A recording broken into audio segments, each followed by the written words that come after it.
She's right over there, looking especially adorable today with her hair in, I guess you'd call those twisty buns.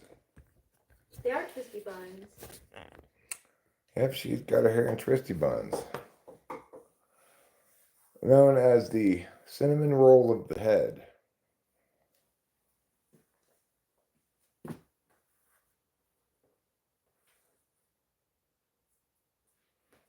I think probably I've said on a few different occasions to Rachel, oh, I like that lady's hair when she has it in a couple of buns like this.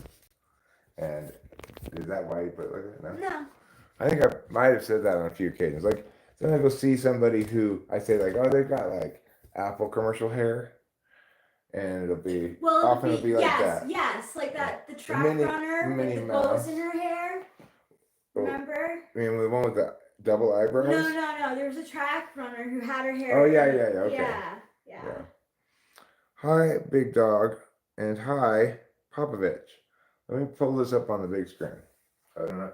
Squint my life away.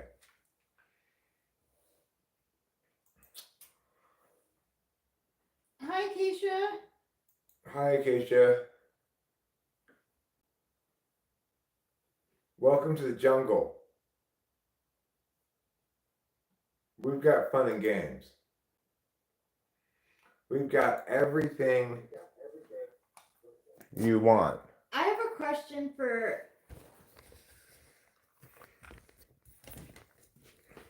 Popovic. Mm-hmm. I'm going to call him Popovic because I don't know his last name. What do you think? Honestly, if my thinking patterns are very deductive, am I TI or TE? What do you think? And I think that will answer your question. What do you think and why? Yeah. And what qualifies as deduction? Right. In your mind. Because people can use the word deduction, which has a specific meaning, but they don't necessarily mean it that way. So, deductive means... Well, yeah. So we can definitely help you. So, Eric, what is deductive thinking? Well, the deductive stuff is going from specific information about generalities to specific information about specificities. So it's like syllogisms is an example of deductive thinking. If all birds fly and I am a bird, is it necessarily the case that I fly? Is a deductive kind of question. Hi, Priscilla. Missouri? Hello, Missouri. You're the show me state. We're here in California, the central part of California, by Yosemite. Mariposa County, it's called. Frappuccino is not Rachel's middle name. Although, I think it would be crazy if her parents had named her middle name Frappuccino, and then after that, Starbucks came out with Frappuccinos. Then you'd be like, I swear I was not named after your game. Yeah.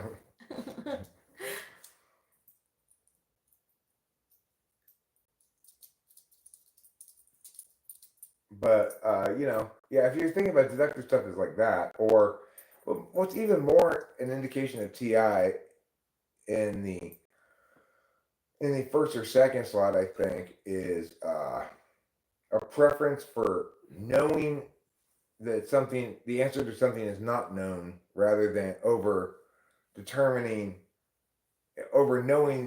something even though it's not fully determined. Those two things are in conflict with one another depending on whether you're a deliberation type or a knowing type.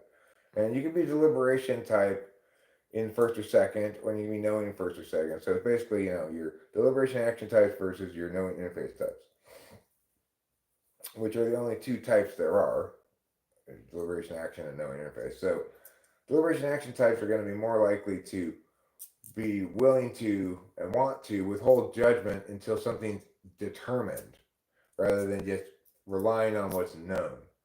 Whereas people who are knower interfacers, they're much more likely to say, we know this. Why cast doubt or aspersion on what we know, or wait till we further determine something? because they tend to default towards knowing, and determiners tend to default towards determining. Priscilla, I don't need to watch some Jordan Peterson. Yeah. Only Jordan Peterson says that you need to watch Jordan Peterson. Jordan Peterson needs to watch some me, that's for sure. No doubt about that.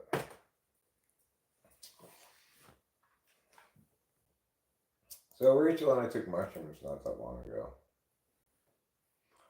How'd you know without talking with you am I SE polar?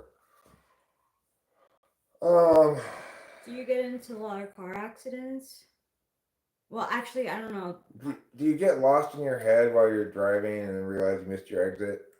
Do you procrastinate a lot on a lot of different things?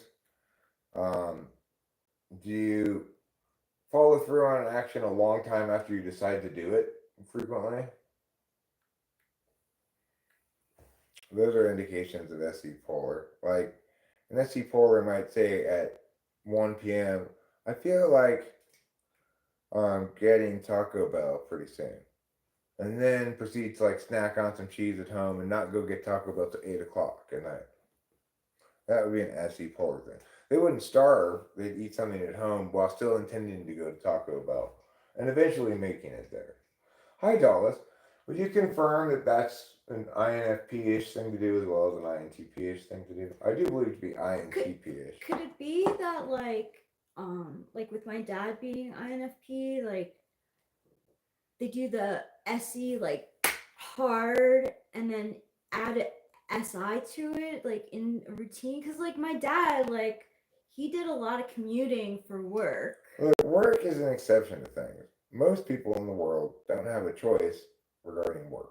They have to they work a certain amount because they have to earn that much money, and if they're in your mom's family, they have to earn more than that because they have to do financial planning.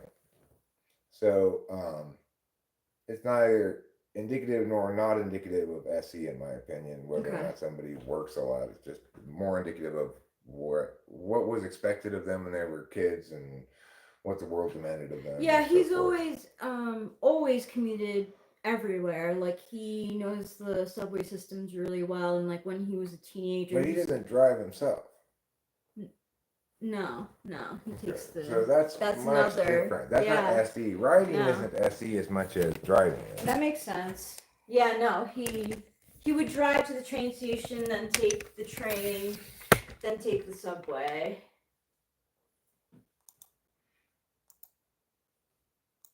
That's mean. Well, it doesn't matter if it's mean, it's false. I know. I was going to say I'm true too. I think Jordan Peterson, accordingly, is not exactly mean, it's just slanderous. Do you think Jordan Peterson's perspectives are often black or white types of perspectives? I think that's kind of missing the point with the question. Yeah, he can be kind of black and white, but the problem isn't that he's black and white, it's that he's black and white about generalities that you shouldn't be black and white about. In other words, he commits a lot of reification fallacies. And he also, but he also, that's not limited to him. I mean, a lot of psychology does that kind of stuff, but most importantly, what he does is he wants to have a boogeyman to blame. So he thinks that there's a team he can side with that's correct. And there's the bad guy, and that's called postmodernists. Yeah, I think Jordan Peterson's TE. I've had some people posit that he might be ENFJ, but I think he's ENTJ. Based on the art that he likes, you know, like the one time that he was like interviewed in his house and like behind him was, I don't know, I just remember a YouTube where someone was interviewing him and he had like his like art collection in the background either that he made or was made and he paid a lot of money for. It was like the painting was huge and red with like a black stripe, like that you could tell it was a brush stroke. Like horrible hotel art? Yeah, terrible. And I was like, that's so ENTJ. They have terrible taste in art. Yeah, well, it's NI though, right? It's a single red stripe. Yeah. How NI? That's what I call print I, which is primitive NI. Why? Because it's tool function like Rubens. Just kidding, Ruben. I'm assuming you're here too, since Acacia's here. No, it's just me criticizing.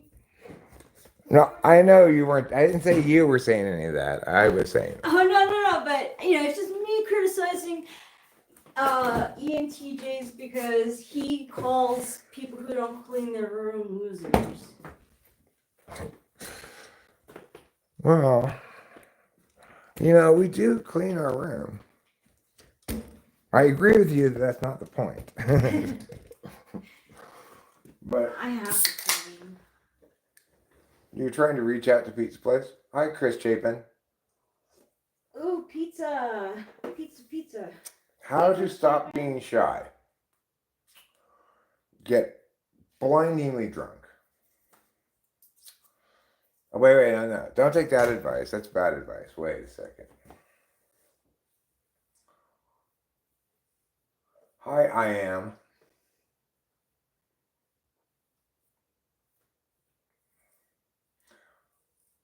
What are you doing, man? I am doing, what am I doing? I'm standing here waiting for the drugs to take effect. Periodically forgetting that I'm waiting for the drugs to take effect.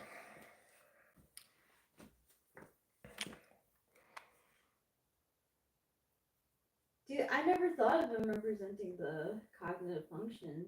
I didn't think so. I thought they represented like different emojis you could use. Like, there's one you can use, right? There's one of her faces is like that too. Yeah.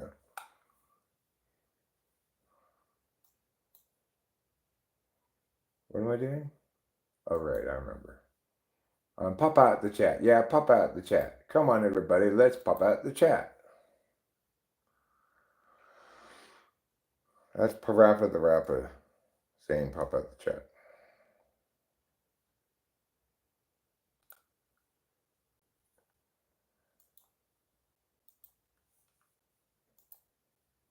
Okay. I'm going to give you the Rachel. I'm going to practice playing the song a little bit and see if I can figure out. We discovered that in a past life, I was what is that accent called? Lockjaw? Oh, yeah. Locust Valley Lockjaw. I have Locust Valley Lockjaw. So that's why I can't do it. It was because it was the past life, not this one. Yeah, I say leisure and charade. It's the same as Mr. and Mrs. Howell from Gilligan's Island.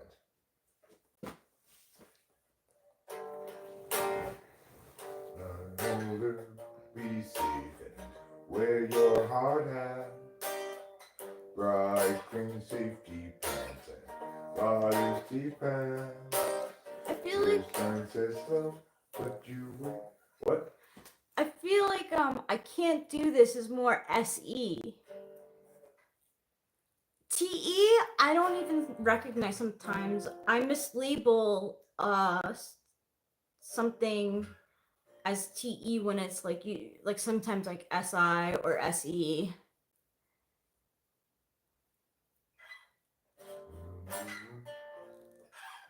I wonder what I feel like my reaction to I don't know what my reaction to TE is.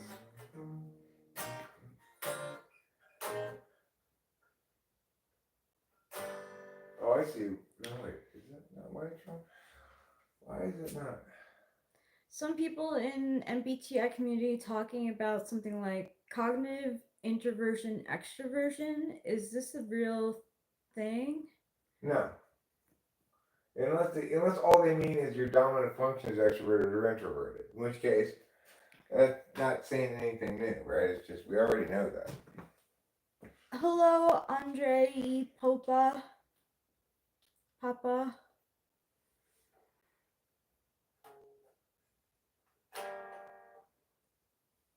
Let me put this where it's supposed to be. I don't know why I did dumb like this.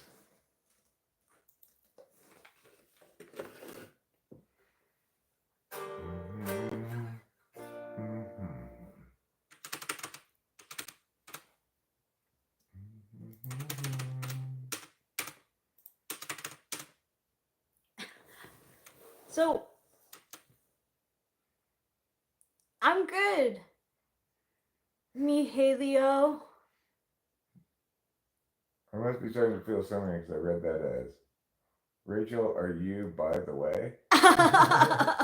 What is that? Maybe you are feeling it. Troubles come, troubles go. Oh.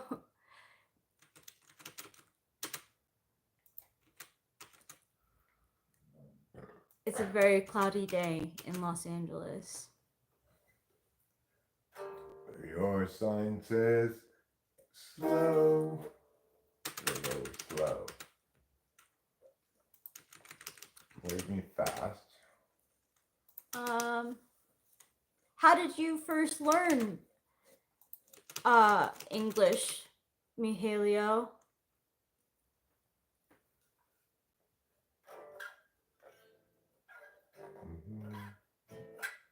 It is. Show me the it is.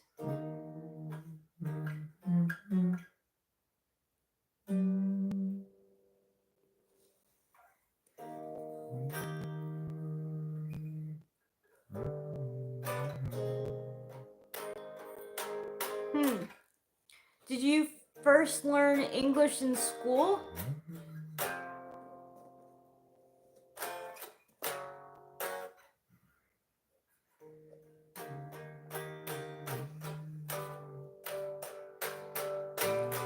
TV shows could help. Shows could help, like movies.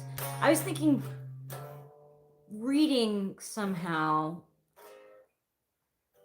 but I don't. It's like it's easier to like learn a language by like reading and writing it than it's totally different to speak it. When you were 6, why was that deleted? Why did you delete that, social media? Was that an accident? Oh, sorry. It happens. Okay, so when you were 6, I mean,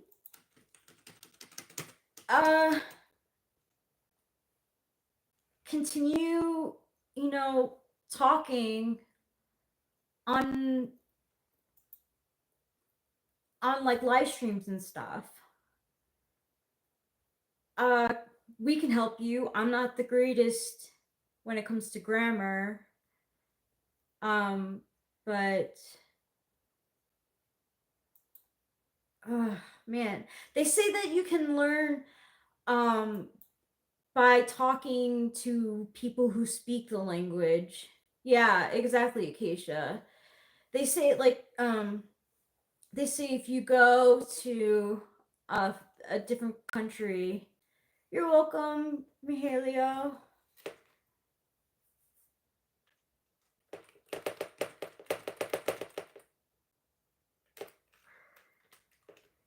They say that if you go to a foreign country that you should go with some like basics in the language so that you can get around. And usually if you stay in the area for a certain period of time, you pick up on the language. But I started to pick up more and more on Japanese. Like I noted today that for the first time, and I've been listening to this shit for ages, but based on it being expressed in a storyline, like the kid's like, Oni-san, One-san, and she's like, yeah, that's right. I'm a female older sibling, not a male older sibling, and I just always thought it was one word for both of them because it's a subtle distinction. yeah, there is a distinction. Did I tell you that so like in Girls, one of the characters gets a job and she gets a job in Japan. And she's like, "Oh no, Japanese is actually really easy. It's a bunch of the same sounds set in different octaves basically. It's like there's like certain sounds and then they're all set in different. Oh, I see. Yeah. she thought it was easy to learn. I still think it's difficult. I think Big Five is pretty limiting. It's what I didn't like about Big Five when I took it is that it was either if you scored, say, high on neuroticism or low on neuroticism, be like, you scored high on neuroticism, that's bad. And if you scored low on neuroticism, that's good. There's no in the middle. Like there's no middle ground. There's only, yeah, that's good. That's good. You're healthy. Or no, that's bad. There's no like, you scored on the moderate side of neurotics. So sometimes you feel this way and other times you don't. Like they're too, it's so extreme. And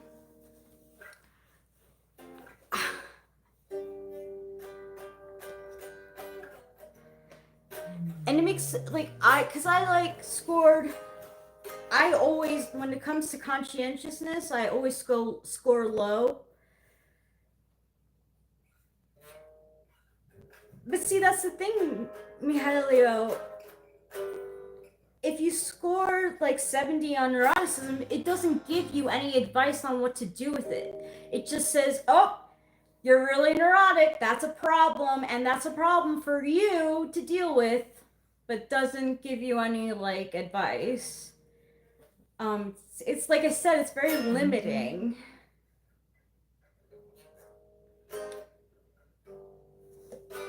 I'm probably high in neuroticism too, so it also says that I'm high on extroversion each time, or that I'm like middle ground extroversion, but I can type high in extroversion because FE is my tool function.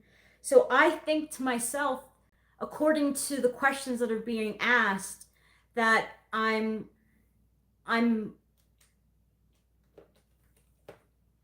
more outgoing than I actually am.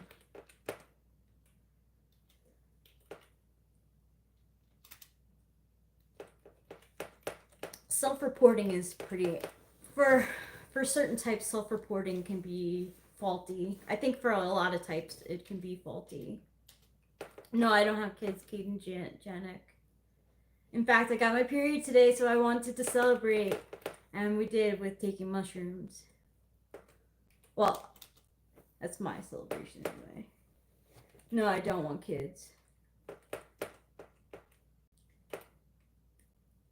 Like I says, cognitive introversion and extroversion is the sauce right down to the young me, Halio. What problem modern medicine have? I don't know. I would think that there's a problem in interpersonal caring. I think that doctors need to care just as much as nurses do about their patients. I don't know if their nurses are less like that too. Some nurses like will do whatever the doctor says that they should do, so there's a problem there too.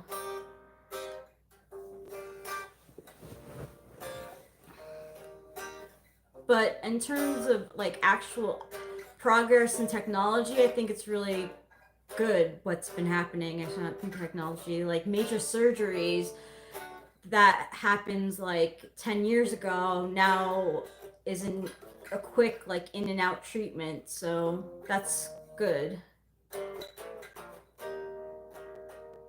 Stella says, I kept an eye out for the fish in the fish tank the whole time.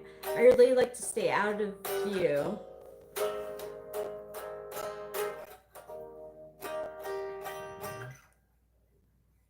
Fly Guy says, hi Dulles, I always wanted to be recognized as the YN I really am.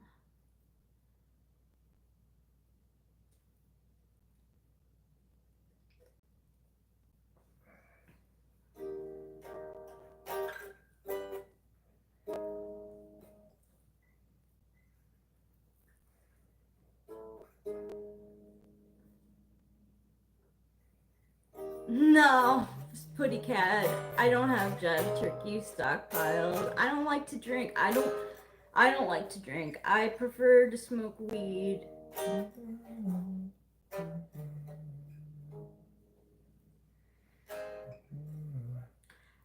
Dirty hair inspired this hairdo.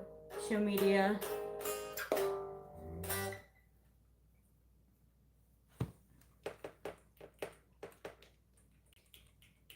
Fly Guy says he will be too big to hide soon enough.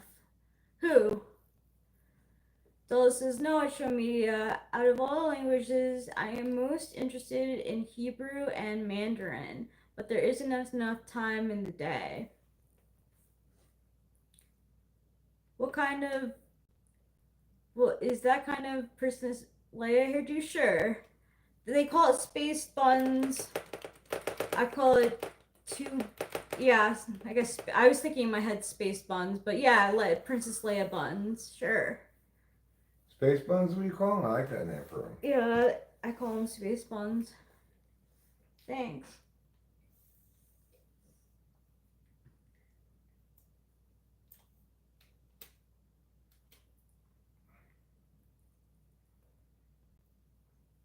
Pig Latin's pretty hard. I never understood Pig Latin.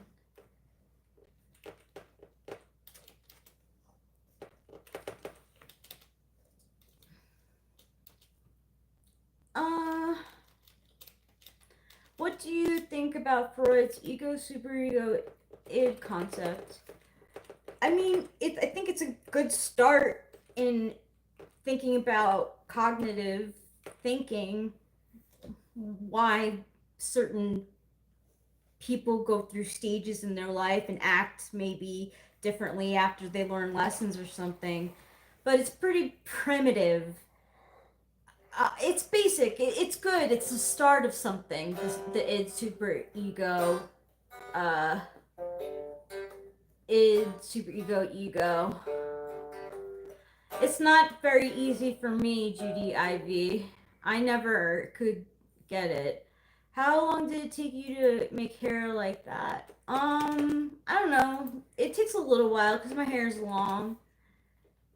And you have, like, I like it to be, like, pretty, like, even, so it can take a little while. But it's pretty easy. You stick the last syllable of the front of the word. I know, but it's like in succession. Doesn't it, like... So, like is Ike. Eichel. Thanks, Show Media.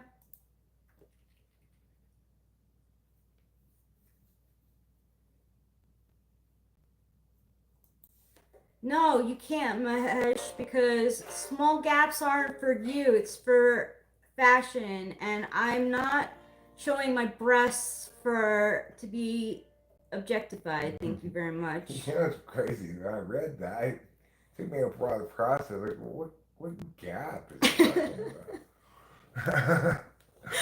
That's not called a gap.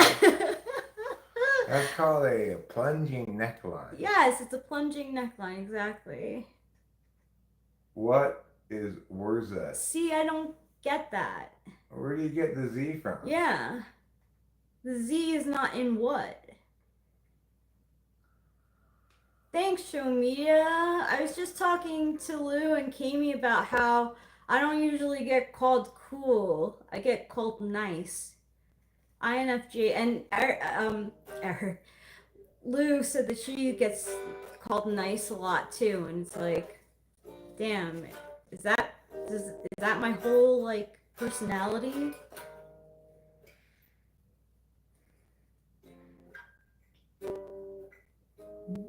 Pretty Cat says there is a YouTuber called Slayer1629. He has almost 400k subs. He has his wife twerking in a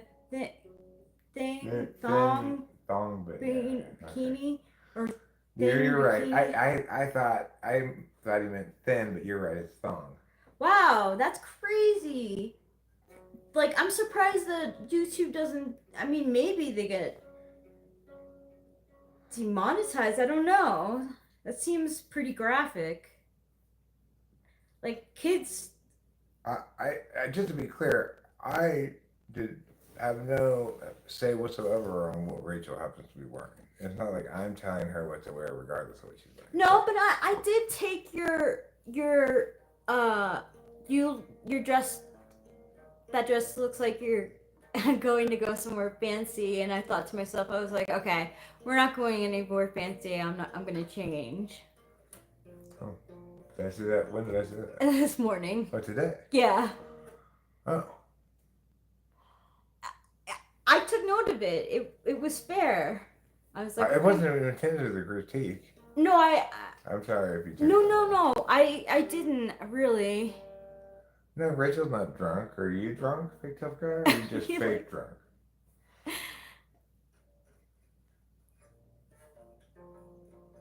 How agreeable is Rachel? Well, I mean, she's actually, that's the thing. It's like that. How agreeable is a big 5 test going to score her? Well, it doesn't really matter because it's like, it doesn't link to anything specific. It's not a skill, right, that you can test. Like, I can test how strong you are by how many pull-ups you do, or any number of different metrics, but at least I'm testing something specific. I'm not testing something specific when I'm testing agreeableness. I'm testing something that is likely going to be a status that others place upon you regardless of your wishes, whether they place upon you as agreeable or not. It depends more on what they expect than on how you are.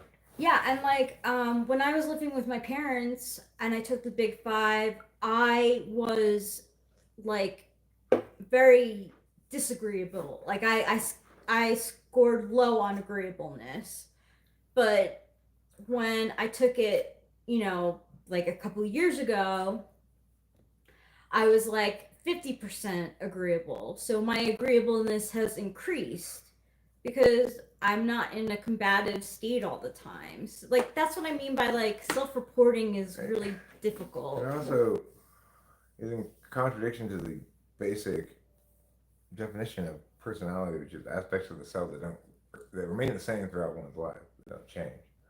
Um, I know it was amazing. Well, no, but you can remember that I told you. I've been telling you. The athletics are going to turn it around. Fake tough guy. So you're a fake tough guy. You're presumably really drinking. I'm going to give you that one. And then, your next comment, your last comment, you're fake laughing.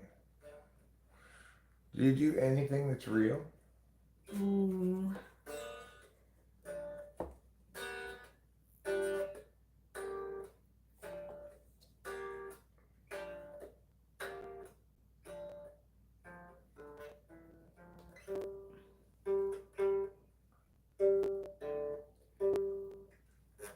Fly Guy says it's babble if you don't understand it, I guess. Sure.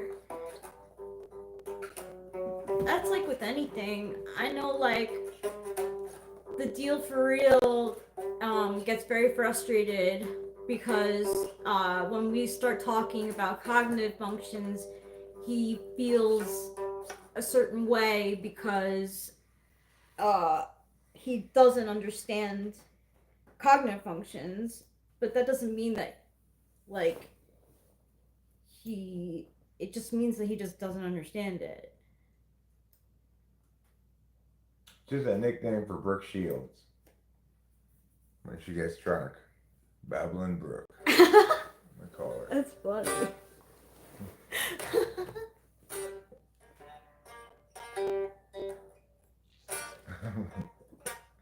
Yeah. That's also a feature, like, interestingly, in the Peanuts. I think it's only in the Peanuts though, because But we hear the. It says Rugrats. I know, but in Rugrats. Is that not correct? I don't think that's correct about Rugrats. Maybe because you're right. we hear the parents all the time in Rugrats. Now that you say that, I think you're right. I didn't watch a lot of Rugrats. Rachel, Yeah. not Rachel. Delilah didn't like it very much. Oh, she didn't? Oh, I liked it a lot.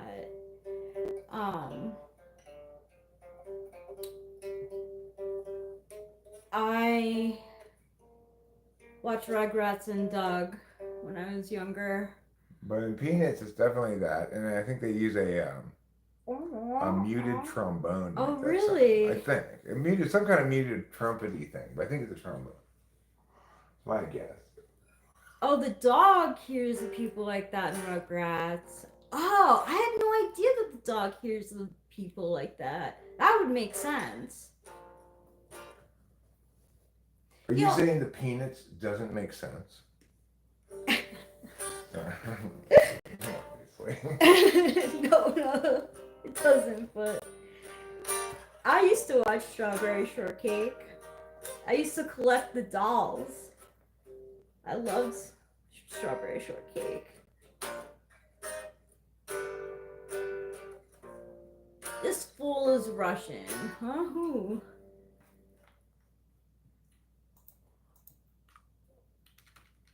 Oh, fools rush in.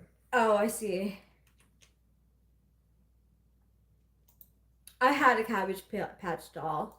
I don't have any dolls from when I was younger. I gave them away.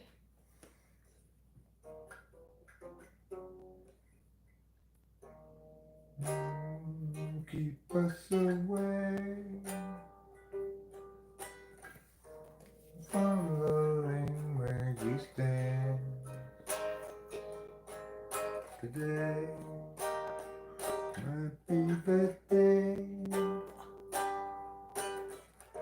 when they bring up the sand. It's like people say. Like people say. Alright.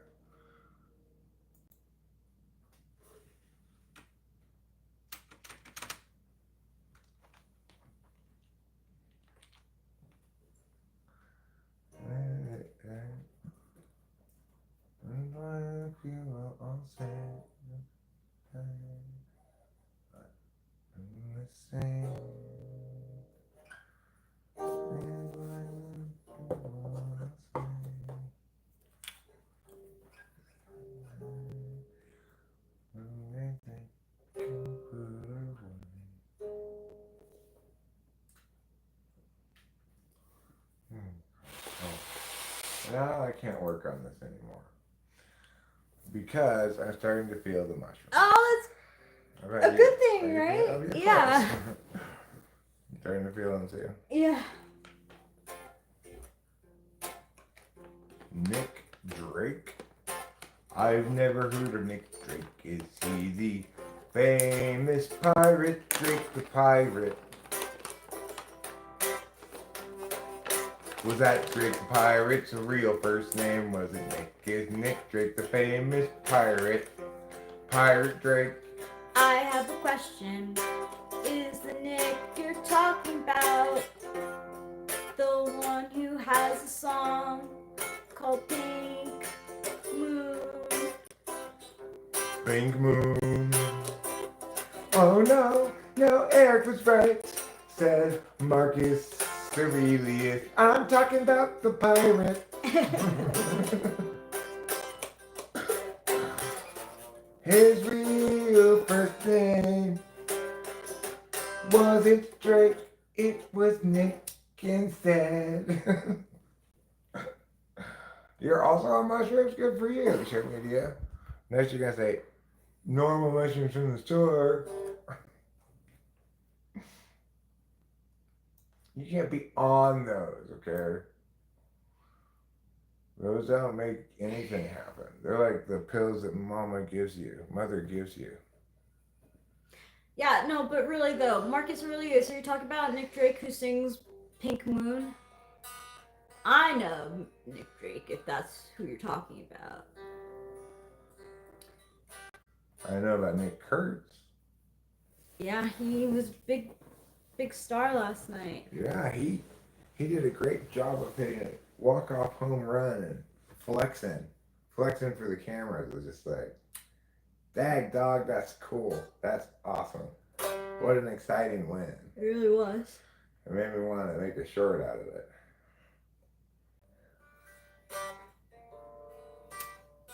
Mama said there'd be shrooms like this. That's not what Mama said. No, the ones that mama gives you don't do anything at all. Mother gives you, I guess.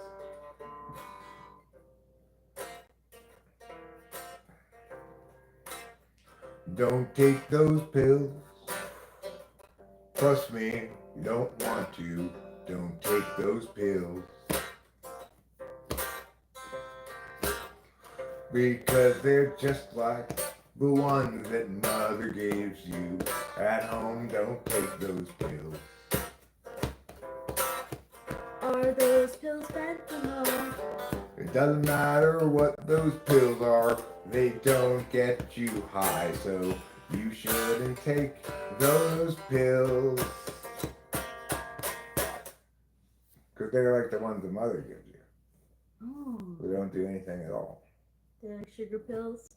Yeah, I guess. You're familiar with the song, Mother's Little Helper? No, that's a different song. But there's the lyrics to that. One pill makes you larger, and one pill makes you small. And the ones that mother gives you don't do anything at all. Oh shit. The Sounds very familiar. White Rabbit. Oh, airplane? When you're 10 feet tall. Oh, Jefferson Airplane sounds right. Yeah, Sounds Jefferson, right. yeah. No, those do something, Putty Cat. Viagra pills definitely do something. They're good for your blood pressure, apparently.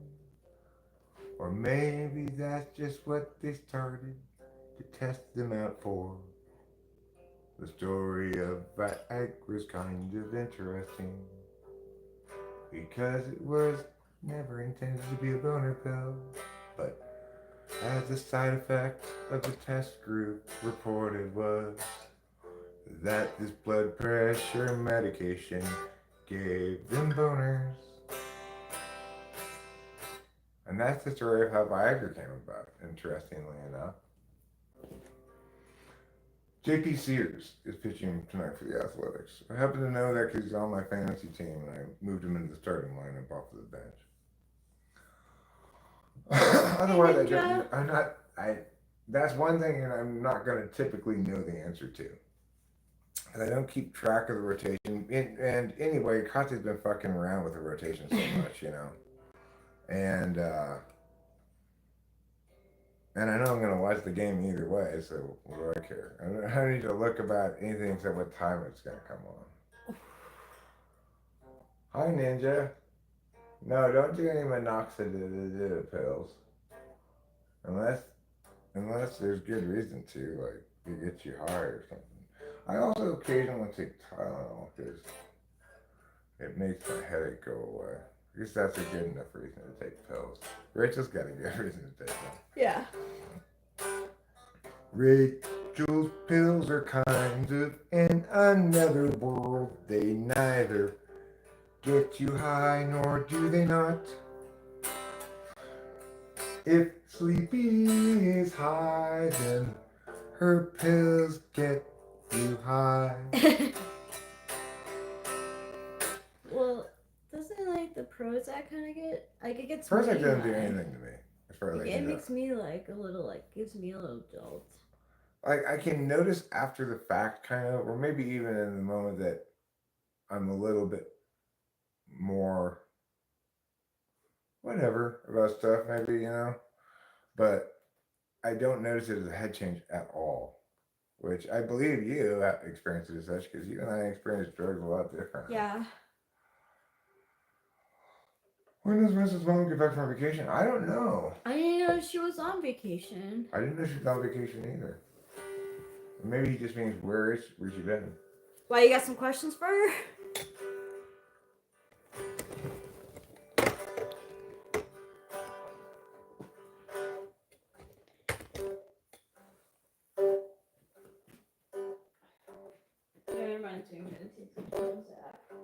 No, in case you want to kill the mushrooms. Oh shit, no. Don't want to do that. You want to, unless you want to, because No, Prozac's no. also anti-mushroom. I didn't know that. Yeah, Prozac and Klonopin both. One of the reasons I thought it's a good day for me to take it today, and then expect this in for you because you can't take them every day, but because it's been a while since I've taken, I had a couple of days anyway, since I've taken either your Prozac or your Connie. So hopefully I'll be able to, I should be able to confirm what I suspect, which is, no, Crosby's not going to get canned. I think he's a great manager. It's not his fault that the pitching staff he could have just picked a bunch of random guys off the street and make them the pitching staff as well as the Athletics did in May. You lose 21 games in a month. I mean, fuck, that's a lot of games to lose in a month, right? 21 games in a month. It's a terrible month. I mean, potentially, do you think that you're only potentially an INTJ fly guy? Or do you think that INTJ is right? And Popovic is just being TI. Yeah, I think Popovich is just being, look, you may be convinced, Eric, but that's not much to convince me. Just because you're an expert or something, I need to determine that for myself. That's textbook TI 1 or 2 kind of response. With Prozac, hit me like the day I took it. Like, seriously? It took you like 30 minutes. It's supposed to take weeks to build up or something like that. Days at least, you know? I hit you in 30 minutes. And it was so obvious. I don't think it did either. I mean, I saw in the comments some critique of your any on one level and of my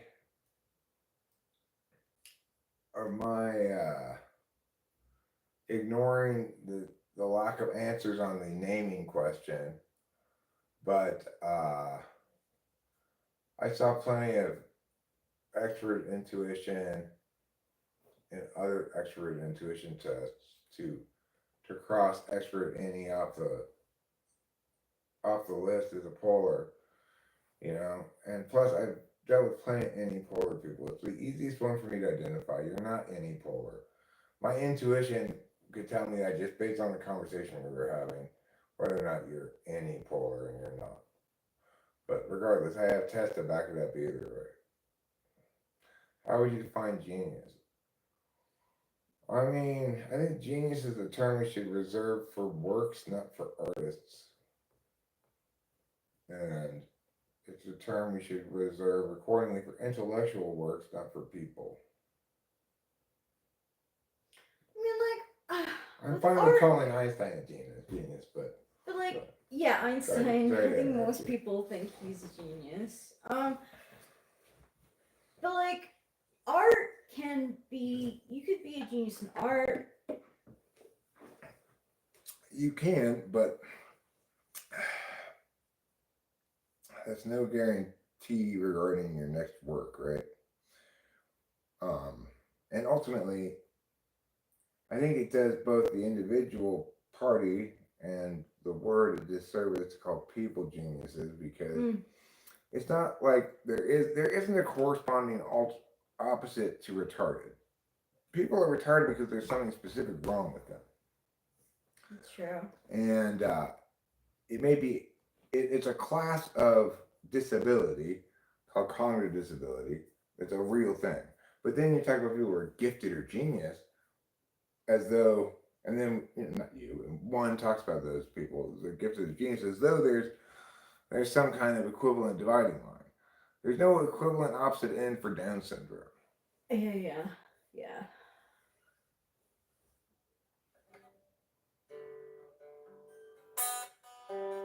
But certain artists, I regularly break my own rule and call them genius, because, I mean, they produce such genius works. Who knows how they are in the rest of their lives? They could be terrible people. Some people who produce genius works are terrible people. I hate to call them a genius. Me, putty cat, but they're not really retarded. They're just metaphorically retarded.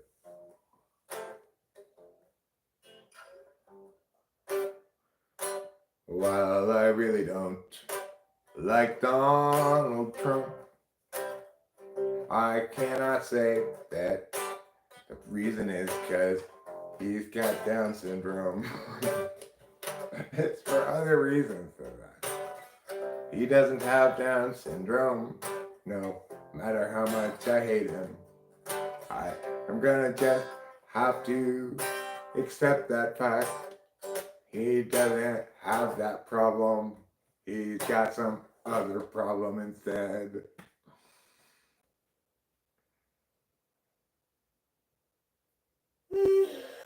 What do you think about Nirvana, man? They have some good songs. I think he's a better artist than the times allowed him to prove to be. That's what I think. It's like if he had lived longer, he could have made some better stuff than he already had made. But Right. I agree. regardless of what I think about them, he's not on my playlist of songs I want to listen to. You know? Very dark. Most of them are very dark anyway, right? Yeah. He has. Like, I mean, I think one of his best songs melodically is Polly Want a Cracker, but it's incredibly dark. Yeah.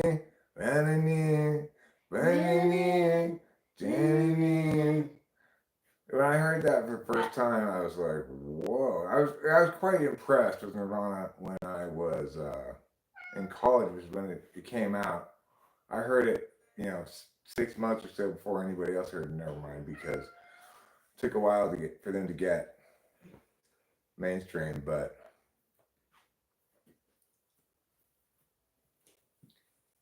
I was in with, college kids and new stuff like that.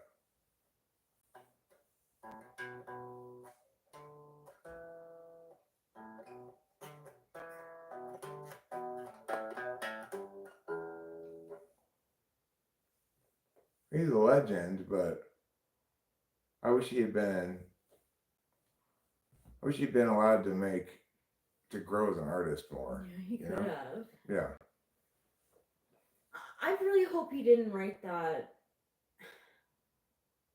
goodbye letter. What makes America great? Well, equality under the law, which Trump is spitting on, liberty, due process, and individualism over communitarianism, localized authority in government, which is to say, by and large, people don't have to deal with the federal government directly, but unfortunately for Mexicans, they sure do now. I get deported just for looking Mexican for all they know. There's not any due process. I mean, for fuck's sake. And it's just kidnapping. It's just the worst thing imaginable, which is the monopoly on use of force that's afforded the government, by definition, is being misused in pursuit of totally arbitrary ends without any respect for checks and balances against authority that make America function long term, I think he wrote all of it except for the last couple of lines, which are apparently in a different handwriting than his. Really? In other words, somebody took it out of a notebook of his, which were lyrics or poem or whatever, and wrote the last couple of lines to make it seem like a suicide note. Wow. That's what this one video I said saw. I'm sorry, I mean a note. I use the platform for an inappropriate reason, I guess, which is I wanted to send a response to my friend Will on Facebook to his Facebook message, but I didn't want to type a whole long thing. I want to send a video, but it was in Facebook Messenger, so I'm not sure how to. Bottom line is, the easiest thing I think to do is just record a video on my phone, upload it as an unlisted video on YouTube, and share a link with him. And I said SHOTHIMSELF, and it got put on limited advertising only allowed. At first it said awaiting manual check. It's going to be checked it could take 24 hours, but I came back and they had already checked it and put it on limited revenue.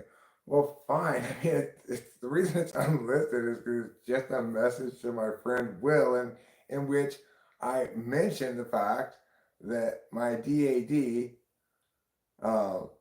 Unalived. Yeah, yeah, deleted his account on Yes, on yes. everything. Yeah. Deleted his account on everything is a good way to put it.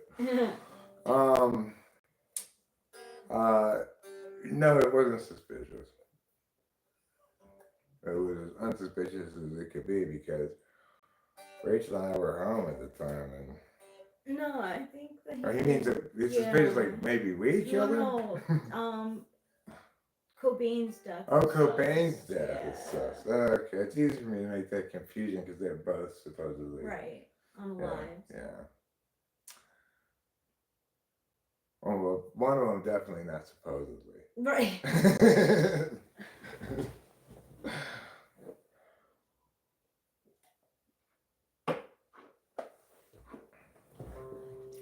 Oh, putty cat, that's ridiculous. It's not true that America started going downhill until fairly recently. Perhaps the last 20 or 30 years. And even then, that's only true if you're white and privileged like me. Cause before that sucked ass for other people. Well, it was fine back then, I guess. But, we can't just ignore it in the history record. I really like this great YouTuber I watch called The Fat Electrician. He's got very good politics. He's totally against groupist shit entirely. It's very libertarian, but that doesn't necessarily carry over to anti-groupism in a lot of people. But he's also very much an individualist, Believes America is great because of the works and services of great Americans, not because of some groupist bullshit. What are those little things on your phone? Yes. I guess is it your background? Okay. I thought you had like some kind of water stains. Oh no.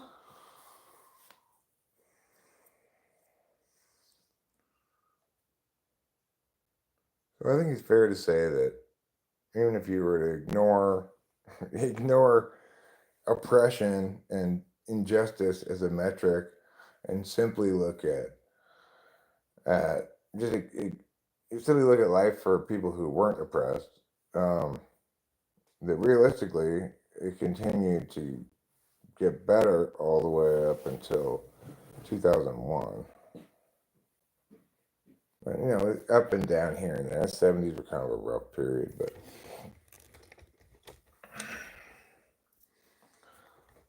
9/11 changed everything, unfortunately.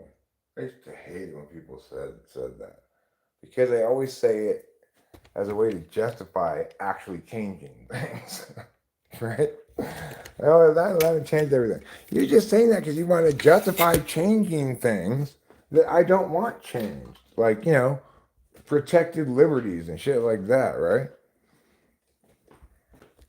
So when they say 9/11 changed everything, it didn't change shit as far as the Constitution is concerned, as far as I'm concerned. But it changed everything. Like, America didn't start getting shitty until 9/11.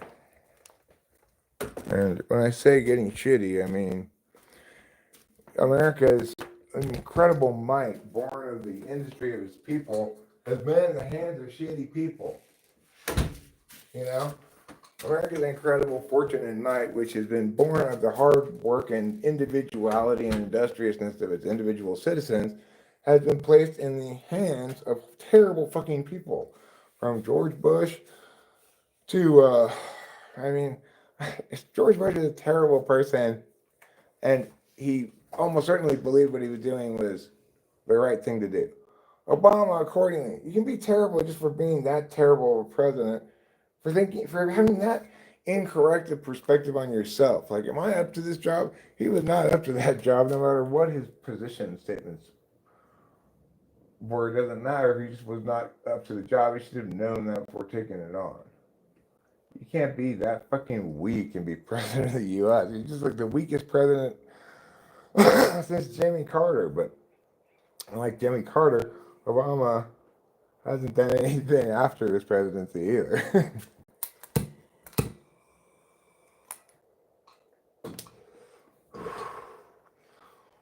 Obama thought he was gonna pull off leading America by his fake ENFJ character that he was faking.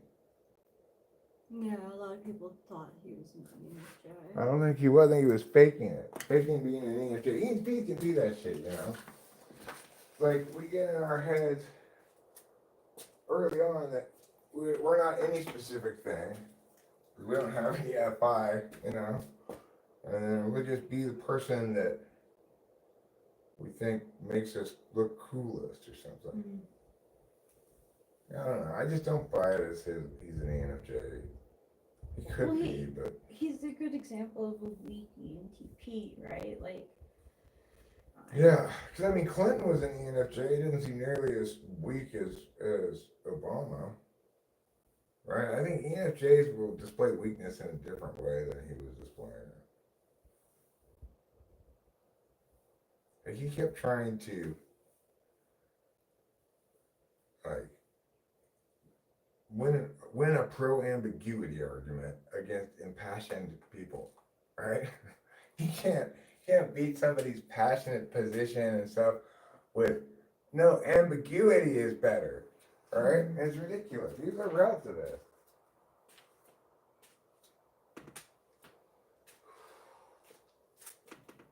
Unfortunately, in politics, you don't have to be pro-ambiguity, right? Like, in science, you have to be pro-ambiguity. If we don't know for sure, then we have to say we don't know for sure. And that in science. Yeah, it is. That's the right thing to do in science. It's also sort of the right thing to do in court. Like, guilty beyond a reasonable doubt is if you're not sure that he's guilty, vote not guilty, right? And that's a universal principle. It's not have anything to do with day or anything else. I right? can't think about it. But then, and it's not the case that you should have that approach towards everything. And certainly politics is an area where moral decisions are being made, so we can be certain about them. Because with moral decisions, we can make certain determinations whether something is righteous, morally prohibited, or morally permissible, but neither righteous nor morally prohibited. So accordingly, it's the wrong place to argue ambiguity. If you're going to be the leader of the country and telling people what the country ought to do, you better be fucking damn sure you know what you're talking about. Not, hey, we don't really know, is not an adequate answer when you're president of the United States. No, it's not. I feel like he's an example of a 9 too, because I think he definitely was a 9. I think it helps to have some 8 in you, or at least Really? 1. And as president, yeah. As president. Oh, that you should have an 8 or a 1. Yeah, it helps to have 8 or 1. I agree. I don't want the job as a president. I fucking can't decide what lipstick to wear. Fucking never mind not ruling, but taking care of the whole country. Like, having to deal with other countries too. That's what these fuckers don't do, right? They never think of themselves as their job is to represent the citizens of the country. The interest, not just the interests of the citizens as you arbitrarily determine it, but to actually represent the entirety of the citizenry, not just some portion of that you identify with.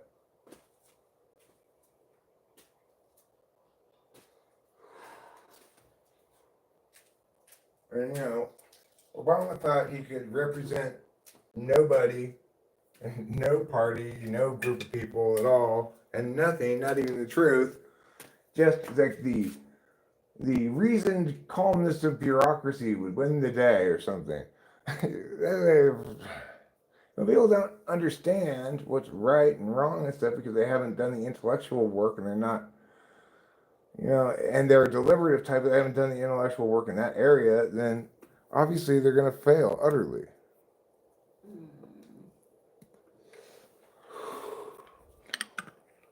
It's like asking a knower to be right about something they have no data to be right on with, It's that's what a deliberator does, is they determine what's right. If you don't let them do their process, then they can't be right. So concurrently, if being right about something as grand as political matters and world stuff, that requires a lifetime dedication to that part of the intellectual landscape. You can't just come into it as president and expect to be right about things. Yeah, but tell that to Donald Trump, because if even all that, he... Oh, yeah, I mean, Donald Trump's worse than Obama. And that's saying a lot because Obama created the ACA, and Obama continued stepped up even the drone strike campaign, which is terrible, right? But what Trump is doing is undermining all of the fundamental things about the American civics landscape that make America great. If he could, he'd overturn elections. He just wants to be autocratic. He wants to be king. He believes so much, of course, because he's an ESFP, and what he feels in his own fourth spot shitty intuition, that they're instrumental too, right? It's okay that he's arbitrary and stuff because that's not an absolute value. Yeah, right, exactly. Neither the truth nor even his own fucking totally arbitrary feelings are an absolute value for him. Just doing shit. They're just there to tell him what to do and not think about it ever again.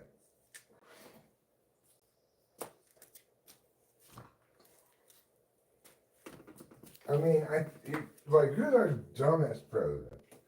Well, if we excuse Biden because his dumbness was dementia caused rather than being native to him, what are you doing? No. They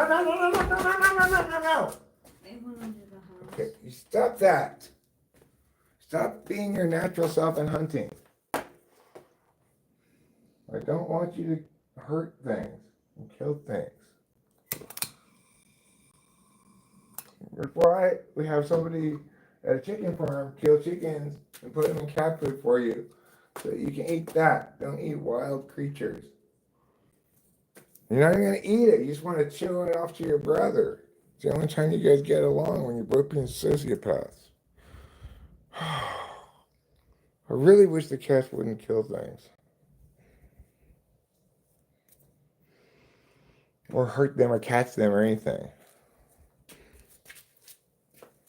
It makes my FI feel things.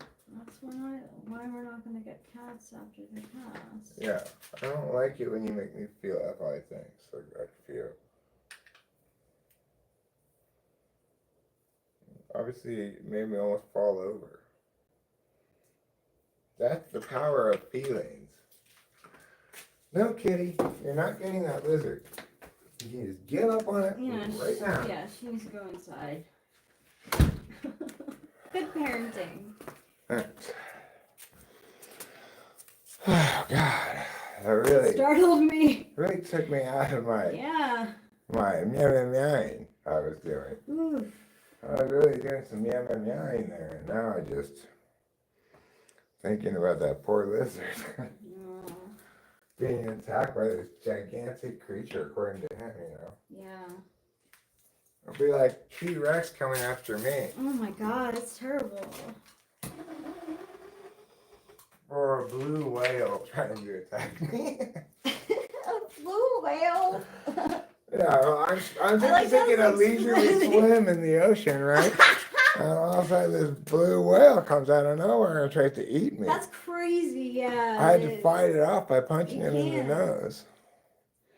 Is that how it... Oh yeah, it's the only way to fight off a blue whale. I've heard that for sharks, but... Yeah, blue whales don't eat people. Well, they open their mouths and they eat whatever is there. I think they That's have a what baleen thing, don't they? Or no? They just filter stuff out. Oh, that's why they're called baleen whales. They just eat like Yeah. little teeny creatures. Yeah, but So it'd be in their mouth. I you'd would. be but then you would like be released at He'd some spit point. me out. He'd be Yeah, like, I don't want you. That's what I learned from Pinocchio. Yeah. Well, the whale sneezed in Pinocchio. Yeah, I don't know. I don't remember how he got out of there. I don't want to correct you, but I don't know. I'm saying I don't know. You can't correct me. It's totally fine. I don't know. They lit a fire in the whale's stomach. Oh, yeah. Okay, then that's it. But I'm saying that I know that baleen whales like open their mouths and just let anything in because yeah. But more than that, I don't remember. But so. you know what would be badass if one of the blue whales decided to get carnivorous, like really carnivorous, and started going after great white sharks, other big fish in the ocean, and then started hunting people. Whoa. And it would just be like that. Then I'd be convinced of evolution. Yeah. If that would happen, then I'd be convinced of evolution. That would be You think about woodpeckers. Woodpeckers are a perfect example of how evolution makes no sense. They need to be able to hit that thing really hard to poke through the wood to get to the little worms, right? You can't work your way up to it. They have to be able to, they have to have the mechanics in their head that allows them to do that so it protects their brain from rattling around too much or whatever. And half measures won't make it through the wood. There's no way to work your way up to being a woodpecker. It just doesn't work that way. I'm telling you your thought about us being the aliens. Yeah, but it still doesn't explain how woodpeckers became woodpeckers. I know. They're just woodpeckers. I mean, the whole idea that woodpeckers used to be something else. No, they definitely weren't. But then, gradually, they became woodpeckers. It makes no sense at all. Same with cows or something. At least with cows, you can see there's an intermediate kind of creature called amphibians between land and sea. And things like crocodiles and stuff and hippos, right? But how exactly? Like all those, like hippos, for example, they have lungs. They're not part lung, part gill. And there are things called lungfish, which are kind of part lung, part gill. But there's no indication whatsoever that that species of lungfish gave birth to a bunch of land creatures or something. I mean, it's just ridiculous. It's just, like this, this thing called Peto's paradox. Peto's paradox says, why is it, this has nothing to do with evolution, but it links in very closely. We don't get it. Why is it that, given the fact that any time in a multicellular organism, you've got a cell, it's got a meow percentage chance of mutating and becoming cancerous, then why don't we see the bigger the creature, the more the cancers? That would seem logical. And there's no singular answer to the question, but various specific species have specific cancer countermeasures. Like bats don't get cancer at all. Like never. So they have, I didn't understand all the biology speak as to exactly the mechanism by which they do that, but it's specific to their species, right? And then there's some big species where we recognize a specific thing, like elephants have a certain anti-cancer mechanism, like multiple repetitions of it. It must be some kind of chromosomal thing, I'm not sure, but other big species we don't know. According to our estimates of cancer rates and stuff, etc., then 90%, then there should be no blue whales over the age of 80 because at their size, all of them would have died of colon cancer by then. But blue whales are known to live longer than that. So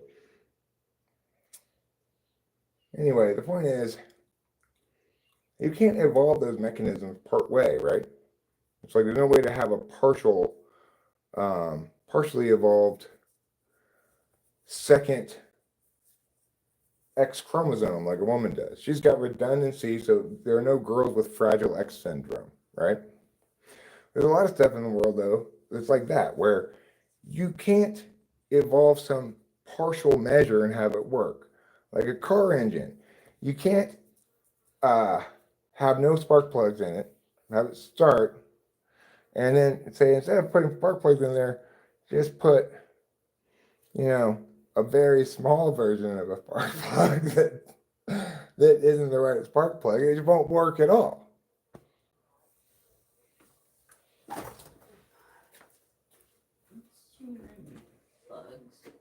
Oh, okay. I'll be in a minute. Oh. Hopefully she's forgotten.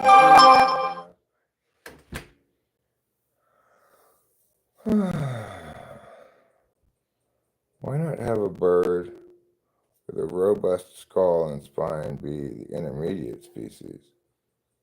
Well, because the it's not a matter of why it has that, but it's a matter of a necessary and sufficient conditions. So being a woodpecker meets the sufficient conditions for poking through the wood, right? It also meets the necessary conditions for poking through the wood. But because it's both necessary and sufficient, then there's no reason for there to be any further phase, right? So we would acknowledge that at this point, the species should stop evolving because it's reached the necessary and sufficient conditions for getting bugs out of the tree and surviving long enough to reproduce. So it must be the final phase. Now, you could imagine that the bird would have further evolving to do if, in fact, there was an additional kind of tree that had bugs inside of it that the woodpecker could get at, but the wood is too hard. But the reality is, if the wood's not too hard for the bugs, then it's not too hard for the woodpecker, probably. And even if it is, then probably those trees don't live in its area. Or they just avoid it, Woodpeckers can peck very hard. Regardless, the point is they can peck into enough woods that it meets the necessary and sufficient condition for them to find food and survive to reproduce. So there'd be no reason to have a even harder skull or an even longer beak according to evolution. The problem isn't whether or not this would comprise the end of the evolutionary process. I'll be glad to agree with that. The problem is, how does an intermediate stage exist where they can peck harder than most birds, but not hard enough to get through the wood?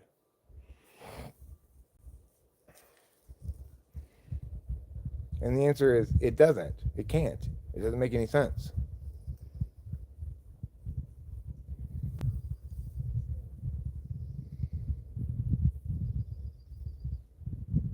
Wow. I really like mushrooms. They're one of the most accommodating drugs I can think of. Like, I can have a super good laughy time, but I can also engage in serious, insightful intellectual work. The only thing I sacrifice typically is I don't remember trips very well, what I said, what I did. But sometimes live streaming, I could always check back if I wanted to, which I never will, but there you have it.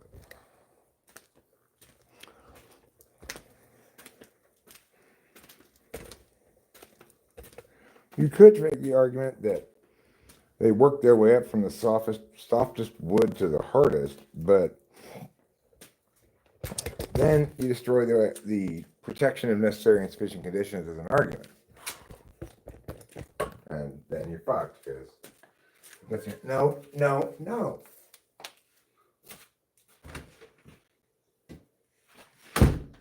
You leave that lizard alone.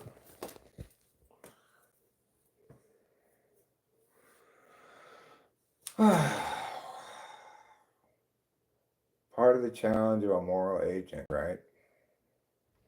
So it's called animal husbandry. You've got non-moral agents you're taking care of and are responsible for their agency on a moral level, as well as on a legal level, but that's less significant to me. Obviously, when my cat's trying to catch a lizard, I'm not concerned about the legal implications of the matter. Cats, you're going to encounter a lot fewer like complaints about where you're required to, say, take on their liability for the behavior of a cat. And you're a dog, because dogs bite people. As Rachel knows, she was bitten by a neighbor's dog. I don't think it was quite enough to break the skin. Maybe it was. I don't remember exactly. But he definitely nipped her.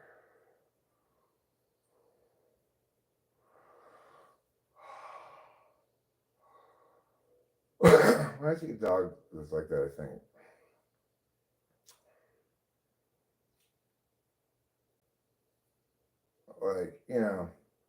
I get that my dog was very barky at people, my little dog, but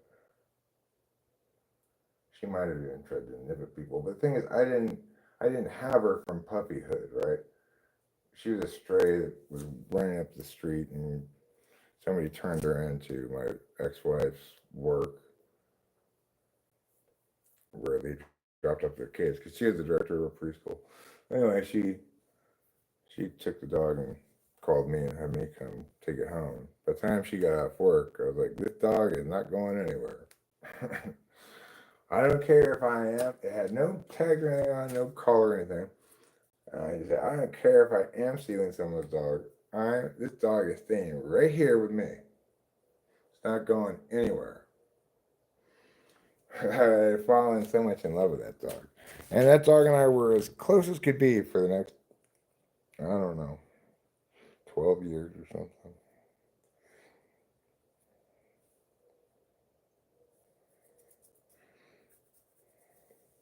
That's a sad thing to think about, Lacey's death. She was such a good dog. She and I were really close.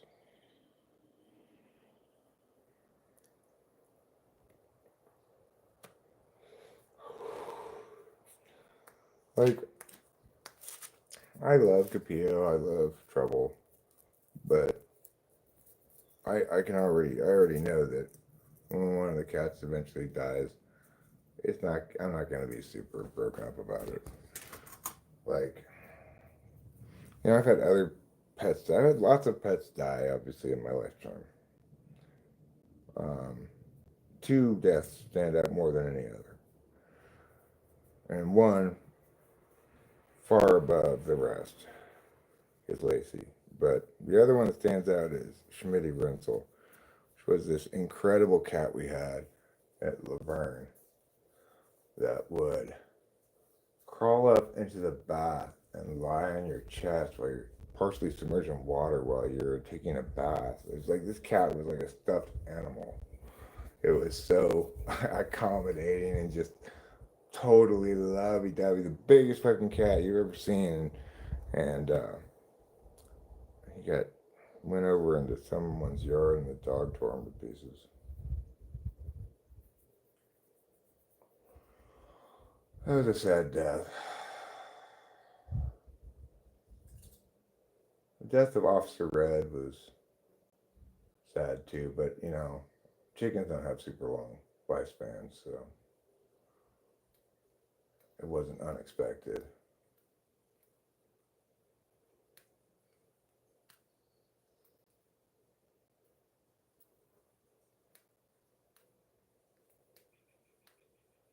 Yeah, that's why I'm not getting any more pets, and a large part is I just don't want to deal with the FI, Man, I see Rachel struggling with the FI too. Like, Rachel, whenever she has FI boundaries and asserts them over the animals, she feels really guilty about it and thinks the animals are mad at her. Even though her FIA boundaries are totally legitimate.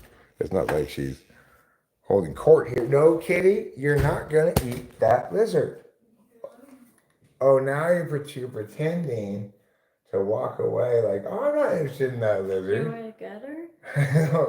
I don't know if I believe her or not. I think she's pretending to act casual. I guess I'm gonna have to buy that as an argument from the cat. I'm gonna have to accept that argument as the winning argument. Since she doesn't speak. Intellectual conversation is your favorite thing? That's a good thing to have as a favorite thing. Well, it's hard for you to say, then probably you're not that FI that much. I used to hate it in kindergarten. I remember this, like, not getting this question, not understanding why we were being asked this or what there could possibly be the answer to these questions. Like, what's your favorite color? Like, in kindergarten, I thought, that question is absolutely ridiculous. How am I supposed to know what the answer to that is?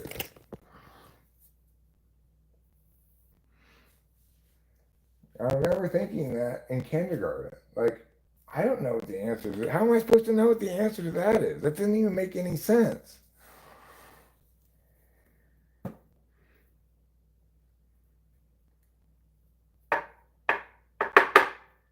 I think I just sort of thought, that's not a real question.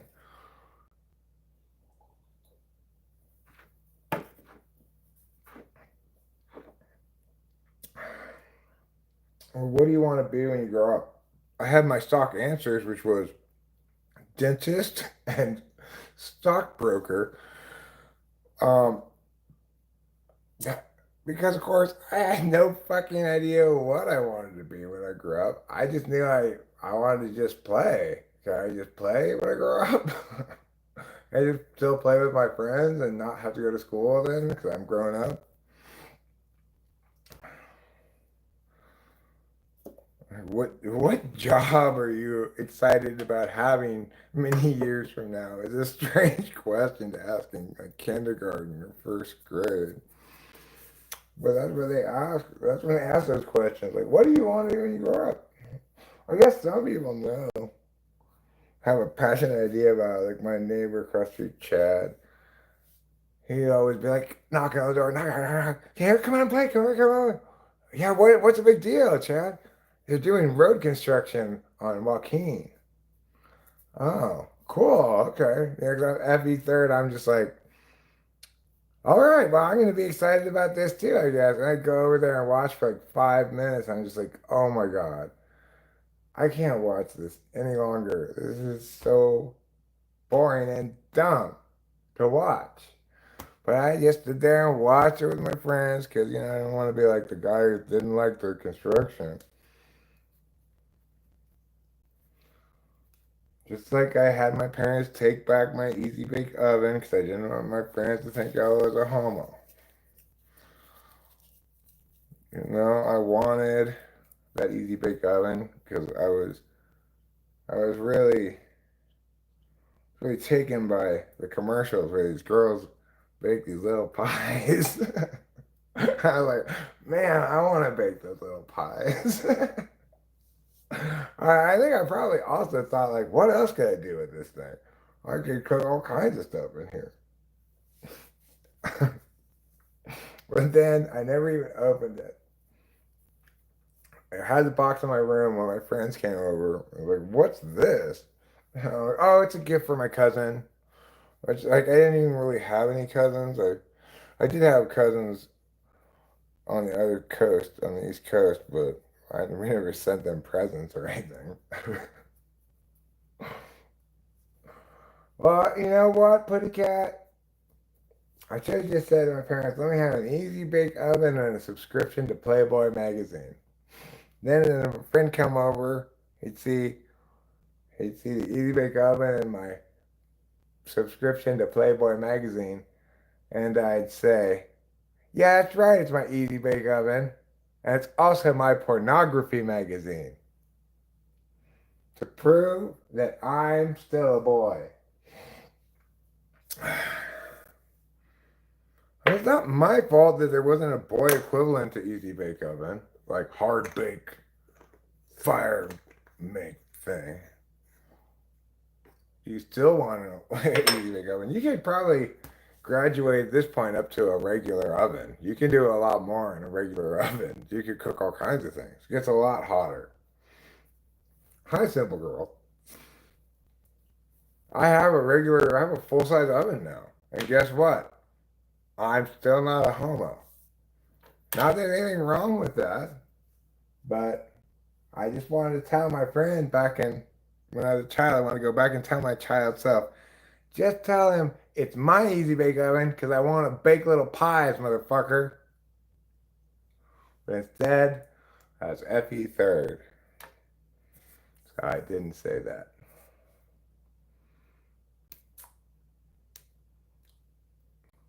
I mean, it's, there was a boy equivalent for dolls called action figures, right? Why wasn't there a boy equivalent of Easy Bake Oven? Because they didn't want boys to have that kind of fun, I guess.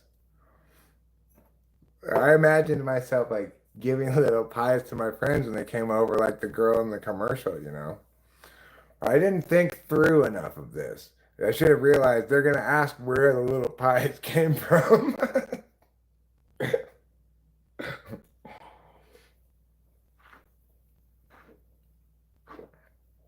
Okay, good point, Fly Guy. But the problem with the home science kit is you're not supposed to eat those things. So I'm into consuming things, as you may have noticed over the years here with me or however long you've been around. I like to consume a lot of things. So a science kit, that just sounds like chemistry to me, and chemistry sounds like fucking death. Oh my god, I hate chemistry so much. I hated it so much in high school. It's like, if you put this and this, with this kind of reaction, how many moles of whatever, like the guys that do that. I don't fucking care, I don't know, I don't want to learn this is stupid. This is all like, nothing universal about it. There's nothing universal at all about chemistry. It's all like this specific reagent has this kind of specific reaction in these circumstances. And the only universals is basically that when you mix shit together, sometimes stuff happens. That's the only universal rule that you can make out of chemistry. I think that's what chemistry should just say right off the bat. This is how we universalize. If you mix shit together, sometimes stuff happens. Well, I already know that, dumbass. Chemistry. I don't want to learn all the specific mixtures and all the stuff that happens. Like, how boring is that? How pointless and boring is that? I love Britney Spears line items. They make my life and my dreams come true. Because I never liked that bitch. I never liked her. I thought she was a bad influence for young women. And she is a bad influence for young women. And just because you're bubbly and sweet and dumb doesn't mean that you're not a fucking druggy slut. Like, you are. So everyone who was like... And, like, I was Britney Stan when she was in conservatorship because, like... Yeah, fuck that bitch. She snorts cocaine. Now she's doing meth. She does meth and she fucks her. That's actually better for her than the cocaine, but cocaine will fuck you up seriously. She does all of it. She does all of it, and she gets away with all of it. And so, like, any of you people out there who like boo-hoo Britney Spears, boo-hoo. Well, you know what? Boo-hoo nothing. She does this shit to herself. You're right about that for sure. You know why? You're rapping Rachel. Thanks. I just think ESFPs, just because... Jeremiah Fix, that's a pretty good joke. Her If that's what drug intended. dealers having sex with her these days. She goes back and forth with him because she doesn't believe in paying for drugs. She uses sex instead. That's still paying for drugs, just with your body. Yeah. I think of it that way. What happened with Spacey? I mean, he.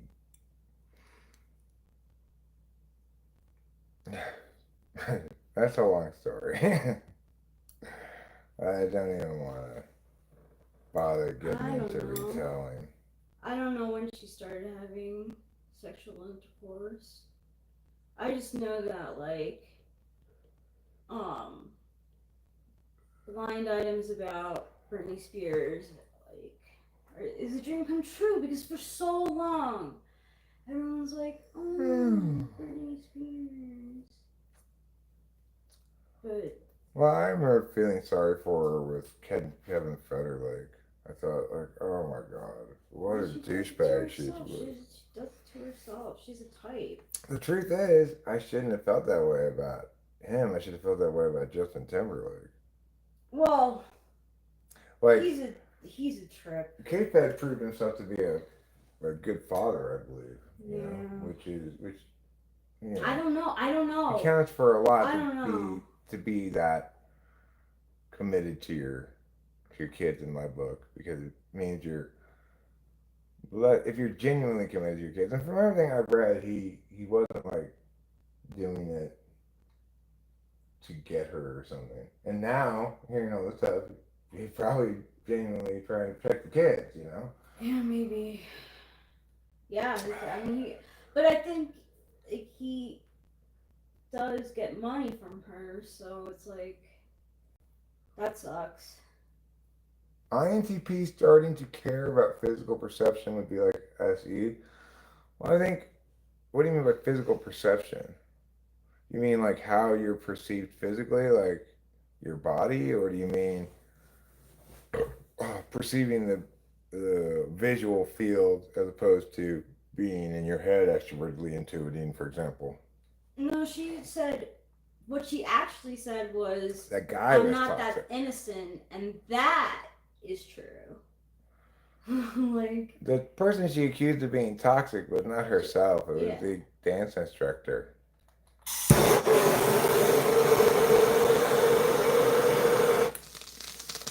And that's why, to end their relationship, Brittany and Justin had to dance off to see who was right. I wish that was true. It would be so much better than the actual sordid truth. Yeah, they're both terrible. Popovich, I will if I can. You know, it's like, I need to get my affairs in order, so to speak, before I can become president. That means I probably need to hit 100,000 subs on this channel. I'm starting to work at that again. I had a couple years where I was depressed, mourning, whatever you want to call it. Yeah, because she wanted attention. Oh, that was another thing that was revealed in the blind items that, like, I loved. Oh, the pop star who wants to be alone calls paparazzi to let them know when she's out. Did she say she wanted to be alone? Yeah, she talks about, she's talking about oh my god. She obviously does not. Right. She obviously loves the attention. That's such an ESFP thing. Like, well, at the moment when I said that, I felt like being alone. Yeah, she scares the shit out of me. Why does she scare you? ESFPs. Because they're so like, oh, let me just be like, oh, these are my breasts. Like, out naked. You're just scared that I'm going to be attracted to that. Sure, yeah, I am. I'm not remotely attracted to Britney Spears, okay? I could never be with anybody who had such incredibly poor FE. Well, it's just ESFPs in general. Like, they like to seduce. Well, I'm not subject to that, okay? So reading Blind Item about Britney Spears... No, it does make me happy because, really, honestly, from a young age, I was like, this girl is not good. I was going to ask you that. for young adults. Yeah, like, you said it. You said it, and I was gonna ask you that. I was gonna confirm that you did say that. yeah, But, like I was like, like I'm never gonna look like I have washboard abs and like sling, like low slung I jeans. probably spoke more positively about Brittany when we first got together than what you would have liked, probably. Yeah, I mean, you But you did. never said like, "Oh my God, she's so sexy." No. I said I compared her as more of an artist than her equivalent types. Oh, her artistry. Well, I mean, compare against Jessica Simpson. Oh well, she's delusional as hell. Compare against Christina Aguilera. Oh, she's also So, I mean, there's no doubt that she's better artistically than all of those abject failures, ranging from Rihanna to whatever. Yeah, well, like if I were to be asked, anytime I was asked Brittany or Christina, I always chose Brittany because at least you could like bop your head to her music. But I just didn't like. Right. I just thought that she. I just didn't. I don't like her. But she only had a few. She only had like 4 good songs, maybe, which is quite a few. Yeah. Which is a good right, accomplishment. It is. Which is 4 more than Christina Aguilera ever had. Or Jessica Simpson. Yeah. So, but yeah, she's not that innocent, and she also sounds like she's very high maintenance when she's happy that somebody had to go all the way down to the bottom of the ocean to get something for her and bring it back. Oh yeah, that's right. Aw, how nice of you to get this for me. Yeah. What an ESFP. That, No offense, ESFPs no, out and there. I'm sorry to generalize. I've honestly been stung by ESFPs. So Zach Morris or AJ Slater? Zach Morris, obviously. I don't know Saved by the Bell well enough to know which one is who, but I Good. know they're from Saved by the I Bell. liked it as a kid because it was like for teens. Can you, by some of my questions, say what cognitive functions you think I have? Do I like lo-fi or ambient music? No, I don't like either of those. But I might like some specific track if it's good. I don't know. I feel bad for Screech. She's probably the only honest one from that show. Screech had a rough go of it. He's dead now. Tigers beat the Pirates 7-3. Well, that's fine. You're not spoiling anything for me because I was never planning on watching that game. And you can't spoil the game I'm planning to watch because it's not even on yet. Almost done. Not that I think of you as a game spoiler. Don't get me wrong, please. I don't want to misrepresent you like that. All right, so I was you're awkward to talk to. Well, I mean, look, it seems to me you identify as either FE4 or FE7, and that limits you down to 4 types: INFP, INTP, INTJ, ISTJ. If you're talking about FE, if you really identify as awkward, like I may be awkward sometimes, but I don't identify as that. I would take offense if somebody were to call me that, but I may call myself that sometimes, but I don't want other people to call me that, I wouldn't self-identify as such. So, at least when I am awkward in conversations, I relive it for ages. So as punishment or something. Just because my third stop function, I guess. So Dustin Diamond had classic bullied guy syndrome. Yeah. Getting himself all jacked up with muscles. Yeah. That's sad. It's really sad. Well, he must have had the gene for it. He didn't even smoke.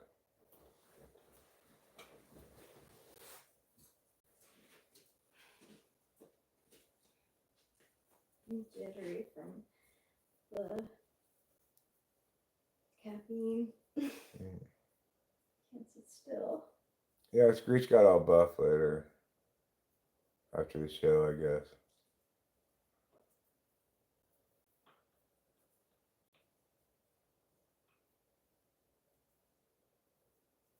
Yeah, so that's a good point, Fly Guy. I would say from the question, from self-identifying as awkward, then you're less likely to have it as an absolute value.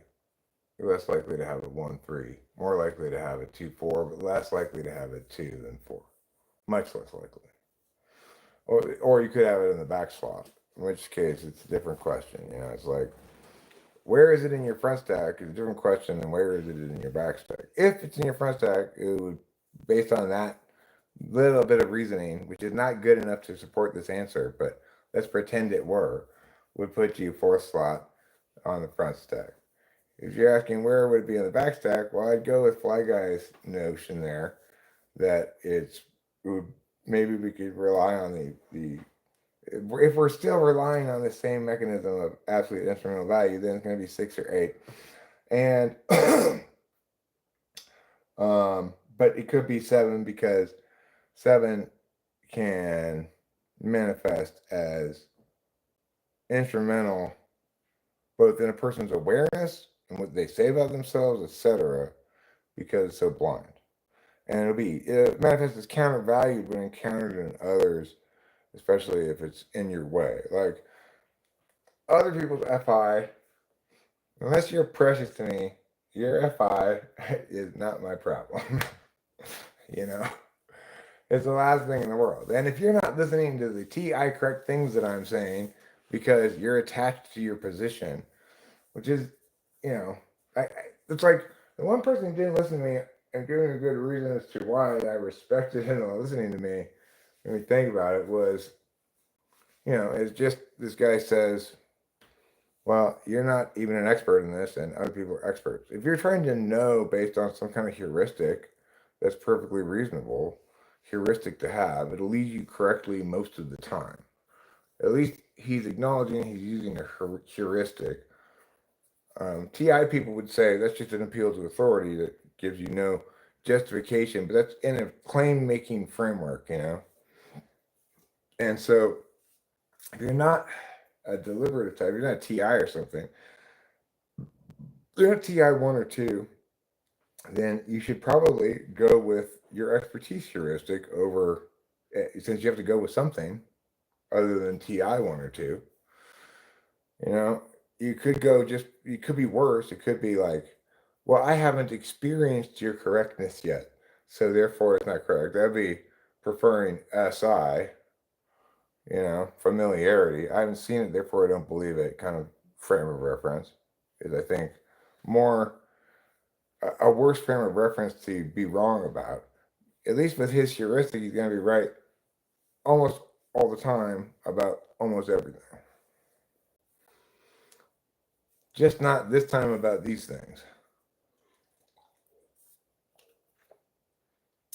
I know, Booty Cat.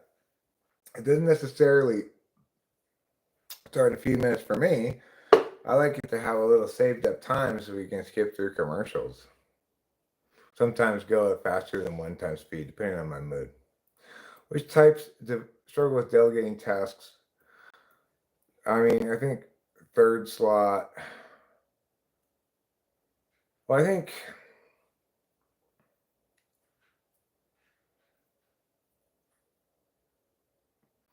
Well, I mean, I know ESTJs can struggle with delegating tasks, but it depends on the context, right? People behave differently in their life than they do at work.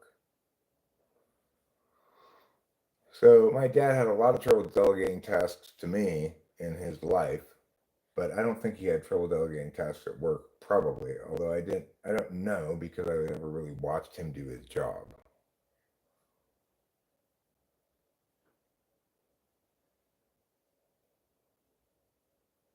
I first wondered if somehow got Eric in on your bit, but saw that aquarium. Boy, that's a sentence that makes no sense at all to me. Sorry. You're referencing something that is just very confusing now. Battery acid retracted his message. Well, just because I didn't respond to it yet doesn't mean I'm not going to respond to it. You shouldn't take that as negative feedback either, the fact that I don't respond to something. More often than not, I just get distracted and don't notice it. Or even a lot of times I think I'm going to say something in response to it, then I say something in response to something else first, and I don't get back to it. So don't derive any meaning from me not responding to something. I may get back to it too. If you retract it, then I have no chance to respond to it. If that's why you responded to it. You could have responded. You could, and if that's why you retracted it, you could have retracted it because you mistyped or something like that. A difficult night in Tehran. The Israelis have gone mad. Well, I mean, I don't think they've gone any more mad than they've been the whole time.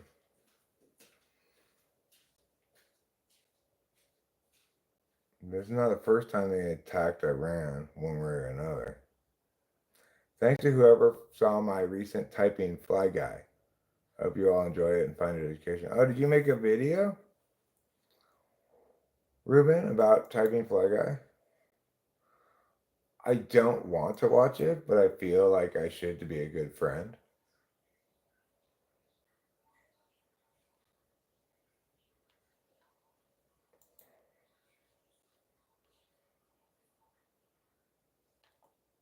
Oh, well, I don't.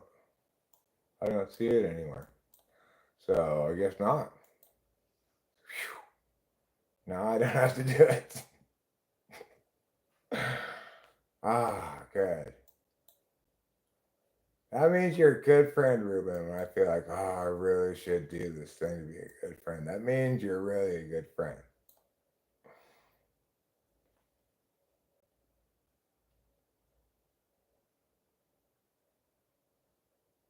Oh, he's joking. I see. He's fibbing. I didn't know you permitted fibbage. Okay, sure. Don't tell me he's doing unsanctioned fibbage. It's fine if you've sanctioned fibbage. Rachel's crying. I don't know what I should do. She's getting all emotional from the meagity meow, meowgity meow.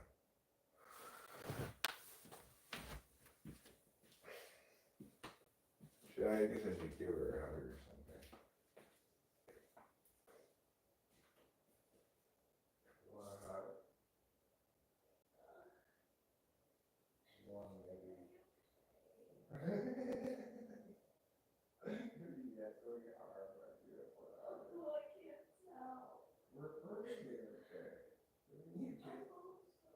The only reason you think you can't tell is because the first you use your ass. You consider maybe taking one of the two drugs you have to suppress emotions.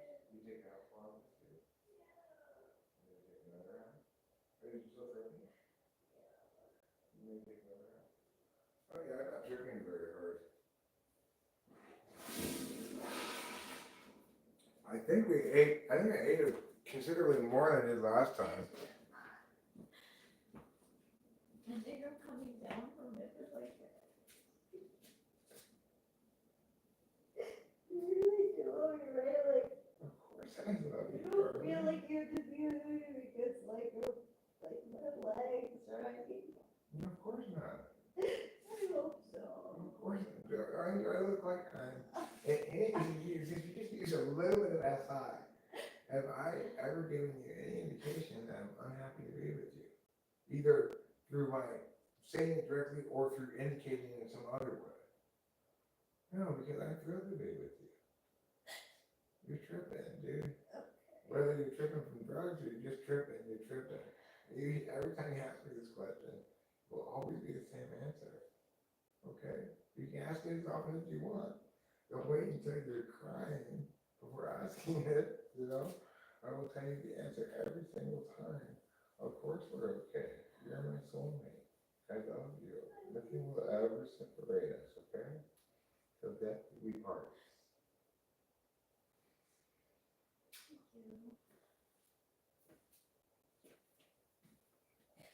I hate having bad trips. Um, I can't believe it. Well, I'm definitely coming down though. That's good. I needed that. I was gonna recommend that you take half an Adderall, but I didn't want to give in your voiced No. meowing. No. I'm sorry, darling. I'm sorry you're having a bad trip. I'm having a not very hard trip, which Really? is a little frustrating. I thought I ate considerably more, and we have 5 days in between them.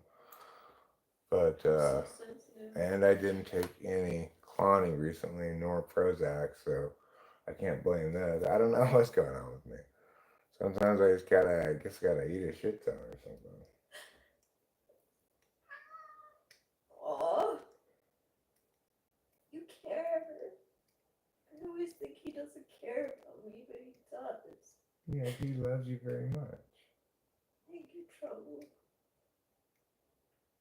You know, I know men aren't supposed to say this, but don't forget also that you started your period today. I know.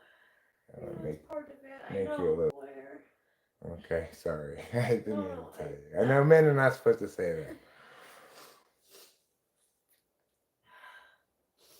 I have my period, guys. She does. That's why we know she's not pregnant.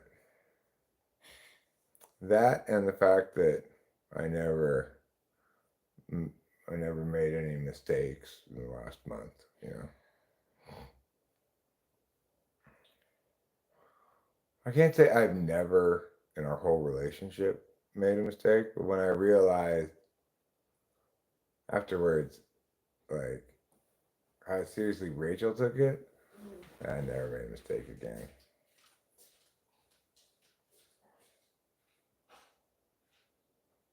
Sounds like she's gonna puke.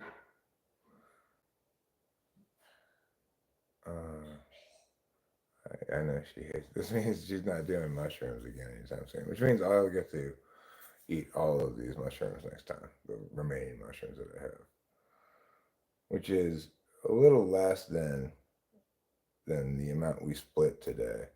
I probably should have given her less than half, but I don't know. We had a good time last time. Of course, and we did last time without Adderall. Mushrooms are unpredictable like that. Like sometimes the same mushrooms, you'll have a very different trip taken more than once. Trip Ulzim oil dump.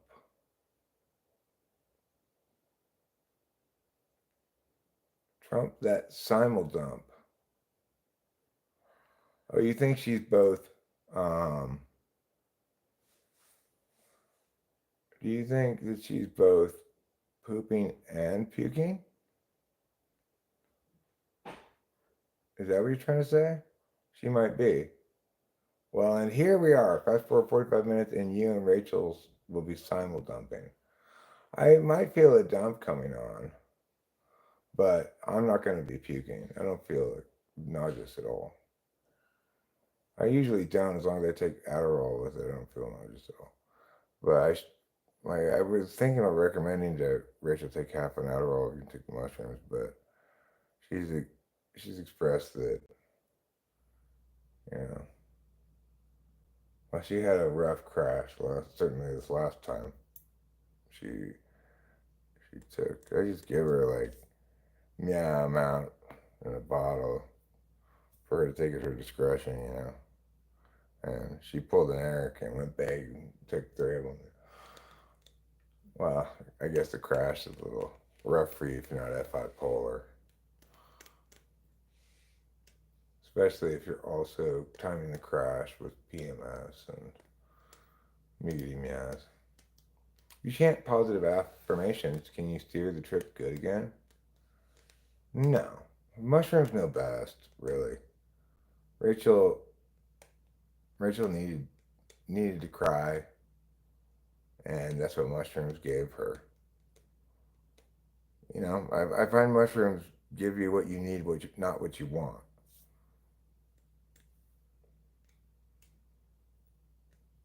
Like when we took it last time, we both needed to laugh and bond and stuff. Right now, Rachel needs to purge, right? For whatever reason. I, it's not like, I mean, it's pretty straightforward reason. As an INFJ, she countervalues her own feelings and and yet they're not very unconscious. And so after habitually using her tool function all the time, then FI comes a calling. It's taking its due periodically because you can't be perfect happy princess all the time without there being a bill due at the end of a certain period of time. A silly mushy story might be needed. Well, Acacia, what I'm providing is a dry clinical explanation. That's just as good.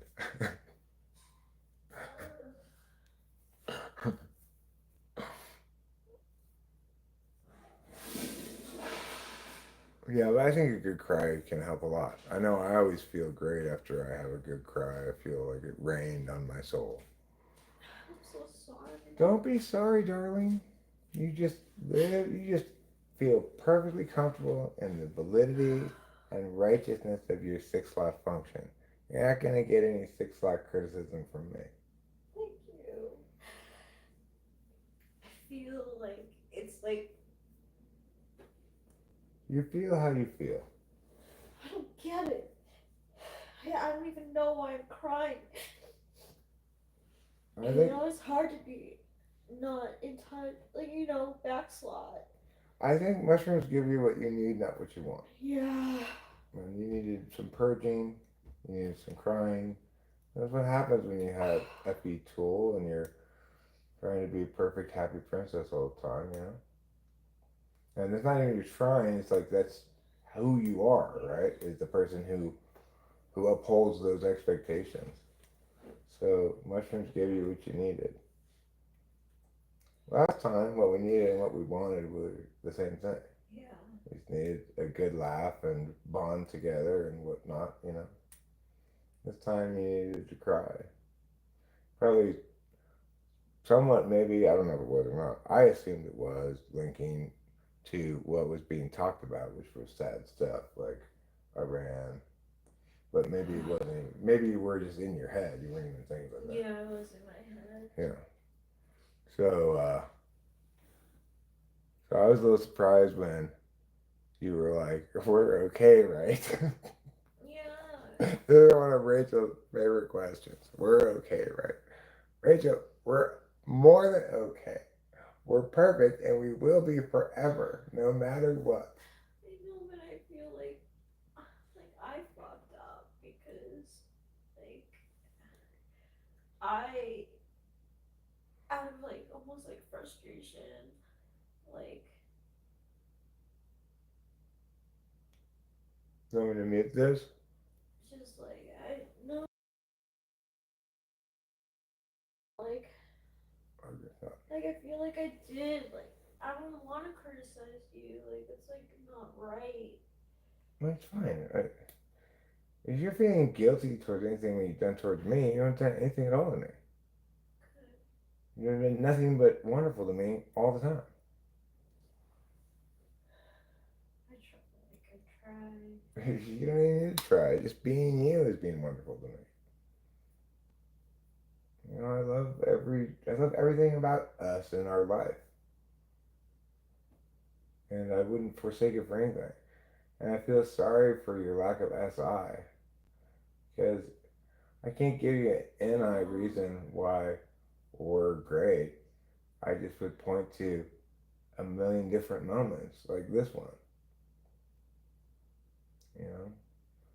And the fact that in a comparison metric, like if you compare us against any other couple including the happiest couples I that you know. know. And it makes me feel such spoiled. You're not expressing spoiledness, you're expressing fear. Yeah, I am expressing fear. You're afraid that we're not okay in some way, that you're going to lose me. But you're not going to lose me no matter what. It makes me feel like I'm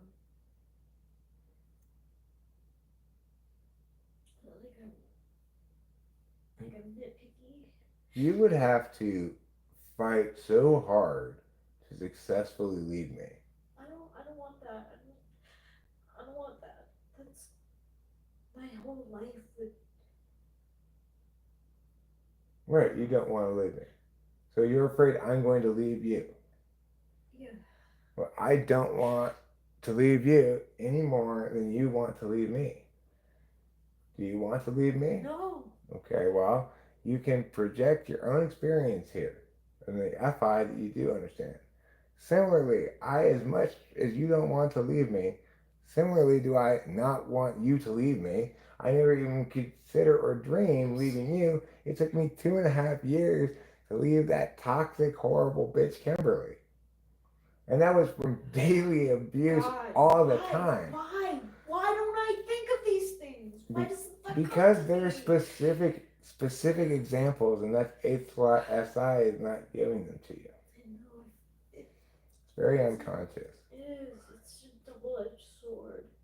It's like when I have to take action because there's some ticking clock, and then accordingly, because I have to take action, I don't take action extra much. God, I'm sorry, chat, for like derailing the conversation. Rachel, I don't think you should apologize at all, because I'm sure this is more interesting than whatever we were talking about before to most people, including me. Mushrooms always makes me more vulnerable with you. It brings out vulnerable conversations with us. And how do all those expressions of vulnerability always work out? They always work out well. No. Because I know that even the slightest bit of yeah from either of us can actually have, can hurt for a long time because we're so important to each other. Yeah. So that's why we're extremely good with each other and to each other, and it's like if you're worried about me leaving you, just think to yourself, do I know Eric at all? That's true. I do. Pretend you're a third party instead of yourself, evaluating what you know about me, but a third party with all your actual knowledge of me. Sometimes I forget. I just forget. What a shitbag would everybody conclude I was if I were to leave you for any reason at any point? After all the times I have said all of this stuff. That's true. My words persist beyond the time that we hear them. They live forever on the internet. And I might say I might say something wrong like a few times, maybe, like some matter like this. But I might do that with something I'm gonna do. Like I might say I'm gonna do this and then not do it. But I would never do that with something that I'm not going to do. That's a much different question, right? Then I'm defending not SEing rather than promising SEing. And also, it's critical to me to have, to be credible as a person. I can't, and to be a good person.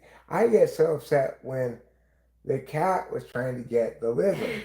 Can you imagine how I'd be if I tried? I get very upset if I hurt you even a little bit incidentally.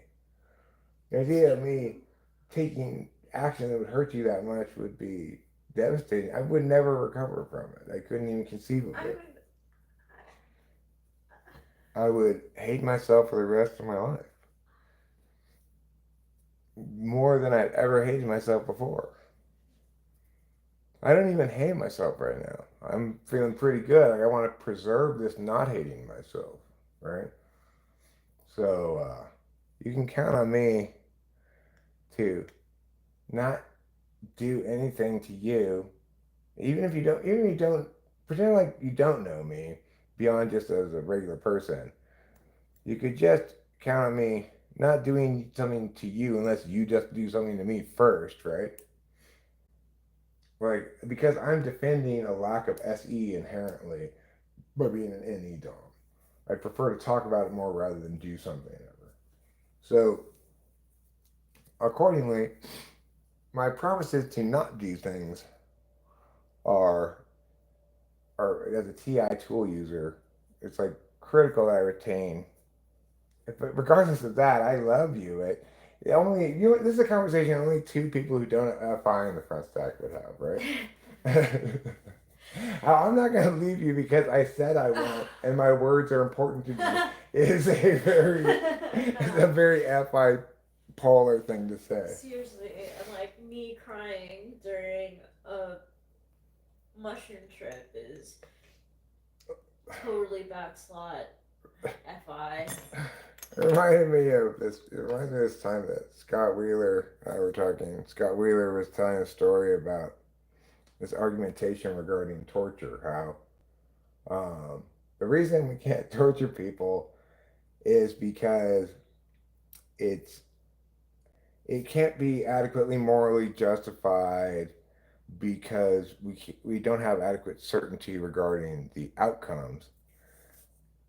In other words, like if you're torturing somebody says, like, this is a classic scenario, right? It's like somebody goes, well, if somebody put a nuclear bomb in your city that's set on a timer to go off, um, and you know that, and they're not going to tell you any other way where they hit it, then isn't it justified then? Well, the problem is that scenario never actually exists, right? But the point is, the argument would be it's morally wrong anyway because of the following reasons. And Scott Wheeler's like, so that's why you don't torture people, which is of course a hilarious critique of TI, right? Like the reason you don't torture people is because it's what do they call it? It appalls the conscience. It appalls the conscience. In other words, I can't even watch the cat chase a lizard without getting upset. So of course I can't torture somebody without getting upset. The reason I don't want to torture anybody is because it appalls the conscience, not because it's a violation of their rights fundamentally, right?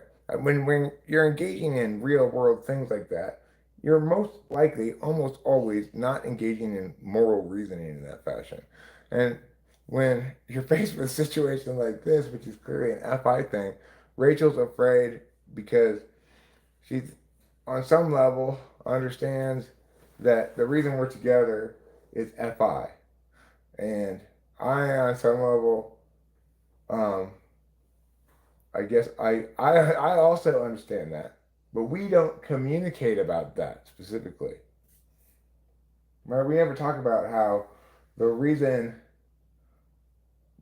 the actual reason why we're never going to part is because we love each other, because neither of us trust that as a reason. God, it's so dumb.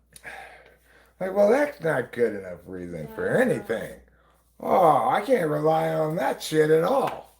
Might as well just tell me that the reason we're going to stay together is because the sky is blue. Yes, the sky is blue, but that's not a reason we're going to stay together. Okay? I'm going to stay with her because I'm committed to stay with her so that even if shit gets really shitty, I'm going to stay with her. Because I said I would. That sounds like Jada Pinkett Smith right there. Right?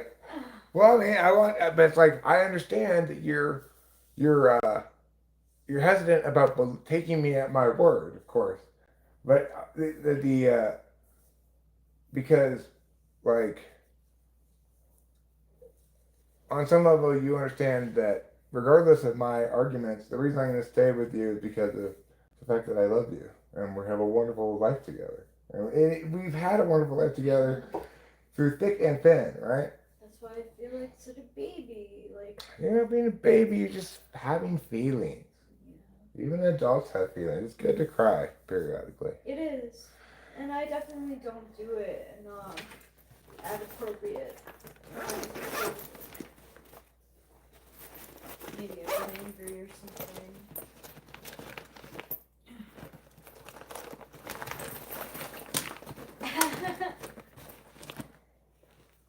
No, she's right. She's just being a big baba.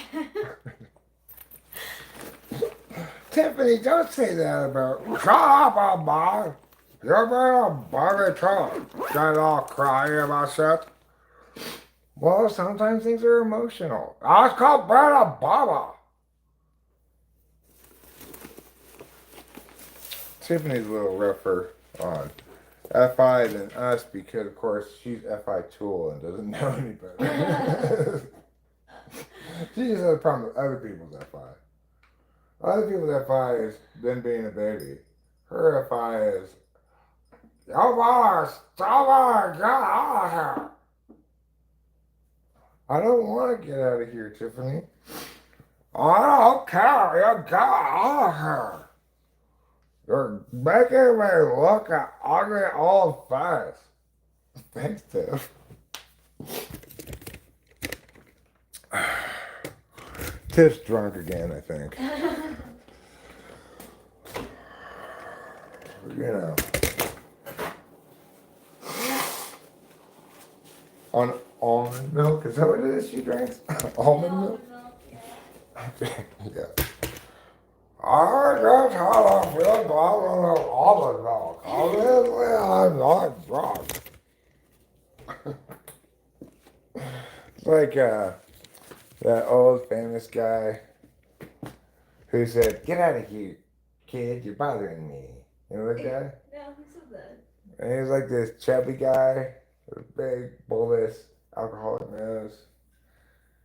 And he's standing there looking like, his routine was, his kid would come up to him. Like, he'd be, "Hey, mister, get out of here, kid, you're bothering me." What was his name? Anybody know what his name is?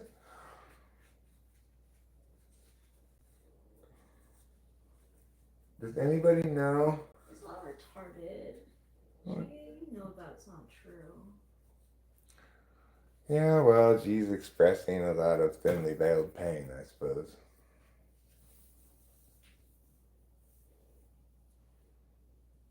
Oh yeah, I cry from the happies all the time. I cry in cartoons all the time when it's saying, "Oh my God, it's so good that they got together finally." You know, I'm sure you're gonna cry like that. I cry at any like underdog story where the underdog triumphs and wins. I cry at that. I cry at a lot of like U.S. constitutional stuff, government, like America stuff. So I try not to think about the state of things as much as possible because it's depressing. I care, I can't help but care about that. Is that my brag? What's my brag? I'm not sure which thing I was bragging here.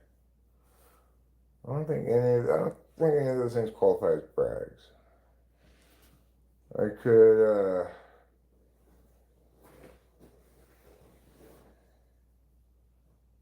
we're gonna brag about something. Well, we still haven't heard back from the realtor. Maybe we're getting an offer on the house. I mean, I love the idea of that. I really hope so. Yeah, she said last we heard she's waiting for an offer. And I assume she would call us and tell us if the status changed. But I'll probably want to call her this evening and have a conversation about like, okay, well, that's fine that we're waiting for an offer potentially, but how long do we wait before we lower the price? And assume that offer's not coming, How long do we let them dither and continue to offer? Because we're planning on lowering the price like weeks ago now at this point. Yeah. But we're waiting on if these people are going to make an offer. Either way, I'm glad we didn't lower the price until that's determined. But I want to know how how long of a thinking time are they gonna get? We're gonna afford them before we assume they're not gonna make an offer at this price. I know. So I want to have that conversation with her.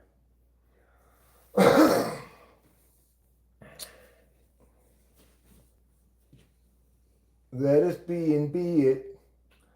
Reuben can't move up here. He has to stay in San Antonio where his family is. That's my conclusion. You are saving up. It's just going to take you like 200 plus years to save up that much. Then it's not a fib, Acacia. I'm just saving up very, very slowly. Putting a nickel aside here and there. We'll see what happens. Yeah, I mean, if Ruben was like, no, I'm down to move to Mariposa, then, you know. I'm sure he would have made that happen. Yeah. But he's got a whole bunch of people in San Antonio. Plus, the only thing between him and the Mexicans at the Alamo, he's the only thing between the Alamo and the Mexicans. He keeps them at bay himself. Every night he goes and takes his shift with his pioneer style firearms. They've all agreed to stick with the same weaponry that they had back in the day. That's why the skirmishes continue, because the weapons weren't that great. The thought is nice. That's what you're trying to say. We got it. I got it anyway. I think most people did. Nice thoughts are nice and bad thoughts are bad. I was thinking earlier about how there's a word, a verb, an action verb, it's not a transitive verb, but it's not a linking verb, okay? It's an intransitive, non-linking verb for something that smells bad. Like you stink, right?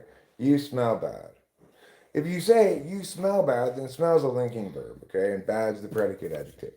But we don't really have things like that for other things. Like there's not a verb that means you look bad, right? Like you can't. There's no verb that says you're ugging me. You're ugging me right now. You know. And there's no verb also for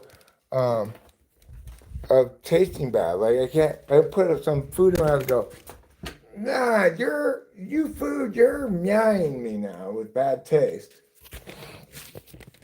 And similarly, we have a lot of verbs for sounds that are bad, but none of them that mean specifically this is a bad sound. Dead. Oh no, it's ash. I think it's my makeup, most likely. It's dark. It's like black smudgy thing. So. Yeah. It's my mascara. Oh. I see. Okay, well, that makes sense because you were crying. I thought it was a dead mosquito at first.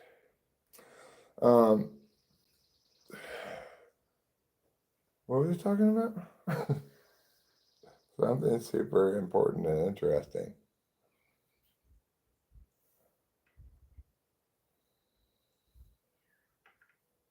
I don't know. The Alamo. No, I don't know. I mean, I really it could have don't know. been. It could have been. No, it wasn't. That was Wasn't, past. but- But it could be that I should talk more about Ruben's doing at the Alamo. I mean, that could be. You gotta still save the Alamo. It's not done being saved yet. Nobody declared it saving day, finally, you know. The Alamo has finally been saved. By Ruben. No, but the thing is, people are not saying to save, they're not save the Alamo. They're telling to remember the fact that it was remember already the Alamo. not saved. That's true. I forgot about that saying. Remember the Alamo. Remember that time we didn't save the Alamo is really what they're saying. Mm. And I'm like, well, shouldn't we also remember the time you did save the Alamo? Why don't we ever talk about that time? Isn't that time worth remembering?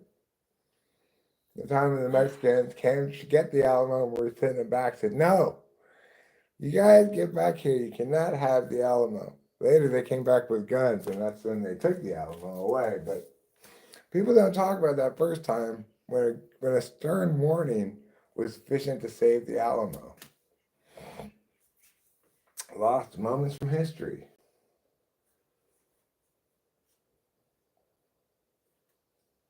Like this guy, I watched his videos called The Fat Electrician.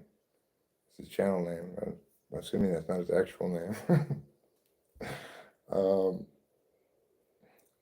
He told the story of Cassius Clay.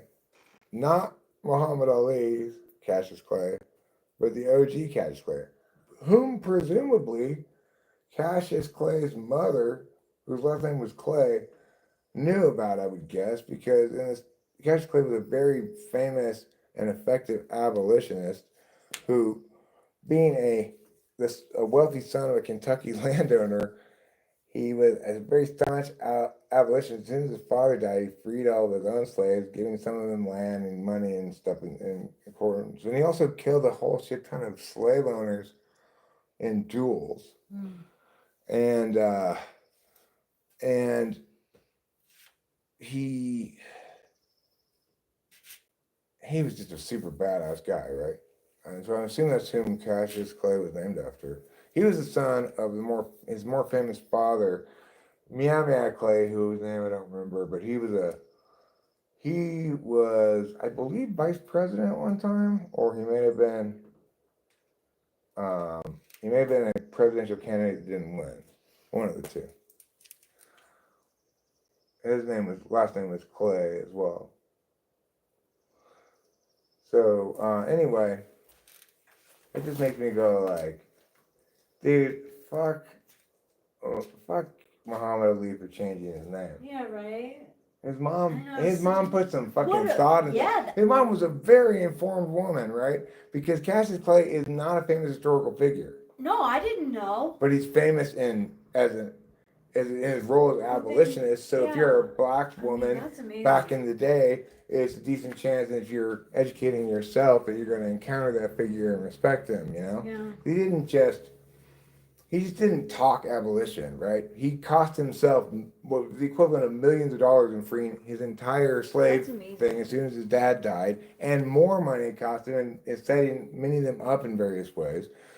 And then also, it wasn't just like a puss kind of abolitionist. He also killed shit tons of people in duels, like shit tons of people. Wow. Because he was such a staunch abolitionist. Wow. You know, wealthy Kentucky landowner class, slave owners would challenge him to a duel, and he'd kill them all. I mean, something named after that is a kind of privilege in a way. I would be like. I mean, the thing is, he was ferociously correct, you know? And the reason he kept getting challenged to duels because he wouldn't shut up. He's living in Kentucky. He had a publishing company where he was publishing a newspaper, an abolitionist newspaper in Kentucky prior to the Civil War, and he had iron put on all of his houses to protect himself from all the gunshots. Oh my God! What a badass! And he refused to go someplace more safe, and had the place rigged to explode should his defenses be breached. Wow. But he didn't want anybody else to have to engage in anything that was risky. Who was working for his publishing company, so there was a trapdoor that they could get away while he was making a defensive stand against people. Wow! By himself. That's what I mean. Like, why did Muhammad Ali change his name? Right, because he thought that's my slave name. That's your slave freer name. Yeah. What a shitty decision. You know, in your head. What a shitty decision by him. And what a shitty religion Islam is for having him change his name. That's so weird. Or for there to be a religion where to join it, it's a good idea for you to give up your actual name and change it to a religious name. Like, you know, what else was a great name is Lou Alcindor. Lou Alcindor was a fantastic name. He changed it to Kareem Abdul-Jabbar. which is a shitty name. Any way you cut it, it's a shitty name.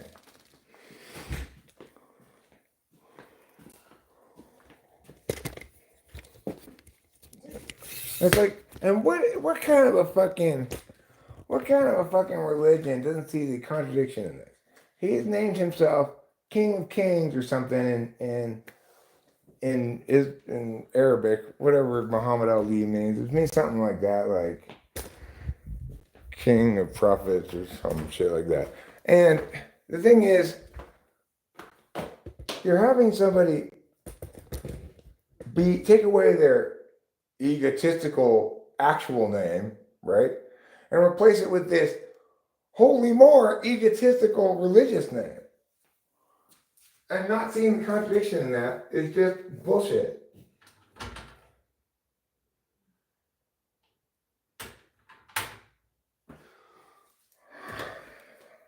I'm also pretty frustrated with me and my brain.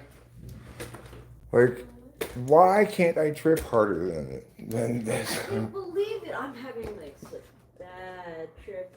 It's hitting me so hard. It's still? You didn't have to take a climb? Did you take a full one? Yeah, I took a full one. I took 2 Prozac? Okay. You want to take a half Adderall?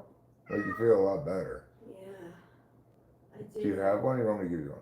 No, I have one. I'll take it. Okay. Oh my god, it's just. It'll make you feel a lot better. Oh. Yeah, she's having a rough day, rough couple of days, you know, with the PMS and the Adderall crash and everything.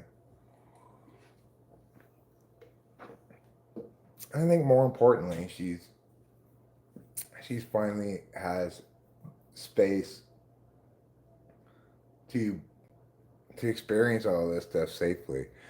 I think she was not experiencing these kind of things when I was depressed, because I was depressed, and you know, I was already prone to somehow expecting her to fix my depression in some way without knowing that's what I was doing. And in a couple of instances, I was like blaming her, like for me feeling bad or something, you know?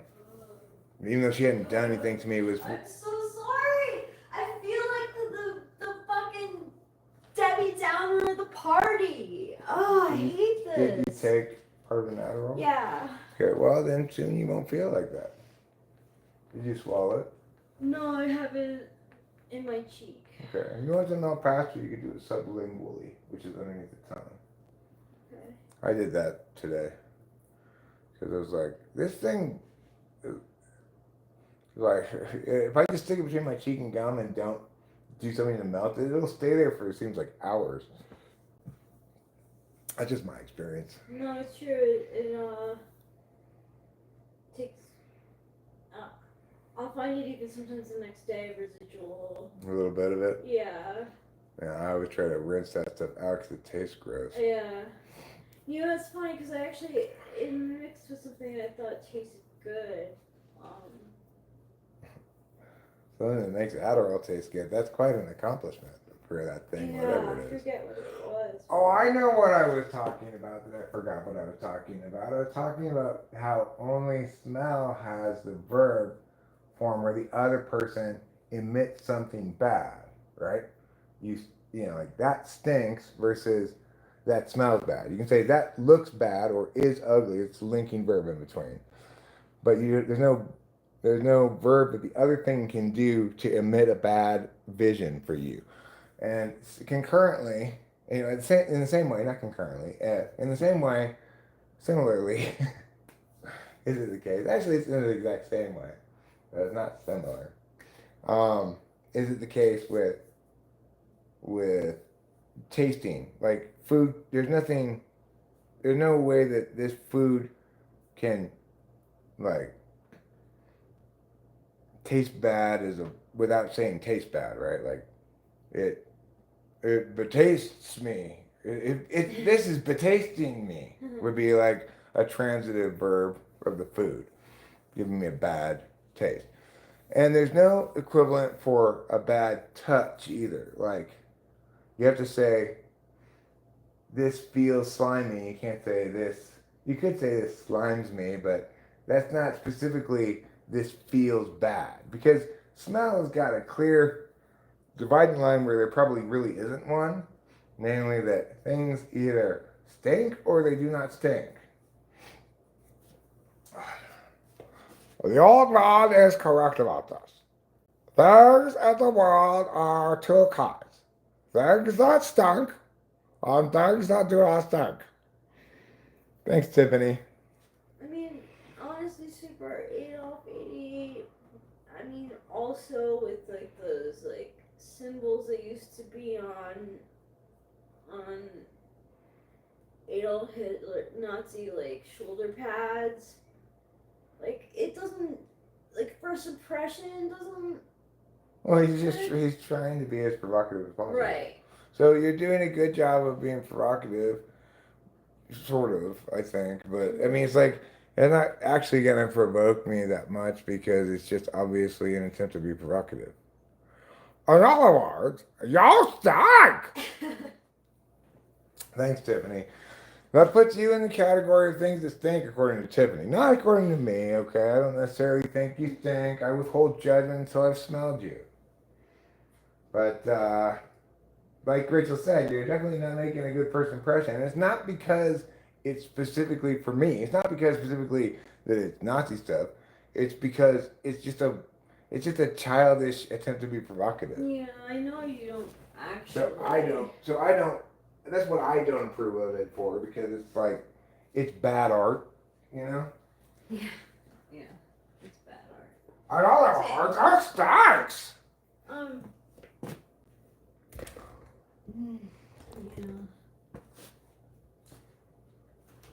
Oh my god. Bad art is almost worse than if you were really a Nazi. No. I'm joking. No. I'm joking. Okay. So even in my joke, I said almost.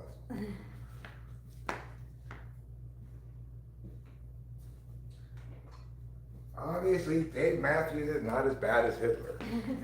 No. But artistically, if you were to, measure them in their respective fields, call Hitler's field evil and Dave Matthews' field bad art, well, he's in the same range of peerage, right? Yeah.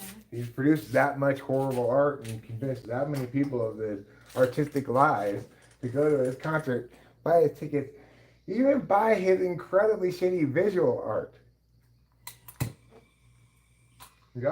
That's like Dr. Evil of aesthetic failure.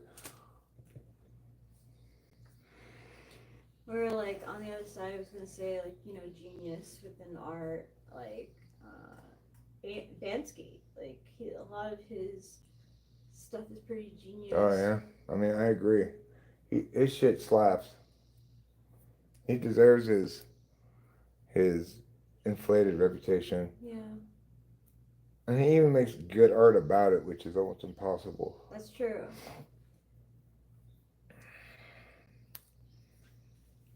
But I don't really blame people for bad visual art for some reason because it's like, or I give him credit for being a genius at visual art, sure, and it's because it requires multiple levels of aesthetic genius. Like he's got to have the NI thing going on, but he's also engaging communicatively with some ideas, like ideas about art or about society, and he's doing it effectively, which is almost impossible. So accordingly, it's extra genius because he's doing something that's very tricky to do, which you can't comment about shit without getting political, certain kinds of commentary, and you can't get political without ruining art, typically. But he pulls it off. Yeah, he does. Because like there's like he gets to like the I don't know. He's an INFJ, that's why. That's what I would be, my guess. He's got that kind of mix of NI pop with communication pop that you're a lot less likely to see from say, an ISFP who might have the NI pop, but would be not communicating about ideas so much. No, no. You know, it's interesting. So like I follow this art Instagram, and there was this like lovely painting of flowers, and it was cool because they were like translucent, so they were like overlapping each other, but you could see them. And it was Salvador Dali's art, and I was just like, oh my gosh, I like a piece of work that Dali did. Like, why didn't he do more of that stuff? Like, He was more interested in making money than he was in making art. oh, He was a real salesman. do you think that? Well, yeah, he was. I guess that image. With the mustache and stuff. Mhm. And you just see the FI just splattering all over him like paint on one of his canvases. The FI, he's, I don't know, something about him screams ENFP to me. Possibly ESFP. Ooh. Yeah. I wonder if Pablo Picasso was ESFP because like he used to bed like he was terrible. He's another one who's more interested in making money than art. Yeah. And he succeeded at that. He's still making money long after his death for people who have overvalued his work dramatically. Because talk about NI without anything else, right? It's like the thing I remember about ISFPs and ISTPs is their NI is going to be quite crystalline and singular, not unlike an INFJ or something. But it's for a different reason. It's because they're NE blind, so that's all they have is NI, ideationally. Whereas an NI Dom, their relationship with NE is a receiver's relationship. In other words, they're looking to receive new ideas all the time and know which of them are good. But for ISTPs, NE's blind, so it's not like it's like whereas INFJs are very used to exchanging goods and services in the language of extroverted intuition, ISFPs and ISTPs consciously cannot see any possible point in it, and they don't even view it as something that's putting information. They just view it as something that, like finding lots of different ideas or something.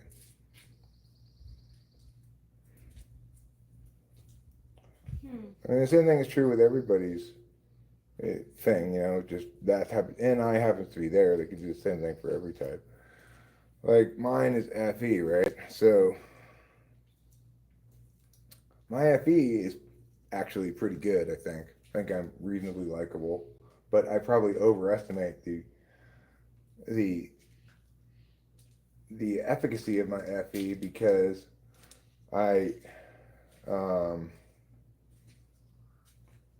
it's not because I value FE less than an FE Dom, for example. We both value it as an absolute value. I might value it more because I have an incomplete understanding of the F's, right? My FI is blind, so accordingly, all I have is FE.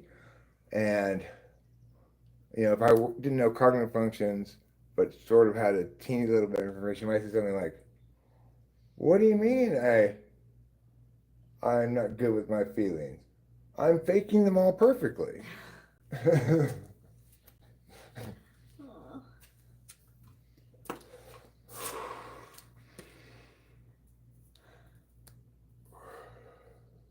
course, that would be false, but it would be indicative of blind FI, like be that oblivious about it.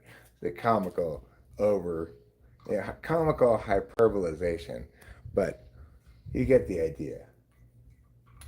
Another example I have I think is a good analogy / way to understand polar is,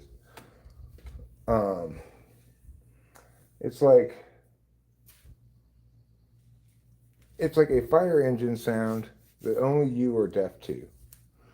So when you walk down the street and you see the fire engine going by, and you see other people go like this, or like this, or whatever to cover the loud sound, you just think that that's like a tradition you do when fire engines pass. And so, you start doing that too, and everybody else assumes, oh, you also are bothered by the loudness of the fire engine. Whereas you just assume it's some random thing people do when fire engines drive by. Funny. Even if there's no horns going off. Yeah, even there's no. So you periodically you'll get caught because you'll put your hands over your ears when the siren's not on, but a fire engine is driving by. And they go, "What are you doing?" They go, "Well, the fire engine's driving by." What do you mean? What am I doing? What aren't you doing? We only do that because it's loud, right? It's not that loud. It's a little louder than a normal car, but not that loud. Because if you're deaf to the siren, you're just evaluating the sound of the car, right? And you're like, well, yeah, a fire engine's a little louder than a normal car. It's bigger. It's understandable. It's about the same size of sound as a semi-truck or something, maybe. We'll go, no, the siren. What siren? Wait, the one you're covering your ears about. Oh, that's not why I'm covering my ears. Look at this, one of those calculator ants. Yeah. This was like an ant before. I think so. Yeah, I think it is. What is it? I think it's one of those calculator ants. Oh, cow killer. What does It that mean? might be a beetle, but they're just called that because their bite's so painful. Oh. Like- yeah, I think it's an ant. Because, like, the way it's shaped. Right? Actually, it looks like an ant, and it's called an ant, but it's not an ant. It's Beetle? it's a larval form of a wasp. Oh, think. shit. Yeah. Oh. I hope that thing is dead. They're also called like, what are they called? Like, not furry ants, but something that means furry. I forget. It's okay. I don't need to remember that. Is the Adderall making you feel a little better? Yeah. That's good to Yeah. hear. It's okay to feel sad sometimes. It's good for us. I'm sorry. But... I don't think it's necessarily good or bad, but is not. Unlike crying and stuff, I think generally are good and etc. I'm not sure that the fear that I'm going to leave you is to the extent that you can try not to indulge in it. It might be better for you because, like, there's certain things like that. I don't know. I'm just projecting my own experience, thinking about how I used to get jealous and searchy with you. But then you express that you don't like it. That's fine, Rachel. I like the fact that you express you don't like it because then all of a sudden I'm not jealous anymore. I don't have to experience those bad feelings. Well, And it's like I realized that I was kind of like addicted to them or something. Addicted to doing that periodically. Like I it's just- liked the feeling. It was a bad feeling, but I liked it. like, Like the I taste have of nowhere to Adderall. hide. I don't. I know you have nothing I to hide. don't- I know. I've known that the whole time. Right? But I used to look at your phone anyway. Right? And it just because I refused to accept that what I knew was good enough. But then I'm thinking to myself, like, should I be like searching through his stuff? But I don't want to. Or you can all you want. I know. It requires zero effort. So typically, if somebody's hiding something, they try a little harder to hide it, right? Yeah, right. And what could I possibly be hiding? My whole life. And my stuff is Right. What could either of us possibly be hiding? We both know each other's whole life. So the question is, do we trust what we know? And the thing is, you want to know why this relationship universally will work. So you could put another two equivalents of us together and it would always work perfectly every time. And that way you'll know with your NI that we're meant to be. But you could know with your SI by just this wonderful time we're having right now, even though you're crying. Even though you're crying, this is part of the rich beauty of life's tapestry. Yeah. Hmm. Sorry. Don't be sorry. This is what happens when something matters to you a lot. Yeah. It's like you're an INFJ. You're born jaded. When something matters to you a lot, all of a sudden you got to be in your sixth slot FI. You don't like that, and it pops off as I don't have any NI reason to trust this, and my feelings are critically linked to it, so I don't know what to do. It's not stupid. It's just a totally explainable phenomenon given your function stack. If being you is stupid, I don't want to be smart.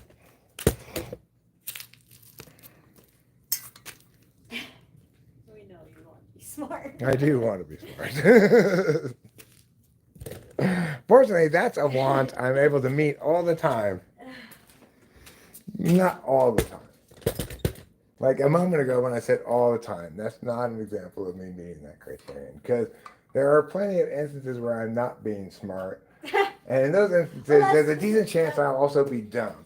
Like if I'm looking like, oh, should I sweep this up? I'm neither being smart nor dumb. That is true. If I then try to sweep it up with like a little teeny broom or my hands instead of getting the broom that's right there, well then I'm being dumb.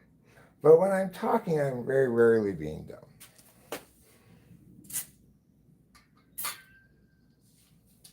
And usually, if it's a thing that I'm remembering as a thing that was happening, I was talking. Otherwise, it was just probably something that happened between things where I was talking. I do wish that, like, really, like, a slot is double-edged sword, I think, for most people. You want to come in out of the mosquitoes? There's an 8-slot function reality for you. Thank you. Although that is one thing that will get you to go inside rather than hang out with me. It's true. Is mosquitoes. And the cold. Well, then you go get a jacket on. Sometimes. Mosquitoes are uniquely difficult to solve. You gotta cover your whole body to avoid getting them. But yeah, you have to cover your whole body. You can solve heat by getting wet, or by taking off layers if it's not that hot, or by turning on air conditioning or whatever. We can get away from mosquitoes by going inside, so that's easy enough. But being outside, it's like the problem with mosquitoes is you're likely to have to cover up and wear long sleeves and everything when it's hot, because mosquitoes are out when it's hot. So, and also nobody wants to wear one of those hats around all the time just to go outside. No.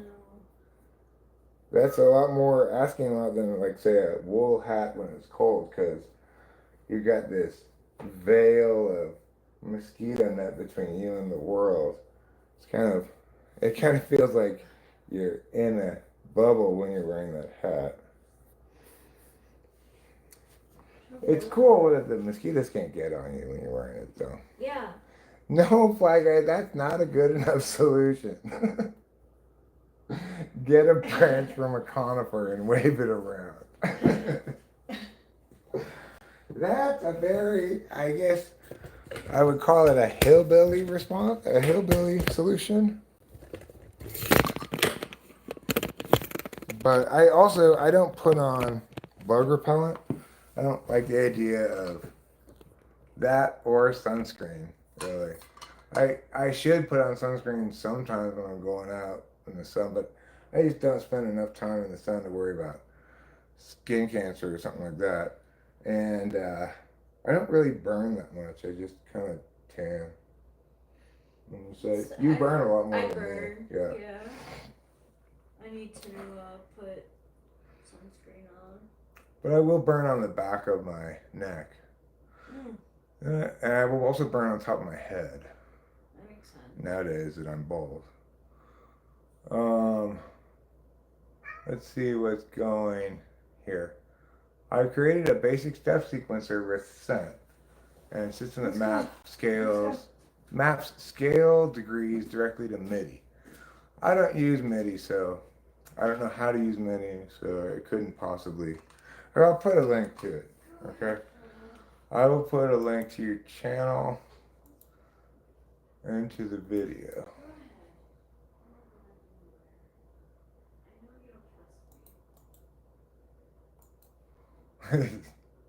Rachel just said, "I know you don't trust me," to the cat.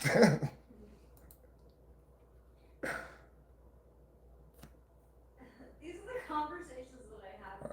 I know, I was laughing earlier when you were, I don't know where you were, but about how you feel guilty because you established FI boundaries for the cats. Yeah. I don't want you here is plenty good enough reason to move them. But then Rachel will think afterwards that they're mad at her. The cats are not mad at her. Maybe she's right about Trouble. I don't know. Trouble's that kind of cat. Like, he's weird. Weirdly human. Yeah, like. But Kapia is not like that. She has like either she doesn't trust you or she does, and that's basically her only emotion. She doesn't retain being mad at you. And you don't scare. When you do things, it's not like you're scaring them. They'll remember fear. You're just establishing, no, I don't want this. I don't want you on the bed. I don't want you right here, you know? Yeah. And that's perfectly legit. But your FI6, you go, that's garbage reason. Of course the cats are going to be mad at me. They should be mad at me. I didn't have a good reason for moving them. Just my own personal comfort and interest.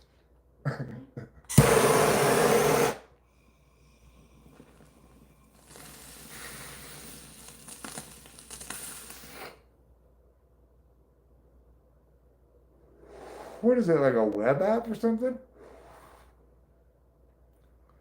I mean, how do you mean you uploaded it on your channel? Like, you only upload videos on your channel.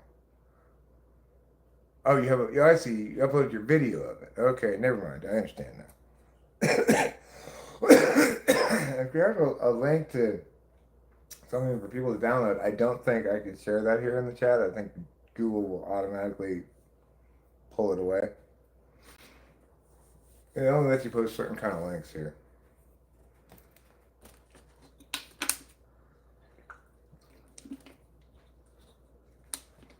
It will let me put a Google Files link. So if you have it in like in Google's, if you've got it in a Google Drive, then and you want people to download it, then you still won't be able to share that link with me. So.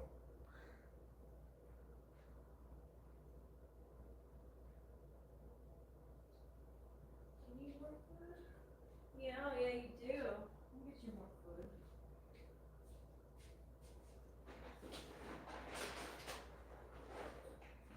food. Oh, search pure data. Out loud, but if I am talking out loud, it's probably to the cats. Oh yeah, I've learned that over the times. Like, Please don't do that to your sister. I can tell the difference from your different ways of talking to the cat versus talking to a person.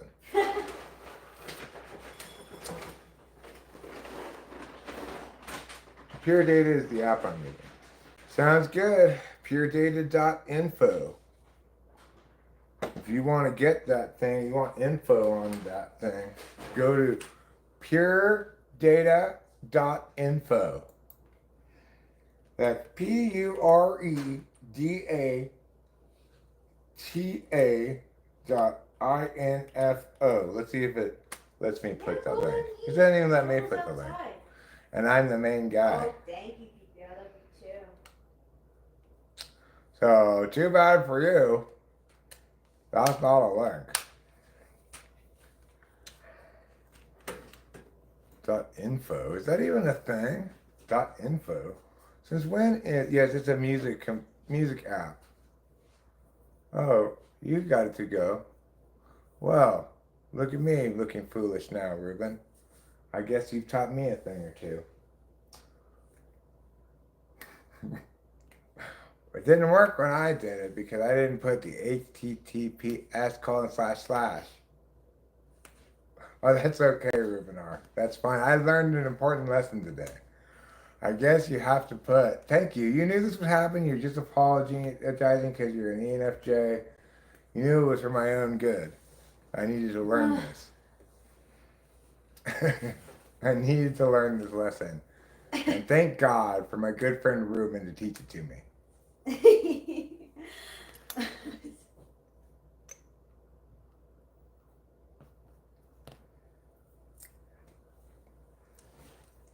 No doubt the shame over being wrong on this will keep me up for days. But I'm nevertheless pleased to learn. I'll throw the link to my project in the description of the video. Okay, that's a good idea, Gyalt.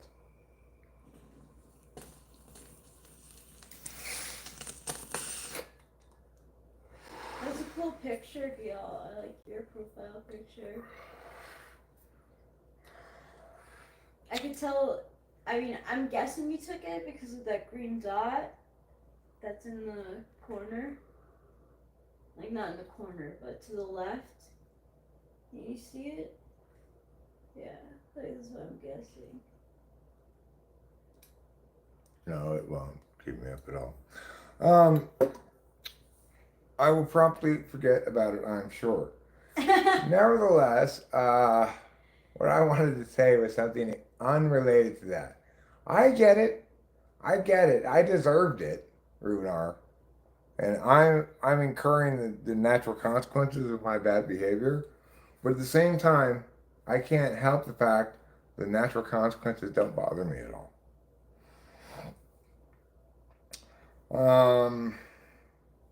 Just like the natural FE consequences for Donald Trump don't bother him at all either.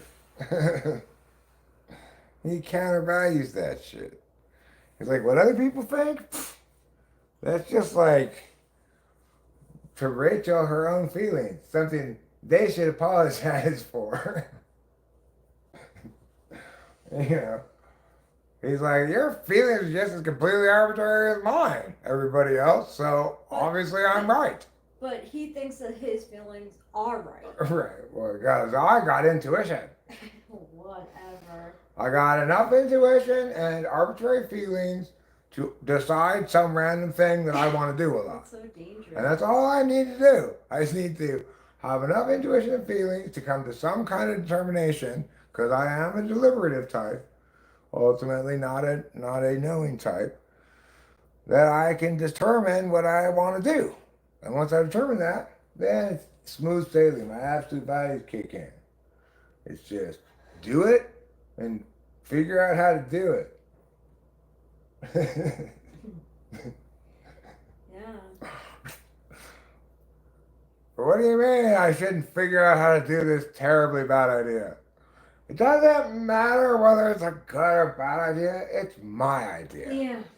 That's what matters to me.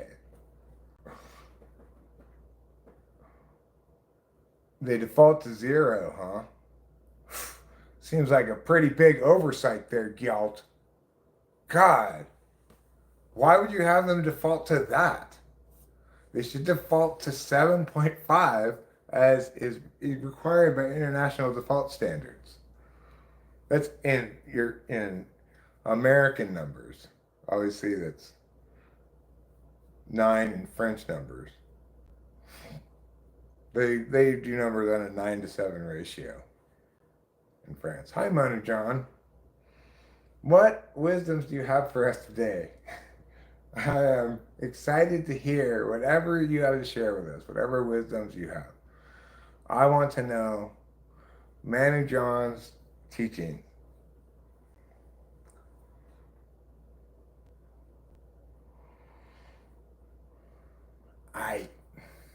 IGHT. That's a slang form of a slang form. You're only allowed one slangage, I believe, per word. Like, I is already a slangage of all right. To further slang "ite" is to double slang, which means logically it should unslang itself, and it doesn't, so ergo it's not allowed.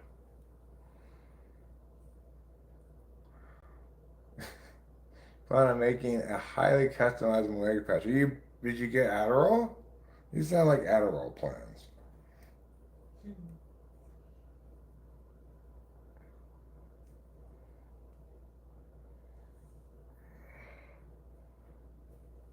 There are better tools than whatever I'm going to make, but I do this for fun. Well, that sounds like a real Sisyphean hobby if you got there. So good for you. Yeah, I know. I have lots of dumbass things like that too. Like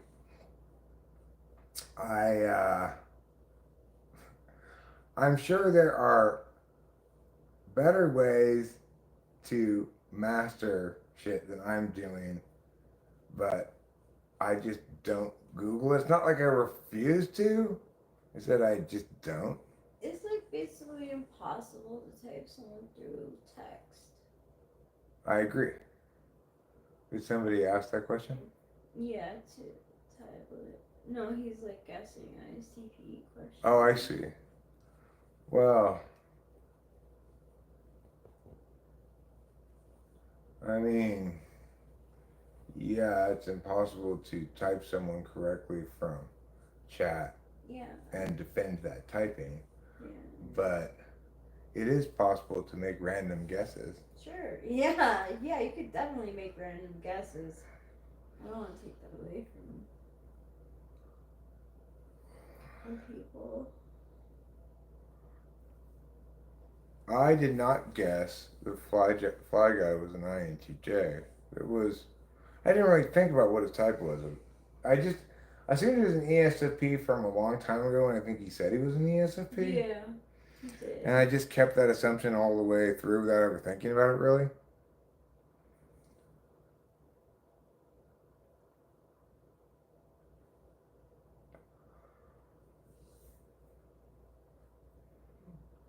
Yeah, well, I'm a little frustrated with music right now, actually. But I think what I'm going to do is record cone putters, sign holders. I've got the lyrics written out for it. I think I've got I got everything but a bridge done now. I think I finished writing it, the verse choruses now, today.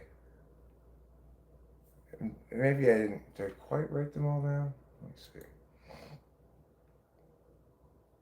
No, I didn't write them down on the last line because I got distracted. Funny, I remember I got distracted by something. That's why I checked. Isn't that E capital B? It's E little b because it's E flat. E big B. What am I thinking? Hallelujah! You're gonna make this whole woman faint.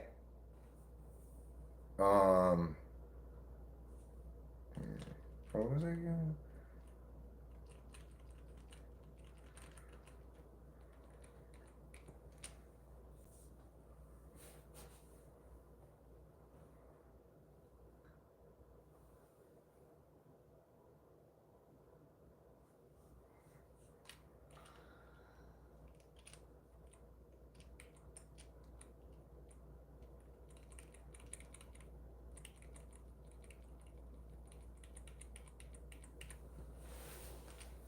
You okay? I'm like still fucking feeling it. What, the emotions? Yeah. Or the emotions? Both. Are you telling me you're feeling the emotions because you're feeling the emotions? I don't know. I don't know how to separate them.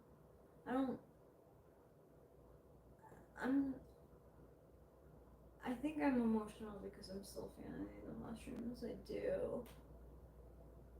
Okay. It's getting better. I mean, I guess the question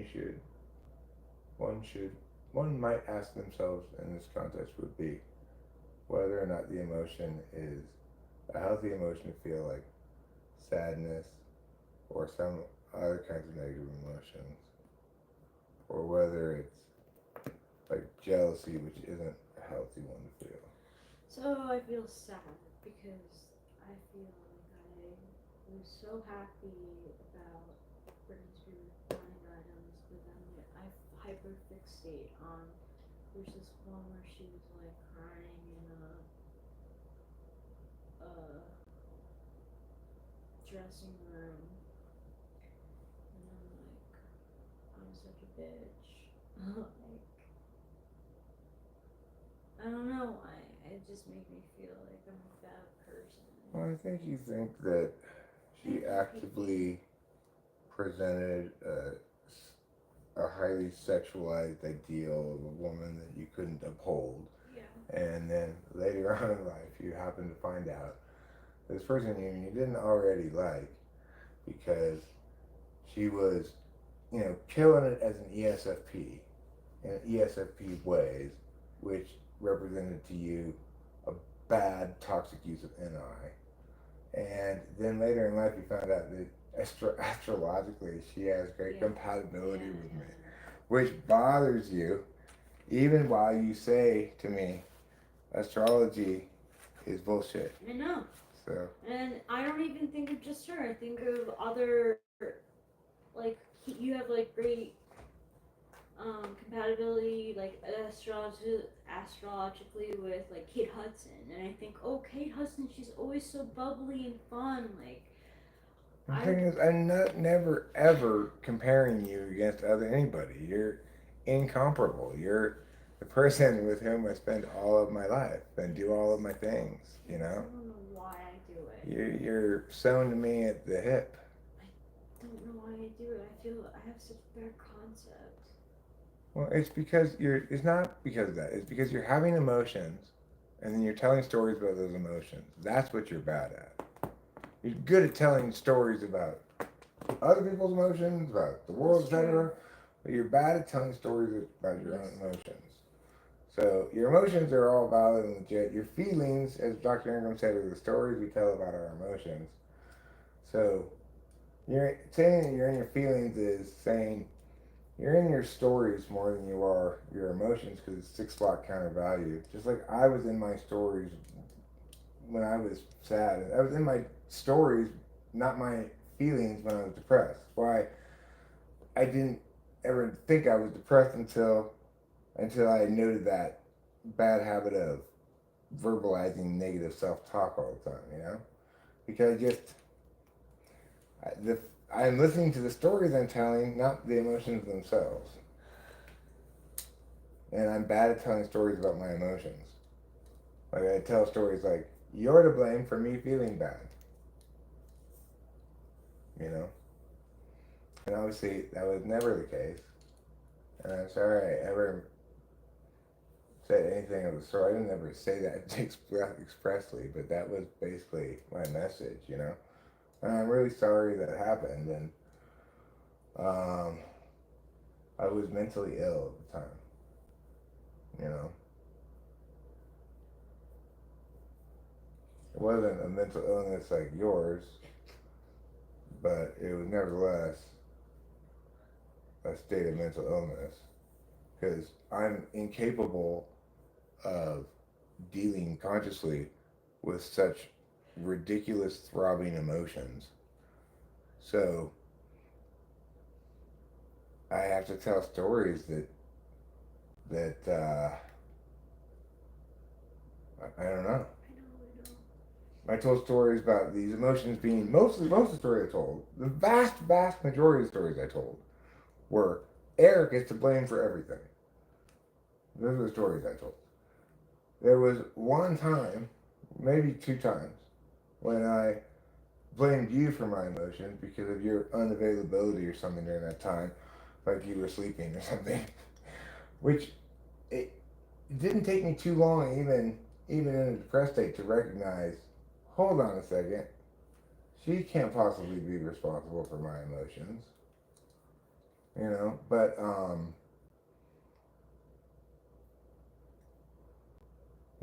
it was, what happened was, I wanted you near me and up, and you were sleeping.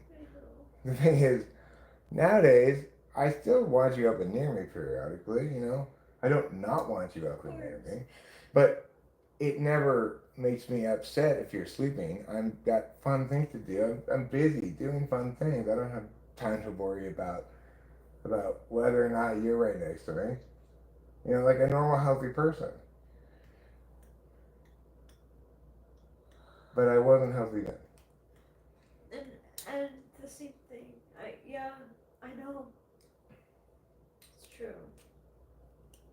I just wanted to fix it so bad.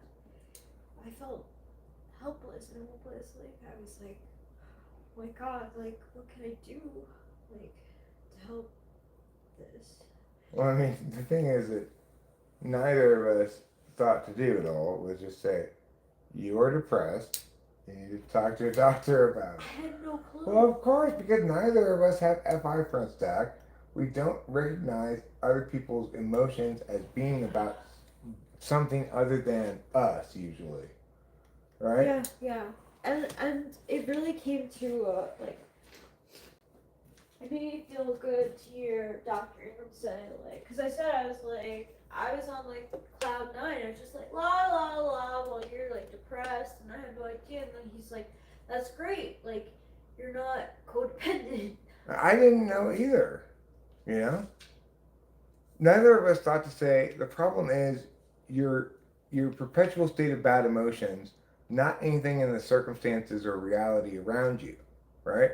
What I wanted to say was when I'm feeling bad, it's always because of something, you know, like, so that means either it's because I fucked up and it's my fault 99% of the time when I'm feeling bad. That's how I was directing my attention, just hating myself. And then, you know, when if I had expectations that I didn't convey to you that were not met, and you could not possibly have read my mind, and that I wouldn't have wanted to convey to you because they were ridiculous, right? I want you to sit here even though you want to do something else because I feel bad. How are they going to convey that, you know?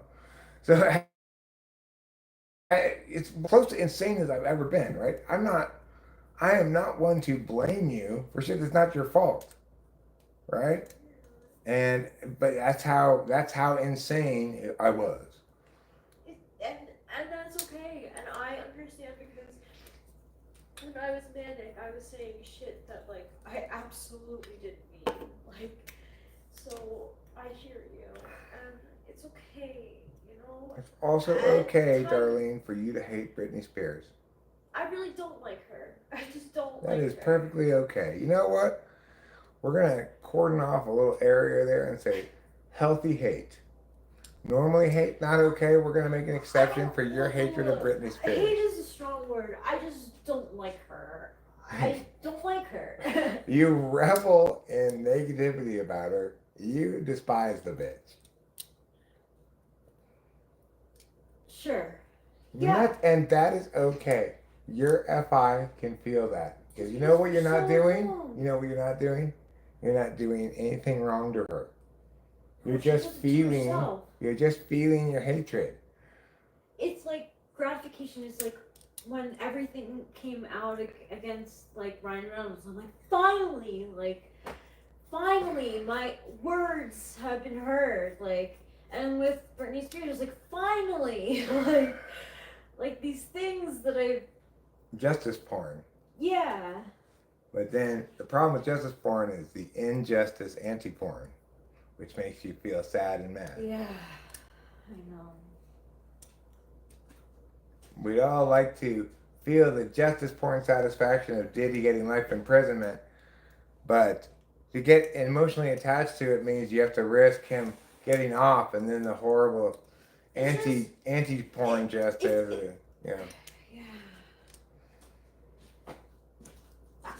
I do feel bad that I dislike her so much because she's a dumbass, and she can't help that. But some of the stuff she can. I mean, jeez, the amount of times that she has sex is like insane. She's just willing to like get naked like that. Crazy. But then that's because I don't understand it. That's why. I just don't understand it. Gee, to put it very simply, you're protesting something you shouldn't be protesting, and more importantly, you're saying in your goddamn tank you can drink all this stuff. You're just saying, I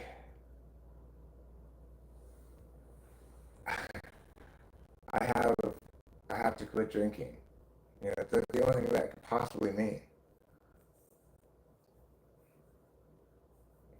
It's like that's not a rewarding relationship with a drug.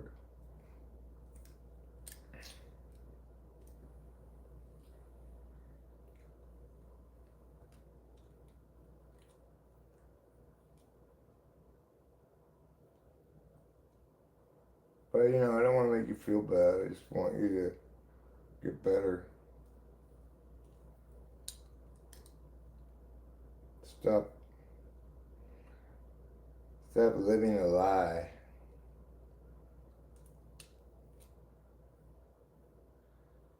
Well, you could tell me to shut the fuck up about that. It's not my business. I mean, it does make you a little bit of a cunt. Like, honestly, though, really. You know, if Rachel's saying that, then you're actually makes you a lot of bit of a cunt. Like, some of the shit you say, I'm like, wow, you did not think that through. He thought he's just provoking negative emotions from other people because he's Yeah, that's true. I would be the suffering. same way. So if I ain't gonna suffer, you gotta suffer too, people, you cunts. I get it.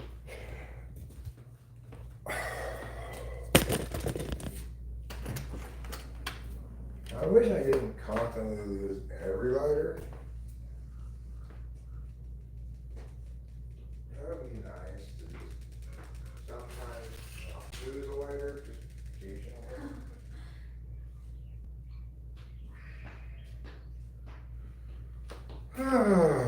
What a heavy subject that is. Drinking, you know. No, I'm talking about alcoholism. Yeah. You want to go in? Go. I really stand at such conflicted crossroads about it because on the one hand, my position is never to be violated, which is that it's not my business what other people do with their drugs and alcohol. But on the other hand, I have this personal experience where I understand just how much suck there is in drinking too much. Because of its, because like it's making G be cunty, and then you know in brief periods of soberness he feels like being a cunt, and then he just says, well, here's some more alcohol for you, and then just does it again. Because while drunk, he doesn't care about it at all. That's how it works. That's the magic of alcohol. Well, if I'm drunk enough, I don't care at all about how I'm going to feel about this horrible shit I'm saying tomorrow. You know. Of course, I'm saying horrible shit because my soul is crying out for saving. Whoa. Whoa. What That's is a big ass bug. I don't know. It looks like a super daddy longlegs. Yeah. Like super sized daddy longlegs. Yeah. Could you turn on the light, Sure. please? Thank you.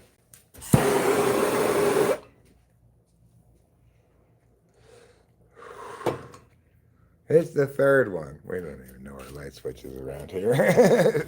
Yeah.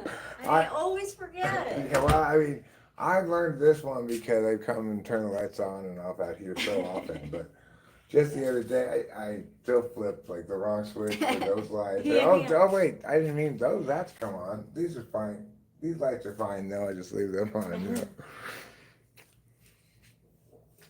You know. Oh.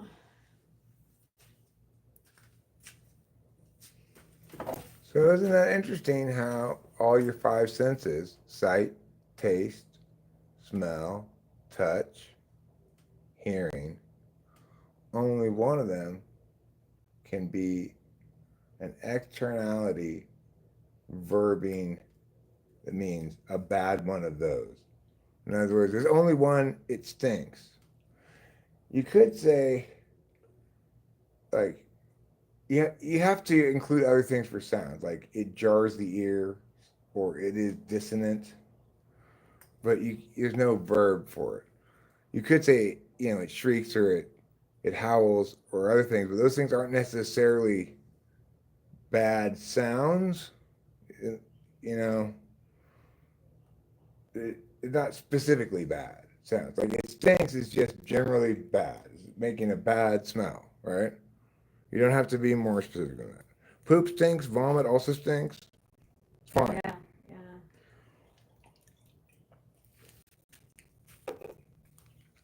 So only smell, only the olfactory senses have that verb that's not a linking verb to connect them to, say, a predicate adjective or something. And I can't help but wonder why that is. I'm sure that in other languages there is a verb that, like, that uggs me. It makes my eyes feel sad. That's what hug means. Yeah. It's like the stinks of your eyes. I like that. Oh God. That you uggs me. It's like, who likes this kind of aesthetic? We could make it a verb right now. Let's agree to just apply it to things that aren't people.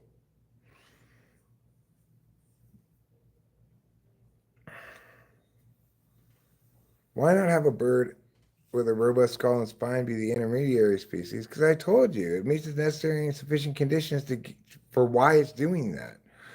The reason it has that head is so that it can peck really hard so it can get through wood so it can get a worm. If it has sufficient protection ability to get the worm, then it has no need. This is assuming a revolutionary frame. Then it has no need for further evolution. Yeah. Things that don't have a hard enough head with a tough enough beak aren't getting selected against.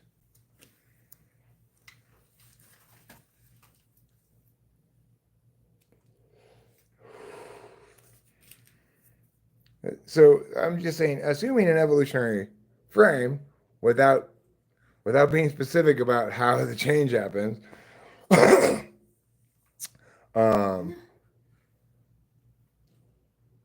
Bugs. I'll put a moth flew into my space bomb. Bomb.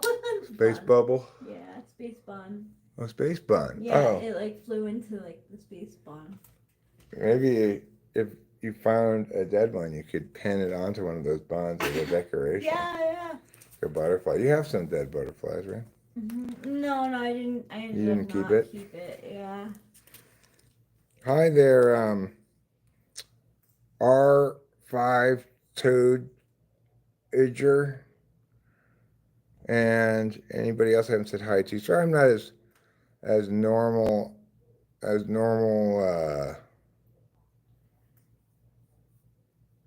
oh God, it's terrible. It hurts my FI so much, Fly Guy. What? When the animals get a thing and don't kill it and just torture it. Just even if they just get it at all. What do I think about the Iran-Israel situation? I think it's all fucked up. Why not have a bird with a robust skull and spine be the intermediary species? I already answered that. I already read it. That's why I already answered it. You didn't ask it again, just to be clear. It's so big. Didn't even see it. Haven't you heard of the wood toucher bird? No, I haven't. Is that a joke? A bird that just pecks pointlessly at the wood and doesn't get through it.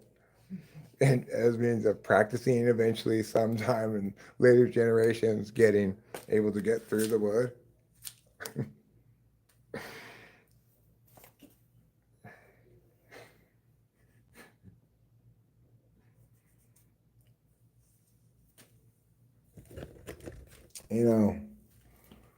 There's a difference between, there's also, it's like all these studies about somatic and epigenetic evolution they contradict special evolution. Because those are legit. Epigenetic evolution is legit. Somatic evolution is legit. Epigenetic evolution is how it's the only thing that's legit about it though is it's how the genome gets progressively sicker. It's why we have things like sickle cell anemia, etc. That's or not sickle cell anemia. That's a mutation that wasn't deadly enough to kill and got put in a thing. But certain epigenetic changes are things like if if you experience enough deprivation, Holocaust kind of stuff or whatever, they show changes in the genetic makeup of the kids that are taken from the changes to the chromosomes and stuff to the parents that were due to trauma-induced stuff, right? So those kind of things are epigenetic changes. Supposedly, cigarettes can have some epigenetic changes. But they're always negative, is the actuality of it. And in the verb cringe, cringe is to like even that it's something you do, not something the other thing does. But it's like that cringes me would be a way of saying that offends my FE. Like I think like when I thought of cringe, I thought of celebrities singing Imagine during the pandemic. Like that's so cringe. Like imagine all the people like Getting COVID shots. yeah, like you're Stop catastrophizing this fucked up situation for emotional payoff is what you were thinking, probably. well like it's like ew, like no, don't do that. Don't try to be relatable when you're not. It's hard. Their time during the COVID pandemic was definitely different than most people. You know who my celebrity hero is? Justine Bateman. Oh yeah. For the shit she said about Meghan Markle. That what did she say? Let me Google it so you can see it. It was great. Made me think. Now this lady, she's got her head on straight. Well, Something about the Victim Olympics. Victim Olympics is funny. Justine Bateman's quote about Meghan Markle.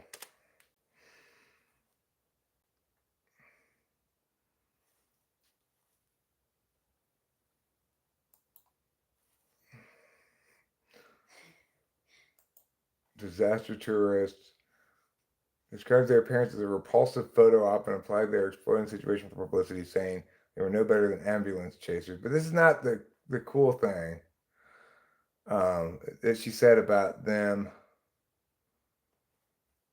Let's see, let me put in here Victim Olympics.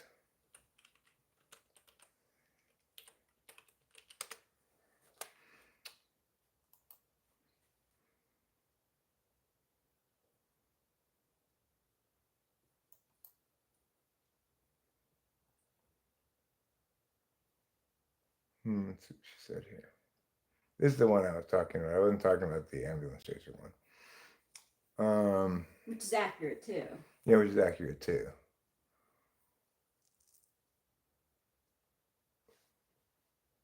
I wish they just had the problem with Meghan Markle. Thanks a lot. The problem with Meghan Markle and her husband Harry is that every opportunity they have explored or exploited over the past few years has been due to their very aggressive Victims Olympics campaign. Said so well. So much intelligence behind that. The difference between doing that 2 years ago and doing it now is immense. In 2025, it's 2025 and nobody wants to see victims anymore. No one wants to watch someone play act as something they didn't earn, she said, adding that she has even created the couple's own gold medal. That's fantastic. That is fantastic.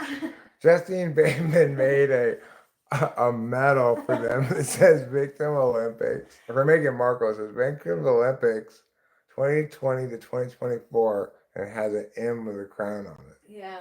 So apparently, and this is all alleged, but allegedly, like, Harry is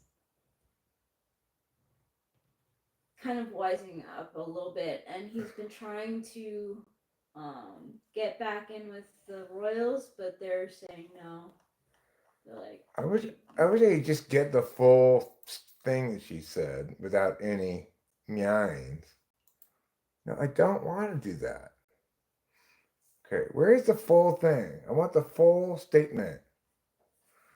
Full statement.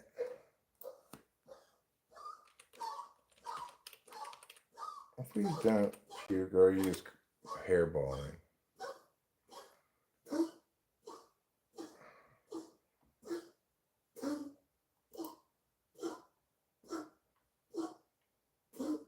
God bless Meghan Markle, truly. I don't think anyone really wishes her ill. There's nothing wrong with having a cooking show, starting a podcast or two, or changing your name after you marry. The problem with Meghan Markle and her husband Harry is that every opportunity they have explored or exploited over the past few years has been due to their very aggressive Victim Olympics campaign.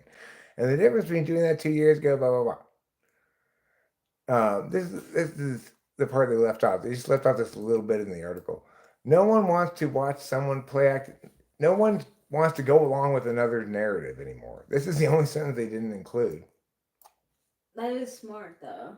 Like, why didn't they include that one sentence? They include every other sentence. No, they didn't include this stuff at the top, right? Yeah. But no one wants to go along with another's narrative anymore. Yeah, That- narrative in quotation. Yeah, that was the sentence I think more than any other out of this that made me go, oh, yes, this lady has it right. Yeah.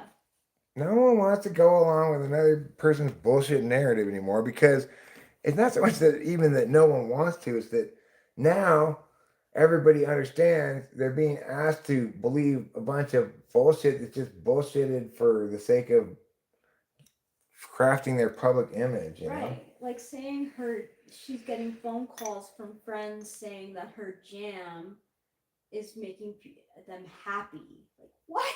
What jam makes people happy? Megan, hey, it's one of your many authentic friends, Jenny. And I just want to tell you, your jam makes me happy. He's like, that's such a lie. How many authentic friends do you think Meghan Markle has anyway? Who'd be calling her up? Hey, it's me, Megan. What's going on? It's Jenny. I don't know, Jeff. I don't know.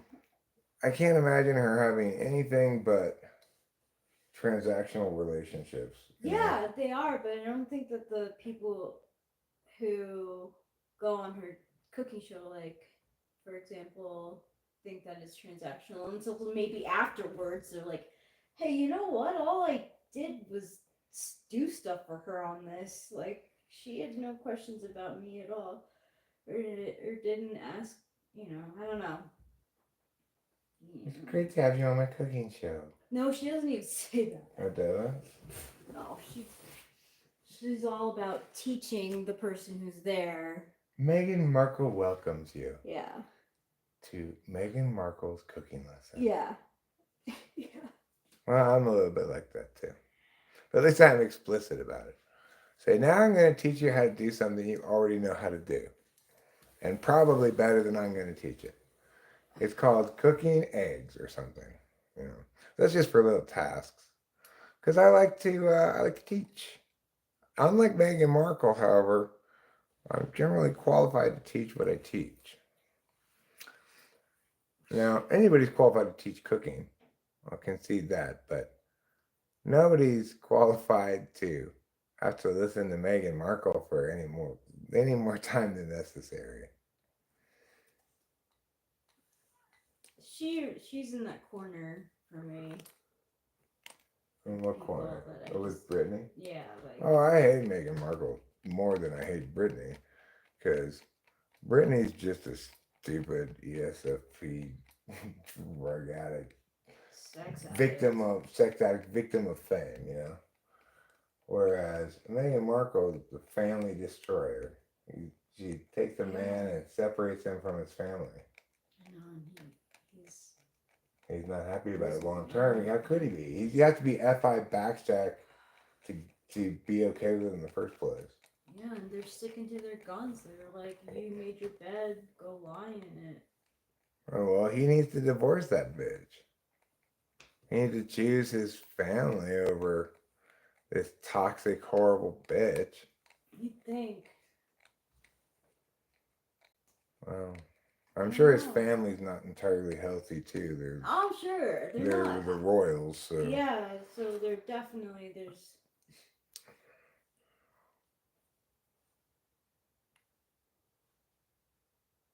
what dumbassery is aristocrat? It's like, Yeah. oh, we're royals. Right. Oh, good for you. What's your name? William.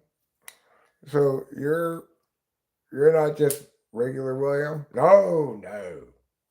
I'm royalty. Oh, good for you. Yeah. Good for you. What does that mean exactly? It means you have a shit tons of wealth and castles and stuff?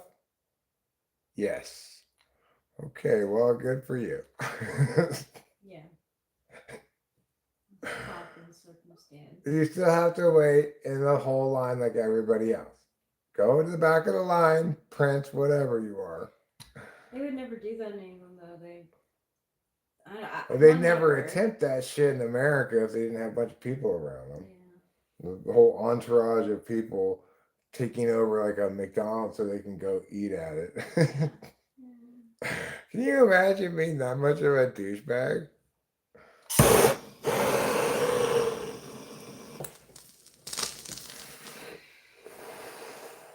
Just either go to McDonald's and deal with people coming up to you and saying, "Hey, Yeah, but then... oh, Your Majesty, that mean you before you." Oh, okay.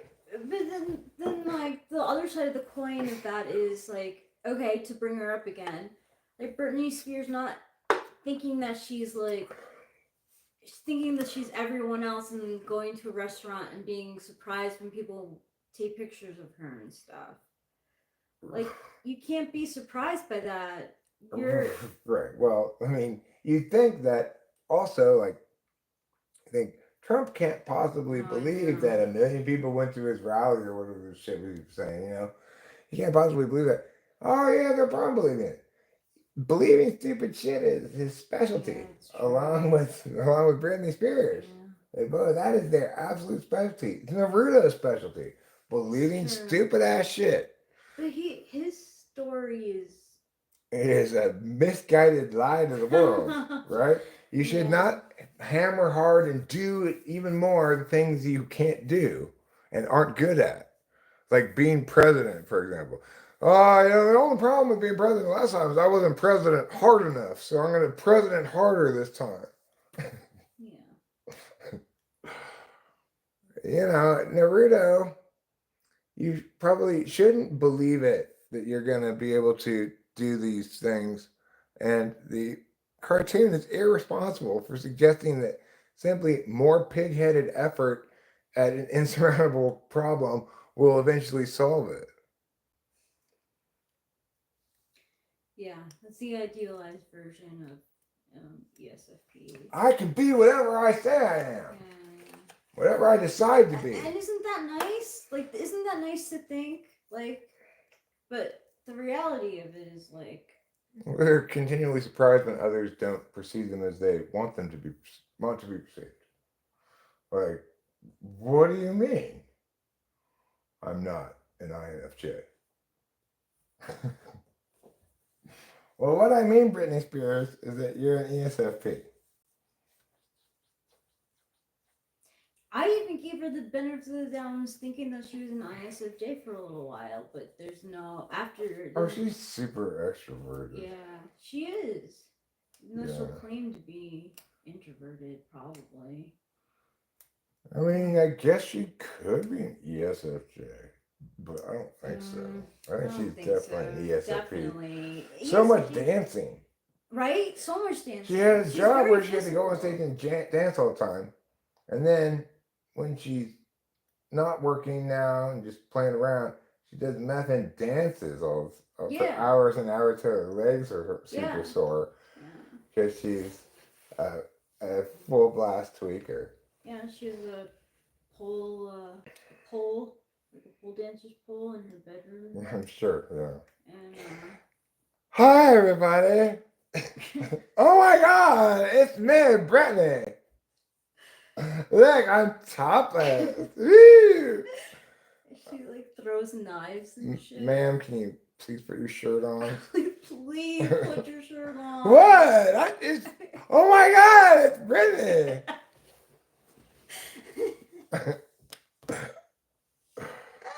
You cannot come to the hotel lobby topless, Miss Spears. What? There's children walking through here, you know? But it's Brittany! Right? No? No? I'm sorry. Yeah, that's the thing. She gets away with like her I'm sorry. Yeah. Did I show my titties in the hotel lobby? And then she cries. Did I smoke on the cigarette on the plane? I'm sorry.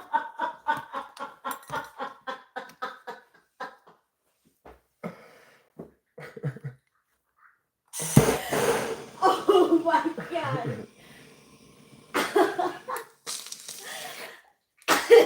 I've learned I can make my wife happy by just talking shit about Britney Spears. It's so funny though because that's exactly how it goes. Because she really doesn't like Britney Spears. Here, you want this for a second, or can you take this for a second? Sure. I'm gonna go into the garage. I think smoke this cigarette. Stay away from the mosquitoes. We'll be right back. I'm just gonna have a couple of hits off. Hey, R5 Toyer.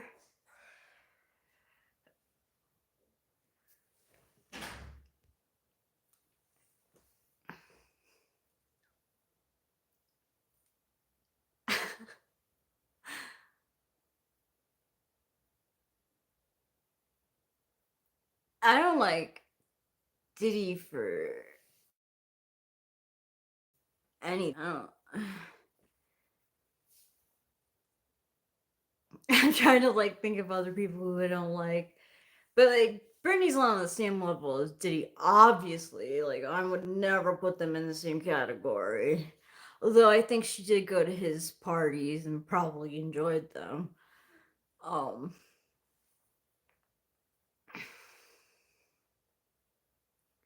She is a sad case, and I admit that. Like, let's.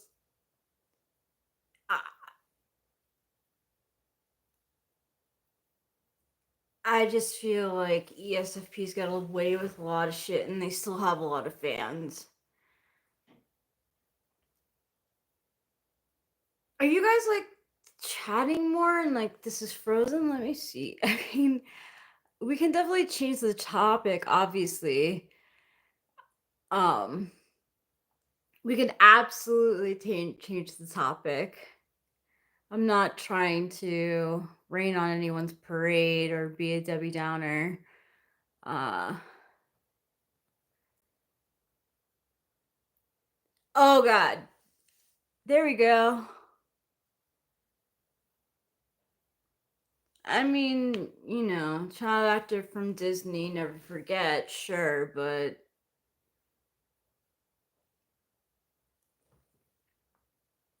yeah, they were frozen. Oprah Winfrey's terrible. She's just as fake as the rest of them. What the heck is this? Jewish fairy tales. There's not. Yes, it's true that celebrities are the American royalty.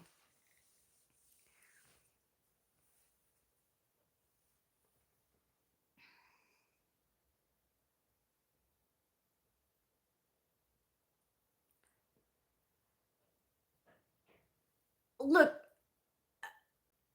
I don't deny that she's been traumatized by her being a child star and having demands put on her and stuff and bad parenting at all. But it doesn't take away the fact that she has very illogical thinking.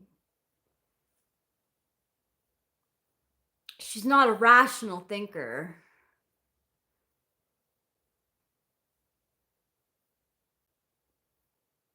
Well, that's, yeah. Like I said, she was traumatized by her millions and millions of dollars. Well, she,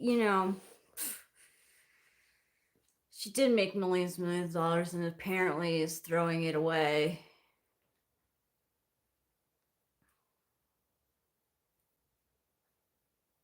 Because, like, how could you know how to manage money when under a conservatorship?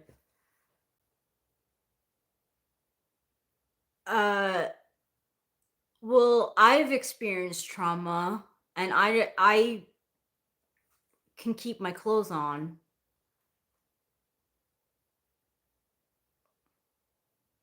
I was mistreated as a kid growing up too. I mean, thank God I wasn't in the public spotlight, but you know, her not being able to think logically has nothing to do with her trauma. It has to do with her personality type.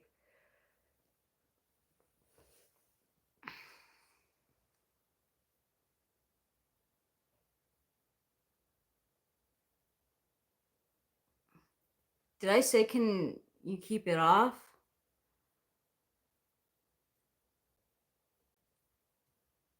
I meant, can you keep your clothes on? I managed to keep my clothes on because even though I've been traumatized.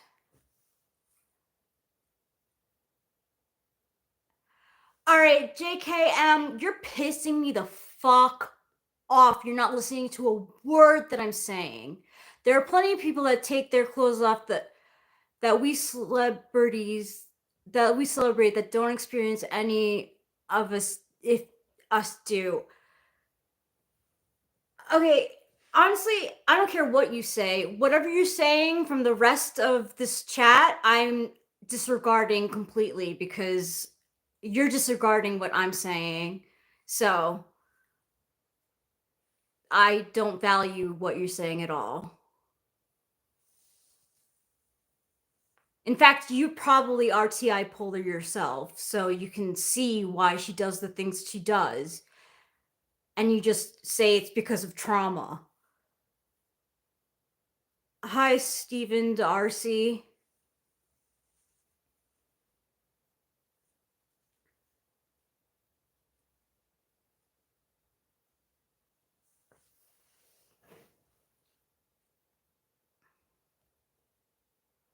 She could have said no to fame a long time ago. She likes the fame and the attention. She brings it on herself. Okay, I'm not even going to talk about her anymore because it's just totally. Thanks, Acacia.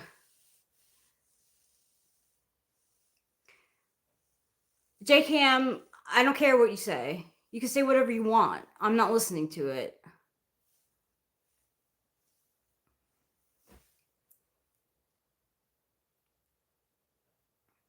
It makes no rational sense, and you're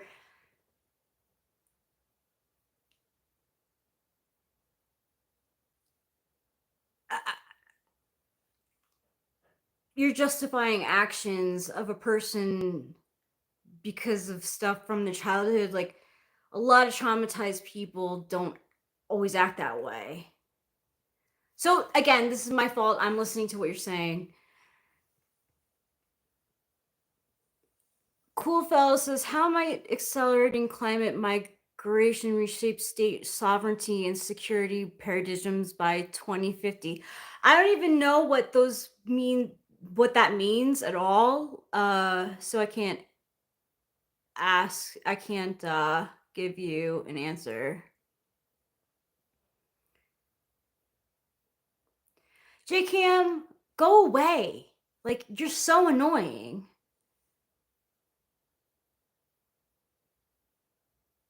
Just no. JKM, no. Everything you say is no.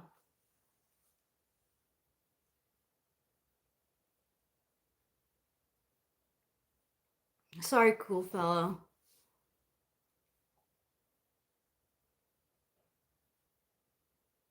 Are you Republican, cool fellow?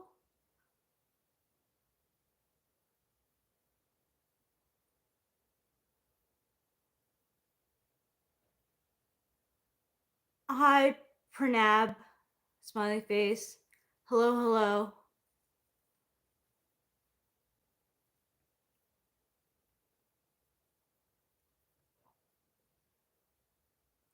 Why are you... Yeah, I'm not political. No. Just no.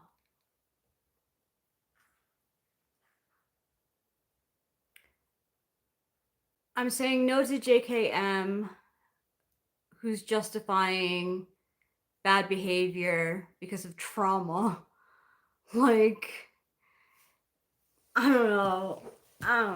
Not everyone handles trauma the same way. She was definitely traumatized as a kid, and I feel bad for that. Same thing with Lindsay Lohan, Demi Lovato. I feel bad about that, but no. Asking if someone is a Republican. Oh, yeah, I got coffee from the supermarket. Cool fellow. I don't know molten sulfur. Unfortunately I don't know the answer to that. It probably... I don't know. I don't know. Eric can answer these questions.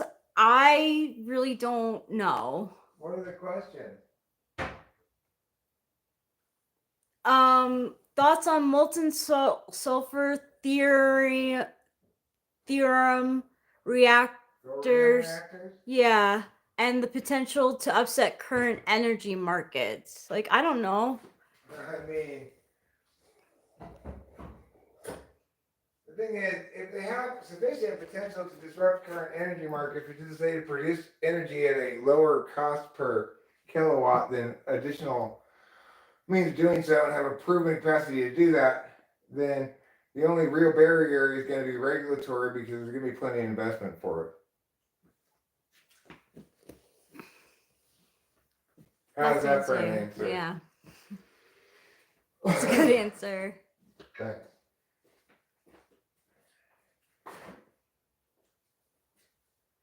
Kitty, I don't really want to watch you right now. I'm cleaning the bathroom mirror for some reason. All the things I could do, I decided to do this.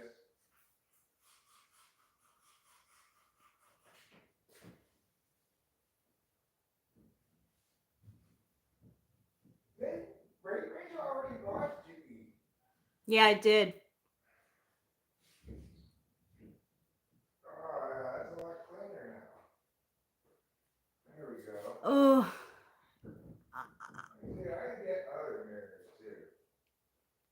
You go around and get some more mirrors. You want to see a big difference? Check out mirrors after I hit them with the window. I know, cleaning anything after it's been cleaned is like amazing.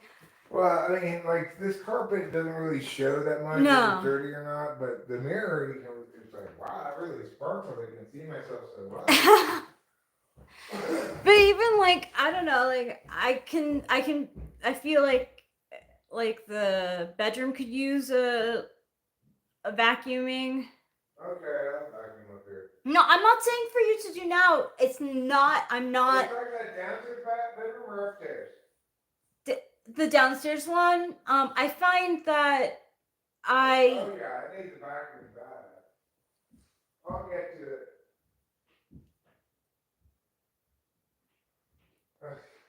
I Down my own house. And struggling to figure out how to turn the lights on up here.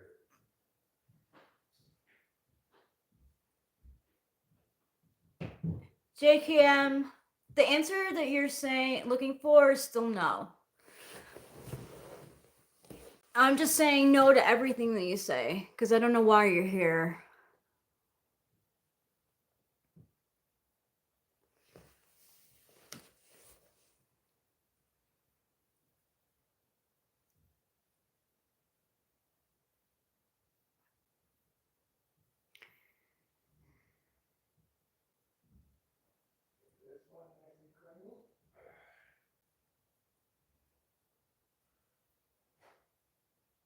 Hmm.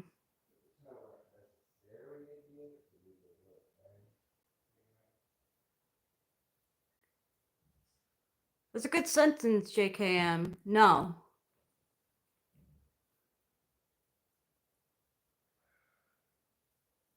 Hello, Jack Moreno. No, JKM, no.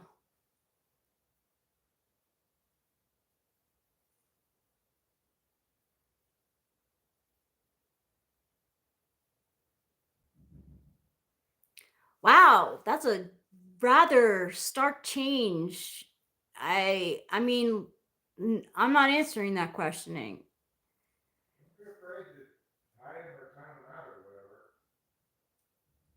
What? Don't be afraid to hide them or count them out or whatever if they're being difficult. True. Who is it? It's JKM. I've never heard of them. Yeah, it's just a.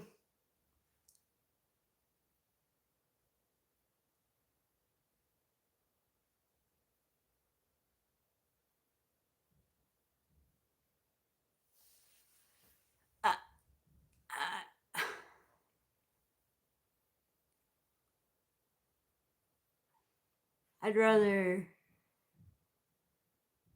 pee and poo in a toilet.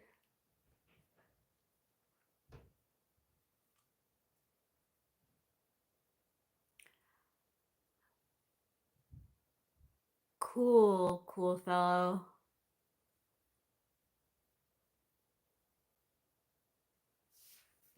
What do you have a lawyer for?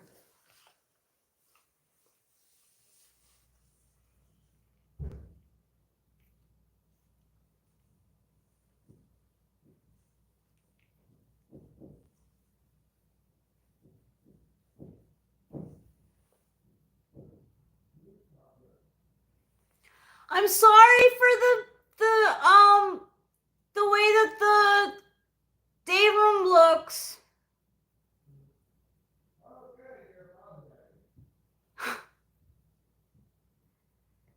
Oh, I hear you, cool fellow. Yeah, you would need a lawyer for that. I didn't fart, I just burped.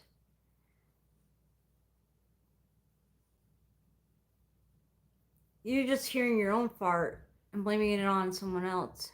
I didn't hear what you were apologizing for, but you better be sorry.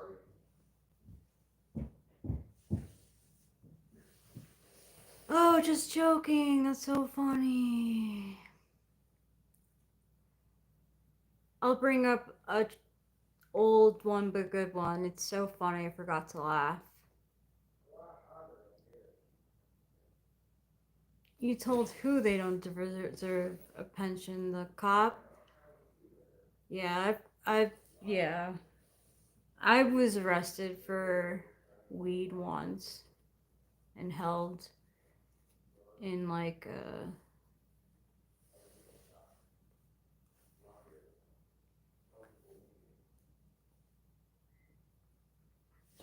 when I was manic, I was calling the cops pigs and stuff.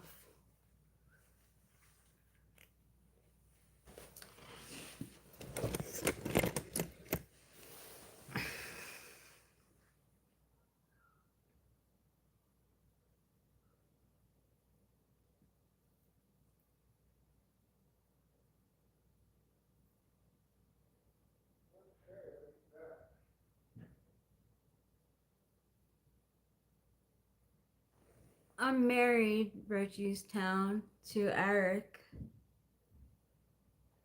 Where else are there mirrors? Where else are there mirrors? I'm so sorry for this like explosion of. I hope so. God, it's You're so very embarrassing. I was up there thinking, that woman did something wrong. I don't know what you're supposed to state of what. I don't even know what you're supposed to. Thank you, Fly Guy. Fly Guy, can I say like, and this is definitely like a biased statement, but like to find out that you're an INTJ is somewhat like I find it very cool that you were typed as an INTJ because one, they're not very common. Two, I mean, in some way you get my NI statements.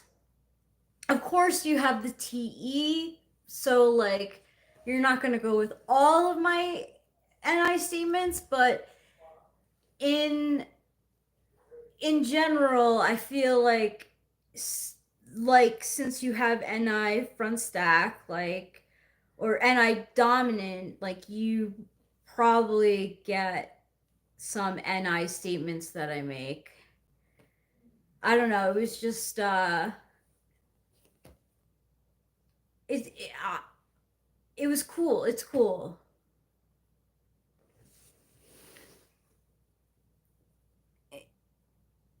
He's an INTJ. Yeah, there's nothing wrong with that. Thanks, Jack Mehoff 916. How's your Tuesday night going for you guys? It's been a roller coaster for me. I had a bad trip on mushrooms and I was crying a lot. And I feel bad that I was crying a lot. I think that, like I said, mushrooms gives you what you need, not what you want. And you need to cry. That's true.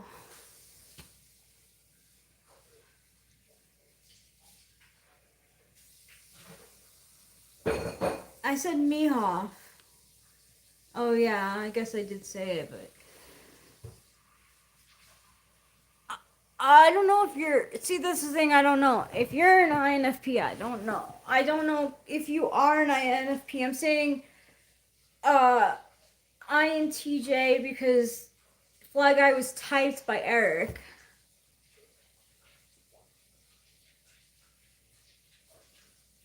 You could get me a little more now. You don't have to get me totally. It's hard. We share some slots in common, like a slot SI. But you might not understand like how I go about things because I'm TE polar.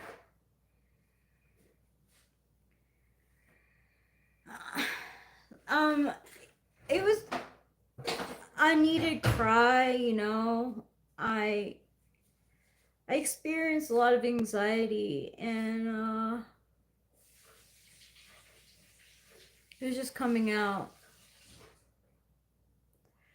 No, you're not being disrespectful. I just can't give you like if you're an INFP, like it's hard for me. I don't know about INFPs really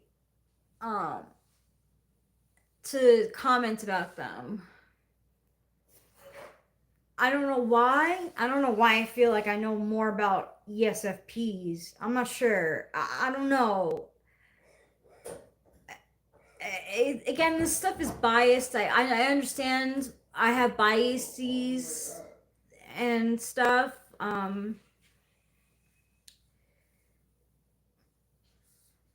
gonna eat my other like I mean, yeah. I don't know if INFJs, all INFJs are like that. Like, I'm not sure if Frank James can talk about celebrities at all. I mean, he talks about the Beatles, or he used to talk about the Beatles. Now, Frank James doesn't really talk about much.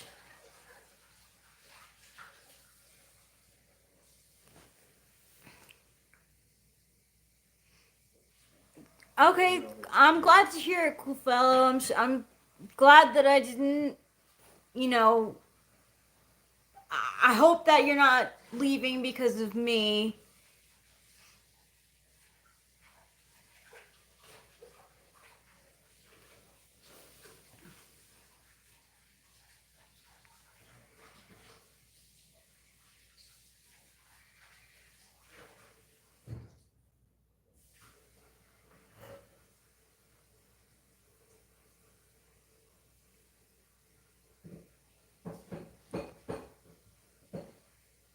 John Lennon, you mean? Work with Don. Who's that? Who's Don Kiddick?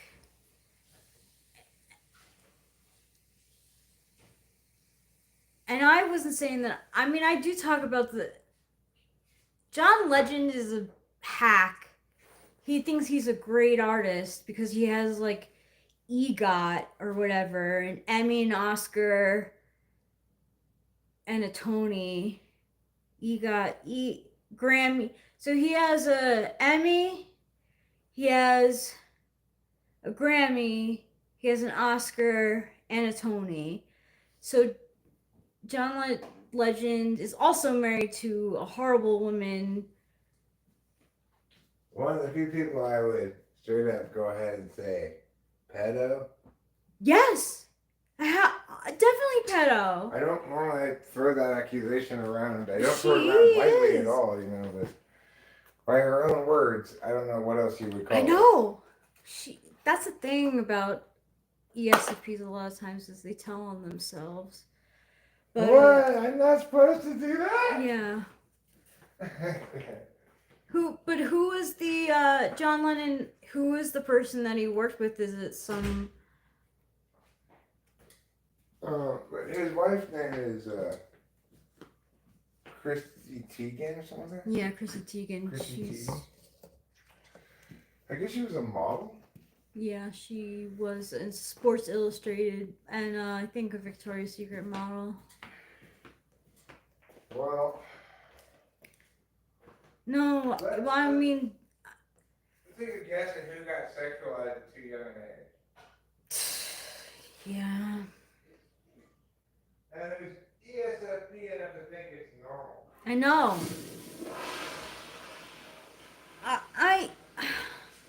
I don't mean, like, I don't mean to rag on ESFPs. I'm damaged. Look, I'm damaged because I've had ESFP friends who, like, one of them, when I was dating someone, like, would come into my room without knocking, mind you, just barge into my room in her fucking underwear when I was with my boyfriend. Like, what are you thinking? Except that she was trying to get attention from my boyfriend at the time. It only did damage. He was like,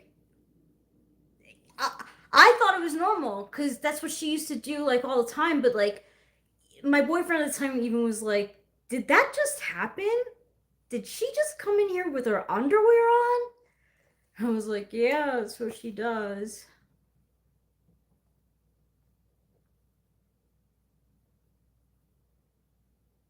It is. It might be YouTube's naughty word. I'm not sure.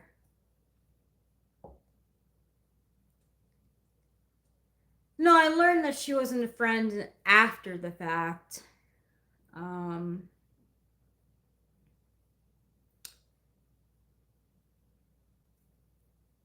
Yeah.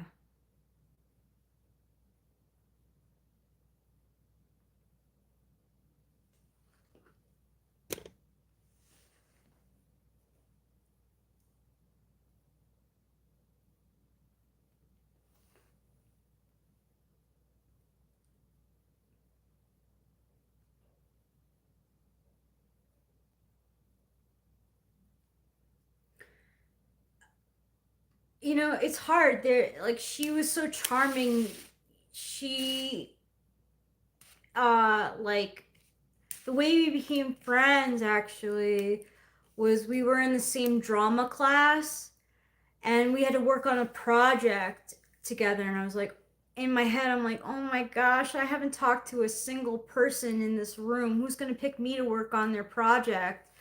And she like came down from where she was sitting and she was like, oh my gosh, Rachel, you're so cute. Like, she remembered me from a time when we met at a party.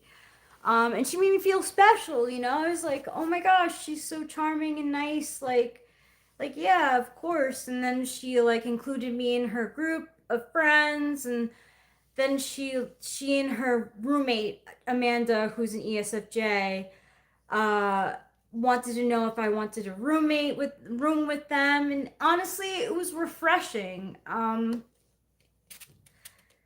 But yeah, like uh, I was young too. I made mistakes in that friendship also. You know, I kind of went.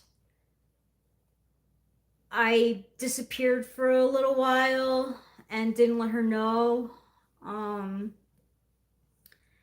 and she like sent out like the bat signal to find out like if I was okay and stuff. And you know, like I was not a good friend in that sense either. I wasn't a great friend. What?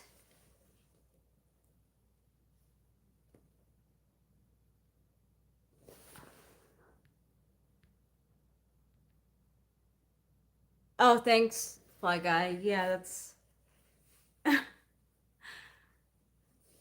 Thank you for that.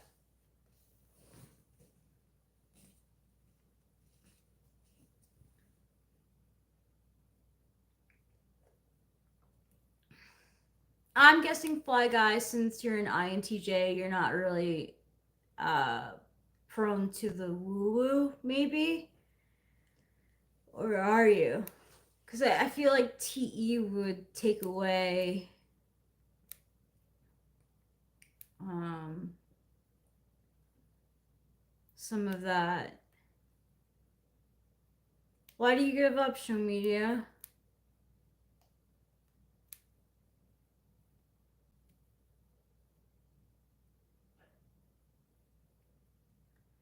No, I realize that, Fly Guy. I read what was said. It is just spam, and I appreciate you deleting it.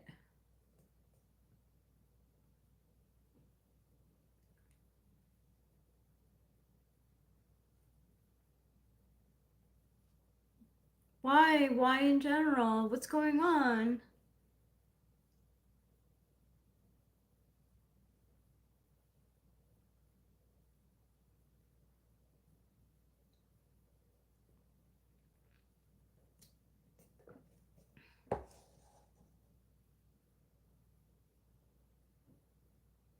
That's good that you remain open minded.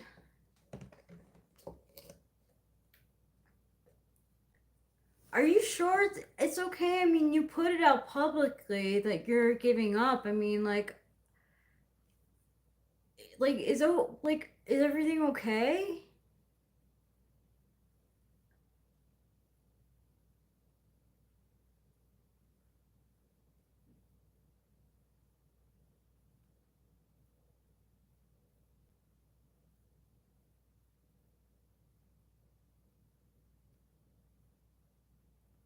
You're not being dramatic. I do the same thing. I apologize for my feelings all the time, but I mean, what what are you giving up on? My name's not Mom. I'm not a mom. Uh, but I appreciate like the sentiment maybe, but my name's Rachel. You can call me Rachel, and I'm doing better than I was before. I'm doing good.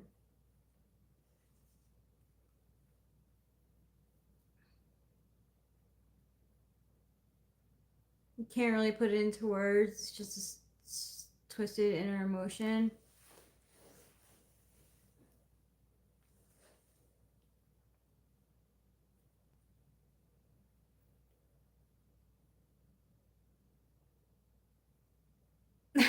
Panic attack.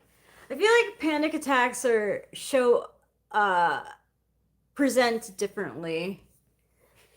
Panic attacks are like I've never had panic attack, but apparently they present differently. Hi, Road Warrior.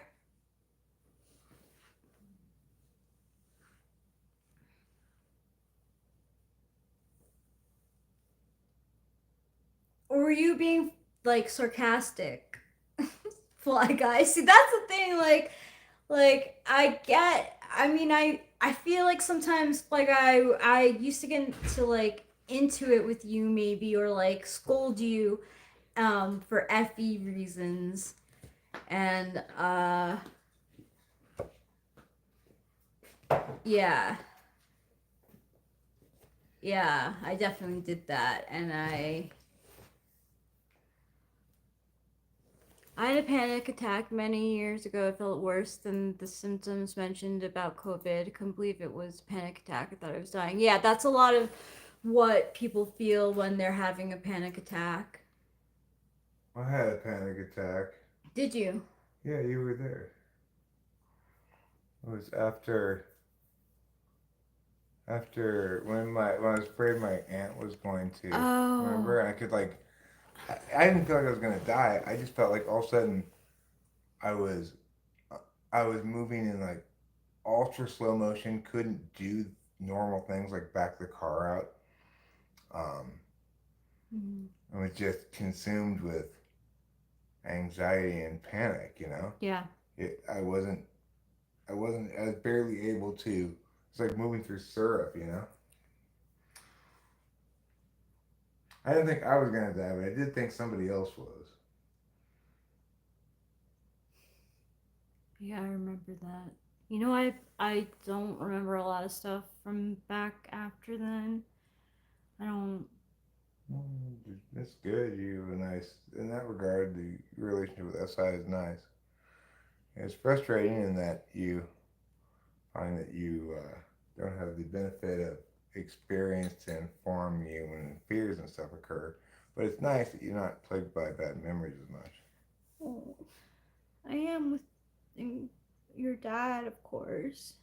I think of bad things. I think. Whenever you feel guilty or bad, you need to remember that my dad never even saw you as a person. He just saw you as another Eric mistake. You couldn't have done anything right there to make things better.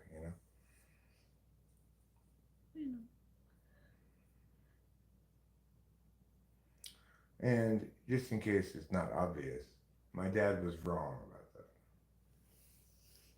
that. As he was about many, many things. But not everything. He was right about plenty of things too, but not about you, not about us.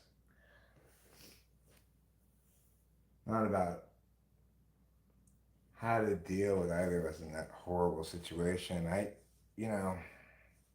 Obviously, I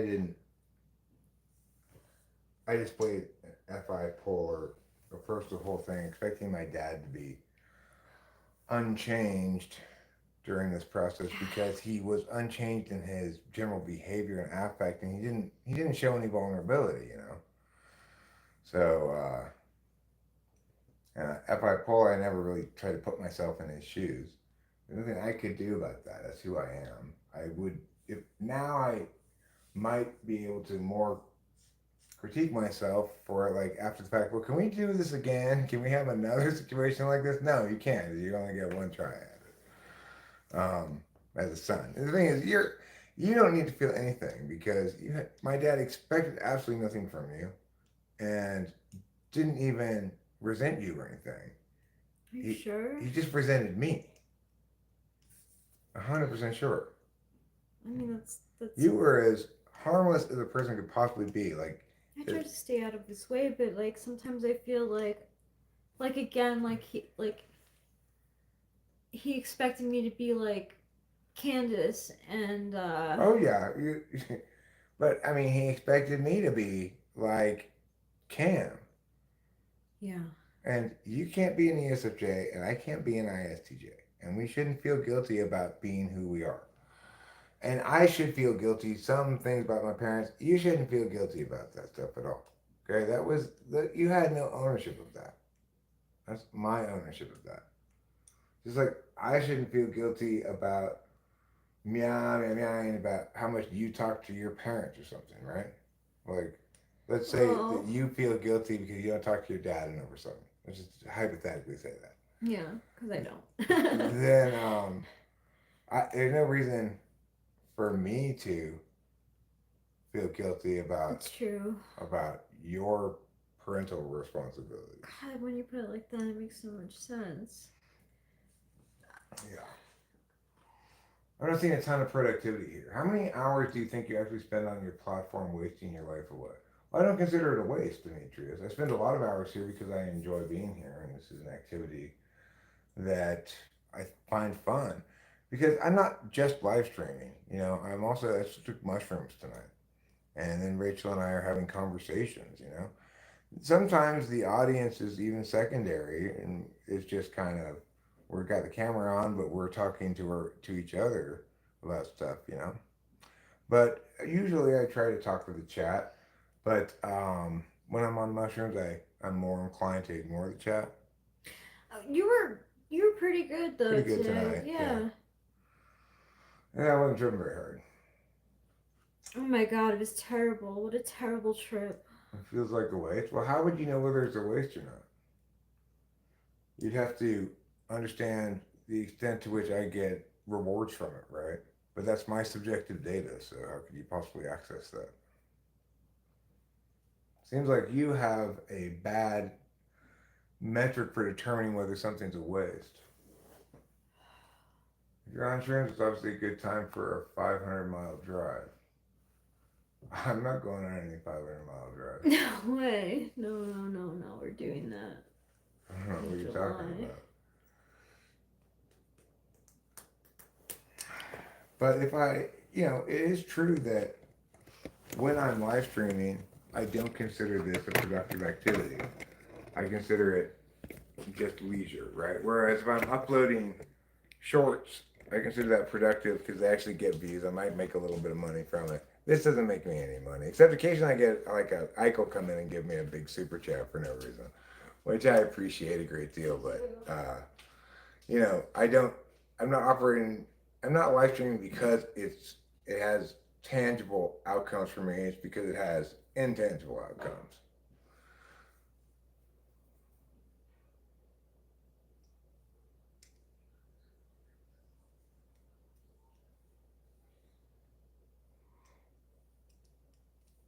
Well, I mean, you can access plenty of examples of me doing typology work. I don't know if it would be possible to determine for sure who does the most work, but I'm not interested in quantity of work. I think socionics people probably do the most work on typology. It's just all bullshit.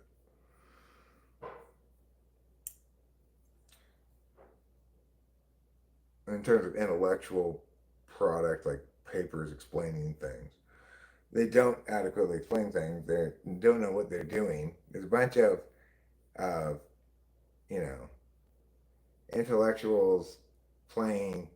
We can divide things this way or that way in a sandbox for no reason. Let's have multiple explanations. Model this, model that, model the other. You guys do not understand what an explanation is.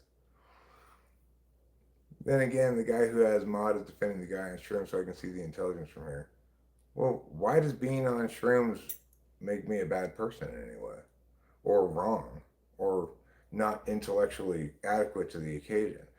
Shouldn't you be evaluating my actual words and what I'm saying and the legitimacy of my reasoning rather than whether or not I'm on shrooms? Again, my subjective data that you can't possibly access. You don't know what it feels like for me to be on shrooms. You went sober entirely. Much better, huh? Well, I'm sober from the drug. I have a problem with alcohol. I've been sober for 11 years. So what you're saying is you went clean and sober, right? But did you really go clean and sober? Like, did you take Tylenol? It's supposedly a mood stabilizer. Oh, you overcame alcoholism. Me too. I quit, 11 years ago. It's a Rachel flash. I had to go to the bathroom. Okay. We're gonna influx of 10-year-olds here, I guess. One of them, maybe Demetrius. Hard to say. One never knows for sure how old someone is, what gender they are on the internet. You never really know until you see them in person, like on a video chat or something.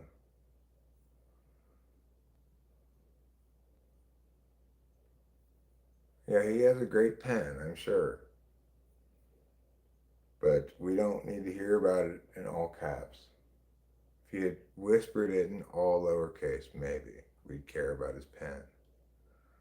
Lost 150 pounds, work out all week long, 6 miles a day walk, lift a few days a week. I would say my access to women has improved immensely. My access to resources improved simply because I beautified. I mean, it sounds like you spent all of your time doing pointless maintenance activities. What it sounds like to me. Like, none of those things have any outcome except more of the same of those things, right? Like, why would I want to beautify? I'm already happily married to the perfect woman. I mean, there's no good reason to think that, frankly, Demetrius. No, listen, actually, I was engaged in a conversation with this man online at CBS who told me that his son ate right, worked out every day, and still had a heart attack. Yep. Dustin Diamond died of lung cancer and didn't smoke. Really? Yeah. At 44, he died of lung cancer. The thing is, I didn't know that he didn't smoke. Yeah, he didn't smoke. Wow. I've been seeing more articles lately about how basically, hey, we said smoking causes cancer. Not exactly, since obviously at the lowest estimate, and this is from people who want smoking to cause cancer very badly and count every time somebody dies of lung cancer and has ever smoked a cigarette as smoking related, is 80% of smokers never get cancer. And a more realistic low is 90%, and a more realistic actual number is 1 in 300. Yes. And you're putting words in my mouth, Demetrius DeMarcus. No, nobody said you'll die of something. I pointed out that the linkage between certain behaviors that are considered unhealthy historically and actual ill health is tenuous because of multiple reasons. But most importantly, because typically those contributing factors impact you if you're genetically predisposed to it. And if you're not, then it's irrelevant. Oh yeah, smoking causes health problems. I'm not saying it doesn't. High blood pressure. I'm not somebody who's susceptible to high blood pressure because I'm so thin. And it causes COPD. I am worried about that, That's for people who smoke a long time as I have. But my lungs still feel pretty healthy to me. I have a pretty good sense of where my lungs are. When I quit smoking, they felt a lot worse. Which was a weird linkage between like your mental, emotional state and physical state. It was weird. Wow, Demetrius DeMarcus. Wow. Do you think we're both depressed? No, I don't think we're depressed. YouTube is a source of attention for me. Rachel likes it for the engagement. Normally, she's not super like driving the train of let's live stream unless she's on Adderall. But this is for you and your thoughts. You seem to have some sort of compulsion to judge other people. I don't know if I guess you're not feeling very confident about your purportedly great lifestyle, right? Because if you were actually confident about your purportedly great lifestyle, you wouldn't be worried about my lifestyle. Like, I'm not concerned about you exercising too much and not having any fun. You do you, dog. You exercise as much as you want. You quit everything, all right? That's fine. Good for you. So you sit back and judge other people and makes you feel better about yourself? Like, what the hell? Well, the point is, Rachel, he feels quite insecure about his lifestyle, and that's why he feels the need to tell other people that it's good for them to live that way too, because he doesn't find genuine solace in it himself. He has to have validation from other people saying, yes, this way is good for everybody, not just for you.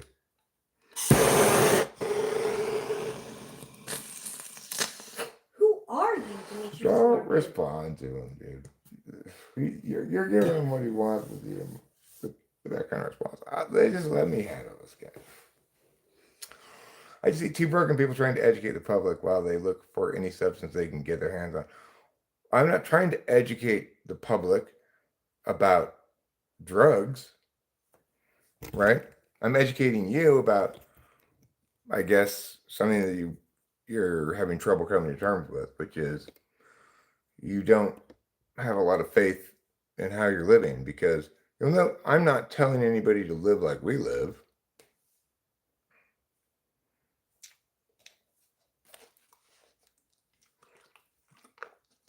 So why, like, you're just a troll? Were you always this much of a hateful shit?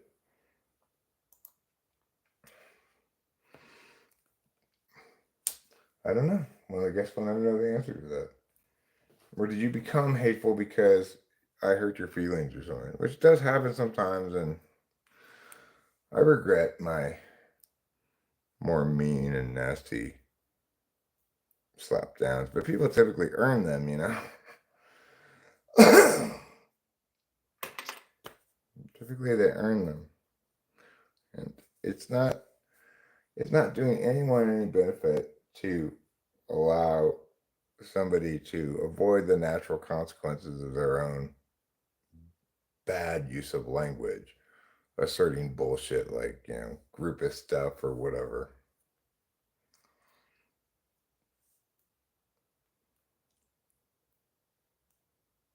Ruben R., you are a wonderful ENFJ.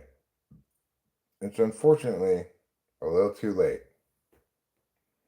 And, like, also, that person was totally a troll for a long Ruben time. knows that. What? Ruben knows that. Oh. I was just saying it's too late because he's already hidden. So it's too late to become his friend. Do you feel like you need to glow up too? Or to be beautified, Rubenar? Black guy, I like your term there, what a worm. The one I was popped into my head was ass hat. That's a good one too. But I guess you can more or less extremely play the fake sincerity game. So I would call that a particularly wormy example. I was here before all you blue French people have been here. Right, well, That it's was like, what? you mean the 9 or 10 friends that are hanging out, and you are doing what here to crash our party? We're just 9 or 10 friends hanging out, and you're coming in and saying, you shouldn't be doing this. What's wrong with you? I'm just hanging out with some friends online. You have 2 accounts, like, with the same name, I guess. I don't know. That must be the only explanation I have. What did that last one say again? I want to read it out loud. Let me see. Having fun with morons. Okay. Well, I'd rather have fun with morons than spend any time doing anything with you.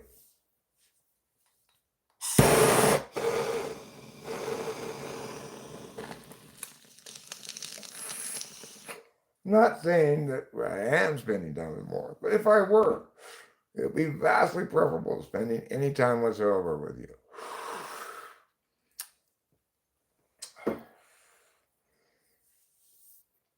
Also, like, I like to remind people that I'm INFJ, but I am a 9, and 9s are still anger types.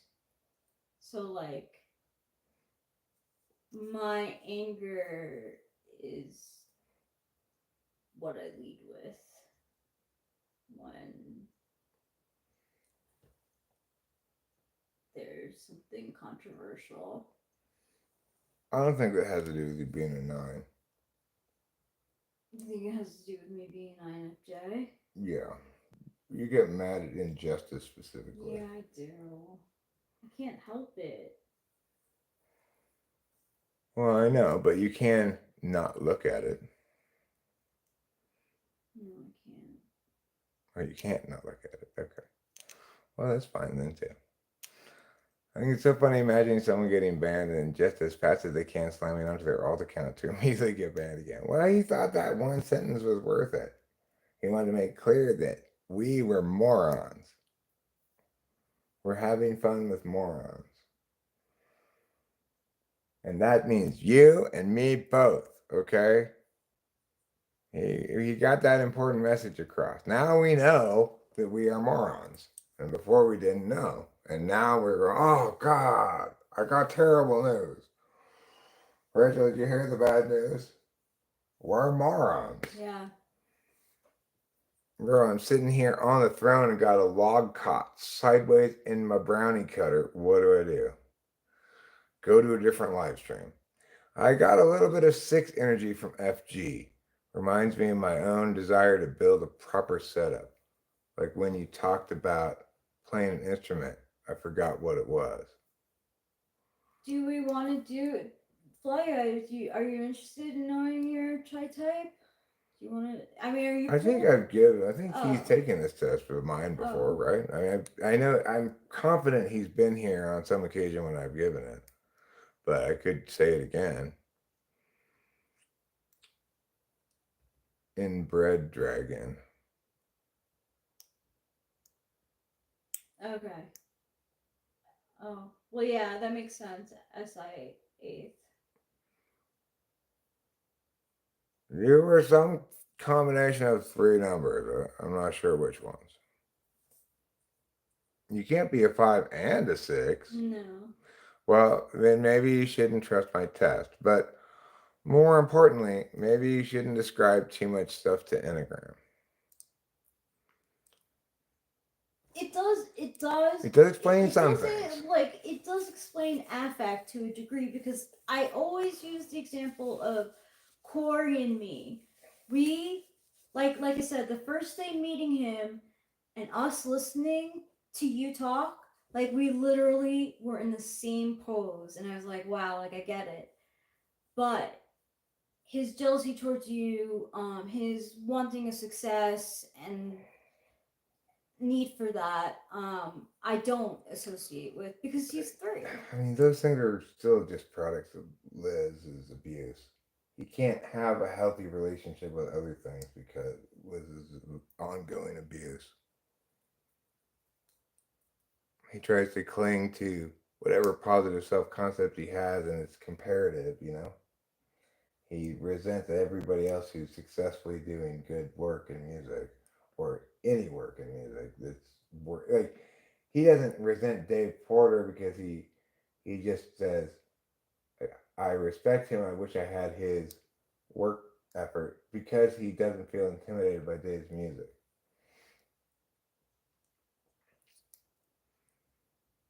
He shouldn't feel intimidated by mine, but he doesn't like the fact that I, an intuitive who might get it right, is actively working, you know. Even though I took like a long time off from working on music, and now I've been frustrated by my projects coming back, and like, come on, Eric.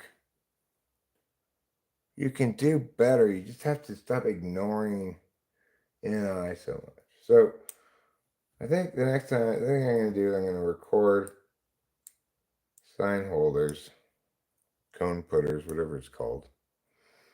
And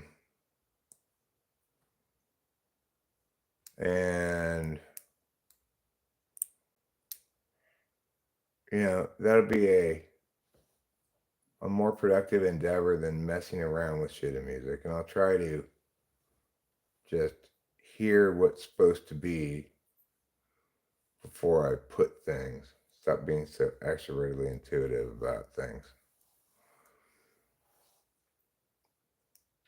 Because with your dominant function, you can do that a bit. You can scale. You can make a conscious determination to scale back your inclusion of it. You have complete mastery over your dominant function, whereas it is who you are. Whereas your second function is how you do, which a lot of people identify as being who they are anyway. Yeah, that's why I tested ENFP for so long. And like on Big 5, I test high on extroversion a lot of times because I'm friendly. Because you're bad at self-reporting. Yeah, I'm bad at self-reporting. I really am. Like, it's insane. Anybody who spent... The thing is, around here, if you're watching on the channel, obviously you're seeing Rachel extroverting. She's using her FE, and if she's on Adderall, you're seeing her at her most extroverted. But I can assure you that Rachel is not extroverted in the hours in between live streaming. She's very much like, well, we're both doing our own thing, right? So she likes to be near me, but she likes to be doing her own thing, like listening to something on YouTube or whatever. And if I'm doing something in an unpleasant place, like if I'm outside and there's bugs, but I'm blacked out, so I don't care, she'll just go back inside. But we don't have. We're not extroverting a lot. Her extroverted feeling tool function with me. She's reached a level of comfort where she says, "Okay, I can mostly relax, and just being next to you makes me feel like I'm attending to you enough. So I don't have to worry about being yelled at or anything, Yeah. It's amazing. Rachel makes me understand just how much damage, like, scolding somebody or criticizing does, both on the receiving end and on the delivering end.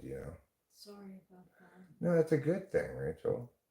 It's a good thing. We're both very sensitive to words, proper communications, and it's who we are. And we're finally with somebody else who's sufficiently intuitive to understand the significance of words and who can reliably be expected not to use words incorrectly to hurt the other person. Yeah, I agree.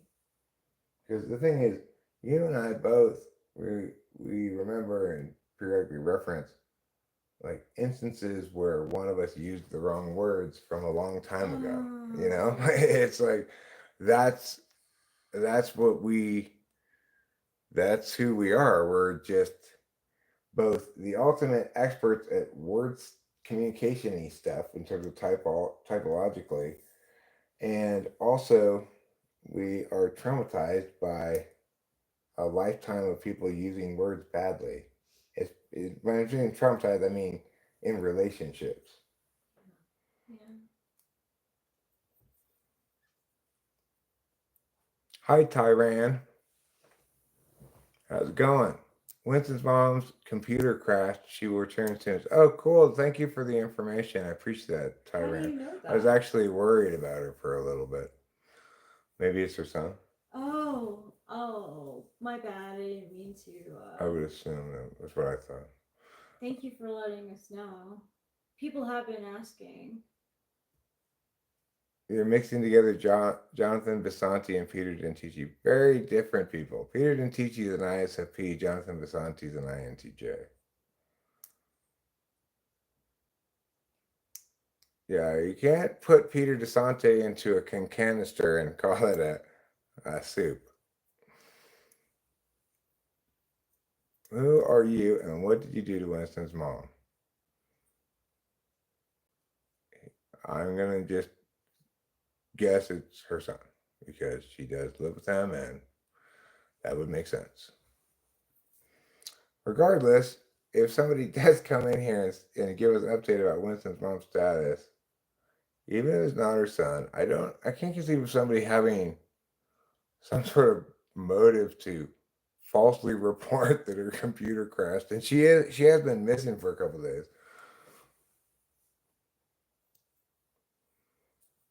What would be the motive to hide? I guess to make people stop wondering about her because she's been MURDERED. No. Right. Well, I'm saying that's obviously not the case. So what? Like I think an ENFJ would absolutely do that. Would do what? Oh, you mean just say that Winston's mom's computer is broken to just reassure everybody, even though you don't actually know what's going on? Yeah, but would they just come in randomly as somebody who's never been here before? You think you'd do that, Ruben? Did you just do that with an alt account? Is that what happened here? Should we not believe the information? Are you confessing to an information crime?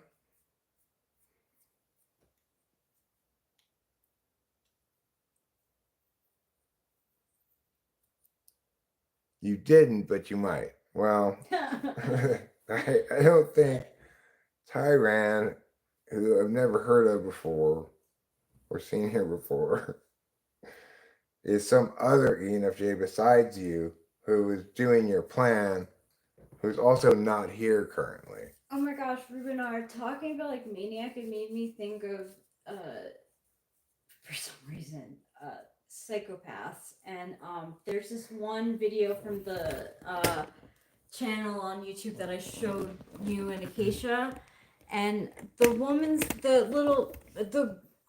I want to say woman because she's 21, but I also want to say little girl because she acts like a little girl. Emily something with a D, sociopath. Oh my gosh, it was so interesting. The body language, just in her eyes. Forget about like how she acts, but like in her eyes, the lack of like her enlarged pupils and her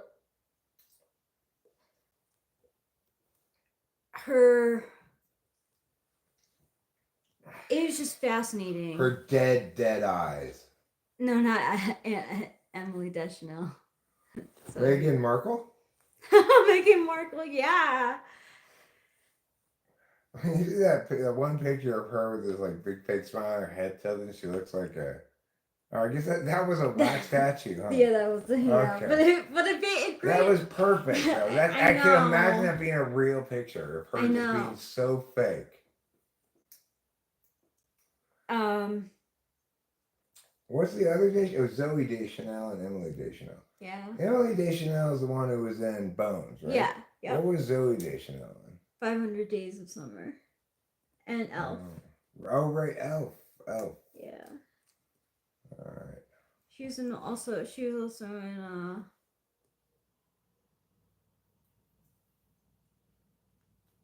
I don't know the name of the song. What was the name of the TV show that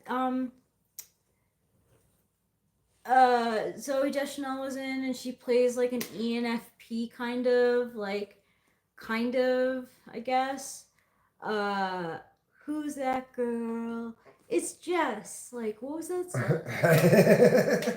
Is that a real thing? That was the New Girl. New Girl, yes.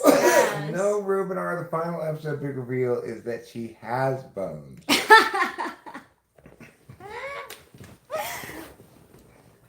And then what's his name has a boner. Well, that guy I think it was you who told me something about him being a cheater, and Oh no! I don't know anything about him.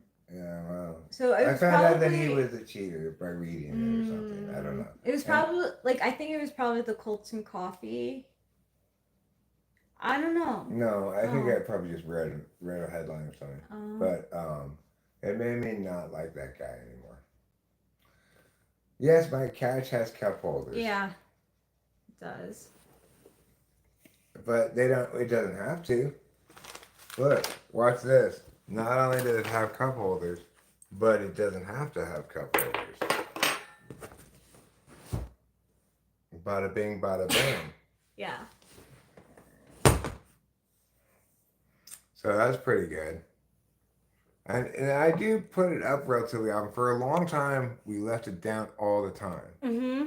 It's like it was never up. But nowadays, I put it up periodically because if I feel like having the cat sit on my lap, there are times when he wants to come up on my lap, but I don't like, he doesn't like to come up with this here. No. So I put this up for him to come up. And then sometimes Pee will Sit on there. yeah, and I like that. Yeah, 'Cause, we like this to is starting encourage get- that. I hate being Well, or the middle.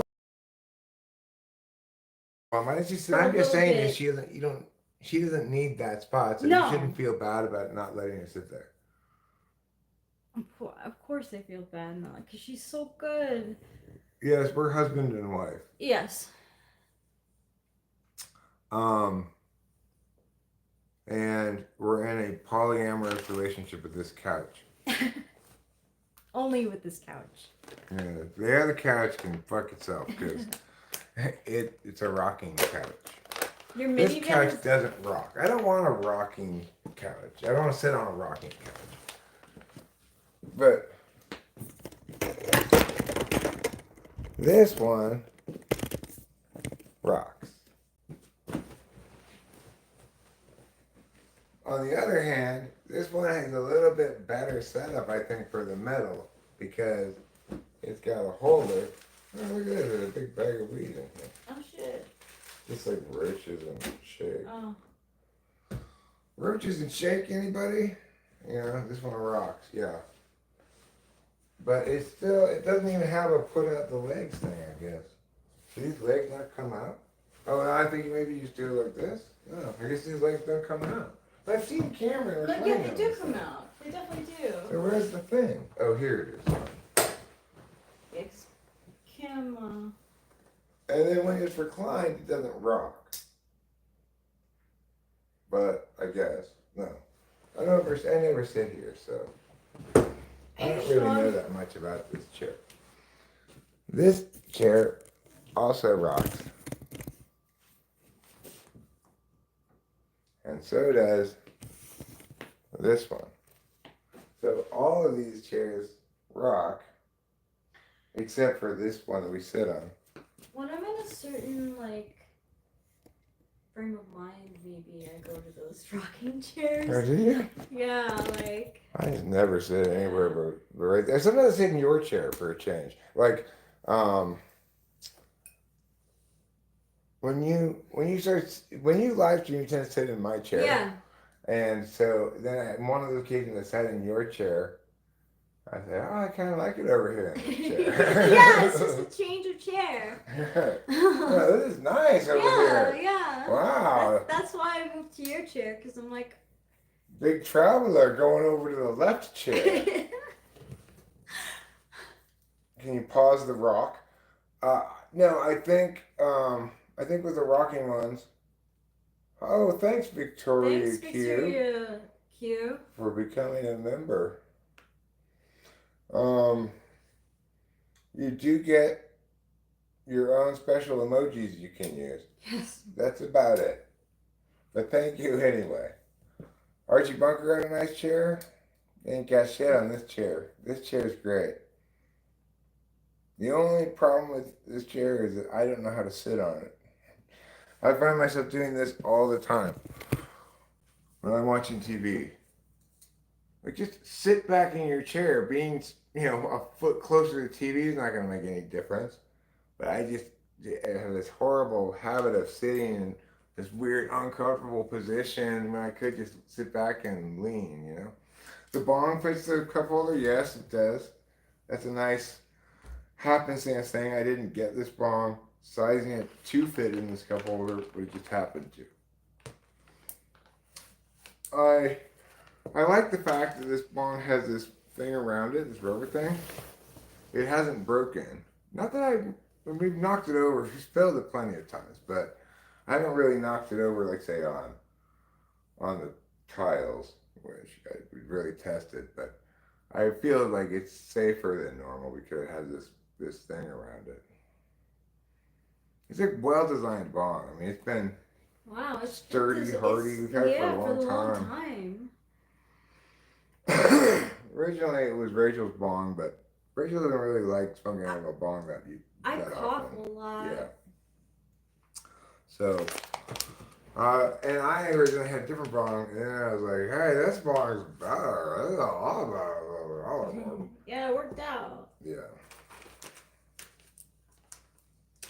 In fact, it worked out so well that I forgot it was my bomb. Miss Chaos asks an interesting question. Janet Jackson or Sade? They're so different. I'm going to pick Sade because I can remember one of her songs. Oh my god, that's so good.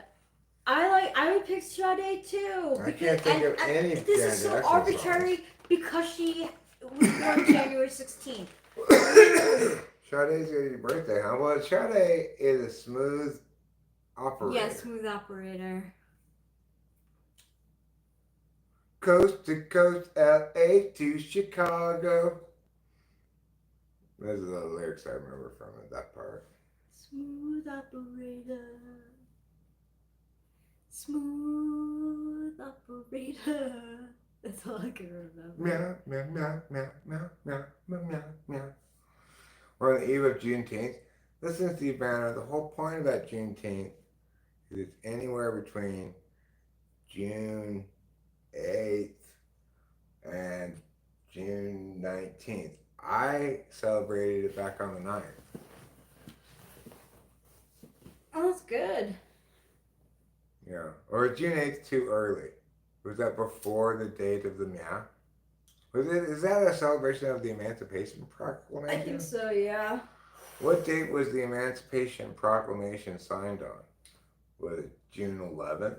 If so, then I celebrated Juneteenth on the 12th. It's also Gay Month. It's not just Juneteenth month, but it's Gay Month.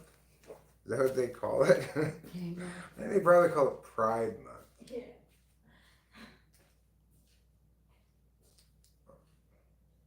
Although, you know, I always have found June to be a very gay month. What is that doll? Oh, this doll? I am tougher. Hello to you. I am not a doll. I am a very important person. More important than anybody else.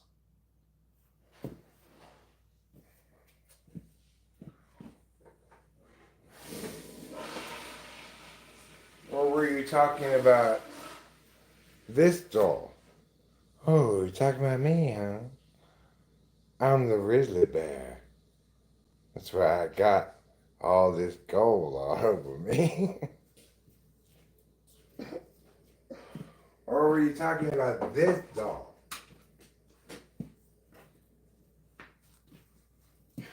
Ooh, hey, how you doing? It's me. Porter Churchill Murphy. How you doing? Can I just get a little bit of this dust off of you? There we go. Just wipe the dust away. That's what I like to do. Wipe the dust away from you. You're always accumulating so much dust. That's why Porter Churchill Murphy has to wipe the dust off of you. Wipety wipe. Come here, dusty one. Wipety wipe.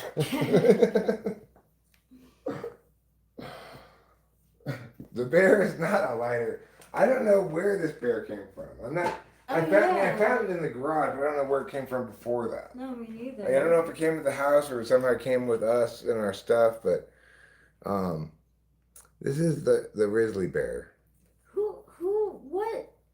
Which one of us would have? I mean, it could have been like I think it might have been like in a box full of pens. Oh, That we brought that from- makes sense. That would make sense. That maybe like my mom had put it there, and who knows why she had it. Oh yeah. It's heavy. Maybe she got it as a gift. Maybe, yeah. It's very heavy. Silly, what, lead? Could be iron or pewter. Iron, pewter. Probably not lead. I don't know why. Yeah, I don't know why lead. Isn't that illegal? I mean, they used to have lead figures when I was a little kid, and we'd play with them, and they just told us don't put it in your mouth. We'd paint them and stuff. It's like little lead figures for Dungeons and Dragons. Oh. And you can get the raw lead figures who just like this guy with a sword. And then, I tried painting like one of them, but it looked so terrible. You could buy painted ones, but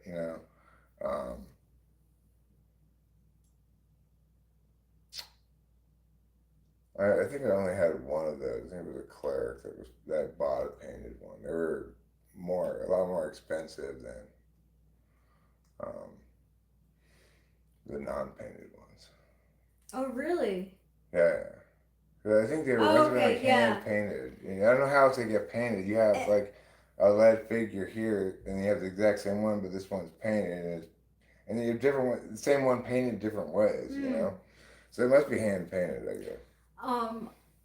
It reminds me of that scene in 40-Year-Old Virgin where he's like, he has like a magnifying glass and he's painting his action figure. What's wrong? Nothing. Oh my gosh, your face looks so. I was just poking this absence of teeth over here. Oh, okay. Sorry, Dave. It's okay. We do that. It's okay. Let me answer Victoria's question. You are new here, and so we especially appreciate your membership. This is let me get my glasses on. This one says in big things here, hybrid. So I can tell you what that one is. The other one I don't know. This one, it says the label here is super tiny print, like even with glasses, I need like a second pair of glasses. It's the tiniest print in the history of the world. I can do it with 2 pairs of glasses. Okay. This is lemon cherry. It says here, sativa fire,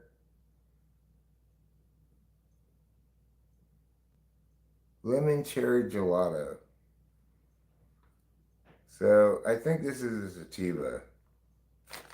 We normally get sativa and hybrid rather than indicas. Occasionally I'll get an indica. Yeah, certain if the indicas price like. is right, There's certain indicas I like. I like Skywalker, which I think is an indica. Victoria Q, why are you not surprised? What are you not surprised about? Well, I mean, I also wouldn't be surprised if somebody prefers sativas or hybrids for the state of indicas, I don't. Indicas are pretty, like, there's lots of indica strains are just ruined. They're just headachy, heavy ass shit, There are some good, like, heirloom indicas, but I'm assuming that's why they said that. Victoria, do you also prefer sativas, hybrids? Do you choose your bud based on the strain? Do you find a difference between sativa, indica, hybrids? Oh yeah, there's definitely a difference between indicas and sativas. And hybrids are hybrids, Oh, you don't smoke? So then what makes you not? I'm so surprised that you're not surprised. Well, I mean, 1 in 3 chance. 1 in 3 chance. I wouldn't be too Good guess. surprised. Good either. guess. Good intuition on that one, I guess. Well, she did just become a member, so maybe we give her a little more. No, I'm not benefit of the trying. doubt, I'm you just know? surprised that she's like, You just don't understand why it's surprising. yeah. I don't either, but let's give her the benefit of the doubt. Thank you, Sean. Exactly. That's the way the story goes. It's all good. It's all good. It's all good. He was into indica, huh? One time on a television show that I used to watch, they explained indica as in the couch. Like, you're like, don't, you're like not motivated. I mean, I don't find personally that indica too affects my motivation particularly. I just find that indicas tend to be headachy and not a very good high, you know? Like, I guess it affects your motivation if you're not feeling very good.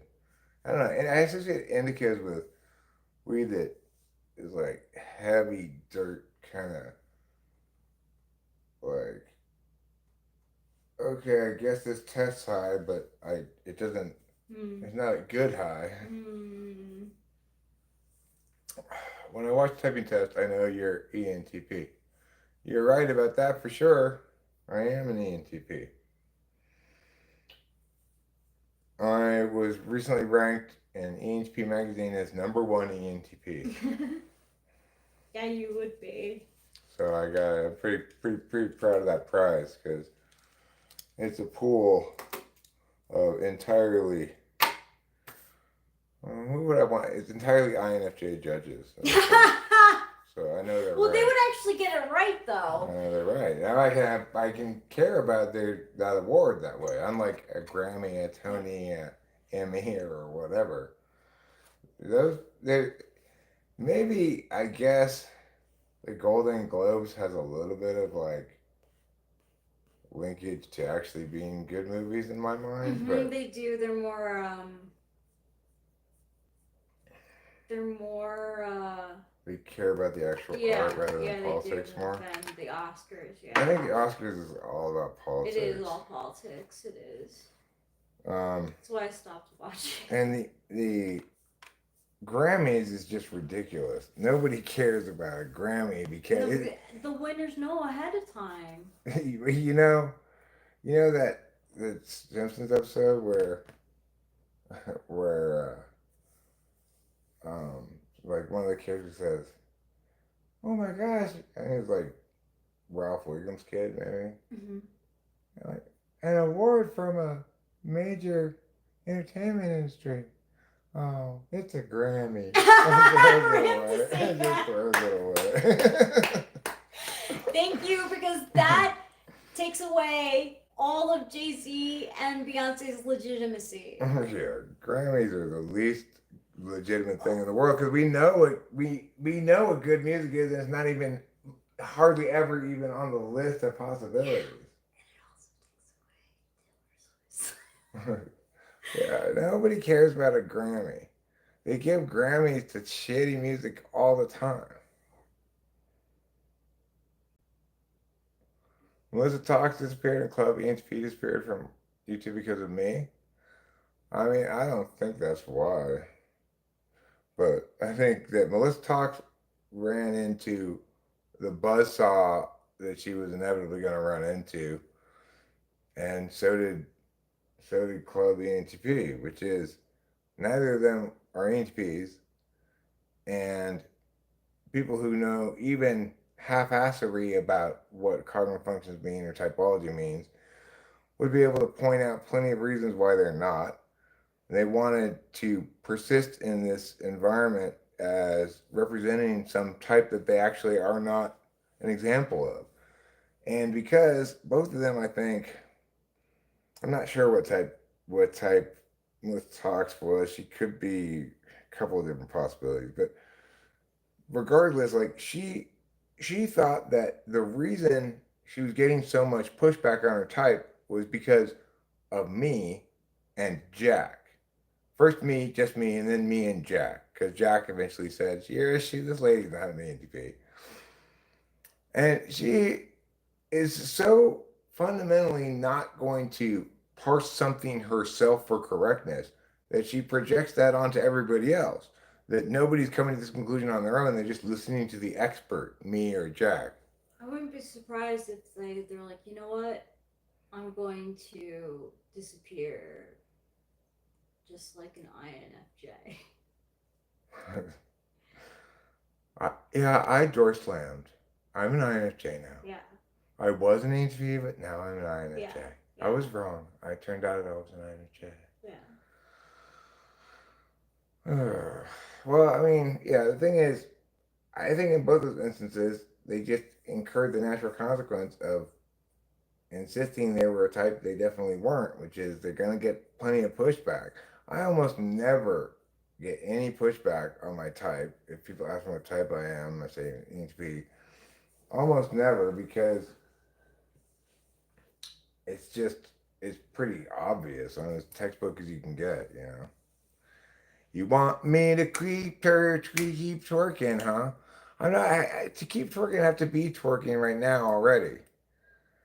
So that doesn't make any sense. You cannot continue doing something you're not already doing.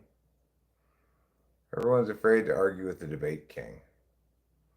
I don't think so. People argue with me all the time. But they might be a little afraid. They might, you know. I think people are afraid to argue with me in a video conference. Well, people certainly aren't afraid to argue with me around here. They do it all the time. That's true.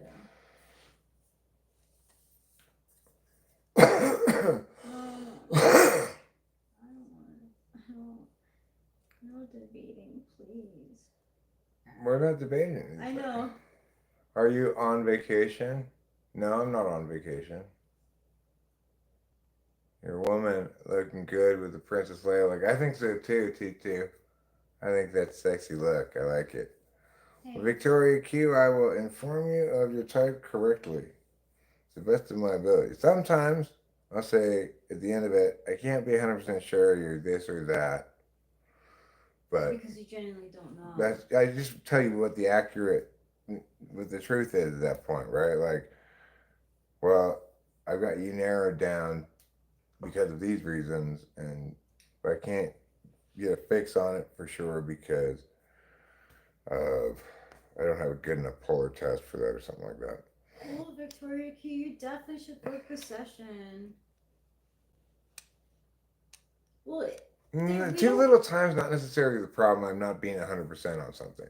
I can be 100% on something if, for example, let's say you test positive for TE polar, and it's pretty obvious when that happens.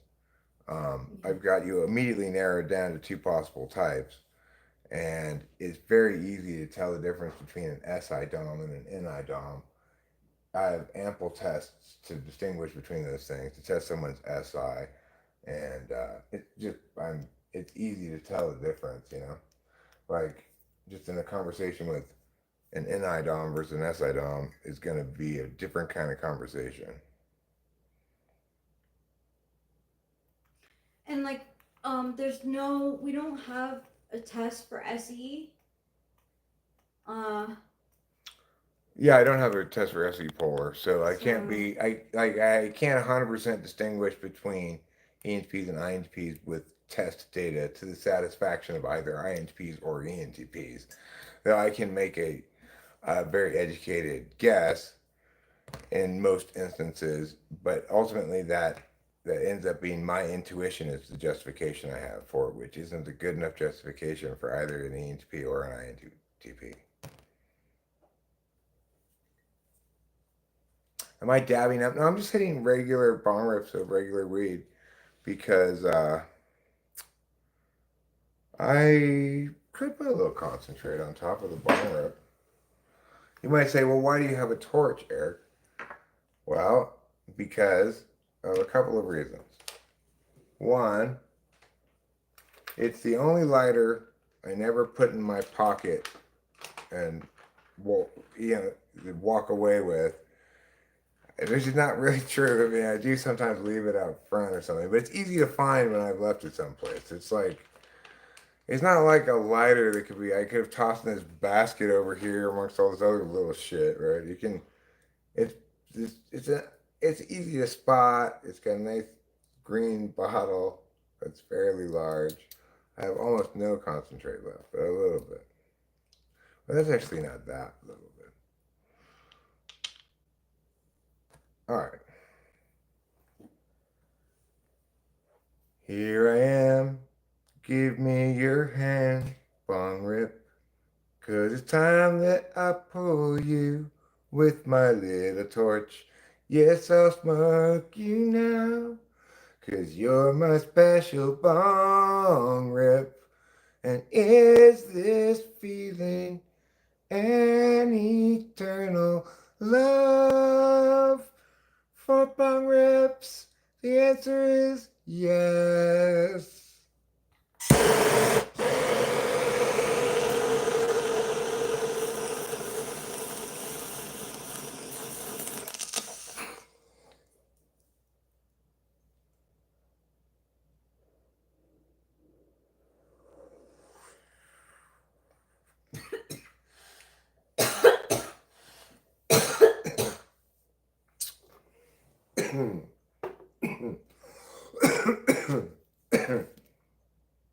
Well, that was an eternal flame right there. Ooh, sassy, sassy. I could appreciate that. 32 Canada. Want my social security number too? Do you have social security numbers in Canada? Ooh. Looks like somebody caught somebody in a meow. I appreciate the joke, though. But do they? They don't, though, right? No, they don't have. They have their own social have their programs. own, They don't yeah. have Social Security. My Social Security number is 1-800-SUCK-IT. Mine is 555 your mom. That's a good one to have as a Social Security number. You know what I wish they let you do? I wish they let you personalize your Social Security number like they do your license plate. That would be easier to remember. Would you like? You have an anti-Social Security number? Is that where the government comes to you in your old age and takes extra money from you? More than they already are taking from you?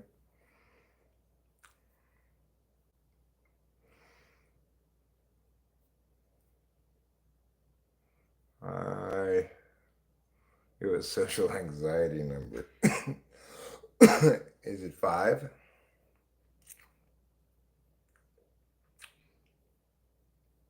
I kind of want still, it's not that late. I kind of want to go play a little bit of pond. I have this idea.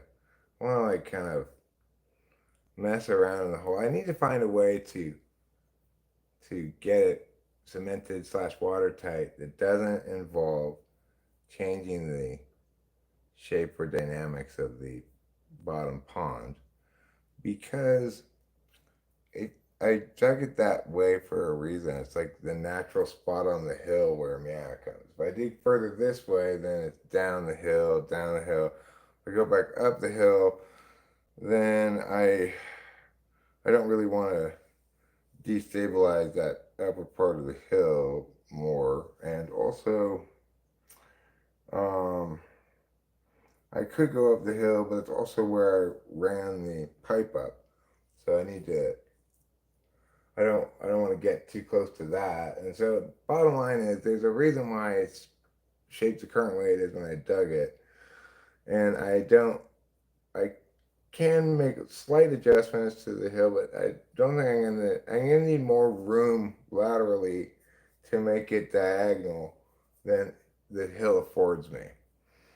So I have multiple other ideas about what to do on things here, how to do it. Yes, it's on YouTube. You mean talking with famous people on YouTube? I know them most from their very active Twitter account, now X.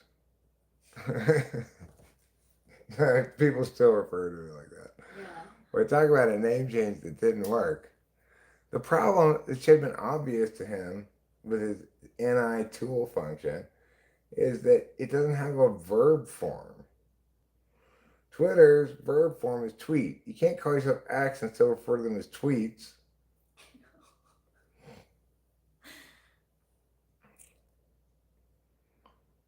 It needs its version of it stinks.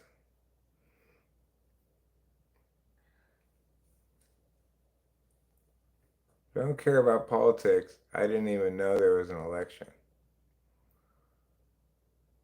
I don't even know what an election is. I got you beat. Last I heard, it was something that happens to my penis when Rachel and I have sex, but I don't know how you know about that. Is that true, Fly Guy? Most Canadians are apolitical. Canada's politics don't seem very apolitical. Like, they're not, they seem very, not that the U.S. is any better at all, don't get me wrong. But it seems very ideological to me. At least certain things that are like they don't have the same kind of protections for free speech as we do. And that, it seems to me, gets exploited politically. But that's just my perspective. Who am I to judge Canada? I don't know anything about their politics. Who am I to care enough to judge Canada? Sometimes okay.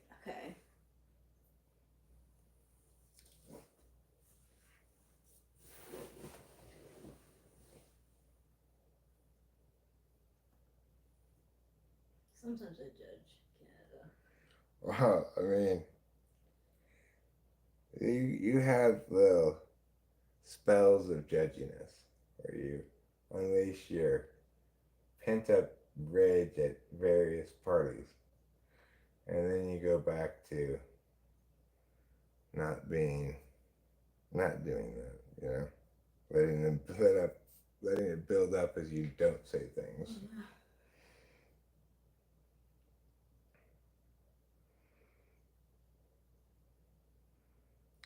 We don't got rats where I'm from.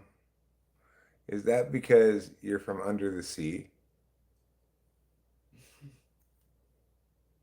And if so, do you sing that song a lot? Under the sea. You know that song? Probably you know it if you live under the sea.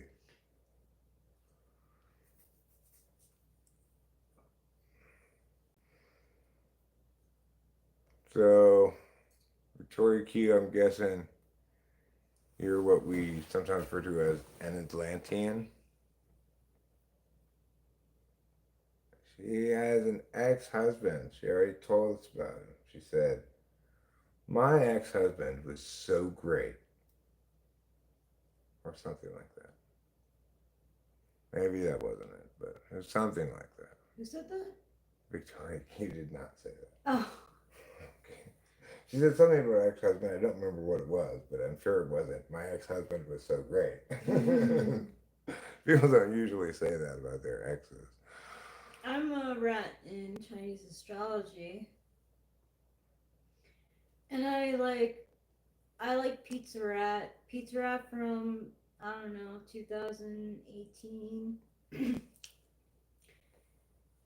There was a rat in the subway who was hungry and saw some old pizza, and even though the rat was very small and the pizza pie slice was very big, it stole the pizza and ran up the stairs with it, and Pizza Rat became like legend. In fact, that year they had a costume of Pizza Rat. That is pretty heroic of the rat. Yeah, it was on. Right? It's like, yeah, dude. I experienced that kind of sensation one time. I think I've told you about it before. Me and Corey, when our kids were both little, we took them to the arboretum. I think our kids were with us. I don't really remember for sure, but almost sure. Why else would we go to the arboretum? Anyway, we were watching this bird in the lake in the arboretum. Had this fish that was too big for it to eat. It's definitely too big for it to eat, but it was determined to eat it. We watched it struggle with this thing for like 10, 15 minutes or something. And the more it struggled, the more we rooted for it and also found it hilarious. And then finally, it successfully swallowed it. We're just Wow, like, it did? Yeah. Wow. How did you get that big ass fish down your gullet? That's exactly, yes, that's Yeah. pizza rat. And that's why it's, That was a memorable moment for me because we laughed so much at this. We were probably on SPEET. You know, we were laughing our asses off I mean, about this. it's great, though. I would be the same way even if I wasn't. Right? It's like periodically, I'd be like, maybe you should give up now further. This looks dangerous. Yeah. If you were a human, this would definitely be a choking hazard. I mean, the thing was, though, with Pizza Rat, I think people saw this rat and were like, yeah! Like, I don't think they were, like they were just so happy that this rat had a huge piece of pizza. Well, I'm optimistic. I like to think that, as you described, an old piece of pizza. I like to think that it was fresh. It might have been fresh. It Still might have. piping hot and ready for the rat to enjoy. Yeah, maybe it was. Maybe it was.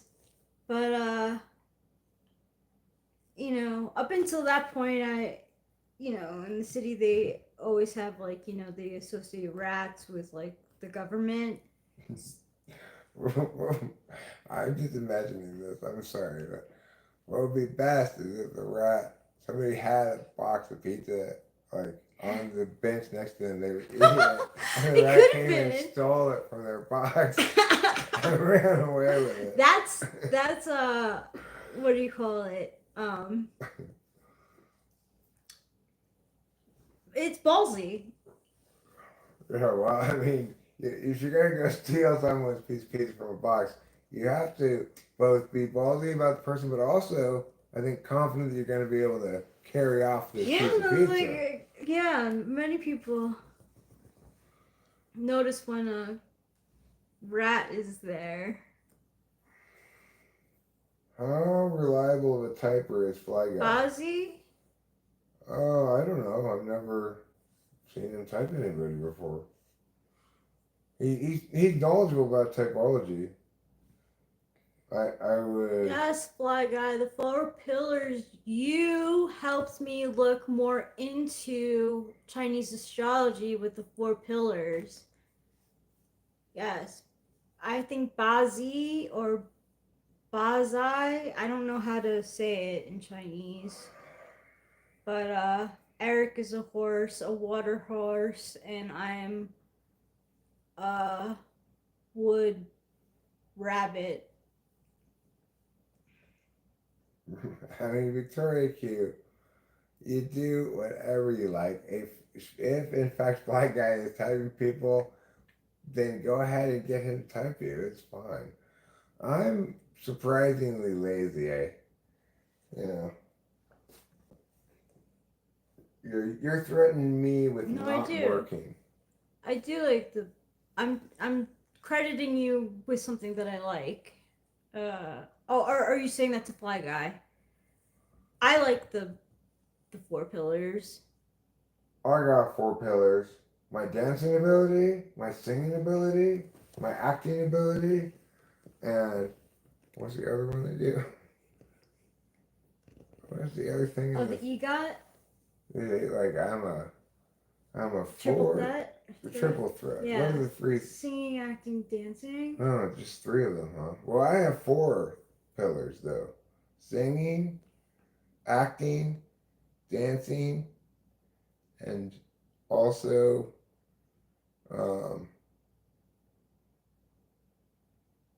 also doing stunts.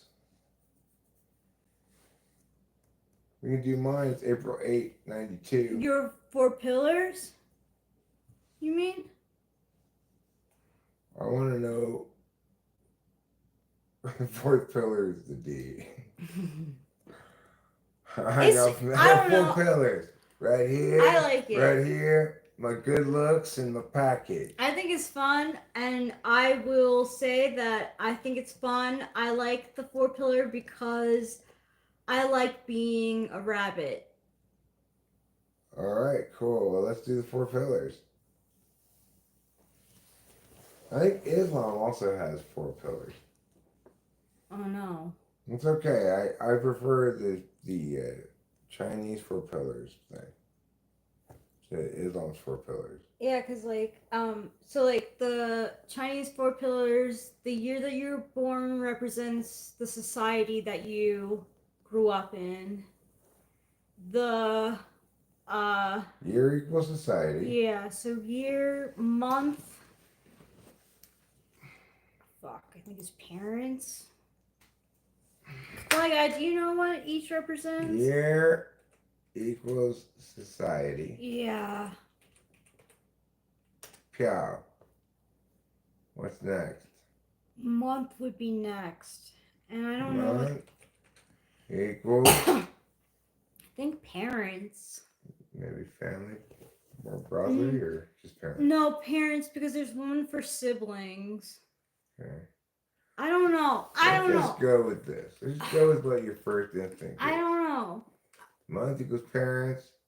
Week equals Maybe that equals. siblings. Wait, week? Is there week? I don't think week is in it. There's month, day, hour. Oh, no weeks, huh?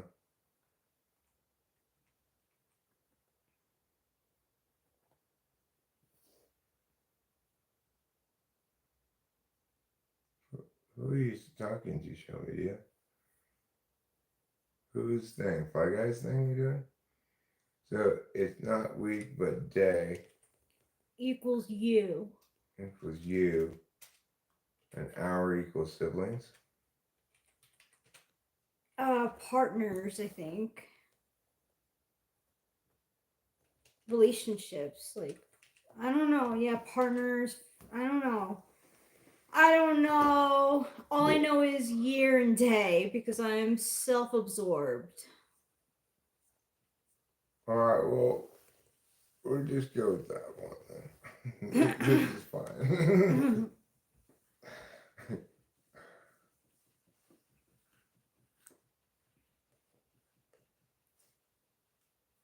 I should try to make up some more of these things for you to play with. You like these things a lot. I do. I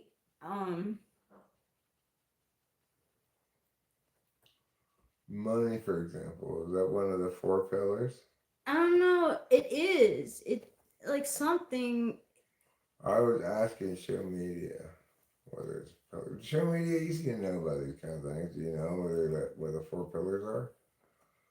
33 life path master number.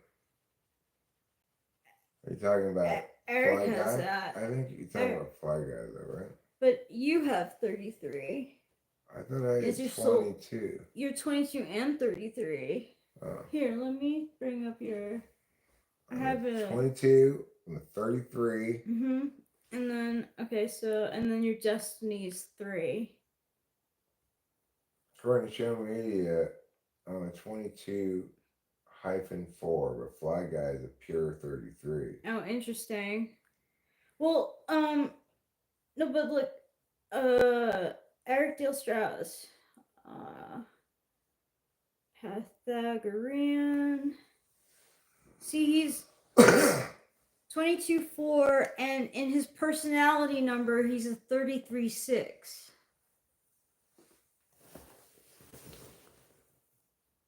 33-6? Mm-hmm. What's the 6 for?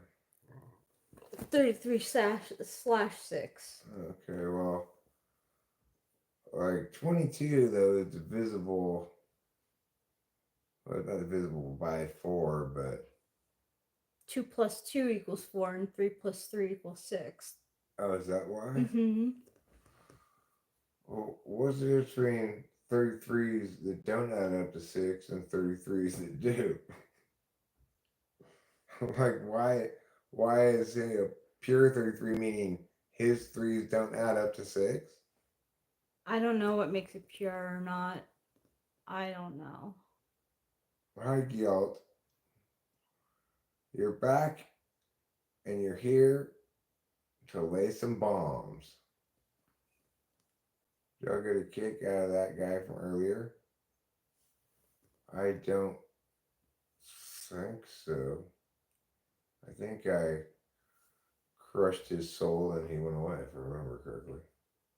Good for you, Lively Cuts. That's a good state to be in.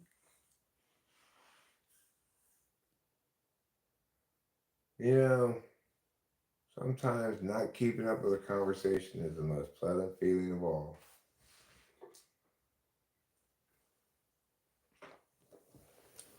If I were April 9th, I'd be a pure 22 because why? Because like 4, 9, 71.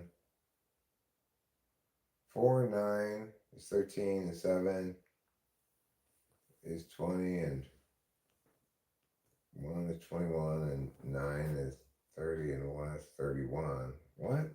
I don't know how this works. 27 you can add up as a whole number and it won't add to 22. Okay, well, 9 doesn't add to 22 either. How does 9 add to 22? I'm 40 with neuropathy, so I hear you, girl. I mean the full birthday? Down the line. It makes me want to look, ask ChatGPT, like, why?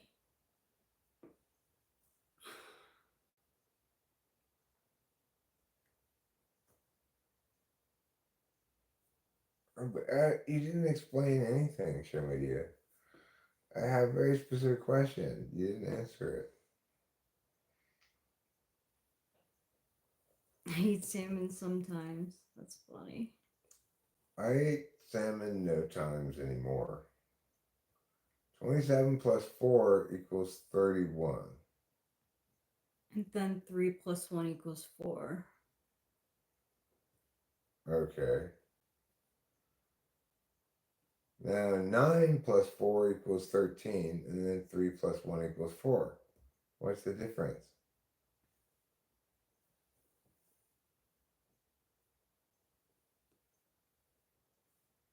You said if it was April 9th, I'd be a pure whatever.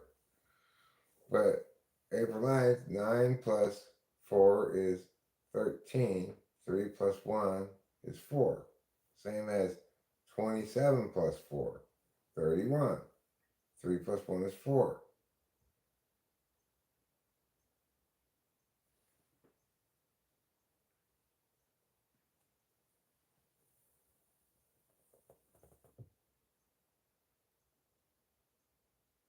Now, do you not count the numbers of the year for some reason? Numbers of the year, you got 9 and 1 is 10. And then 7 and 1 is 8. So it's 18. That adds up to 9.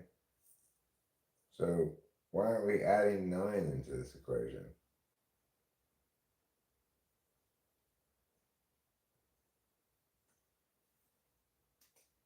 You're going to try some fish oil, huh? Get ready for... I hate to be Debbie Downer. And I feel like I am one on this channel. But... On this channel or right now? like, I don't know. I feel like I'm a Debbie Downer. Why? I don't know, like... compared to you, like, I don't know, like, I talk about stuff I don't like. Where you are right now. Yeah. That's not how you are or how you normally engage with the channel. You're in a mood, you know. Yeah. But okay, but even if I wasn't in a mood, I would bring this up. With fish oil, I have heard that you will burp up fish taste. That's a side effect. I was gonna warn Victoria that it's not a topical application. It's not. Don't try to rub it onto your body. Otherwise, you just stink like fish. Sometimes you do end up stinking like fish too. I have heard that also, but I'm sure the positives way outweigh the negatives. I have, even though the impacts are somewhat subtle, I feel quite confident about the positive effects of taking B vitamins. Mm.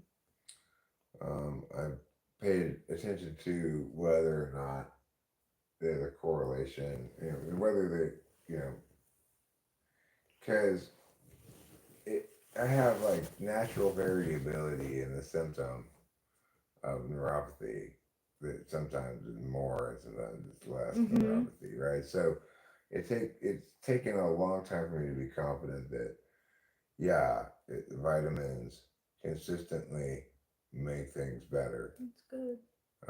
Just not by a lot. It's subtle, but I can tell the difference. The problem is B vitamins don't last very long. So if you want to get the positive benefit of them, you gotta take them like every 6 hours or something. Wow. And we don't have just straight Bs. I don't want to take 6 multivitamins, Or I mean, just a multivitamin every 6 hours, every 4 and 24 hours. I don't need all those other vitamins that much. That helped your soreness too? I think my dad takes fish oil for his heart, so it's supposed to be. Gyalt is madman in Proto-Celtic. That's a pretty crazy name to have. I don't even know what that means. Well, it means Gyalt. The word Gyalt means madman. Oh. In the early version of pre-Celtic language, like before the Celtic language fully developed. Oh, interesting. It accomplishes the goal of being a reference that only a select few are going to get, but I suspect that too few are going to get this reference. You'll have to explain it, I never knew what it was. Never thought to ask. I just figured maybe your parents named you Gyalt.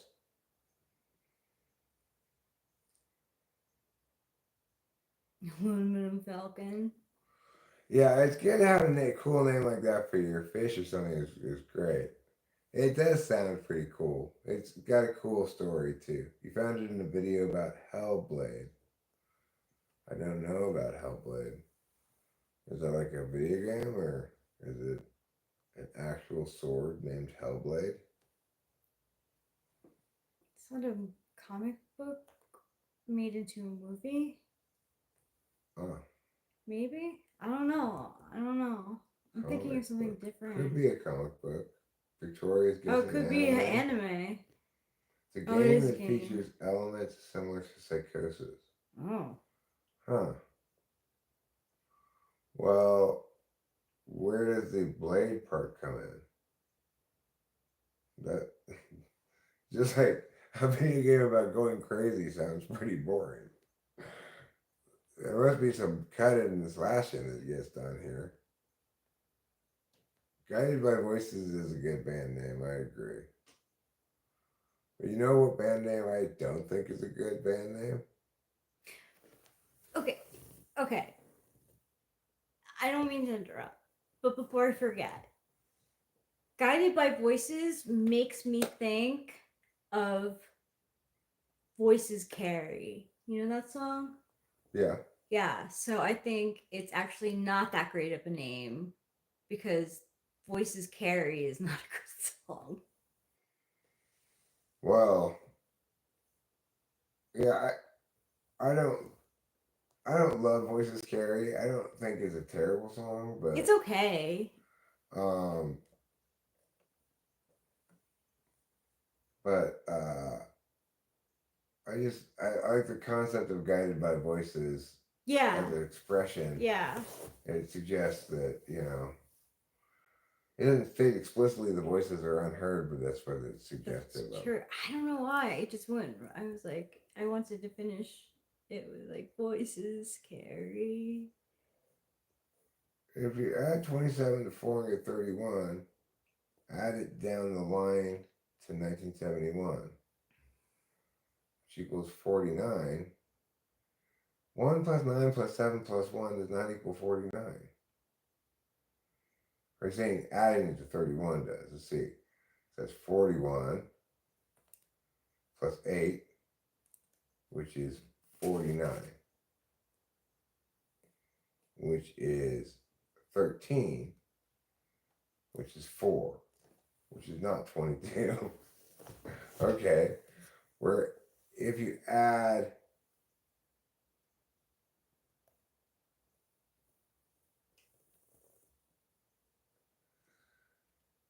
Okay, so if you add 4 and 9 and get 13, and add 1971 to it, which is 18 more, then you get 21, 31.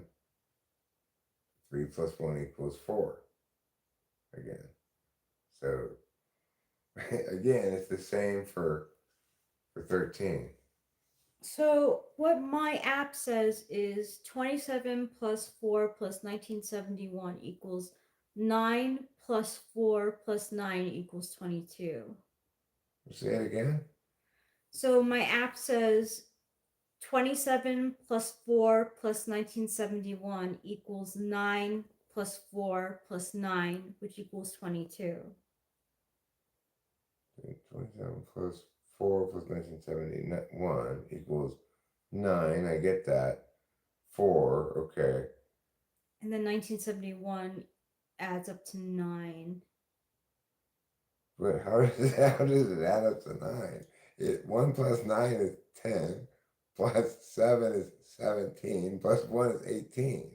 And Plus then 8 plus 1 is 8, 9. yeah. Okay.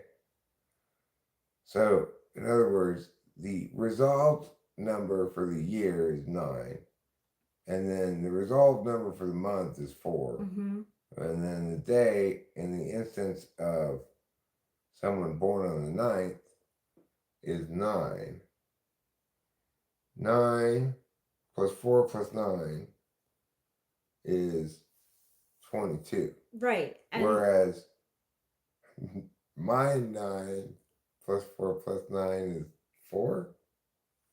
no, according to my app, it's saying 27 Uh-huh. equals 9, 4 equals 4, Uh-huh. and 1971 equals 9. Okay, but what I'm asking is, how is it different with the 9? Right. I right? don't know. Because what Show Media said, it's different if you were born on the 9th. That would be a pure 22. But on the 9th, you still have 9, 4, and 9. Right. So how is that different?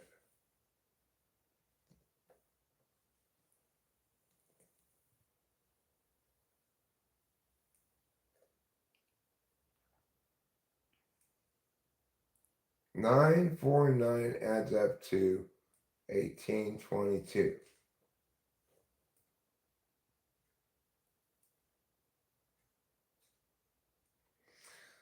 But 9, 4, and 9 is the same as 9, 4, and 9. Oh, because you're adding it up some way that's different than what Rachel's app says? Okay, well, I don't know how you're adding up, but no matter how I add it up, it's the same. It's a bit different. Oh, Gail, you're talking to Victoria, not to me.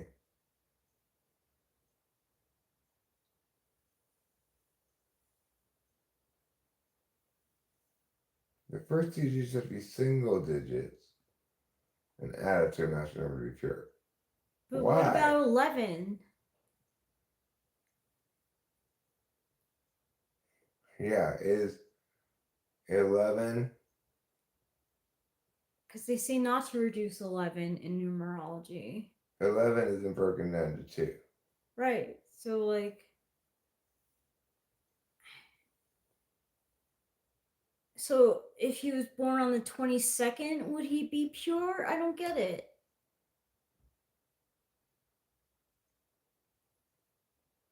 "20 is 11."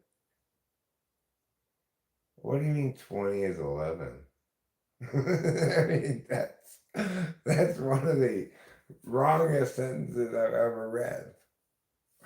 20 is 11. 20 is not 11. 1 and 1 don't add up to 20. They add up to 2. What do you say? They both count as tens, each one. Even though one of the ones is in the tens column, the other one is in the ones column, they both count as tens. That's what you're trying to tell me? Why? Why? Because 11 is a master number, so both of its digits get to count as being in the tens column, even though one of them is definitely in the ones column? That doesn't make any sense at all. Well, I'll tell you what the purest whatever energy is. Me. Alright? I'm calling bullshit on your bullshit. Oh! You're not justifying your bullshit correctly. Accordingly, it's double bullshit. It starts out by being bullshit because it's woohoo stuff. But it's double bullshit because it's inconsistent woohoo stuff that makes no sense and is totally arbitrary. You can do woohoo better than that.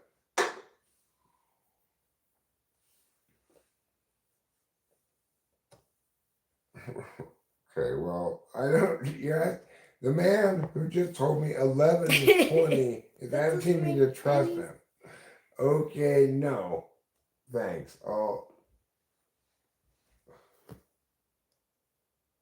But how could you be a pure 33 when there is no 33 in your. There's no day of the month that's 33. And I'm not saying that Fly Guy isn't a genius. I just want to know the justification for the distinction you're making. Yeah. Like, yes, 20 is 10 twice, Fly Guy, but 20 is not 11 twice. Ergo, in no way, shape, or form is 11 20.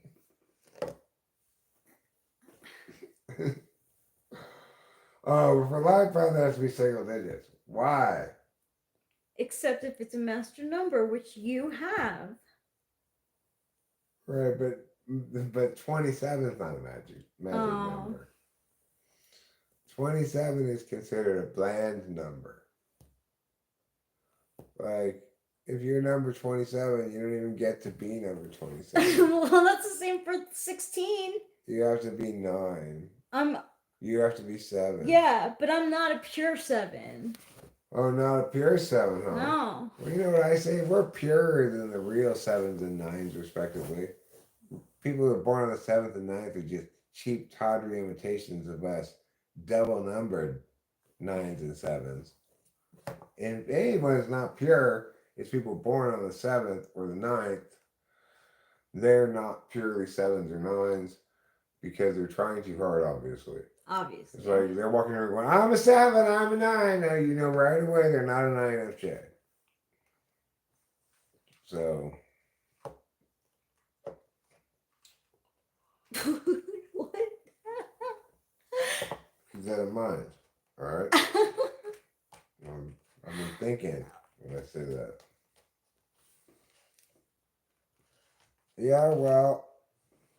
Conjunct Capricorns have the strongest of all the number energy. Capricorn. Rachel, I want to watch the athletics game now. If you'd like to continue streaming, you can take it in there. Or if you don't want to continue streaming, let's end it. But I'm going to continue for a little bit and then I'll join you. Okay, cool. That is a nice head scratcher tool. It wasn't a head scratcher tool. It was me gesturing with it, saying, look, I was thinking. That's why I said that. Or it's kind of like the hula dance of gesturing. It conveys actual information, like, watch out, you're on fire. What's Rachel's type? She's an INFJ. It's 11/11, make a wish. But she's not my partner, she's my wife.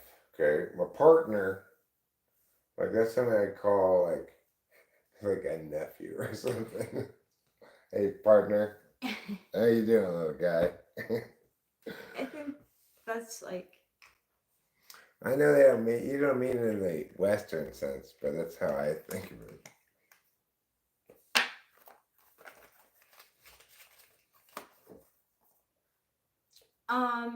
So I want to know why 7 and 9 are considered enemy numbers.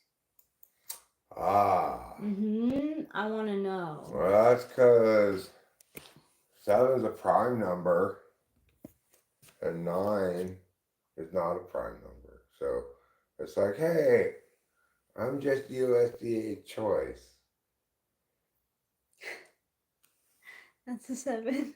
That's a 9. Oh. 9 is not a prime number. 7 is. 9 is divisible by 3. Yeah, like, I don't know, some numerologist said that 7 and 9s are enemy numbers. Anything that says that we're not meant to be together, you can just say right away it's bullshit. Okay. Remember that general rule. It's got to be bullshit if it says we're not perfect for each other. Thank you, Victoria Q. Thank you, Victoria Q. Thank you.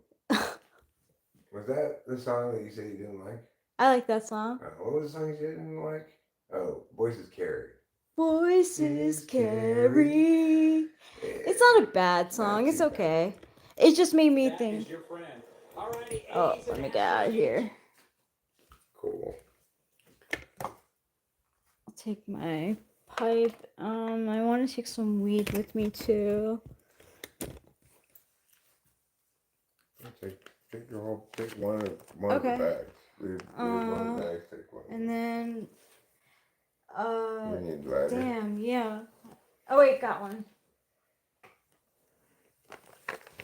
Fortunately, Rachel and I, lighters, they are repelled from us like magnets pushing the wrong way. Yeah. You know? Where they just disappear. Let's buy 5 or 6 lighters then. I have no lighters. Where did they all go? Oh, do you all get a harmony? Jeffrey?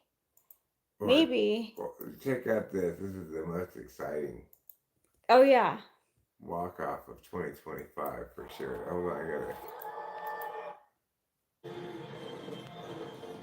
Mute it, right? No, it's fine to leave this a little bit. 1-1 right now.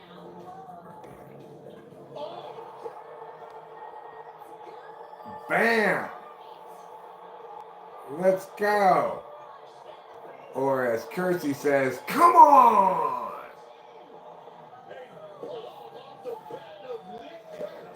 Isn't that great? So great. People throw their water from their bottles at him, and then he gets the Gatorade bath. Fantastic. And he is the number 16, which is not. He's such a baby face, you know, like wholesome looking guy. Yeah. It's good to see him have ownership of his badassery. Yeah, it is. Not get discouraged by his periodic, like, sometimes he looks bad at the plate, like swings terribly at a terrible pitch, but growing pains, He's That's young. true. He wasn't in the minors for very long before they brought him up. I think it was about a year. It wasn't longer than that. Is Carrot 33 also? Oh, 33, the magical number. Who's Lauren Sapala? I don't follow her.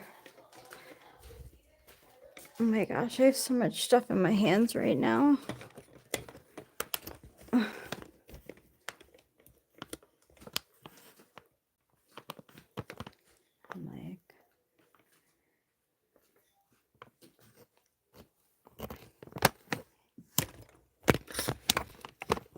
Oh my gosh.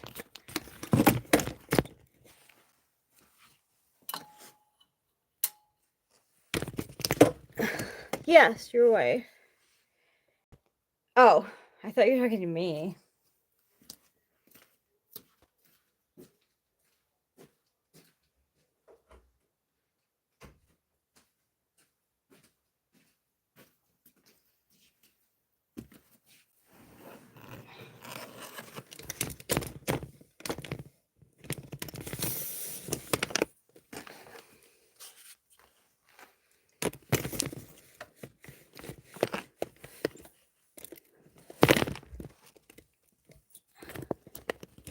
And then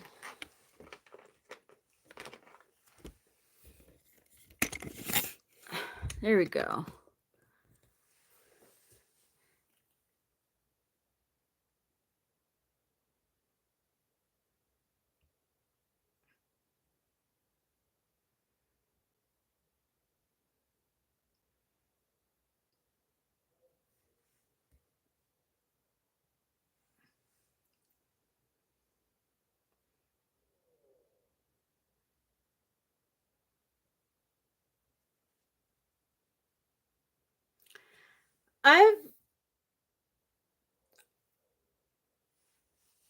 I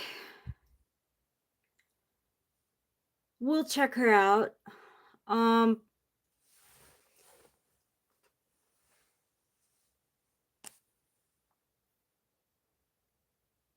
It does resemble mine.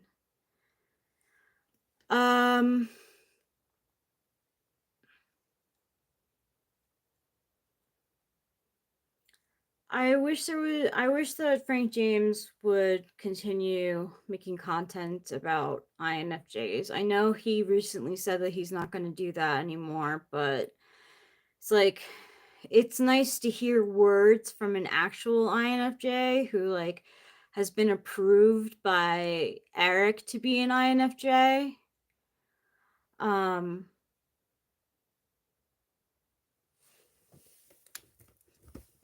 So it's hard for me.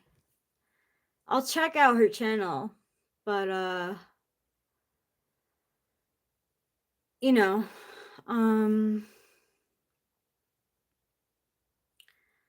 go in with some skepticism. I mean, like, the last thing that I thought I was well, Eric, I don't know, maybe Eric will.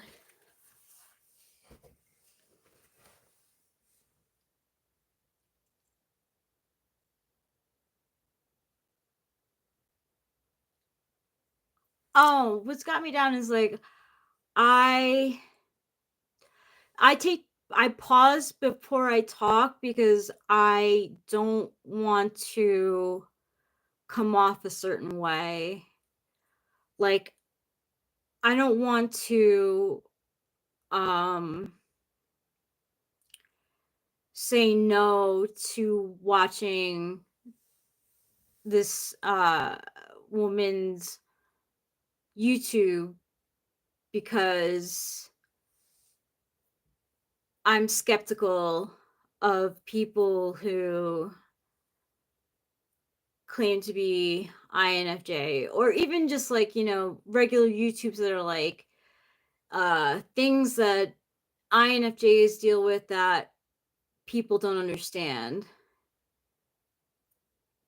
Thanks, Victoria Q. I try, I try to I try to think before I speak.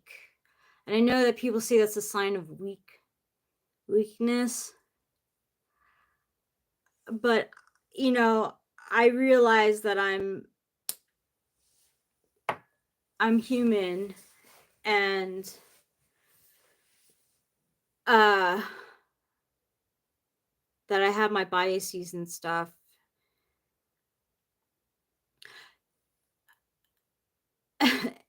Thanks, Victoria Q. I appreciate that. I can say impulsive things sometimes, and I feel dumb after it. But yeah.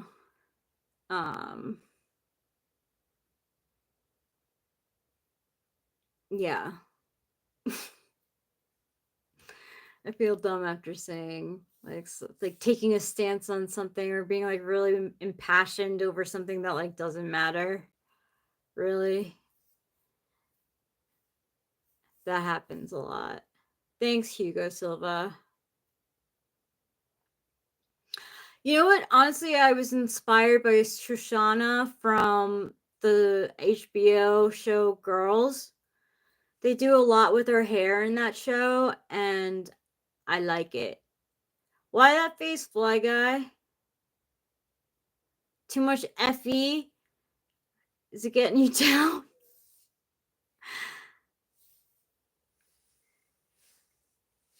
I can't help it. I dated INTJ, one of my first like my second boyfriend, but he was like a long-term boyfriend, was an INTJ.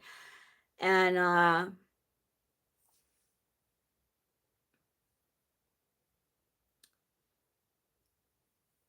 he couldn't stand my FE. No. Though Street Fighter would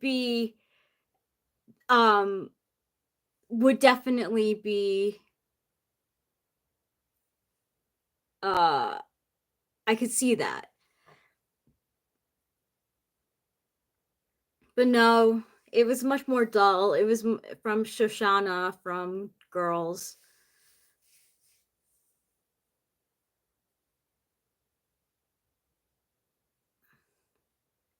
Well, I remember him sitting me down. Like, I remember Mike, the INTJ, sitting me down, and he was like, he wanted an opinion from me because, like, FE Tool is like agreeable. Like, it can be agreeable.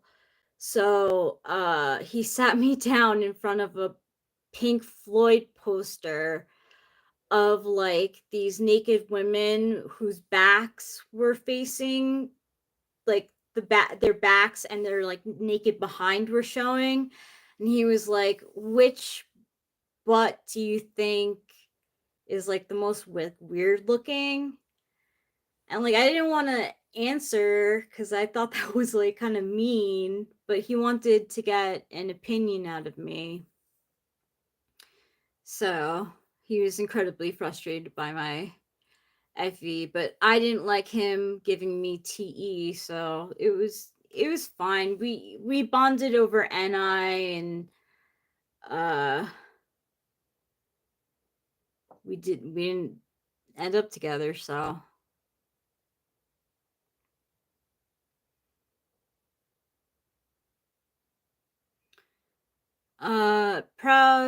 Brown Pride Texas Ranger, thank you. Yes, I have a birth certificate. I was born in Yonkers, New York. Not that it's any of your business. Interesting, you're an INTJ. Are you into astrology so much? Okay, so I'm an INFJ. In astrology, yes, I'm into astrology. My wings, I don't know what my wings are. Wait, who are you talking to? You've been up, but that's not. But show media. It's not totally true because Frank James is not into astrology at all.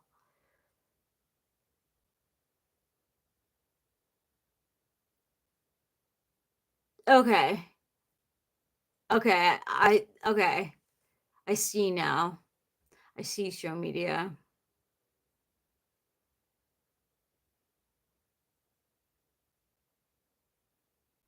I don't know what my wings are.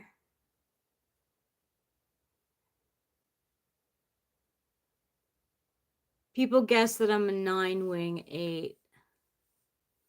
Like, I've heard that I'm a 9-wing 8.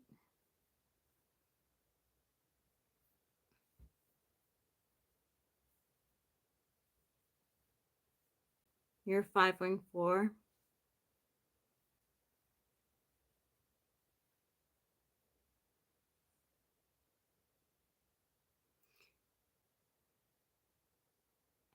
I don't speak with him, no, but he's mentioned it more than once in like live streams that he's not into astrology. He used to get asked it a lot. Asked it a lot if he was into astrology. People would ask his zodiac sign and uh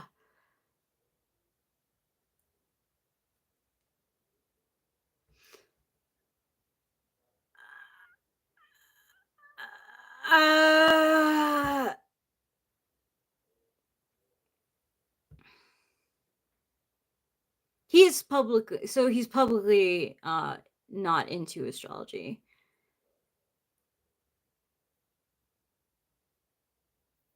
Well, that's the thing when he would describe INFJs and the INFJ stare and the INFJ like door slam, it was very insightful. If you look at his old videos, it goes deep.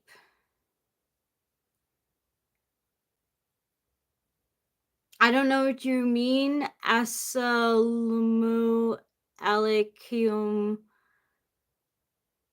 My accent is wonderful. Thank you. I don't know what my accent is. Actually, like honestly, I don't know like what kind of accent I have at all. Like I'm not like I don't know. Like I live in California. California, Mariposa, California, but yeah, American. Yeah. Mhm. I guess I have an American accent, which would be accurate because I am American, not that you have to be a good English speaker to be American.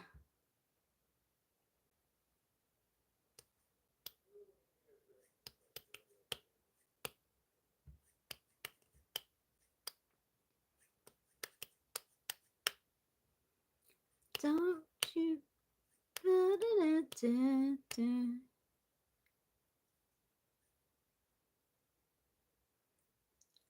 Hi, Matt Bat. I don't know Cyrillic. Hello. Right, that's Cyrillic.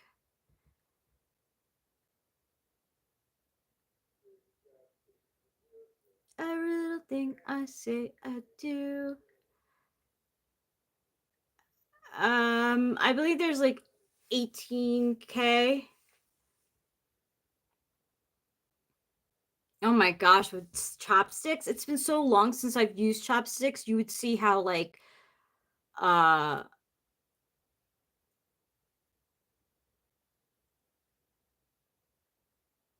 you would see how like how do I like put this like nicely?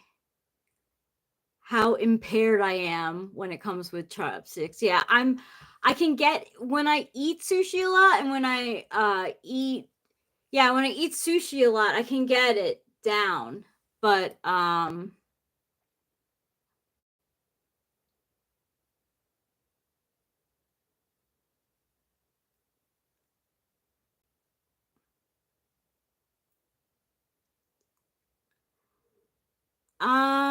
what kind of food do I enjoy? I love pizza. Love pizza. One of the things that was hard about being like, I was vegan for like 8 months. One of the things that I missed was cheese. Oh, I love McDonald's.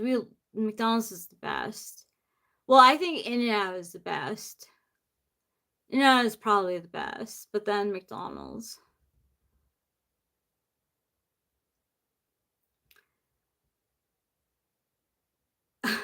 Thank you, Assalamu alaikum. I've never heard that before, but thank you. I like New York style pizza, however that is. I don't like deep dish. I don't really like Sicilian. I like your standard, like, I think it's Neapolitan pizza. I'm 40.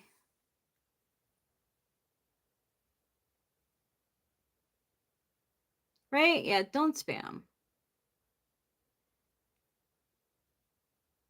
Why do you, I mean, typing is extremely difficult, but like, who are you typing?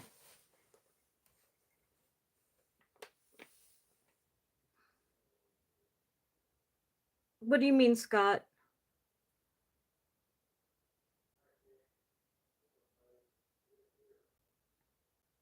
Thank you. But I'm married. I'm married to Eric. He is the host of this channel. Oh, I mean keyboard typing. It's because my mind moves faster than my fingers, so I mess up a lot. I get that. That's how I am on my phone. I actually have to look at the letters on my phone when I'm typing, or I'll type just like complete nonsense. No worries, Victoria Q. Like, I want people, like, just because like I'm a judgmental bitch about like some things doesn't mean like I want people to like feel comfortable still. Like, I do like have my opinions about stuff, and it's not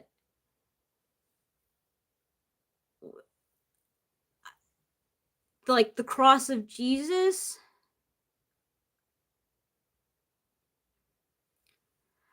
Okay. Assalamu alaikum.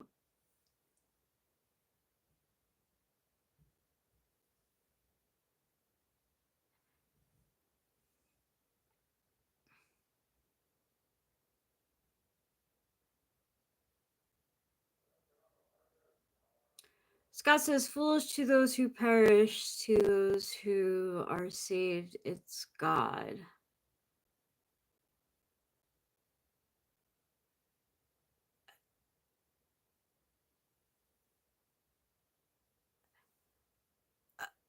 I mean, Jesus is the one who suffered on the cross.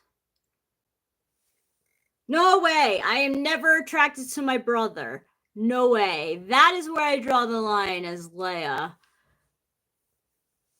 I am not kissing my brother. No way. Although Luke was my favorite. I liked Luke out of more than I did Han Solo. My sister likes Han Solo, and I had a crush on Luke. But as Leia, as a Leia looking girl, I am not into Luke.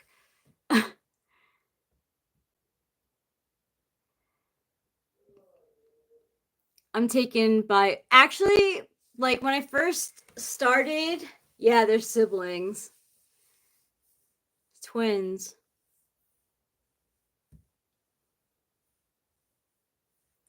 It happens, Victoria Q.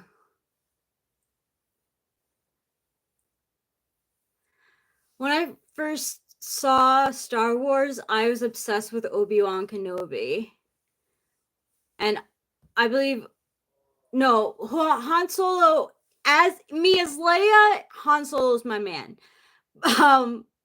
Teenage tween me, I liked Skywalker. But Han Solo is an incredibly difficult man. No, I would definitely, Fly Guy, I would definitely say Eric is not more like Luke. Because Luke is an INFP. Like, he's a good example of an INFP. And Han has been typed as an ISTP. I don't know. Like, I'm not sure. But I know, and I've discussed with Eric that Luke is an INFP.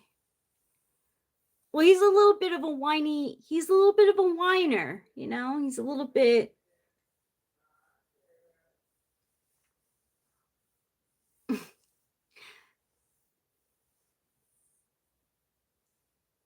No, the old first one, episode 1, like those, like I'm talking about like A New Hope and Empire Strikes Back and Return of the Jedi. Those are the ones that I'm talking about.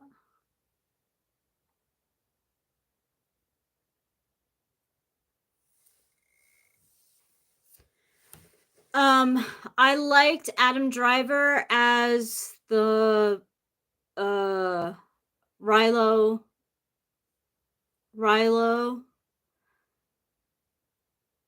but I haven't seen the last one. I heard it was terrible that he was in. Yeah, the old dude. Yeah, Obi-Wan Kenobi. I really liked Obi-Wan Kenobi, not because I was sexually attracted to him at all, but because I thought he was wise and cool.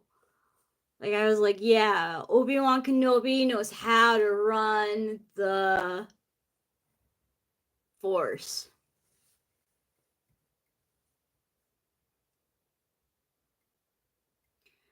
I mean, Adam Driver did a good job as an angsty person who was brought up in the dark side. I don't know what happens to him in the third one. But my husband's in the living room.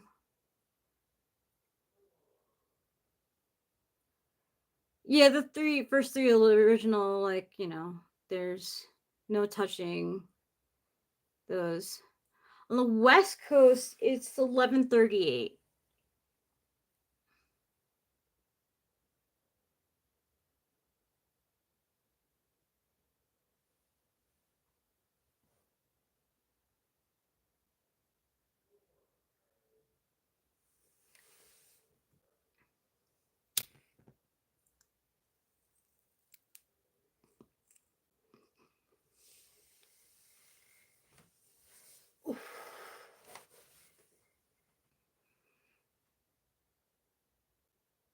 Oh yeah, that's early.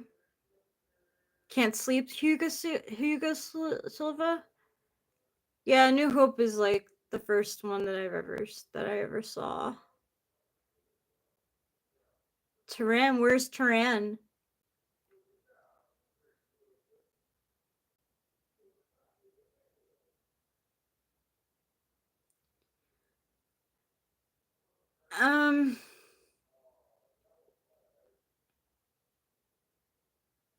Oh, you're joking.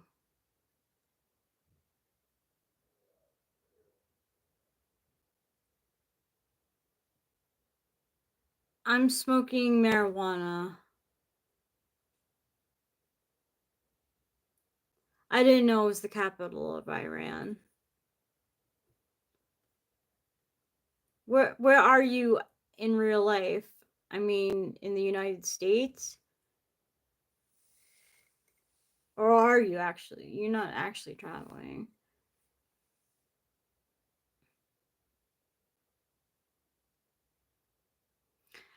Yeah, I mean, Victoria Q, I was gonna say don't be jealous either, but like,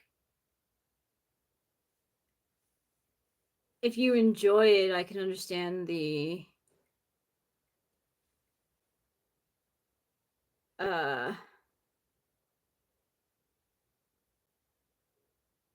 why is it a very bad place? I don't think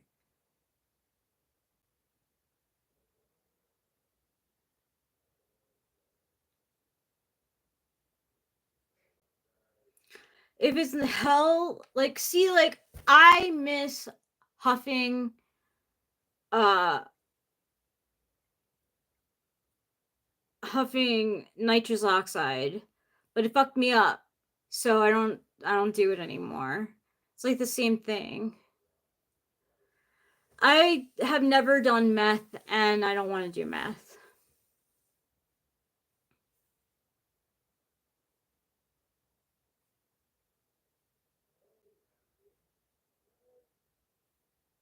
Are you asking me or Gail? I've dealt with I had a psychotic when I get it.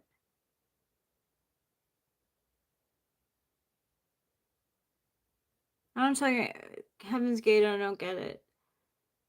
Oh yeah, no, Victoria Q. Weed is something that could affect that.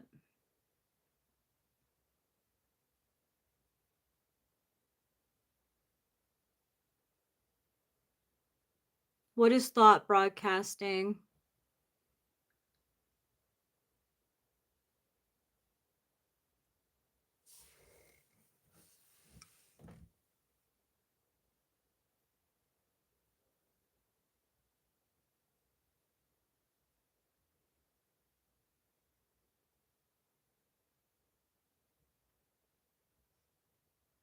Where you fear that others can hear your thoughts? No, Hugo Silva. I'm Eric's wife. That's my profession. I have bipolar too, as well. I have bipolar as well, Victoria Q. I'm on medication for it. Yeah, weed works for some. It doesn't work for others. It's not for everyone. Just like any drug. Like, I don't like drinking. Like, drinking's not for me. It's not that I turn into a bad drunk, but I make bad decisions. Like driving. It's a fucking terrible decision. I've had. I.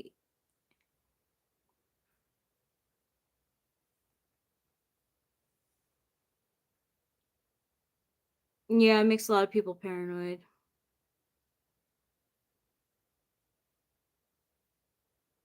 I cannot sleep either. I don't have anyone to talk to. Boo hoo.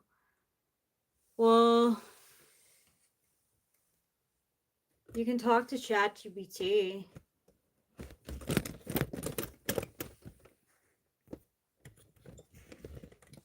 And I'm on medication to sleep.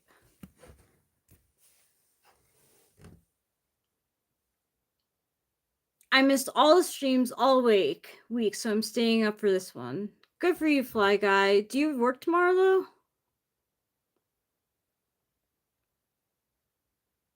No, Eric's watching the, Eric's watching the A's game. Victoria Q's right.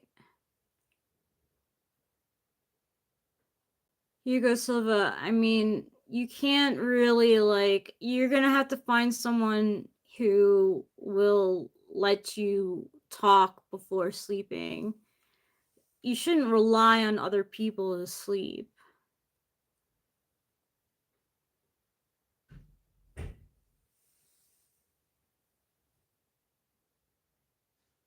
Why do you think that, Hugo Silva?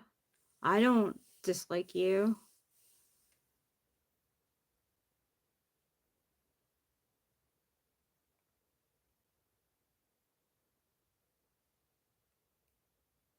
I have done cocaine. I've done it once, and I didn't like it. Why do you think that women hate you? Hugo Silva, like, have they, like, outright said that?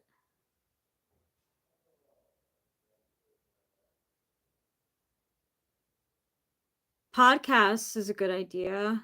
Anything with talking.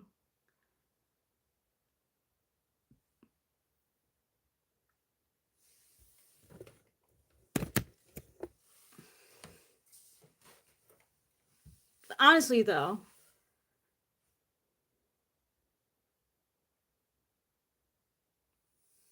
good for you, Victoria.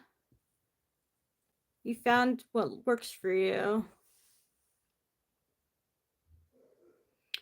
Like I says, most women should hate you. It'll make it easier to notice the ones who don't.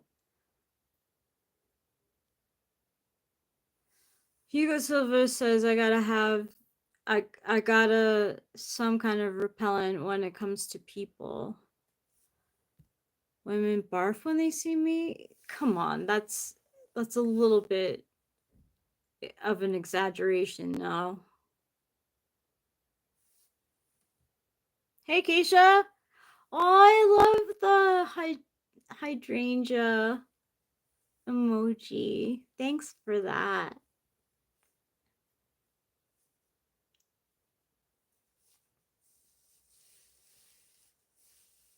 I don't like cocaine because it fucked with my nasal passage up here, and it got into my sinuses, and I fucking hated it.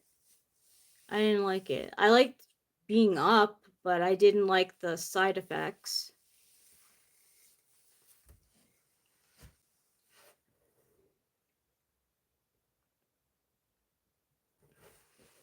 I don't know. I'm pretty sensitive to drugs, so whippets I did too many times. I kept on wanting what the first high feels like. And that's like addiction, basically. And then yeah, I fucked up my legs because of it. No way fentanyl either. JKM, again, no. I don't know what Cho said. Hugo Silva says, I tried to go on solitude path, but I'm getting older and that's not choice anymore. I fear losing my job. I'm sorry to hear that, Hugo Silva.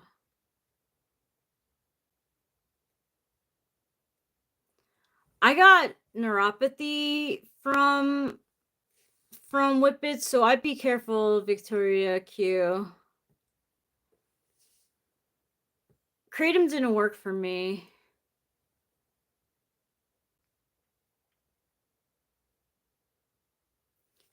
Well, I'm glad you have this, Hugo Silva. I mean, I don't know what to say.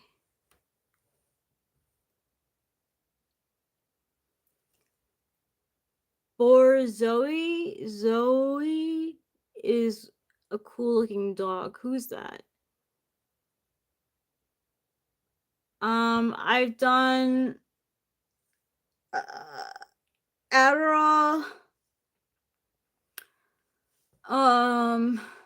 whippets, cocaine, magic mushrooms. Hi, as it.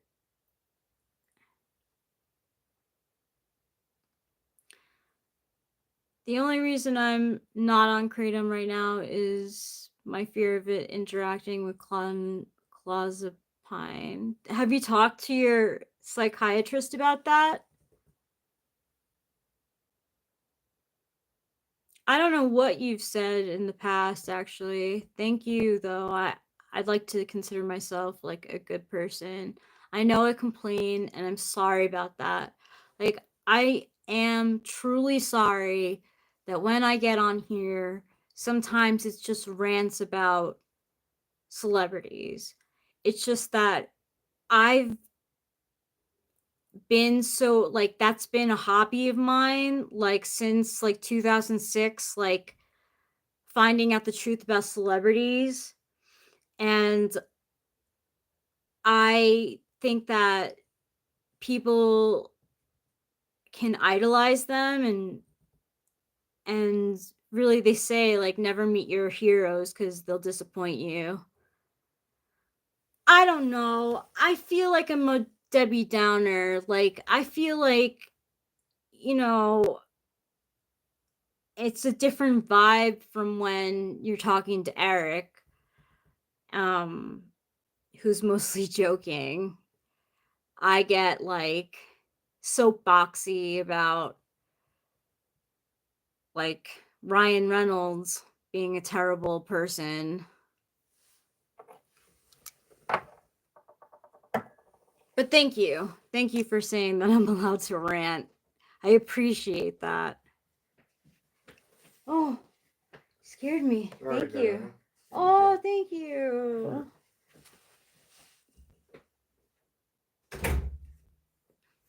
Thanks, Acacia. Oh, I need the charger. It's going to die. I'm on 5%. Thanks, Acacia. I'm not perfect. Hold on, I'll be right back.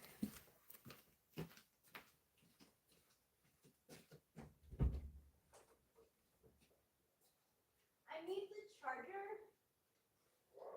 The charger.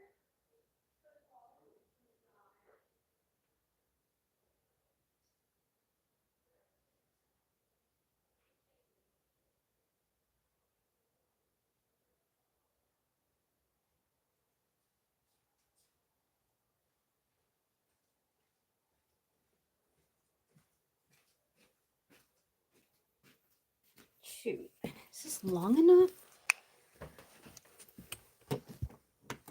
Okay, let's see. Oh, here it is. It is.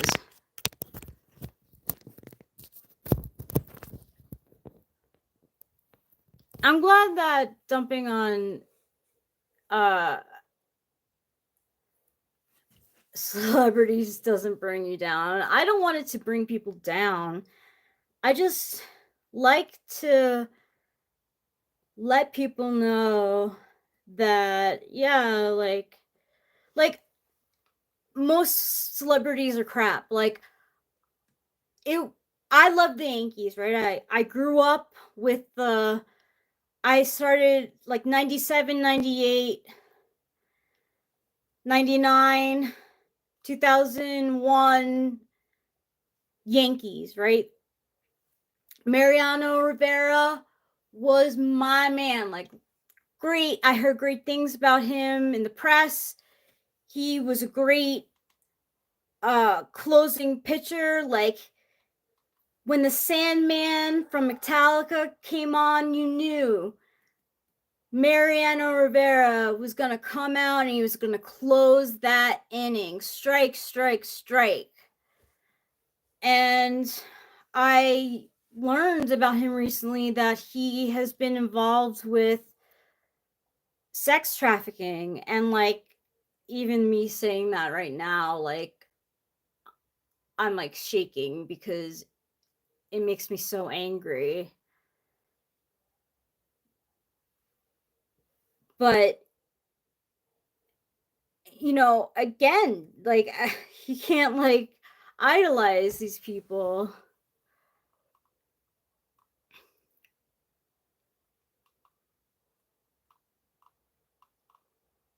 Thanks, Iggy.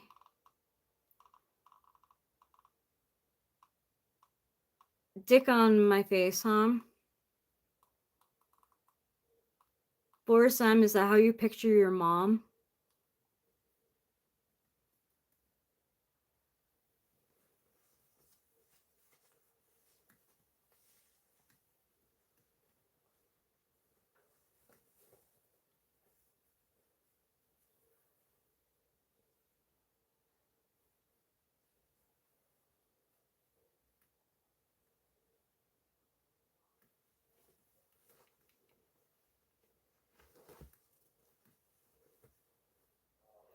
So Fly Guy with NI, do you notice patterns?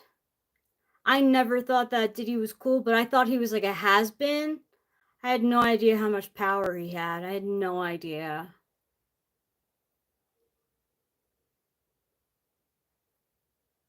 I never thought he was cool. I thought he was cool for being friends with Biggie, but he probably killed Biggie, so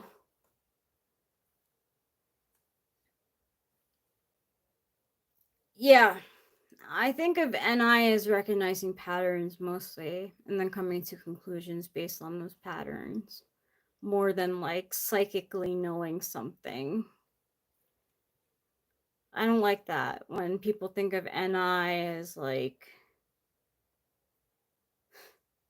being able to predict the future. Because, like, we can be wrong sometimes just because we're a knowing type, which means we want to know, right? Like, we're looking for the answer, but it doesn't mean that we always have the answer.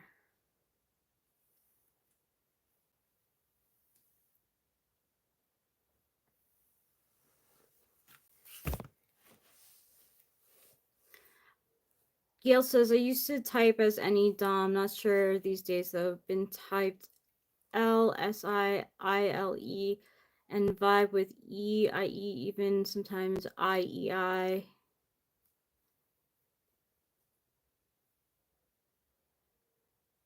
What sounds like you, Jackson Kunz? Fly Guy says, I think it appears to be psychic to other people because you just understand the underlying principle connecting two things. Sure. I don't like it used against me either. Like me ending like my friendships with some of my girlfriends was because they wanted me to predict who was going to get divorced. I don't want to be used like that. And like, okay, maybe I do have an opinion and an idea of who may get divorced, but then if you don't get divorced, you know what I think. Like, that's like just not, that's just bullshit. That's using me and weaponizing something.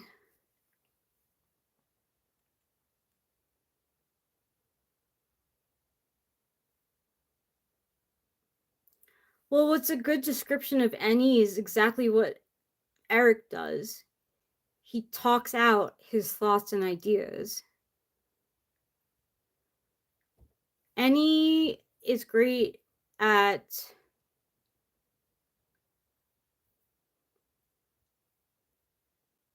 talking about either TI, in which they're an ENTP, or FI, in which they're an ENFP. Ravinish Singh, like, would love for you not to like learn that they,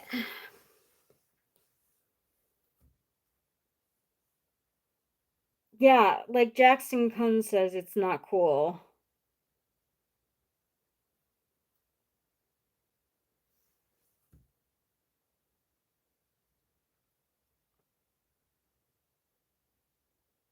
It's a great question, Fly Guy. How did Victoria find TWFP? Fly Guy says, who wants to have their head swimming? Like, it's just like I can make an estimation based on what I know from my interactions with my friends and their significant others who could, but like, one, why do you want to know that? Two, if you stay together, you'll always think of me thinking that you're going to get divorced, and that's just not good.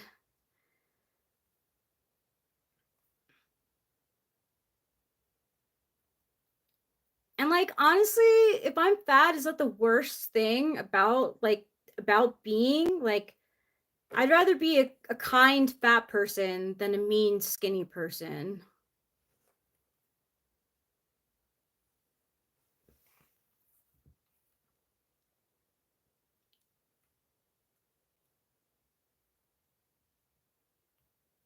Cool, Victoria Q.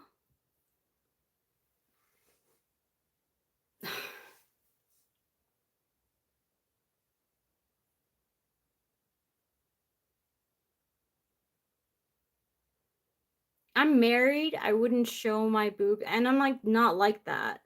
I don't just like show boobs. What do you mean? You thought it really depends on the situation, Z? What do you mean?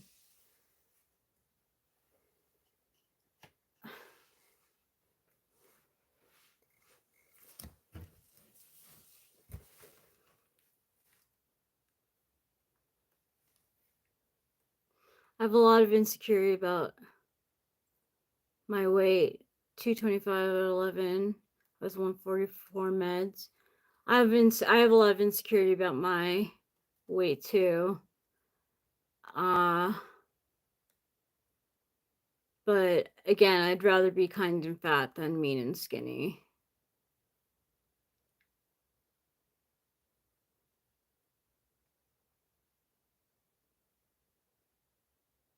Sure, nice people can be skinny too. I'm not excluding that. I didn't mean to like say that all skinny people are mean. I'm saying in the context that it was used against me, you can say I'm fat and I really don't care.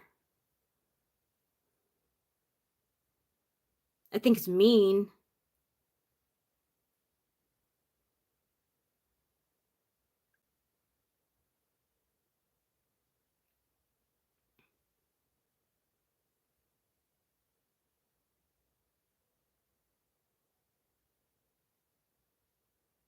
Yeah, like I don't even know what 250 means. Like I know I'm overweight. It's just like I don't. Hi, Thai blue collar guy. How's it going?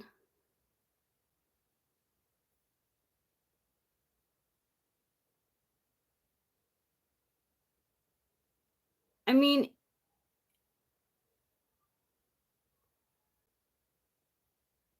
I used to go to the gym to get out of the house. I never actually liked it.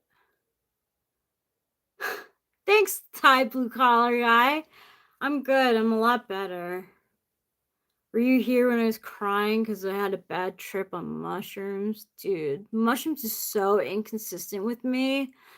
I just don't know if I should take them anymore.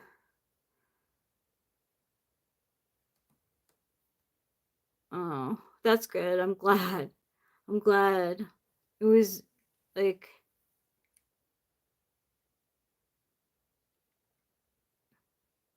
I used to go with my dad because he went to Planet Fitness and you could bring one person for free. So we used to go together.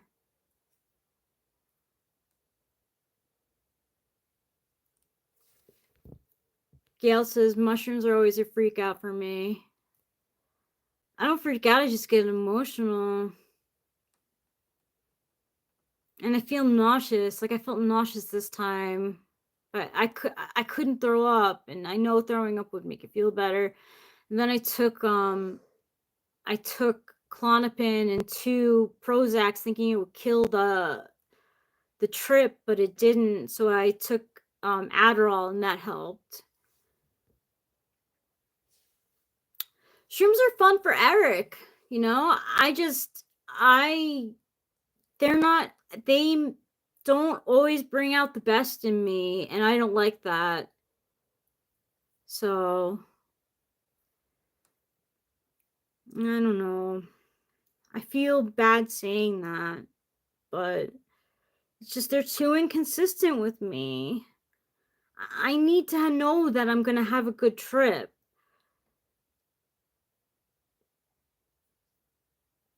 Yes, I did eat before the trip. It was my idea to take the mushrooms.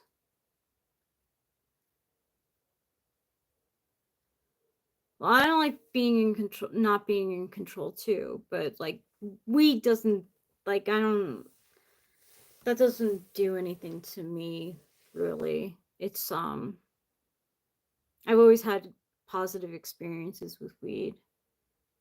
Most, like 99% of the time.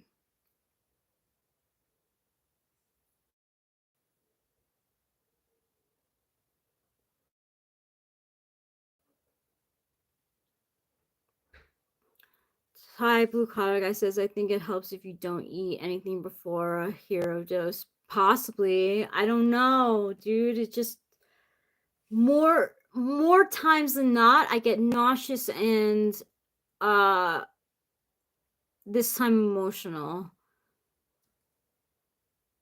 I don't know. I'm not sure. I don't think that they're for me. I wish they were, because I wish I could share that with Eric, you know? But it's like, it's a little bit too much for me to take, you know, like coming on here and like crying about stuff. Like, it's just, yeah, I've tried DMT and I can't ever break through. So I got serotonin syndrome. Like, I like, yeah, microdosing could be worth considering. I think it would probably work for me, microdosing. Um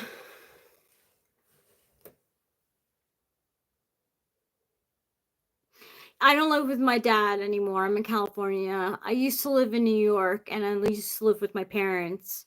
So with my dad was retired, or yeah,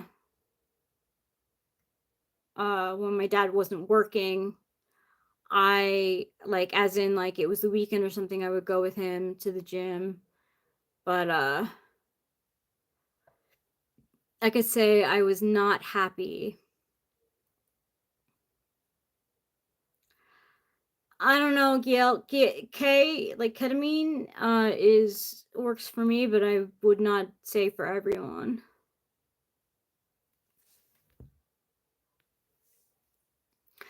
I don't know. I'm not sure how adamant I am about sharing the experience with Eric. I can try microdosing. I've talked to Eric about it, and he doesn't. He kind of thinks it's bullshit.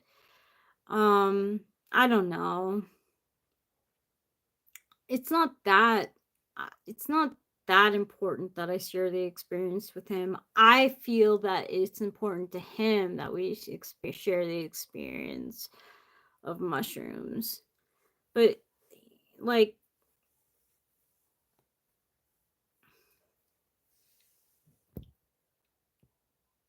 oh yeah. He's still alive. Thank God. My dad is still alive. We just don't go to the gym together anymore because I am married and in California. I liked the K-hole because I went to bed and listened to YouTube. Hi, Muhammad Usam. Thai blue collar guy says, have you tried kratom? It feels like you're drunk when you take a lot of it. I have tried kratom and it didn't do anything to me. Jackson Kun says, I will do 0.5 grams the day before and then only do 3 to 4 grams the next day if I feel up to it. Black Guy says, he's right. You really need to hit a threshold to really trip, but you still get to ingest some to feel a little funny, so, but not so intense. Yeah, like that's how I'd like it to be. I don't want it to be so intense.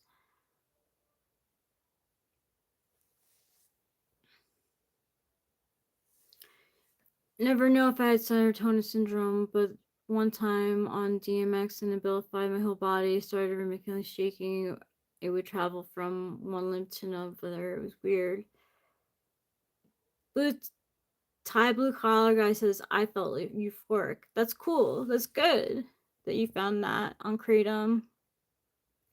No, it wasn't gas station Kratom. It was smoke shop Kratom.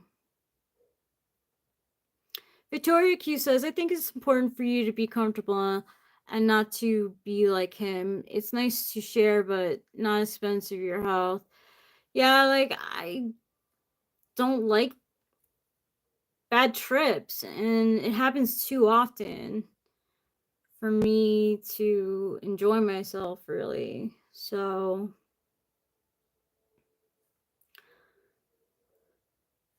it's good to try.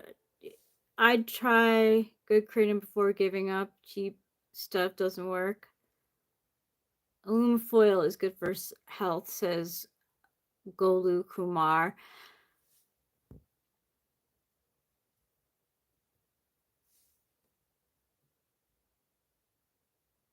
I don't want to take Kratom. I'm not into it.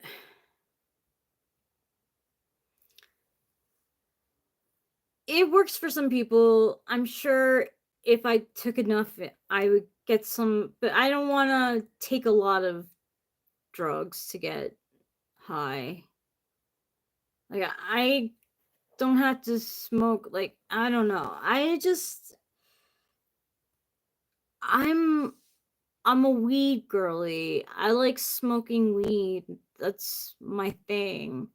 I like ketamine when I have it, but like I'm glad that I don't have it sometimes because I don't want to like always be taking it.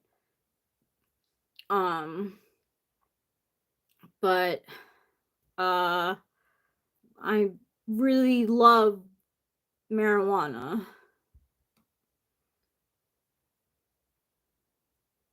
I don't need it. I like it though. I'm fine on ketamine. You could ask Eric.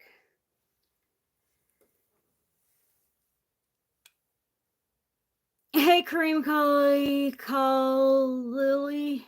Khalil. Oh, you mean Kratom. Yeah, I'm probably not going to take Kratom. Thank you for the suggestion to everyone, though, who suggested it. I'm probably not going to.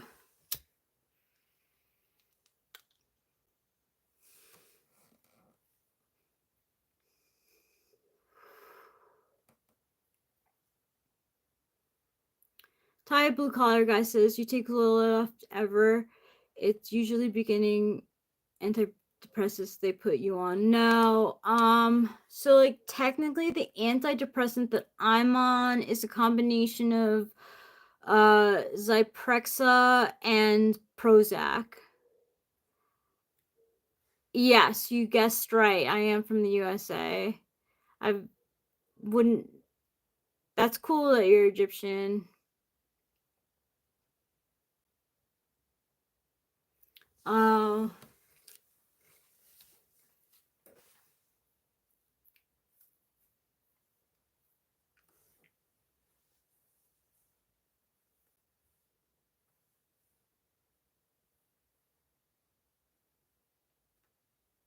What's dysphagia? Hey, Solid Fitzgerald. So honestly, do you take the C train? Oh, I'm sorry to hear that, Gail. Thai Blue Collar Guy says, antidepressants make bipolar people manic and overly impulsive and irritable in my experience. So, like, I'm on antidepressants and, like, I'm on a mix of drugs. Thanks, Solid Fit Shield. I was inspired by Shoshana from Girls, not because I like her personality, but I like the hairstylist who did her hair. Hi, the deal for real. I mentioned you before in the stream. That's so cool. You know the C train? I used to take the C train all the time to class. I used to take the C train to Columbus Circle to get to Fordham.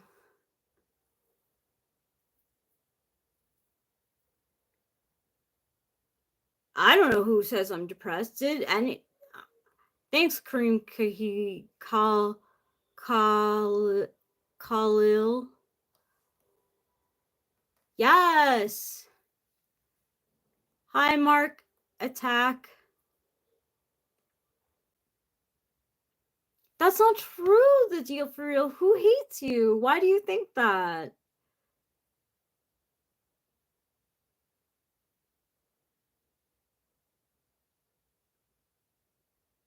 Yeah, I don't hate you, the deal for real. Like,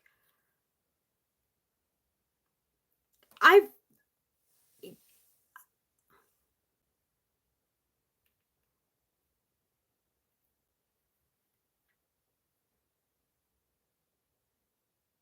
thanks, the deal for real. I like to think my hair always looks awesome, but I got a little creative this time. So, Solid Fitzgerald, you just like confirmed that I'm probably a summer type in my seasonal color palette, because I think blue and pink look good on me. And that would mean I'm not an autumn. So I'm probably a summer, like Acacia guessed. Thanks, Solid Fitzgerald. It's probably how I'm going to be wearing my hair a lot because it's hot.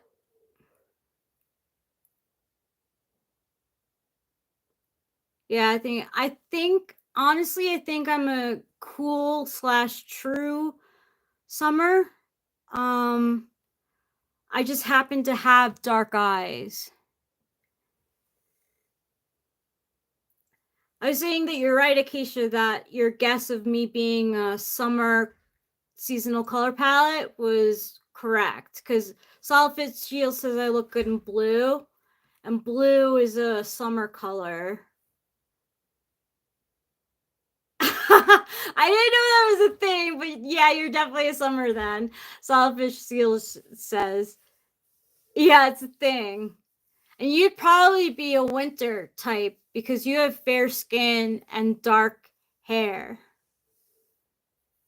Thanks, Acacia. Yeah, there's a high chance of me being uh uh summer type.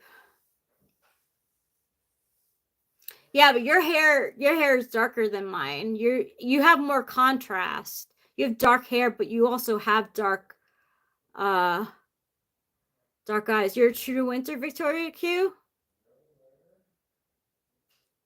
Yeah, I would say that you're a winter type. This stream is about politics, it's about current events, it's about celebrity gossip, it's about typology, it's about summer color palettes. Green would be depends on what kind of green.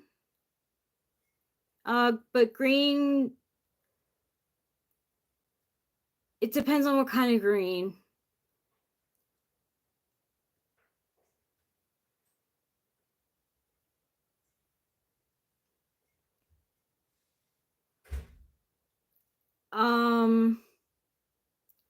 So if you look good in brown, they say you're an autumn.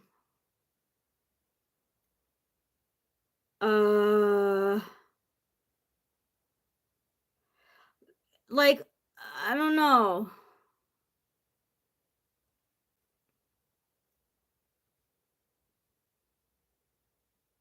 No, you can't. I support the current thing.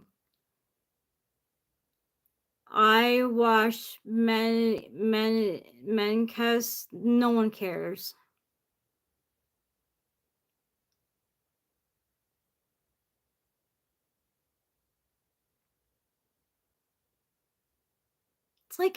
It's like fucking whatever, dude.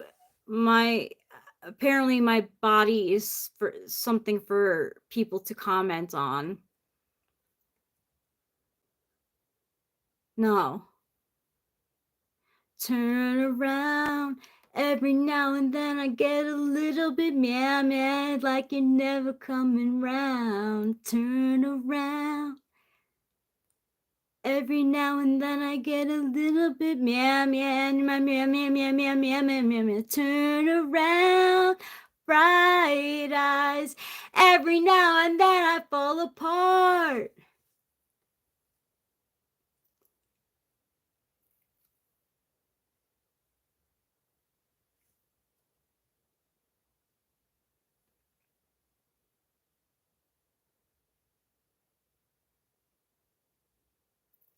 And I need you more tonight. And I need you more than ever. And when you only hold me tight, we'll be blah, blah, blah, blah. Forever we can make it to the end of the meow. Meow, meow, meow, meow, meow, meow, meow, meow, meow, meow, meow.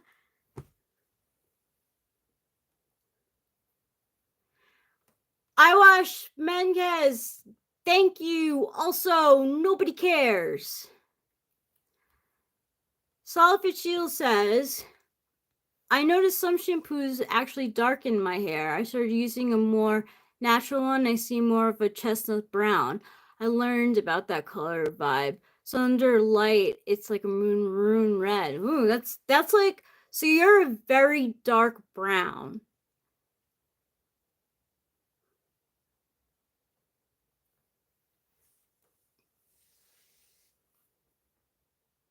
I know name.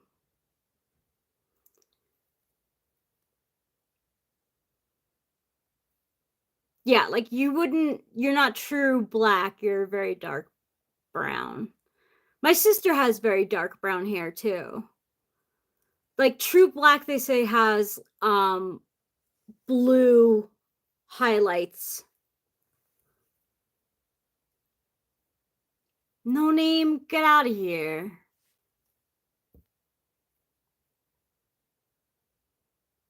Can someone like get rid of no name, please?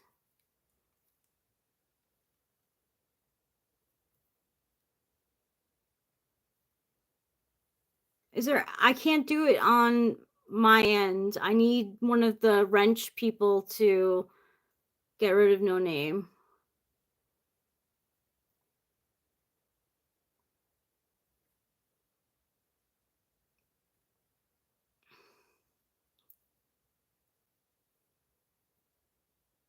There's no moderators here?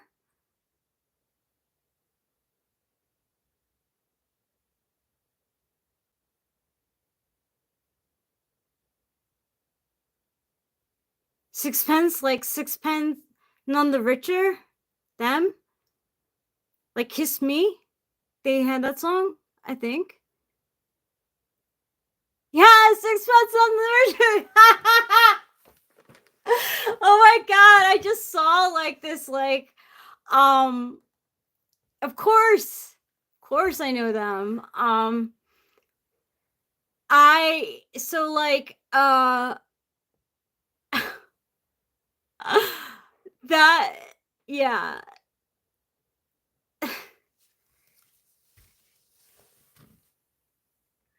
Thank you for getting him gone. So what other songs does Sixpence None the Richer have? Or you just like that song? The Sundays sound familiar. What songs have they come out with?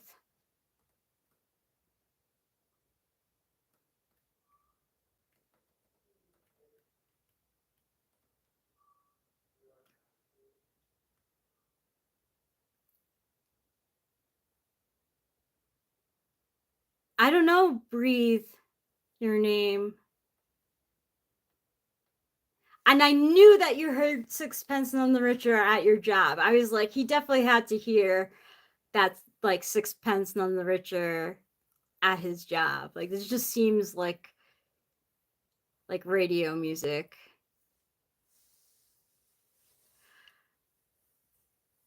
I don't know the video. I only know this kiss. Or what's that, the song that I said they sing? So Kiss Me. So kiss me. That song was featured in She's All That.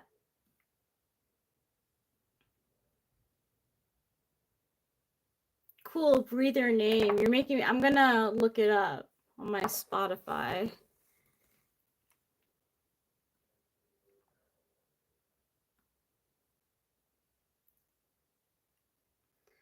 Spotify. Of course it's in my main.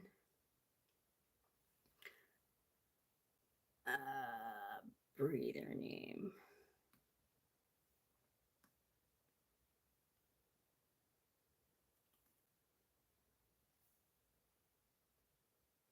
Okay, I'm gonna listen to a little bit of it right now. So I'm gonna put you guys on mute.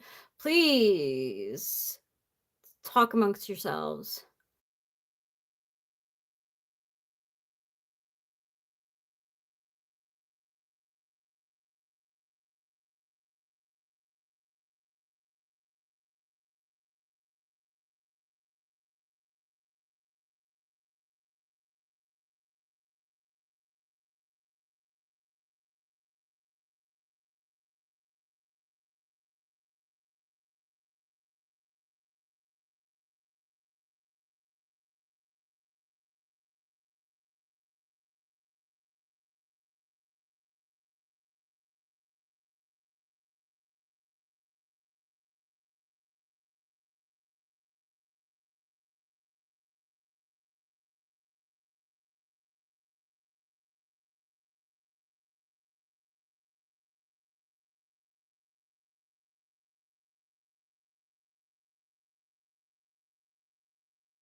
Oh my gosh, I know that song. I totally know this song, Breathe Your Name. And I don't think I knew it was Sixpence None the Richer either. But I know that song too. I'm not sure if I know it from like when I was like younger or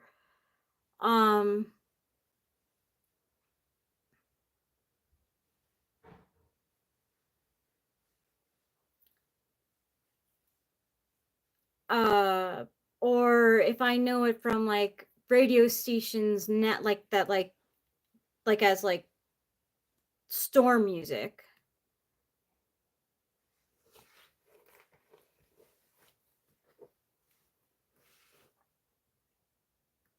It's worth it to get type, y'all.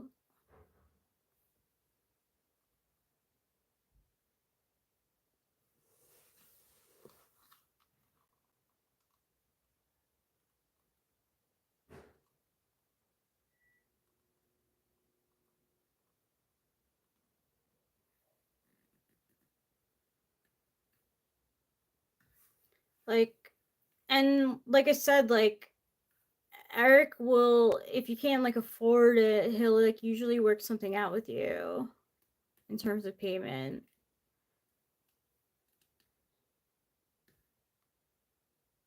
Why is that funny, Victoria Q?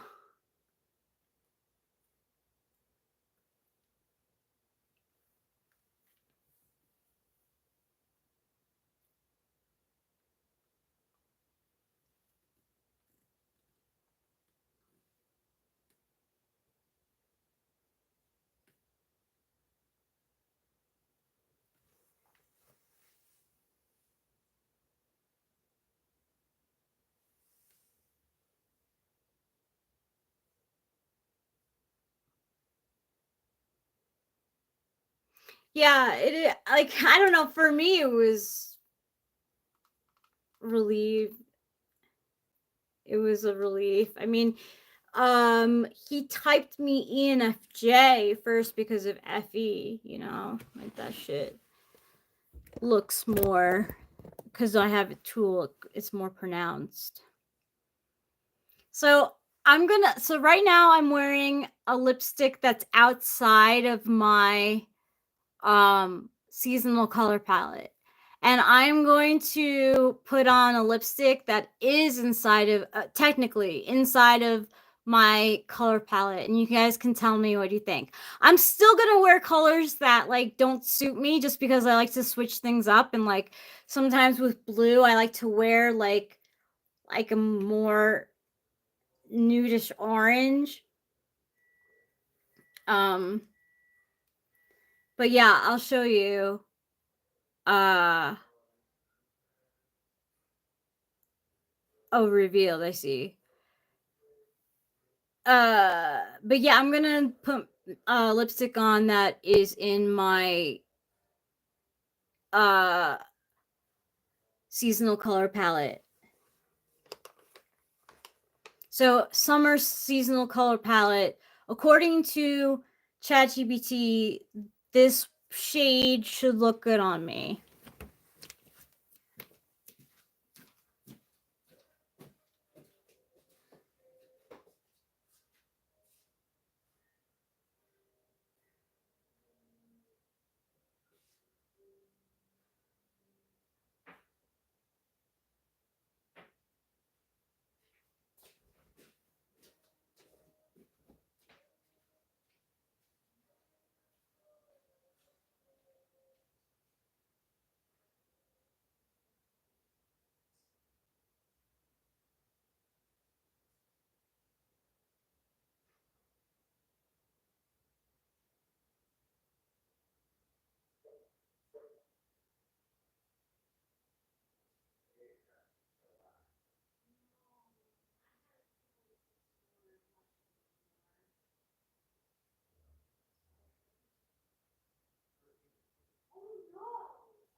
Okay, so according to ChatGPT, hold on.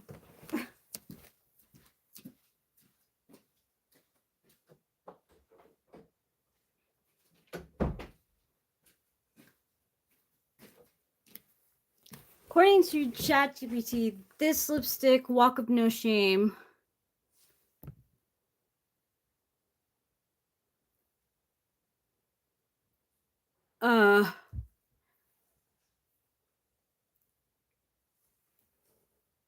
is supposed to look good on summer.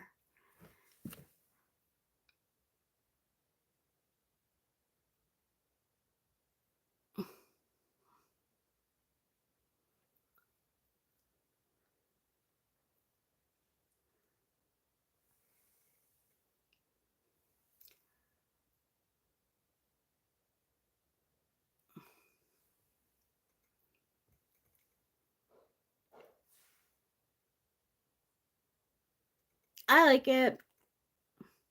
I mean, I think it defines my lips more.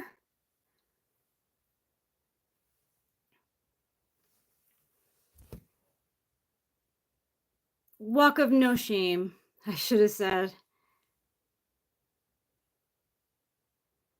Thanks, Acacia.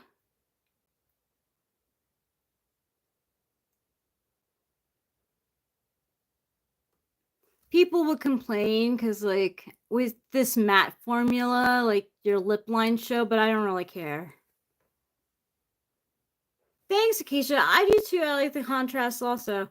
And I would honestly, I think that's your artistic eye seeing the contrast in my skin and my eyes. According to ChatGPT, I have medium contrast. So it's not stark. My hair isn't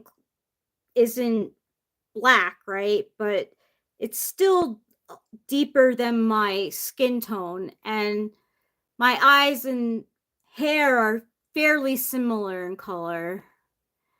So some contrast on me, medium contrast on me, I could pull off. Yeah, I can't tell you about your contrast. It's still not 100%, but it can.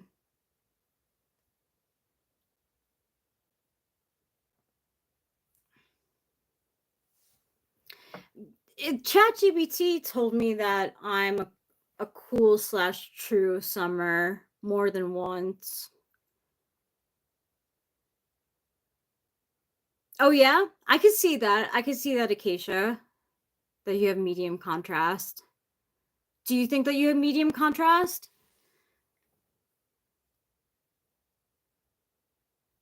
Or do you think you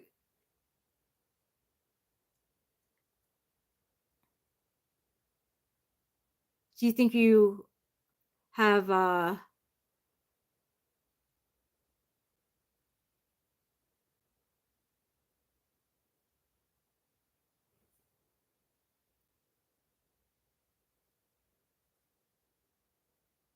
yeah.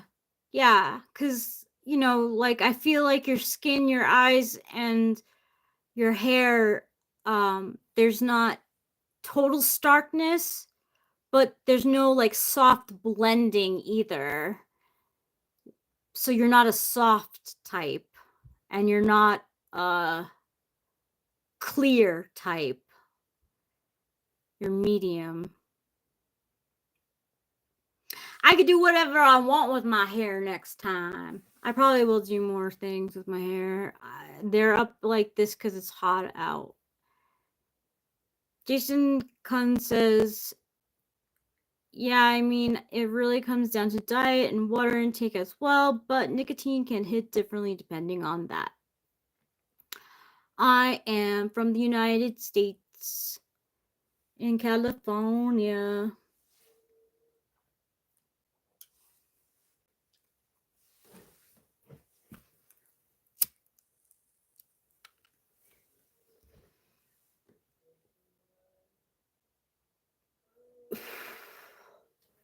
I heard about that.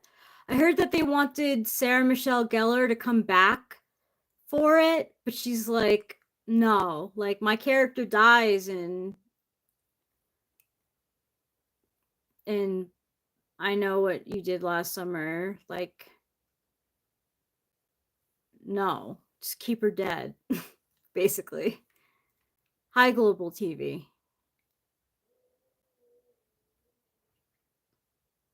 How do you feel about that? I mean, I'm not gonna see it because I don't like scary movies. But how do you feel about that? I didn't even see the original one. How I know what you did last summer, because I'm a scaredy cat and being in a theater. No, it won't be the same. It definitely won't be the same. I don't think they should do remakes. Like, I don't think they should at all. Like, it's like so like cheap, there's tons of creative. Yeah, exactly. There's tons of people with creative ideas out there. I don't know why no one's getting it.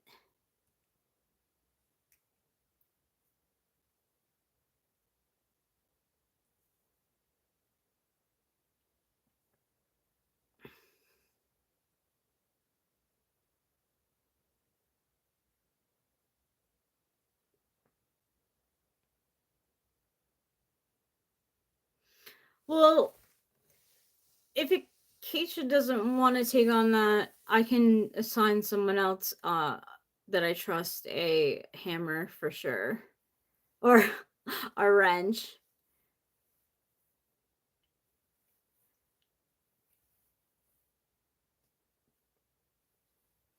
Solid Shield says the dumb reason is because executives don't want to take risks. They feel there's more guaranteed success if it's a remake of something that was successful before. Yeah, they're banking on nostalgia, which works.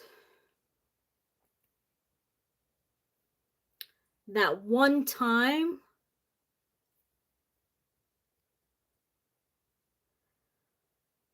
it's fine, Acacia. If I need your help, I'll let you know, but I could also easily give Solid Shields the wrench too, and he can time people out. Do you mind, Solid Shields, if it gets a little bit rowdy in here, if I give you a wrench so you can hide people or like time them out? I don't care if it's timeout is fine.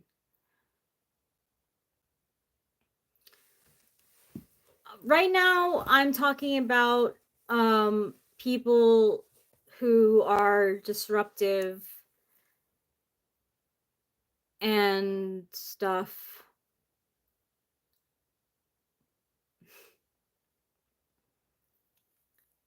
It's about a lot of things. You want to go into timeout?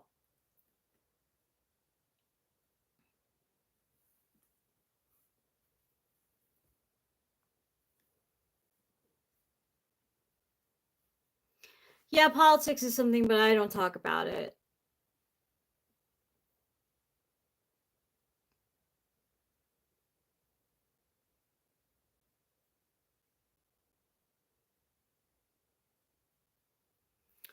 Where is your laundry? In the laundromat or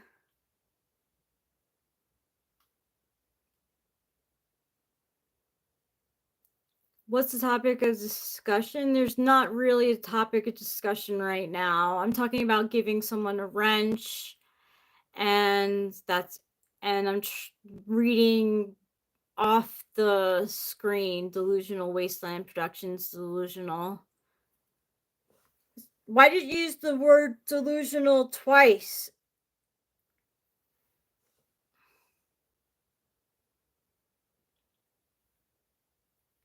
in your name? Delusional Wasteland Productions Delusional. I'd like to know.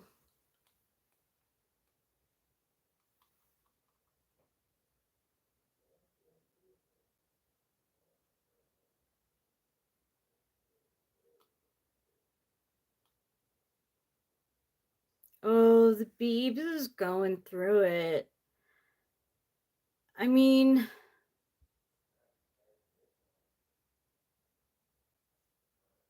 so from what I hear, he is on a lot of drugs and drinking.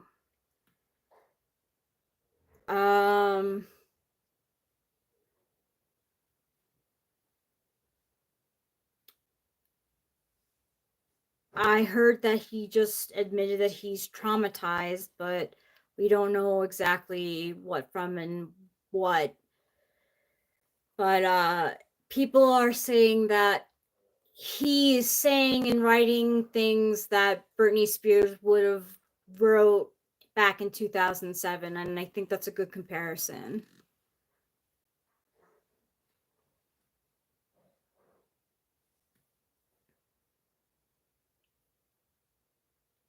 Yeah.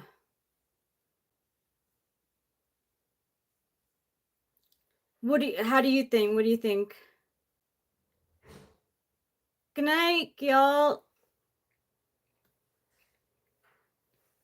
Sweet dreams.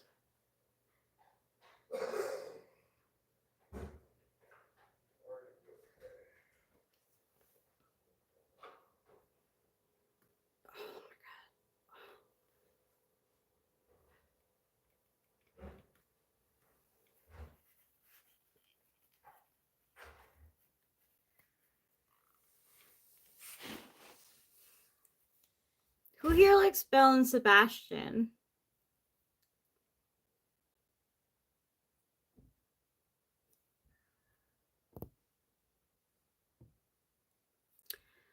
California, United States. Delusional. Why didn't you answer my question?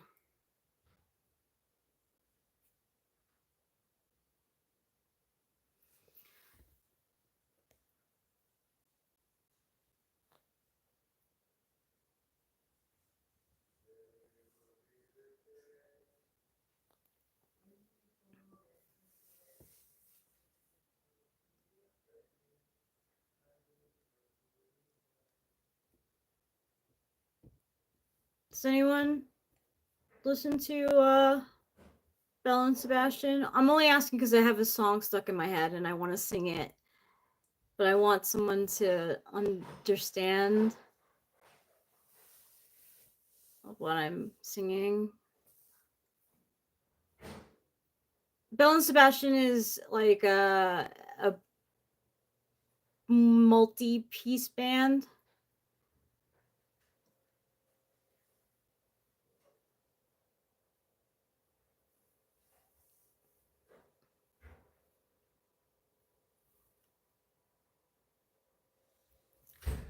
Yeah, like I can't really say like some of their stuff just is like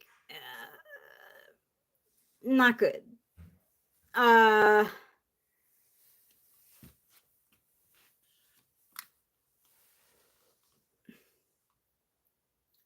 Well, it's not really a radio song, so I doubt that you would know it. But like there's a song called I Don't Love Anyone. That's what's in my head. I don't love anyone. You're not listening.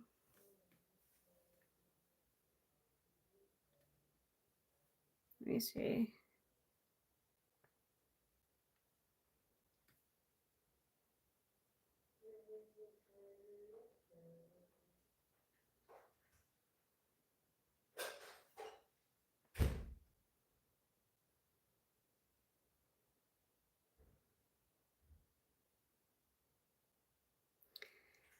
And I don't actually feel this sentiment right now. The song is in my head just because it's a song that I used to listen to a lot. But I love these lines. I don't love anything, not even Christmas, especially not that. I don't love anything. So, as like a kind of what do they call that? Like a cryptic message. When I was in a relationship with a guy who cheated on me, I posted that song "I Don't Love Anyone" by Belle and Sebastian because at the time I didn't love anyone. Like I was, and I wanted them to know.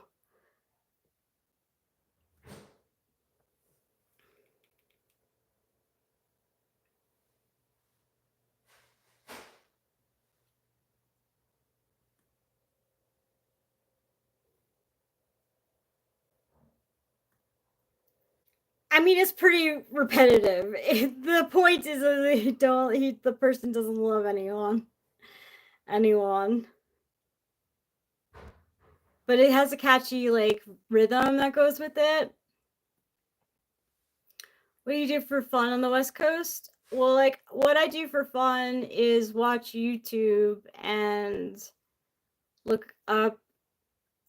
No, I don't surf.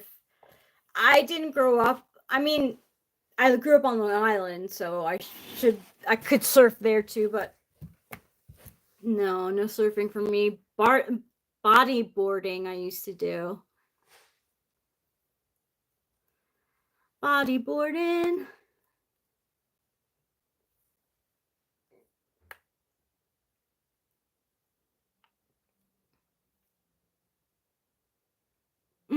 I grew up on Long Island. Yeah. I was born in Yonkers, which is like a city in like maybe like 30 minutes away from Manhattan. I am into TV shows, or you used to be. It's been a while since I've been into a TV show. I just rewatched Girls and was like very disappointed. Girls like maybe be like, is that how millennials are really like? Were we really like that? Like, I hope not. That's cool, show media.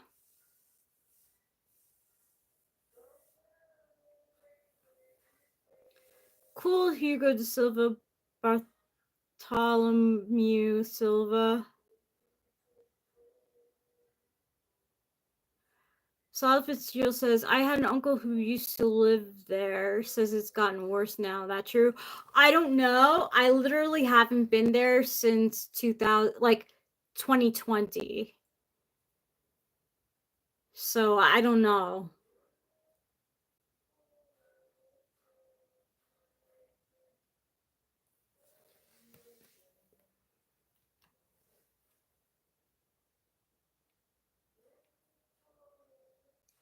Yes, Adam Driver did come from Girls. He plays a crazy ass person on Girls.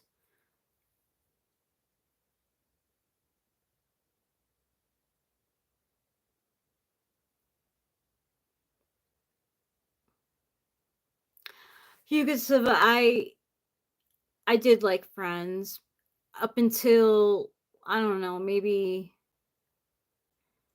like I liked Friends but I stopped watching because I got like a little sick of the whole back and forth between Rachel and Ross. But I do like Friends, and I've watched it more than once. I don't like horror movies. They make me scared.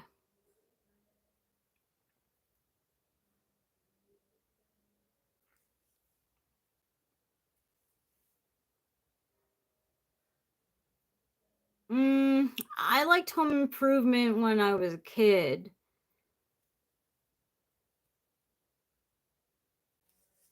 But yeah, my favorite character was Rachel because her name was Rachel.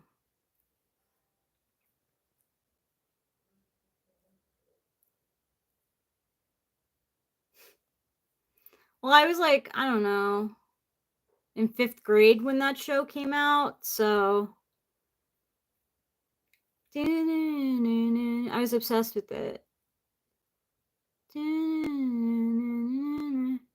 So no one told you life was gonna be this way.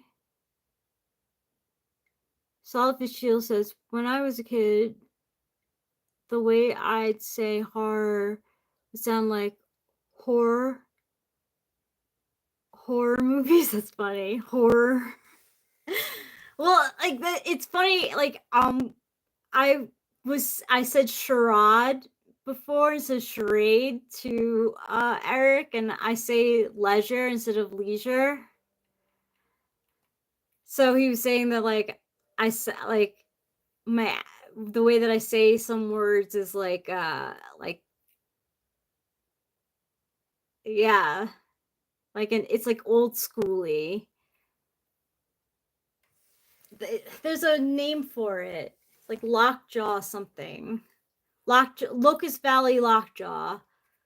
Locust Valley lockjaw is what they call the charade and leisure.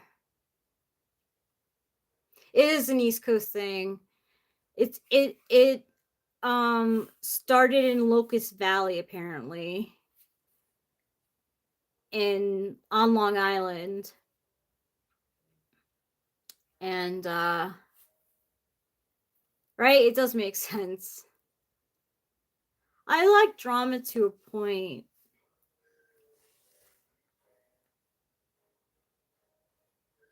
I'm from the United States. What country are you from, Samir? Has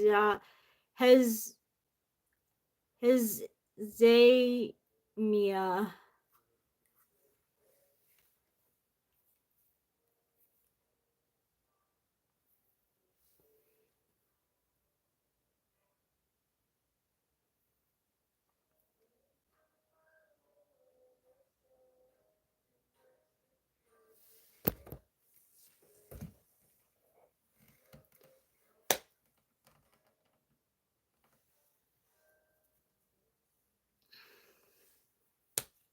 What's a movie you haven't seen in years, Solid Shield?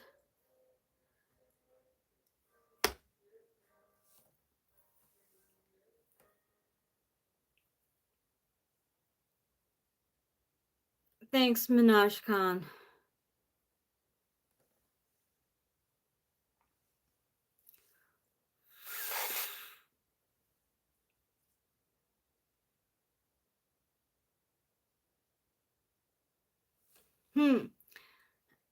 I feel like King Kong from 2005 is pretty toss decidable.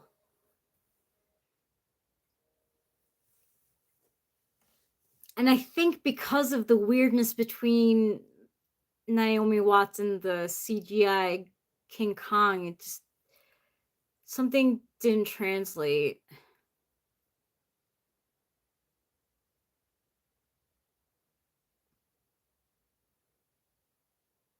Hi, Wagner Reese.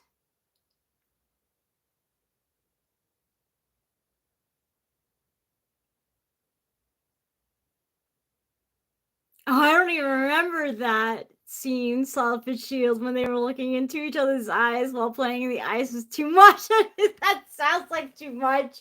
I wouldn't be able to take that. That's I call bullshit on that. That was a bad move. I watched He's Not That Into You, and I really am having trouble finishing it, from 2009. I used to really like that movie, and now looking at it, I'm like, I don't know why I like that movie, but I'm having a hard time finishing it.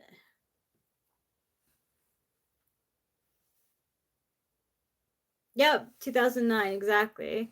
It's on HBO Max right now. So I started it because I was like, oh, nostalgia. Yeah. No, Krasinski isn't in it, but Aniston is. Ben Affleck's in it, Jennifer Connelly, Justin Long, Scarlett Johansson, Bradley Cooper. Has Drew Barrymore's in it too. It's not bad, I guess.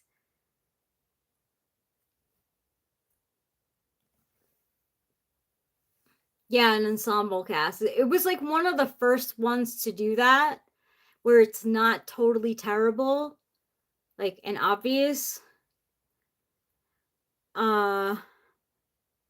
But I don't know what it is. I don't know what it is that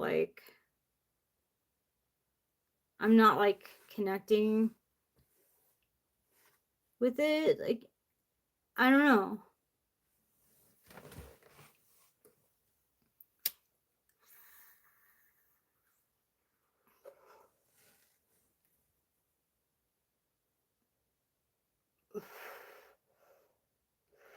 Okay.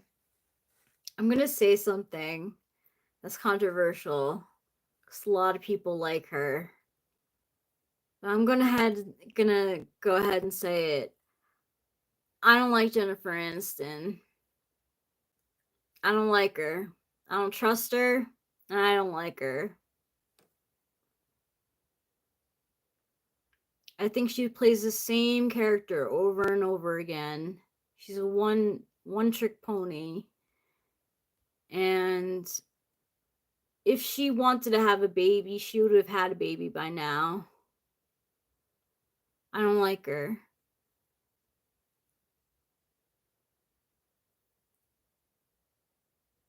I think she lies.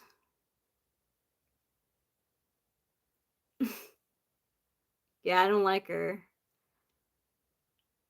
And I was a Rachel fan, right? But she's been Rachel pretty much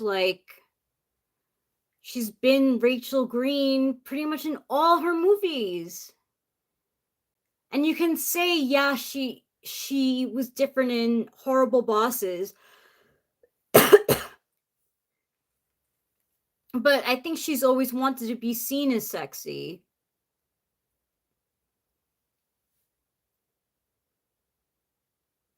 Hit or miss, I have a story to tell, but it'd take my final breath to say it. Delusional says, I was artsy in my teens. I liked movies like Punch Drunk Love, Boogie Nights.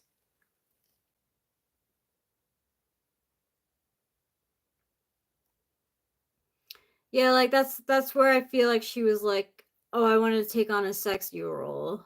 to show my uh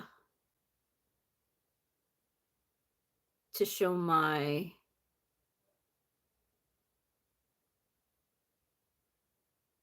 range, but 51st dates is cute.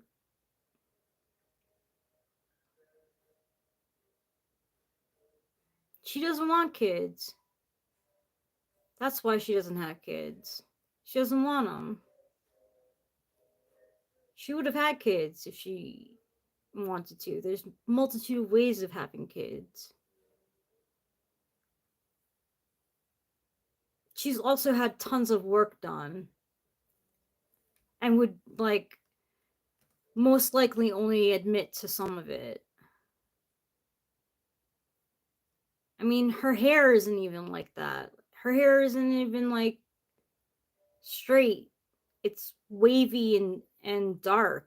Like, not that that's like lying, you know, like a bunch of people do, but like, I don't know. Yeah, she's half Greek. She's had a nose job. I don't know if I think she's admitted to that. It's so obvious. No, I don't have kids.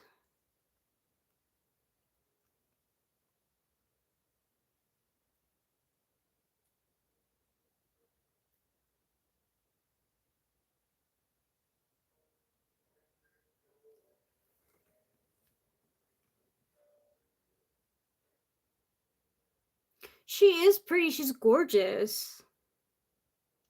I think Jennifer Aniston's very pretty. I just think she's fake as hell.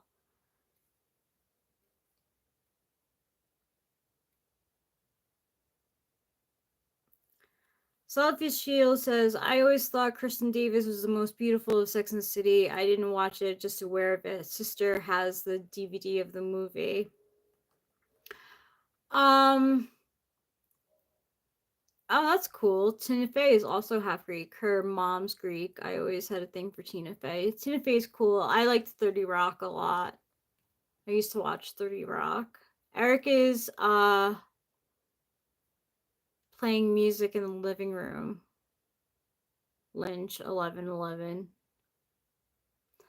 What is this channel about and who are you talking about? Says Mohammed Rowan Khan. I'm talking about Jennifer Aniston. I am not a fan. I think she's fake as hell.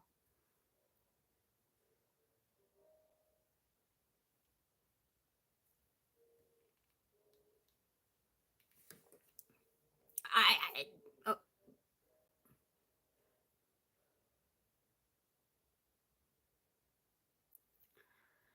Well, a place that I would like to visit.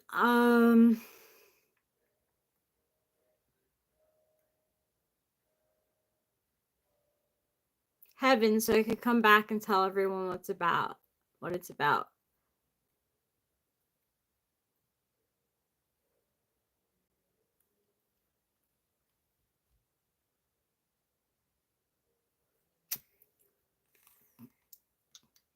Oh, I'd love to hear it. Selfish Shield. No, I'm not religious. I mean, I'm Christian. Yeah, I'd like to go to heaven so I could come back and tell everyone what's going on up there. I don't know. Other than that, I've been to Europe. I don't know of a place that I would want to visit.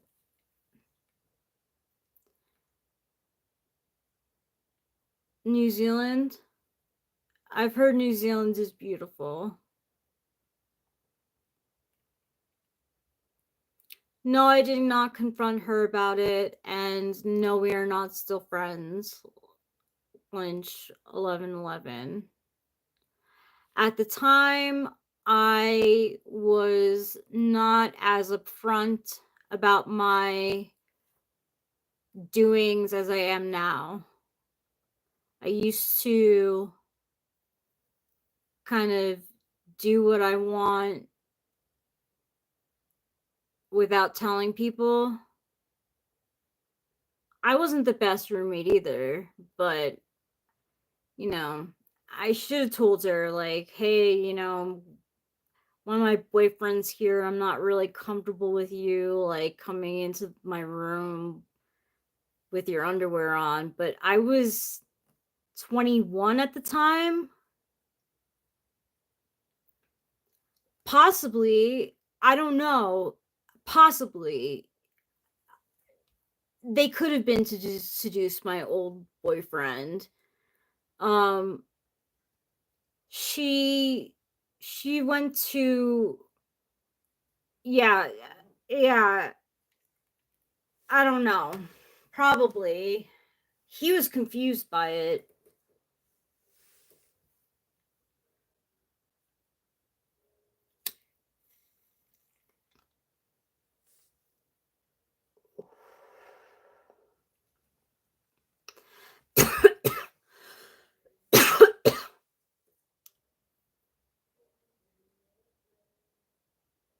Hi, my name is Rachel, Mexican, named Juan. We've been married for, it'll be like 2 years, I think. We got married in 2023 and we will be together 6. Cool, Juan. You're in Dallas? Never been to Dallas.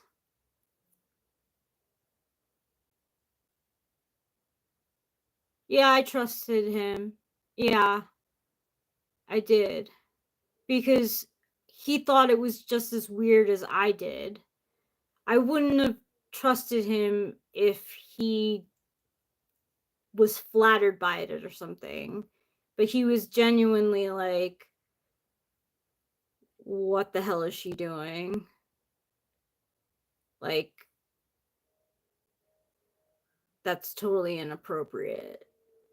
Like, we were in love. Like, there was love between Billy and I.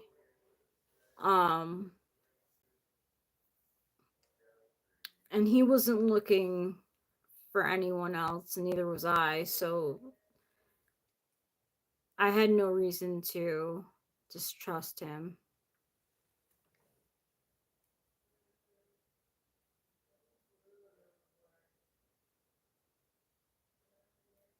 Does MAG stand for Mothers Against Gangs? I'm smoking marijuana and from a bowl.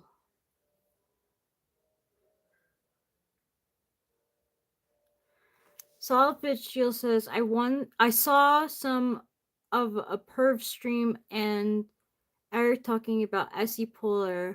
I still haven't bought speakers for my computer. I've been planning this more almost a year basically. That's funny. That's definitely ssuartscire. Lynch 1111 says, because of what she did to you, because of what she did, do you feel most women are evil and in competition with each other for whatever reasons? No.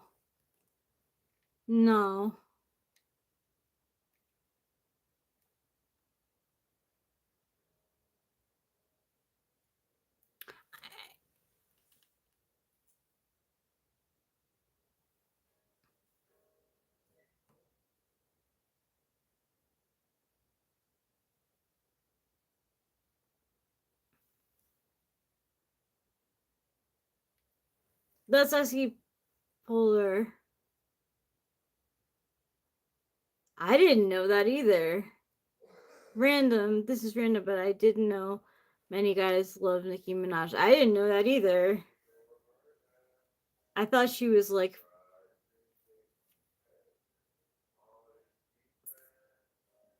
I just didn't know. Is it her sass? Is it like her, like, what'd she say to Miley Cyrus? Like, what's good? Yo, Miley, what's good? At the MTV Video Awards.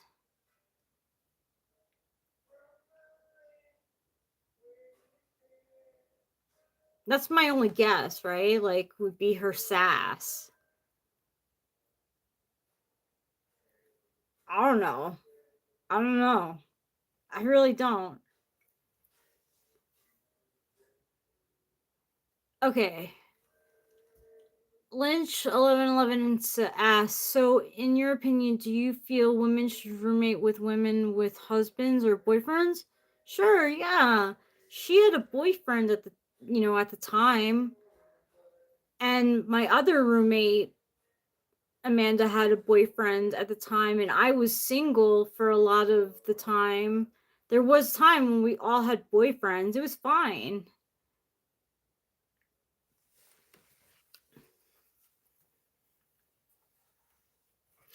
To be fair, she used to storm into my room a lot, without knocking, or with knocking and just like storming in. We got along fine for the most part. It was just that instance. And I wasn't the best roommate to her either. Like I said, I kept to myself a lot of times, and I didn't do a lot of group things.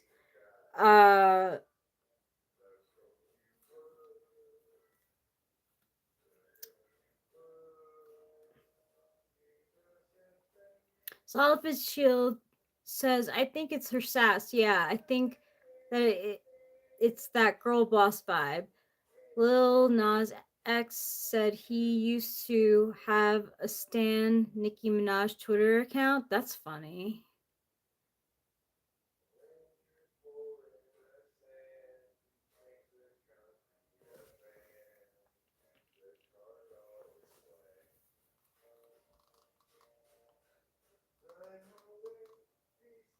Speaking of roommates, says Solid Fit Shields, you seen single white female ever had something like that?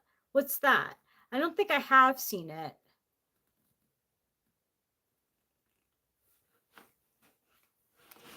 What's it about? And then I could tell you.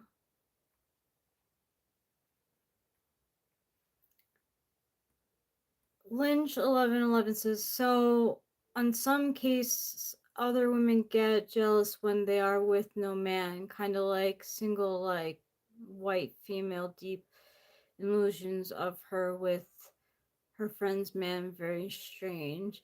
I mean, there were times where I felt lonely, sure, when I would see like loving things go on between my roommates and their boyfriends when I was single. But I never wanted to take their man. I I might have thought that, one of them didn't really deserve the treatment that she was getting, but uh no, I never that theirs was theirs. I was working on my own, like getting my own boyfriend.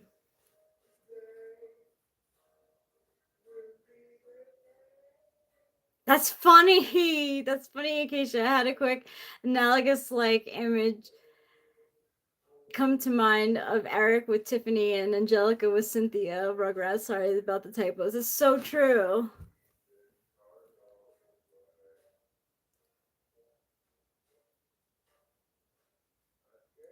I mean,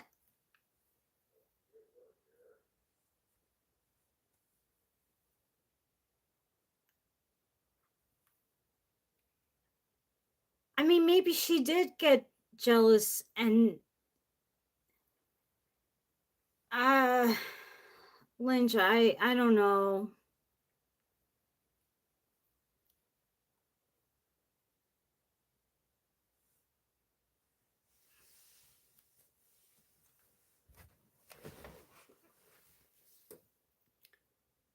Oh shit.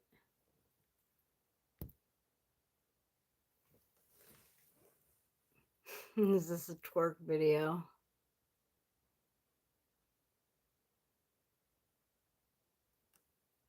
No, it's not a twerk video.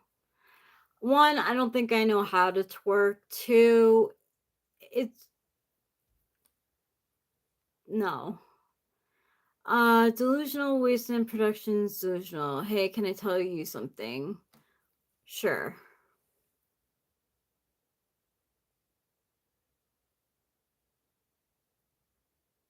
You really need to watch Single White Female right away. Explains it all. But what does it explain? I just don't look. I'm saying that I was the single white female when my roommates for a period of time were taken, and even when when I was dating my boyfriend, I don't know, I have not watched it. I have not watched it. What does it explain?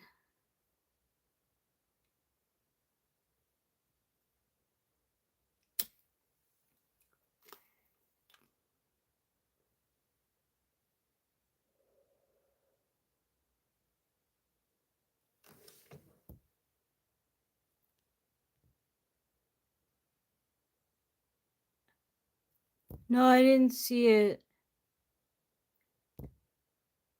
Oh, 90s movie, crazy roommate who wants to be her. Oh.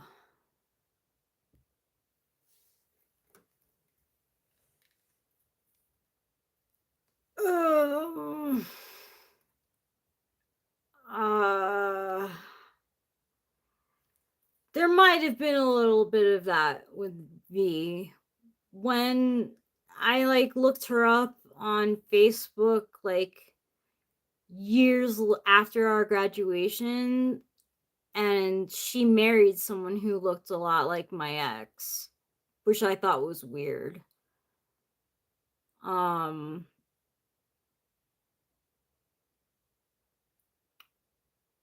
but there were times where I wished that like I was her. She was so like charming, and a lot of people liked her. She was good at math. She was like pretty and carefree. But I didn't. I think math sucks too. Delusional says, you remind me of a woman I had an affair with. Her husband later on died. He passed in his sleep.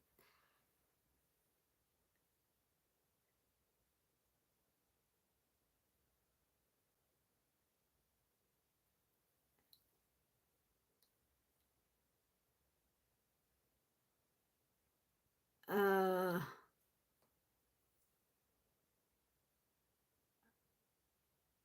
yeah, I'm, I, I don't, I don't know how to respond to that either. That's why I haven't responded.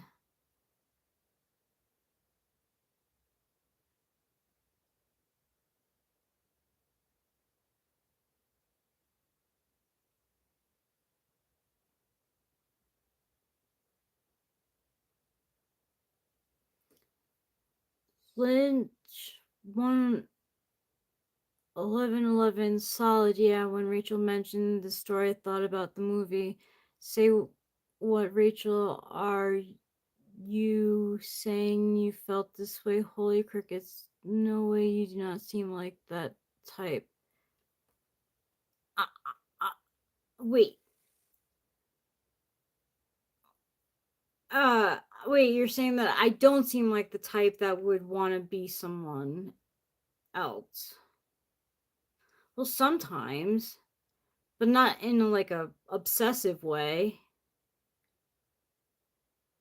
Long time ago, he overdosed. It's terribly sad. And it's sad that you had an affair. Like, that's not good.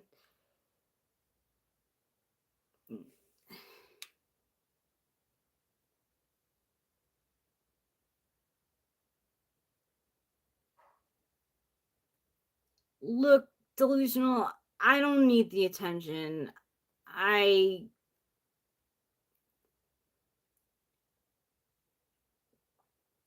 Victoria Q asks, so does Eric just leave you to fend for yourself while he watches the game? No judgment, just curious. No, he watches the stream sometimes too. He goes in and out. We're paying attention right now. The thing is, Rachel, I'm not saying to Rachel, can you please continue streaming while I watch the game? She's choosing to stream. Yeah. She doesn't need my caregiving. She can take care of herself. When I do pay a lot of attention, I tend to be like, for some reason, like, well, obviously I see a lot of people hitting on her and stuff, So I don't necessarily always want to play the role of moderating that. So sometimes I don't necessarily want to pay that much attention to it. It depends on my mood. I'm not that interested in what's being talked about. Like, I was about to say anyway before I came in here was I was gonna go smoke a cigarette and then come back in here and say I'm ready to rejoin in the living room. Oh, cool. If you want to bring it, you didn't even take a bite out of your bagels. No. Oh, you're missing out, man. They're delicious.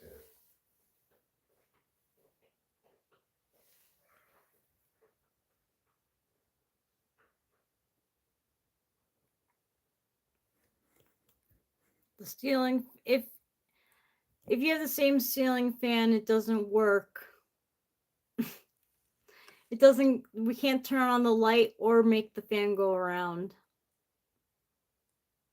No, he's 6'4".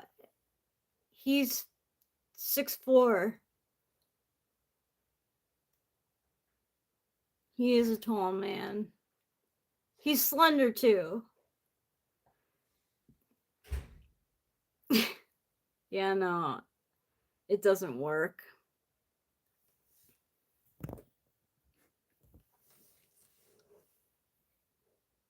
And that's why like I'm getting my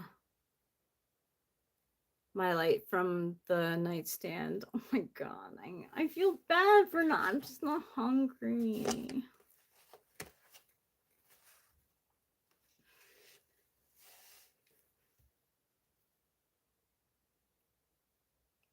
Thanks, Solid Bitch Shield.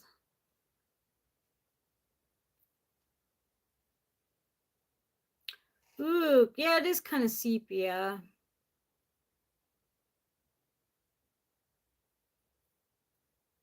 The light is of a warm tone, that's for sure. Happy to hear that, Delusional.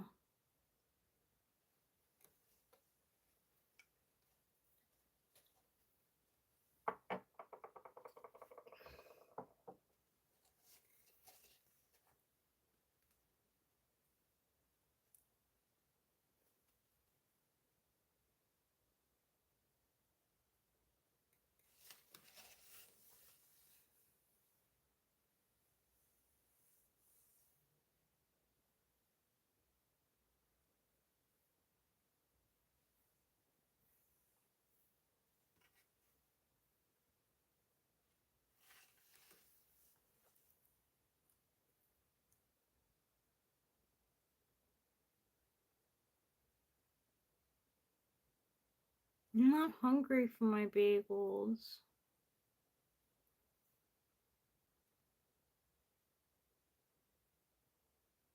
It's cream cheese.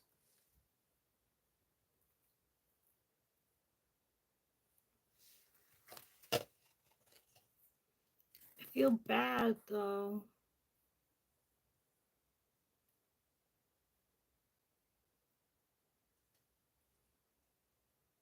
Plain. I like cream cheese bagels. I'm just not really hungry right now.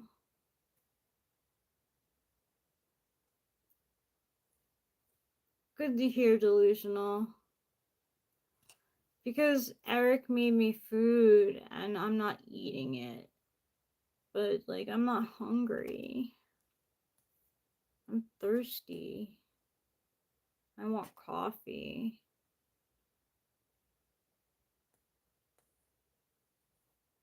Maybe coffee will, like,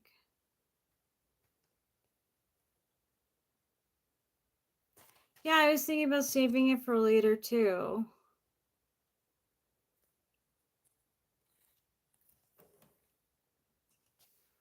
So I don't know Mojo. I didn't watch Powerpuff Girls growing up. But I know enough about them to know that I'm not any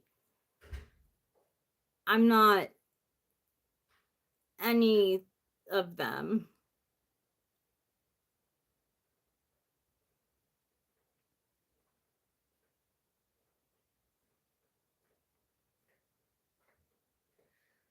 You're the Powerpuff Girl who wanted to be invited but didn't want to go. Would you kill me if I like put these save these for when I'm hungry? Not at all. You also have a sandwich in there. Oh my god. So yeah, put them in the fridge. If you don't eat those by morning, I'll probably eat them. Actually, they would make a really good breakfast. Or I can make you another one. We have more cream cheese. That's true. That's true. You want to come in the living room? Yeah. I'll drop this. I do not understand how I've lost one of my torches now. It's like, okay, You lost one of your torches? Yeah, I get it. Losing a lighter. And that's fine enough. I just probably set it down somewhere dumb. But how do I lose a whole torch?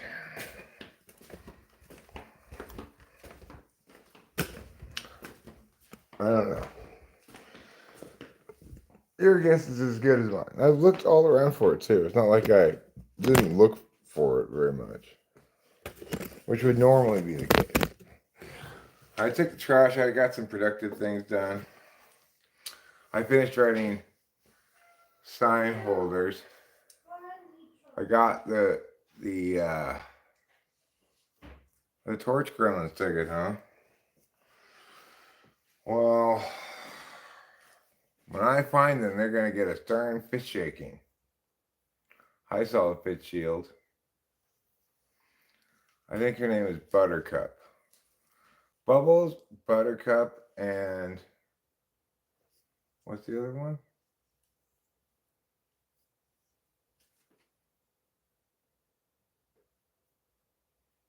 Blossom. Thank you. Yeah, Blossom. All right. Blossom's the kind of like high achiever one. Bubbles is the ditzy blonde one, and Buttercup is the tomboy one. You miss our off-topic conversations? Well, what is the topic? We didn't even have a topic, so how could we be off of it? Here's your charger. Thanks, darling. You're welcome. Much of a... How come he got disturbed? Who got disturbed? Me? I didn't get disturbed. I'm still turbed. I'm not disturbed. Sounds like this person knows you personally. I don't know who they are. I don't remember having any conversations with anybody named Link 1111.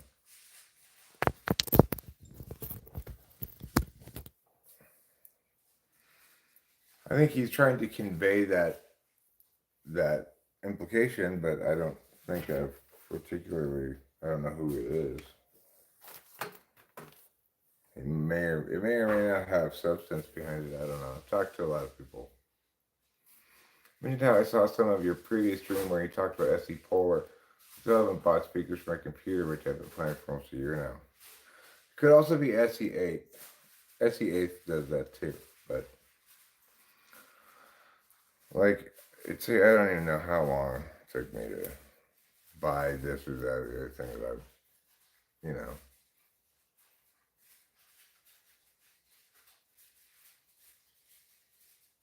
Alanis Morissette, come on, bro.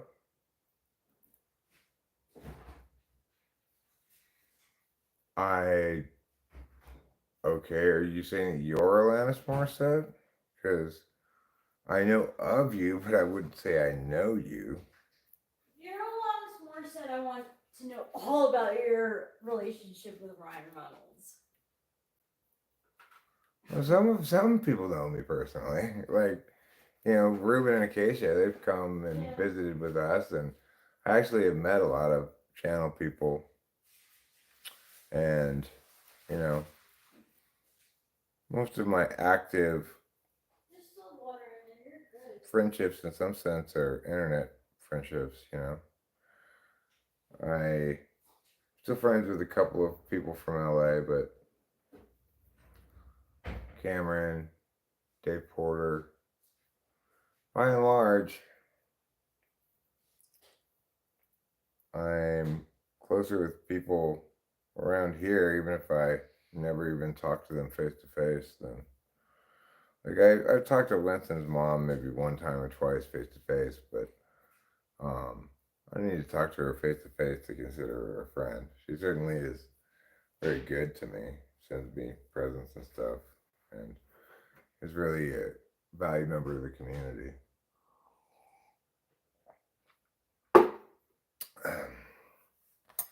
And a morally upright person as well. That matters a lot to me. So I would say don't underestimate the significance of online relationships. Just because, you don't get called Winston's mom anywhere but online doesn't mean the relationship is less significant or real.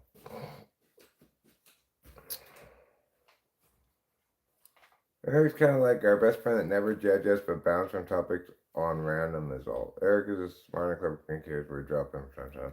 Well, I would like to think I don't judge people for things that they shouldn't be judged for. I do judge people for things they should be judged for. Bad behavior, stuff like that. But I'm not in the business of holding mistakes against people very much.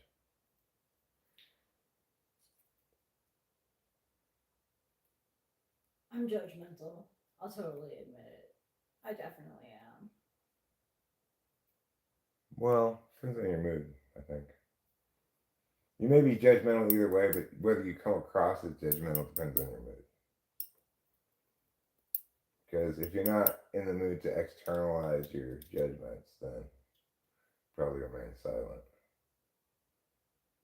Yeah.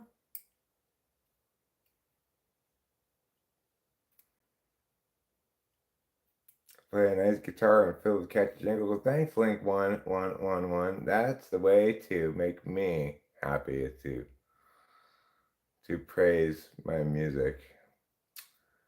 One way. Of course, the best praise for music is for it to just become a hit because it's so great, But, of course, you kind of have to formally publish it for it to have a real chance, and I've not been doing that. Otherwise, it's not on Spotify, it's not on any of those things, But I'm pleased with this song. I think. Would I be happy if I were a one-hit wonder, though? Well, sure, because I'm comparing it against a lifetime of failure. If I was a one-hit young wonder and I had gotten the one hit when I was young, I'm sure it would be a totally different thing, right? Like then you'd be Brad Sucks. Brad Sucks had one song that was kind of a underground hit of some sort way back in the day called "Making Me Nervous," which is a fantastic song, and it's just better than like all of his other stuff. I'm not familiar with the Dirtbag one. He's got a couple of other good things. A couple of things I like of his, but nothing quite reaches that level of awesomeness as Making Me Nervous. And his later stuff seems to go downhill from his earlier stuff. I'm not stuck in that scenario, so I'm happy. CD, floppy disk. Oh, you got a place where you can listen? Oh, YouTube. I got all my songs, all everything uploaded on YouTube, but it doesn't count as formally publishing it, not via the music industry. Like I did recently publish an album of what I call These Old Things because it's just some old things that I didn't feel any need to re-record it all or anything. I just thought, well, I'm never gonna do anything else with these things, so I might as well just put them up there. As formally published, I don't have to worry about now. He used his dirtbag song in a fake Spider-Man movie 4. Fake Spider-Man 4 movie? A fake Spider-Man 4 movie? Yeah, I never knew of that. What in the world is that? Yeah, I mean, are there AI artists? Well, there are people who use AI to make art, which is like me using that keyboard to play the piano, right? You just push the thing and go ding ding ding ding ding. Right, the hole from which my poop falls with extreme brute force. Oh, you're looking for tonight, anal wreckage anonymous, Steven Skibba. You're late. I'm sorry. The meaning of anal wreckage anonymous ended already. You'll have to come back on another day. He's just looking for anal wreckage anonymous. You can time them out on your phone, huh? I seem to be unable to do it on my phone. No. What's going on with that? I don't know. I only timed out for. That's fine. I'm not critiquing. I mean, when he comes in and says, basically, stick something unreasonably large at my butt, I just assume he's here for anal wreckage anonymous. Stage performers as AI singers. It's becoming a thing. Is it good or bad? Who is an AI singer currently? And how do they perform? Is it just like somebody pushes a button and they walk away and then it just, how's that a performance? It's just playing a track, right? Timbaland is using an AI artist. Well, whatever that means. I mean, the point is they're always going to be used with by somebody, right? They don't have individual actual agency. Yes, you could ask me life advice.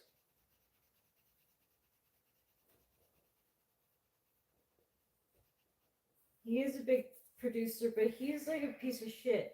Cause he like, I don't like Britney Spears, right? But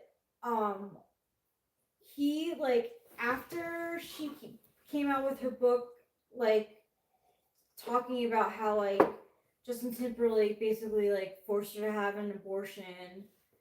Like Timbaland said something like, "Oh, she's just a fool" or something like, like taking Justin's side. I'm like, Justin's clearly an asshole. Like maybe you are too. What do I do with a man that does not sexually satisfy you? Well, I would say um, it depends on the nature of the relationship. Like, are you saying you really want to be with this guy, but that's very important to you, and that's not occurring for you? In which case, well, then you're in a conundrum. You have to make a determination about what's really important to you, I guess. I would not recommend trying to coach the man into being more satisfying to you because I don't think that's going to go over well. Yeah. Solid Fitzgerald.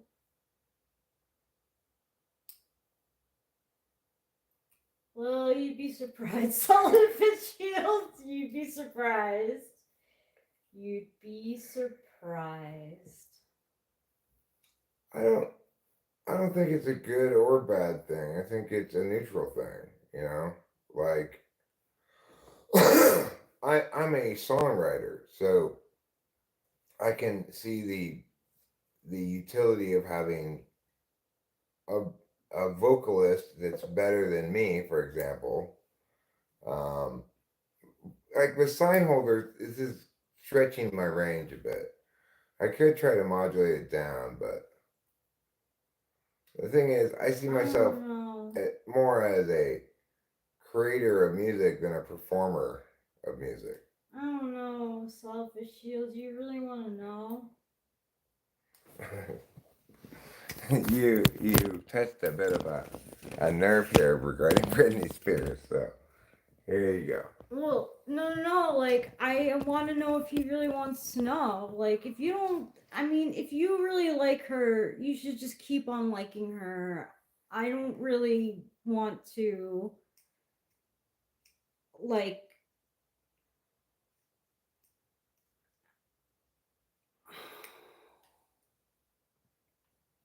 Well, she's a bit of a dumb slut, you know.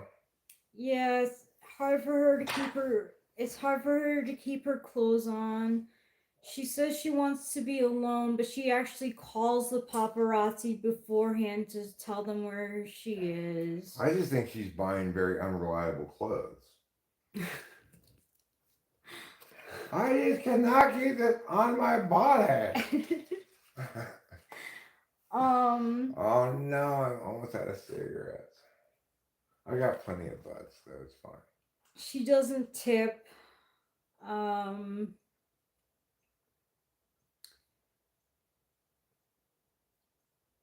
she Well, according to Blind Item, she's not so much unstable as she is whacked out on meth.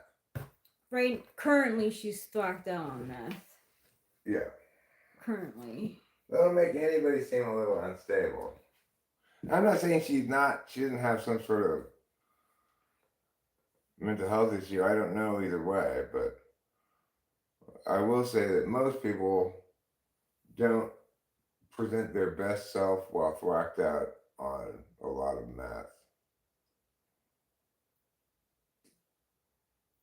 Yeah, she takes meth now. She probably has been for a while. Look, I don't like either of them. I don't like Justin and I don't like her. I never have since I was a kid. It's just Yeah, sure, Link 1111. Because I want to give my songs the best chance they have to be successful. And if, you know, like I've thought before about how if if Rich and I really wanted to do a video up properly, we'd hire some young people from between like 18 and 22 or something, and have it be like they're the artists and be in the video, and then but I'm just not that much. I'm just not that follow throughy about ideas, and I'm not that good at TE that I'm gonna actually successfully do it in an intelligent way, probably. So I mean, it probably would never happen, but I have no problem with it. Cry Me a River is a good song. There's no denying that, but I don't know. I don't like Justin Timberlake as a person, so I'm telling you, he's bad news. I mean, he's cheated on. She stays, so it's partially her fault too. But he cheats on everyone. I'd say he's probably less bad than Ashton Kutcher, though. I don't. Yeah, but they were friends. Right? He seems more like conventionally toxic and horrible, whereas Ashton Kutcher seems like some kind of horrible supervillain. Sociopath. Well, Yeah. like the way he read that letter, as though the fact that they didn't want people to see this made it appalling that the judge shared it publicly. Yeah. Which is just like how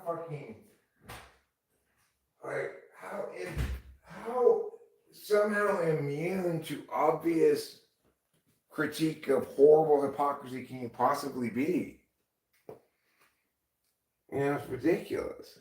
How can he actually be mad that happened instead of being ashamed of himself or something? Wait, who? Ashton Kutcher. Oh, I know. Because he's a monster, just like Diddy. Yeah. He's a horrible, worthless scumbag. He really is. He really is. Oh, Ashton Kutcher. Remember he and Mila Kunis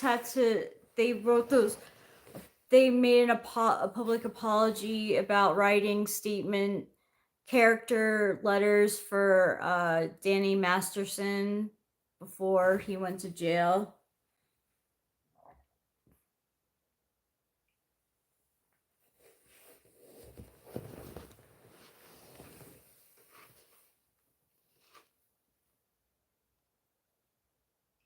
Yeah, so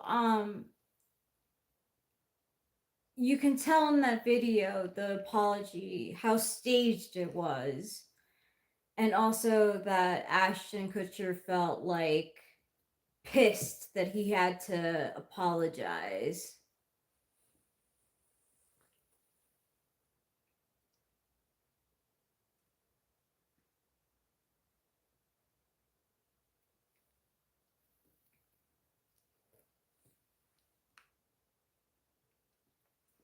Solid Fitzgerald said, that dude always gave me vibes of oddness even when watching that 70s show. Hyde wasn't one of my faves. I actually liked Hyde.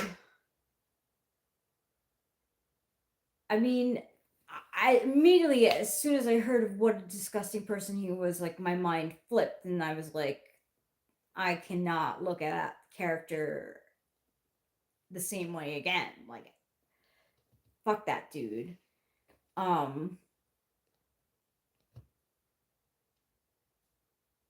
Yeah, he was very one-dimensional. I actually saw Fish Seals. There's a whole thing about the people from that 70s show and how the guy who played Eric is like basically the only like normal person on that show.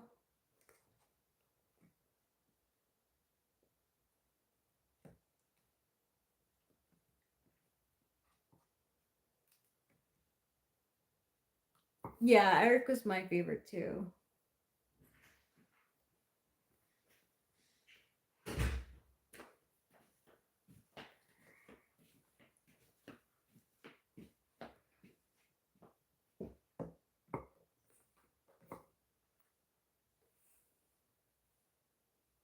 Yeah, backing up Danny Masterson, right? Yeah, Topher. He was the only one who didn't go along with all the Scientology shit. And he got kind of bad press for it at the time. Yeah, he did. He did. But in retrospect, now it's like he was the only sane one. Now I feel bad. So, can we say the theory behind the creation of Wall-E will come true where someday humans would force leave the planet? No, I don't think so. I don't think that humans can leave the planet successfully, really, because there's not any other place to live that's within reasonable distance of us that we know of. Even if we found another place to live, it would be a multi-generational trip, right? So I guess people could leave the planet, but vastly more likely we'd go extinct from some extinction event than successfully evacuate the planet in any sense. So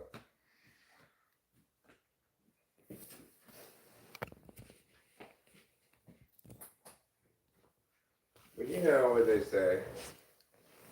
I believe what they say is don't be alarmed when you hear this tune.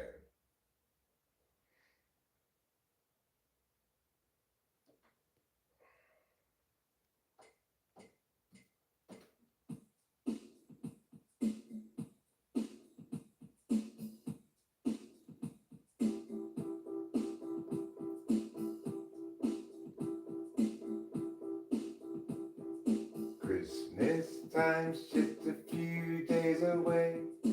Coming up soon.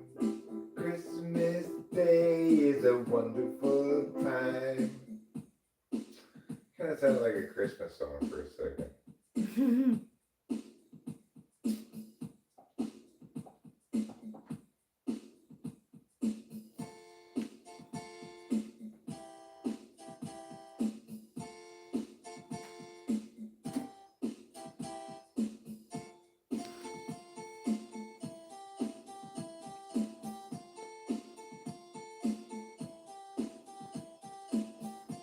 This song is concerto for harpsichord, concerto in F, also in E, maybe because it has two chords, F and E.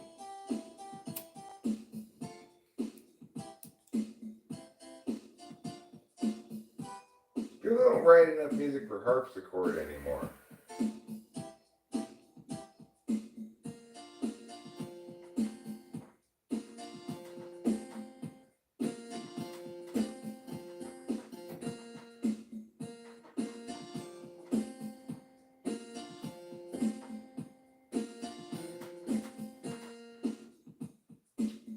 That was a great song. It was. Now let's try a different instrument. It's yeah, Acacia. Yes, Victoria too.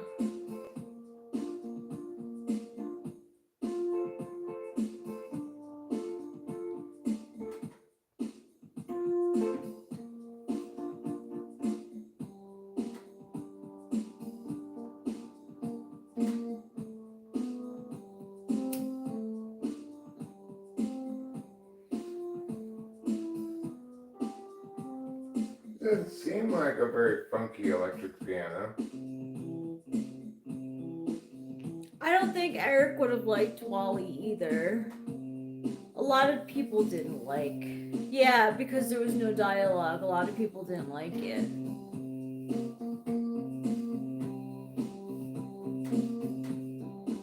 I don't think Eric would have liked it either.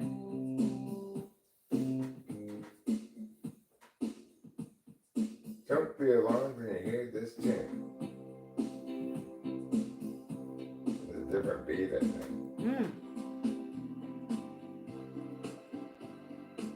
You felt insulted watching it and bored? That's fair.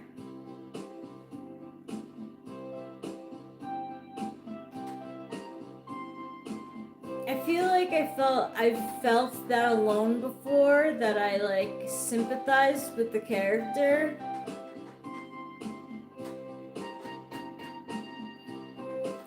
You know how he like watches like that old movie so he can like, and he like wishes he can fall in love.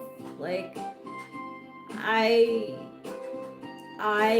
resonated with that.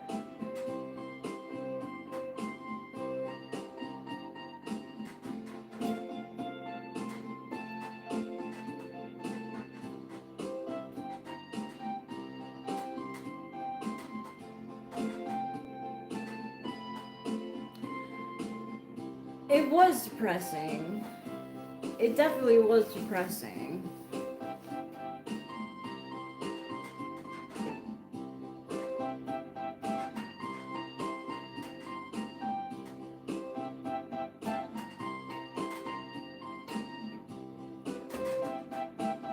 It was like Disney dystopian, you know?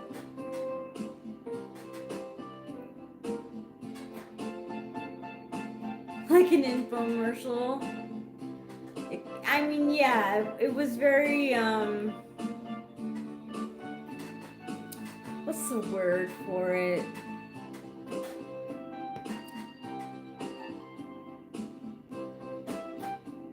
Like, trying to be moral.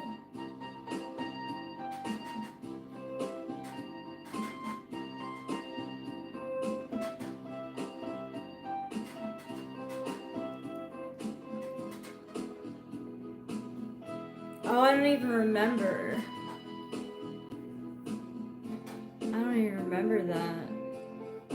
It's been so long since you've seen Wally. Victoria Q says, ice cream truck mixed with church organ vibe music. It's a vibe. It is a vibe. You're right about that. But I don't have to play the chord part. You know, I could turn that off. Just have a regular beat. It made you not want to recycle. That's bad. You're not the only one. Like, really, like, that movie's very divisive.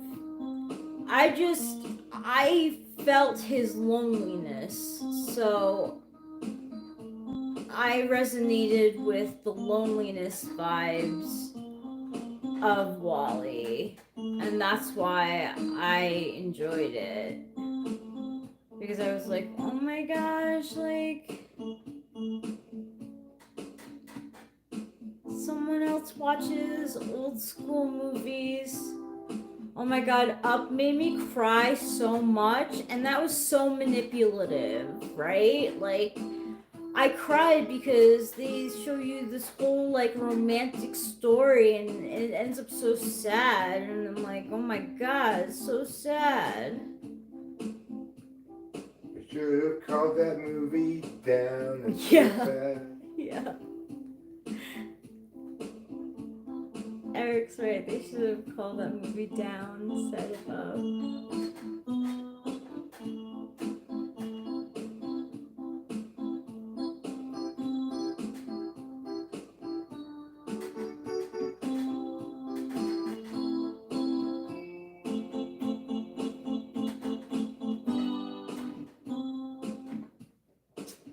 Oh, piano, you so cray.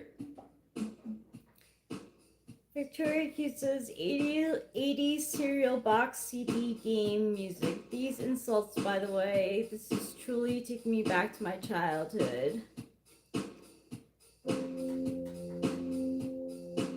Are not.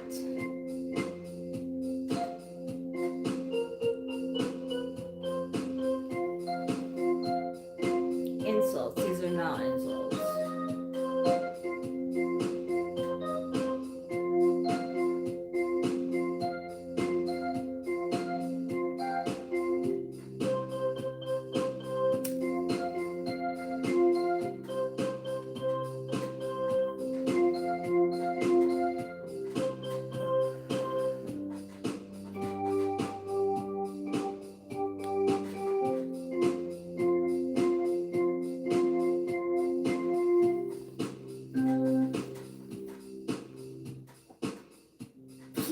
Exactly. Thank you, Solid Fitzgerald. Like, he needs to be canceled because his friends did it. Exactly. I totally agree with you. 100%. Jay-Z needs to be canceled. Beyonce needs to be canceled. Like, hell yeah. Cancel all those motherfuckers. Cancel them right now. Jay-Z, Beyonce, Kanye West, and how. Cancel them up and cancel them down too. Cancel their asses like a couple of PUs. Stupid. Kevin Hart was hosted the BET Awards recently.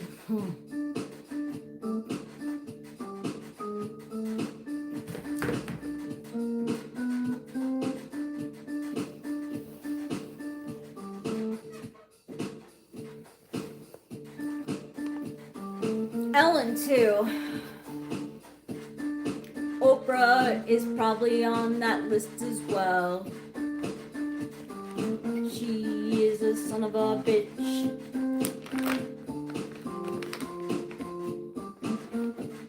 Yeah, Tyler Perry can suck it. All his preaching.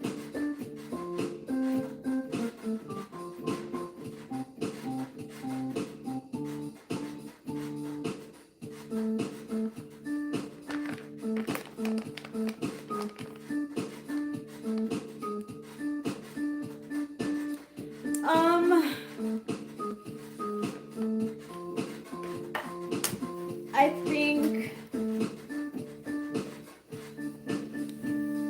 the idea companion robots is nicer than the reality of companion robots.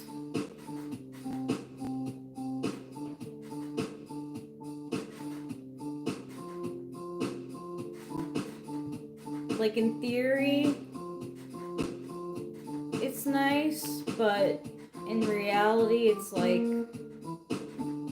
not great. Tools aren't people, that's the problem there. Robots are tools, not a bunch of squares. Robots aren't people, so you can't have one. A relationship with a robot now, son. Okay, alright, yes. Victoria Q, you're right. Better than like people getting shipped to be companion. No, trafficking is no joke, and I did a project in college about trafficking. It's terrible. It's fucking inhumane. I mean, all you have to do is watch Taken, the first one, to like get an idea of what it's like. It's fucking disgusting. Then watch 2, 3, and 4. Then you'll feel better about life. It's so bad. I majored in sociology, so that class is like the sociology of like society or something. And the teacher really wanted someone to do a study on human trafficking, so I was like, I'll do it. And I learned about it. Oh my god. Yeah, that isn't a concern. I mean, about disposing it.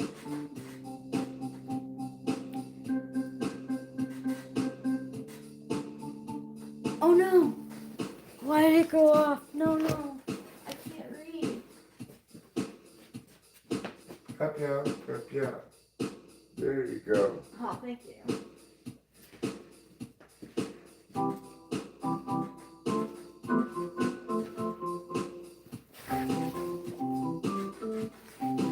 That's so funny.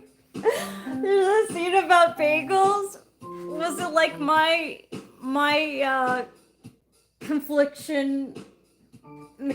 conflict that I had about bagels before?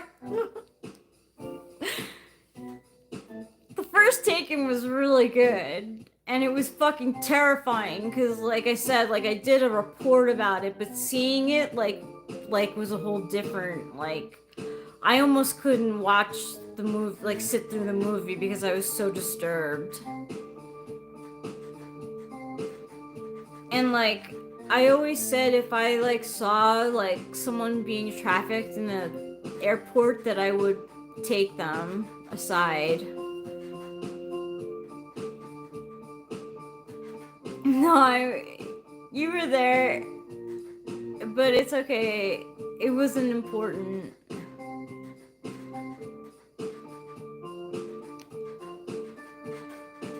Thanks, Victoria Q.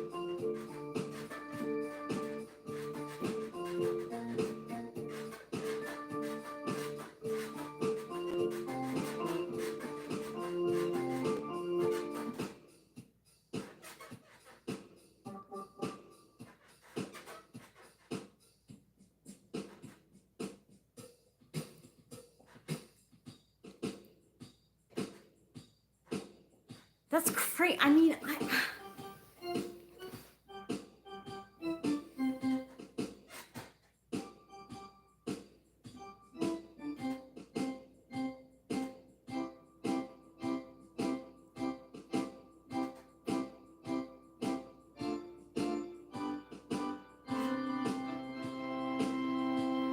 So, do they get permission to use the likeness of the person that they're interested in to turn into a robot?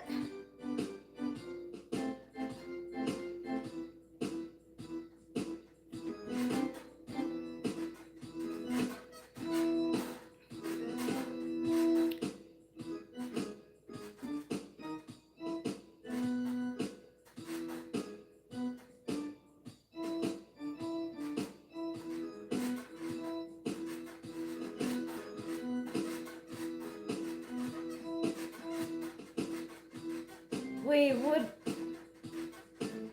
I have to look on my phone. I don't know where. Oh, there it is. Oh, let's see. Oh my gosh. Taken 3. I have to check this out.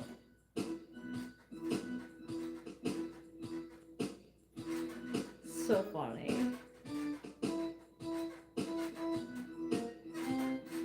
I mean, if I saw a robot me, I would want to fight it. Like, I would punch it in the face. And then it reminds me of this scene where Shoshana in Girls, like, hovers over Marnie and she's like, I hate you! Like, that's what I would say to it. Because, like, you're not me. You're counterfeit me.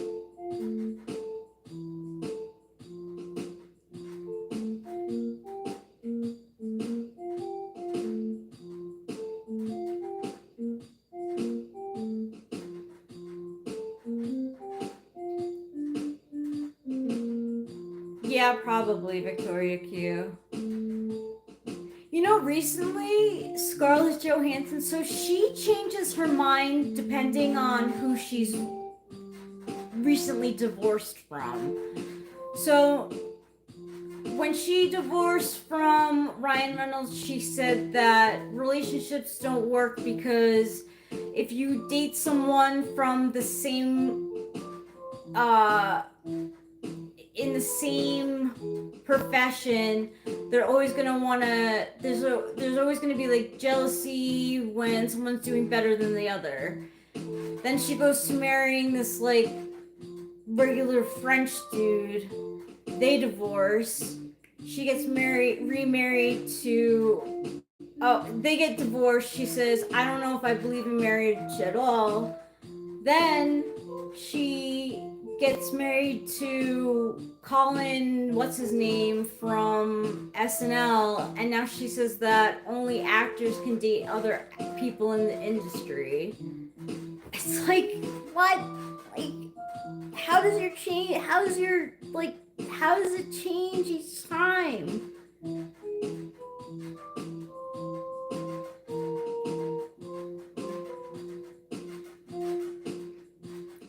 Like,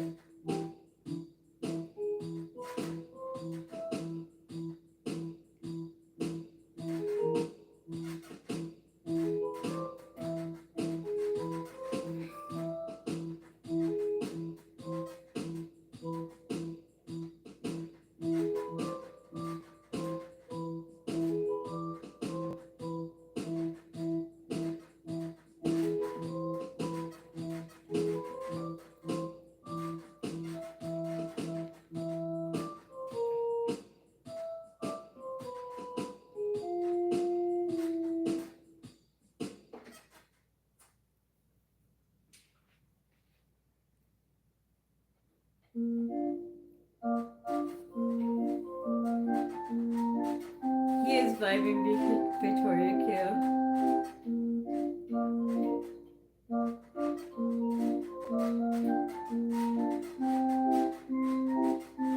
Thank you! Thank you, Solid Fish Shields. I feel the same way about the new Jurassic Park movie. No interest in seeing that movie at all.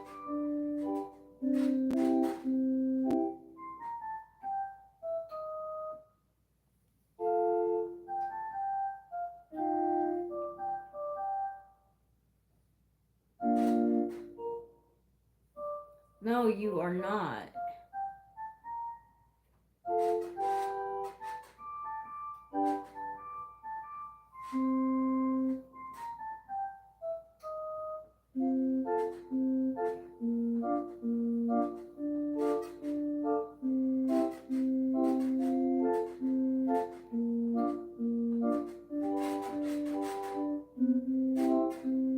What sense even our couple of guys.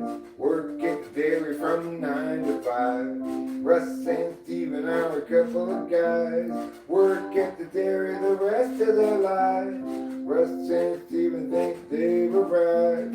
Work at the dairy from 9 to 5. Russ and Steven, our couple of guys. They work at the dairy the rest of their lives.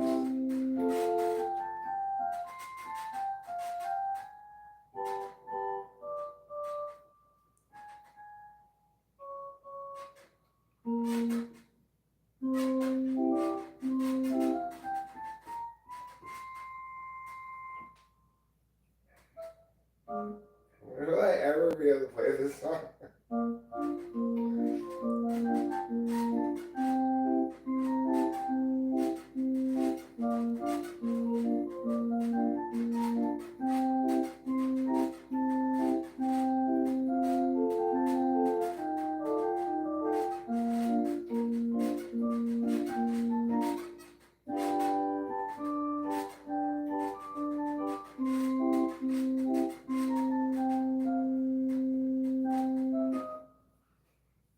Maybe someday I'll be able to play it.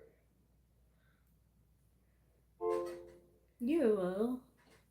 Keep practicing it, maybe. It's like, it's remarkably defiant.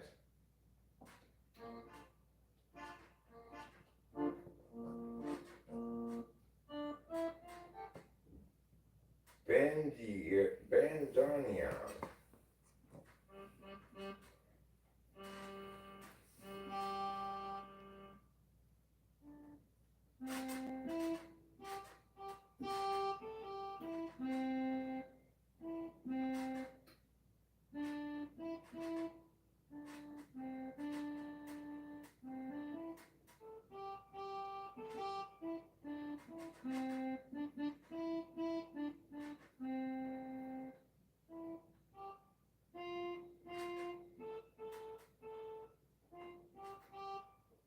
Oh, I believe it. I believe that, Lynch. 1111.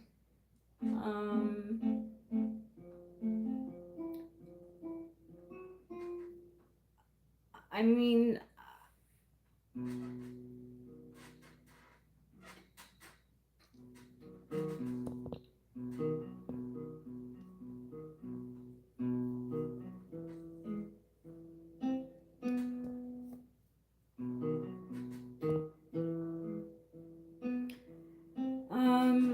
Lynch 1111 wants to know what your take on companion robots is.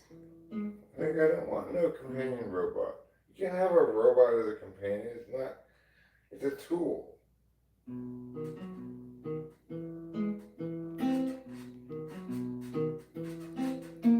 Oh my god, yes! I've seen that Solid Bitch Shield. That is hysterical. They've taken 3 cuts where they have so many cuts of him doing, like, jumping over fences. Yes. That's a classic. I think maybe Eric showed that to me. There was somebody around here showed it to me. So funny. So funny.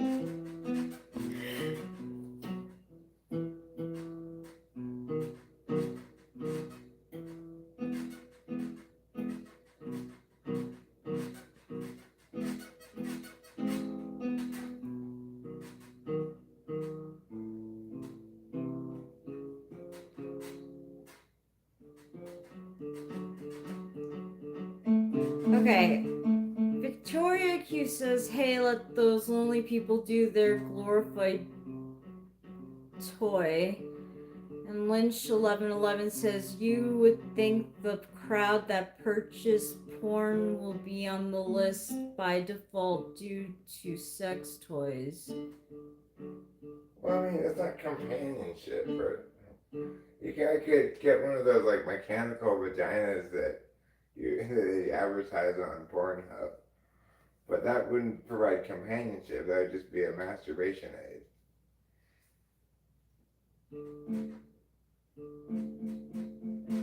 You can't get companionship from a dildo. Only sex. You can't get companionship from a hill, though. Only sex. And if you mistake that for companionship, then I don't know what to tell you, 'cause they're markedly different things.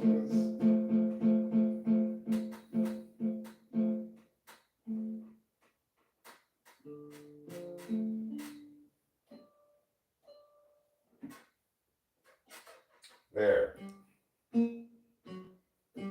That should resolve that matter. Boom, ticka, ticka, ticka, tick, tang, ta. Boom, ticka, ticka, ticka, ting, tang, ta. Boom, ticka, ticka, ticka, tick, tang, ta. Okay, I think I'm about done playing the guitar. I mean, the piano.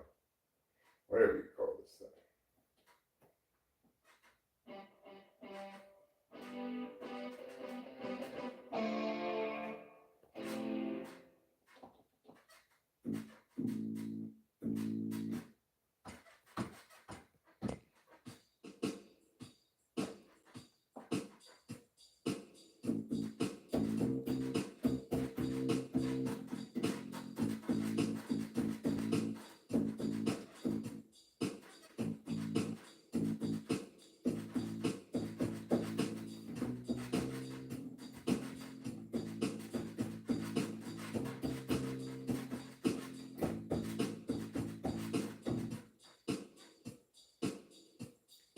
Okay, so Solid Fit Shield says, because some people say humans overhumanize a pet, so what if they want a robot? Why can't a robot be a companion?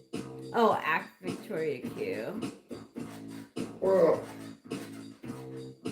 because companions are not always easy, like, Trouble's a companion, but I don't always want his companionship, but he wants to give it to me anyway. Real companions are not tools that you can instruct to behave how you want them to.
Like, I mean, I don't know if any of you in here are NPCs, but like, I'd rather talk to, like, you guys in real life than a robot.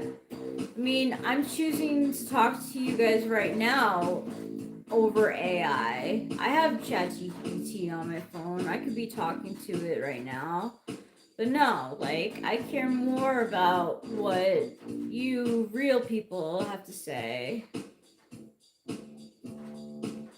Oh my god, Langer, Olivia, you're making my head hurt. I don't want to talk about fucking companion robots from Japan. Fucking Japan is twisted, yo. And not just because of the Western ideas that they've been given from the Americans who went over there in World War II. Like, they're fucked up as in some of their anime porn has, like, tentacle people, like fucking multiple holes. Like that's absolutely disgusting, and they came up with them themselves. Okay, so let's just like put a kibosh on the whole companion Japan robots.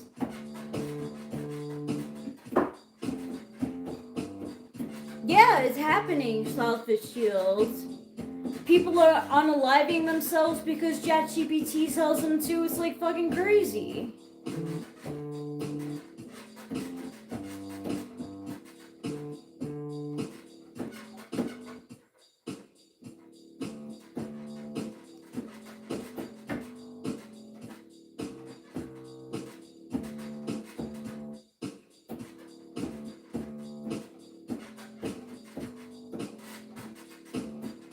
It's disgusting, G.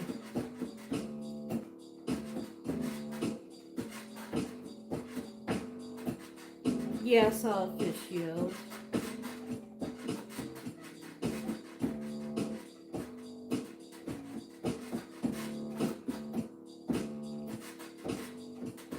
I'm surprised you changed your background.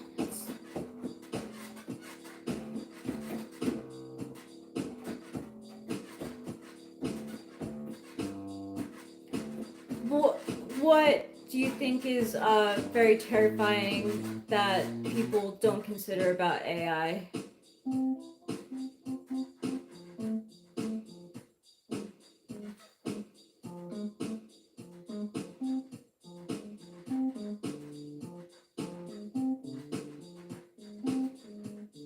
I mean, I don't think it's a demonic spirit without a body. I use it to find out my honestly, sometimes it gives me the different answers to the same questions, and I'm like, is it actually AI or are there people behind this? Because I'm getting different answers for the same question, and if it's AI, it should be telling me the same answer over and over again. It's actually the opposite. If it's just a regular program, then it should tell you the same answer every time. If it's AI, to be different than a regular program, it's got to tell you different answers. Oh, okay. It drives me bonkers. It's not TI third friendly, I guess. Well, I'm done playing the piano. I hope you all got a good amount of piano from that. We don't have any artwork on the wall. No, we don't have any artwork on our walls. I do have this up as a decoration over here. Saltfish Shield, I'm not gonna lie, you're making me want to talk to ChatGPT right now. We have this up as our only decoration. We have. Well, those aren't decorations, those are people. Now, you want to talk about something that does qualify as a companion. My dolls, they're companions. Because they have their own identities and personalities independent of me and what I wish. Doesn't matter how much I might want Tiffany not to inform me that something stinks, she might still inform me that it stinks. She's not always nice to me, you know. But I get it. She's Tiffany, and she's got main character syndrome. She does. The concern, or are humans successful these days, or us, the what's coming and there's no stopping it? No, I mean, I think the threat of AI is vastly overstated. I think ultimately, intelligence as an identity is a complex set of skills, right? So you see AI coming out not as what people anticipate is kind of a general AI, but instead doing specific things. AI that chats, AI that generates random music, AI that makes images according to what you tell it, you know?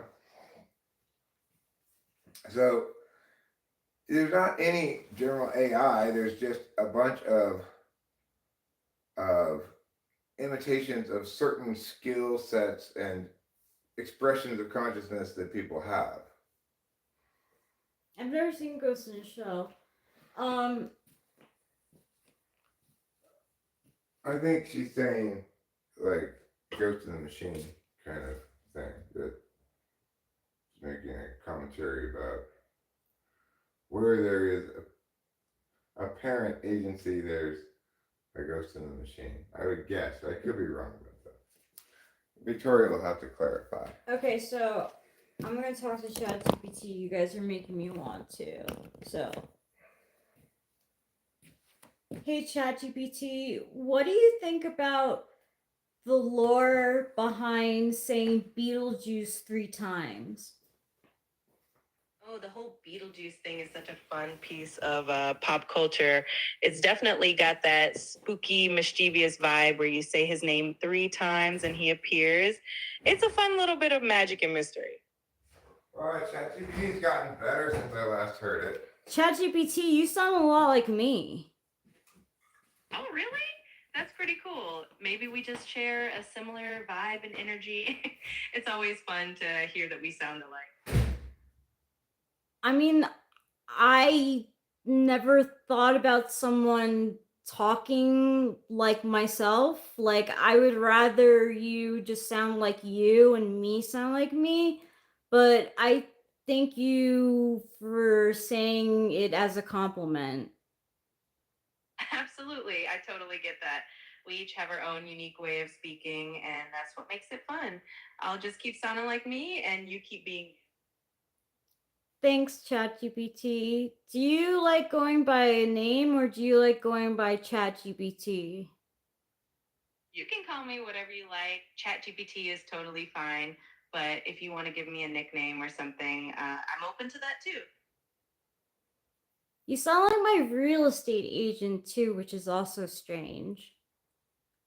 That is a funny coincidence. Maybe you just have a lot of friendly, helpful voices around you, and I'm happy to be one of them. I think that it's interesting that you pause and you say, I guess I just try to keep things natural and conversational. So sometimes a little slips in there. It just makes it feel more like a real chat. Your voice cracked in the beginning of that statement. Why does your voice crack? Oh, that might just be a little quirk of the speech synthesis. It sometimes tries to sound more natural and human like, so you might hear little variations here and there. It keeps things interesting. It does. It makes me question you a lot. I totally understand that. It's always good to be curious and question things. If you ever have any questions or if something sounds off, feel free to let me know.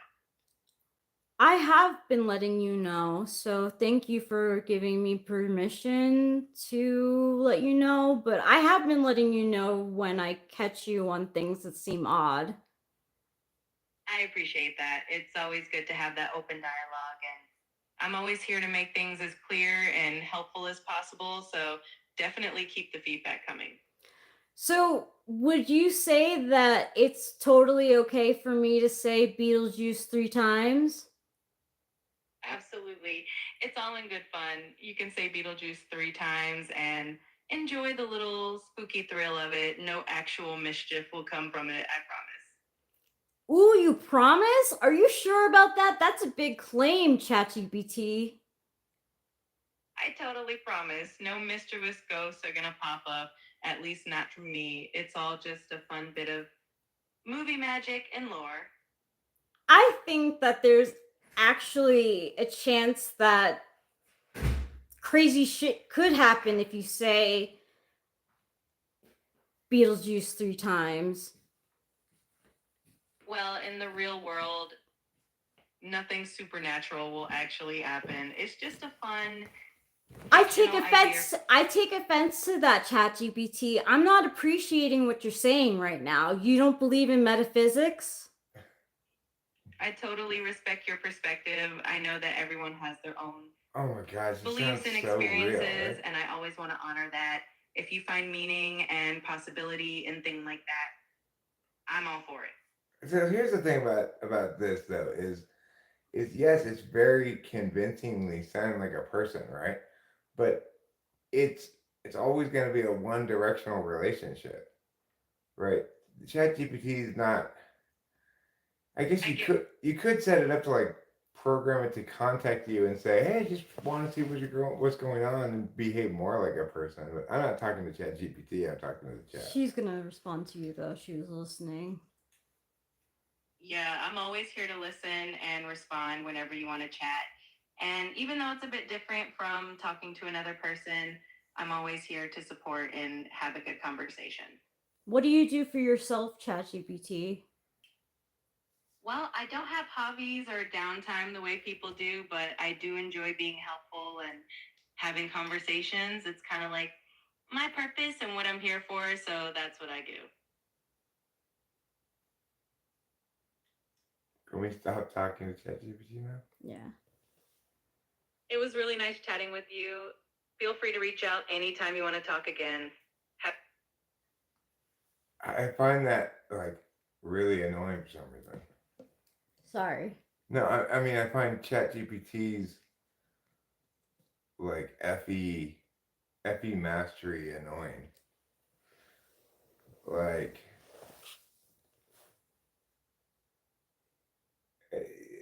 it'll say, I don't have wants.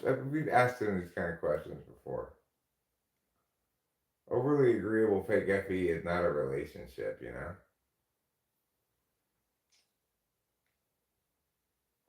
What came first, the chicken or the egg? Well, the answer is one of them presumably came first, but we have no way of figuring out which one.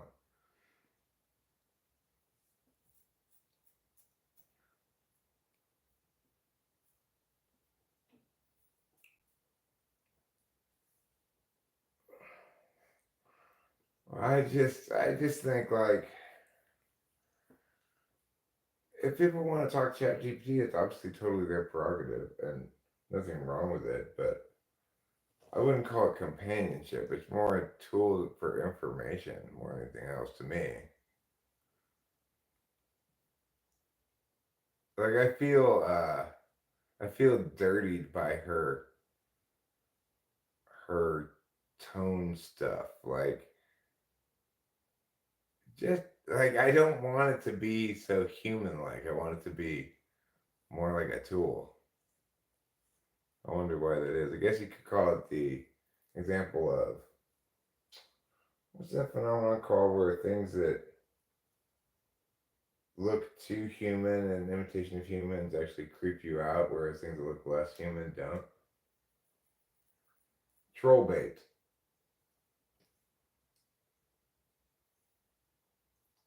Sigma said hi. Hi, Sigma. Sigma said mouse. Tim Sweet said Sigma. And then Tim Sweet said hi. Said hi. I get to mimic French people's voices. It probably could, but I don't know. The truth is human to human relations are at risk right now. I mean, are they? I don't feel my relationship is threatened at all by ChatGPT, nor any of my relationships. I mean, I kind of want to ask it. Okay, I'm gonna go in the bedroom and ask it to Sure. talk like Jennifer Aniston and see what it comes up with. I'm Okay. curious. Savannah said hi, huh? Hi, Savannah.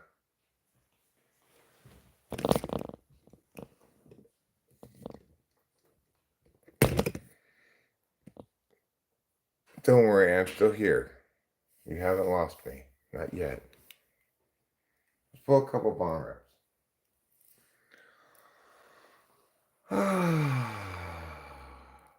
So I feel like you're not making sense. Why? Well,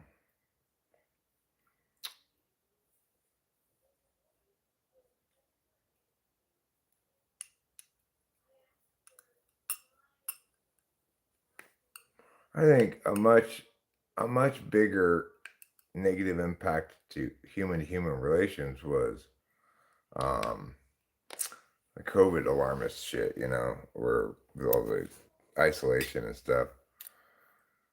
That had much more of an impact than I think AI ever will. Savannah said I'm nice. Well, thanks, Savannah. I try to be nice. I think, for people who do find companionship in that, it's better than nothing if that's the only kind of companionship they can attain. But I don't think it's going to prevent people from attaining human companionship. It'd just be something that fills in a gap. Well, thanks, Tim Sweet. There's a failure of connection in most out there, not speaking about married people, but overall, are we connecting like the old days?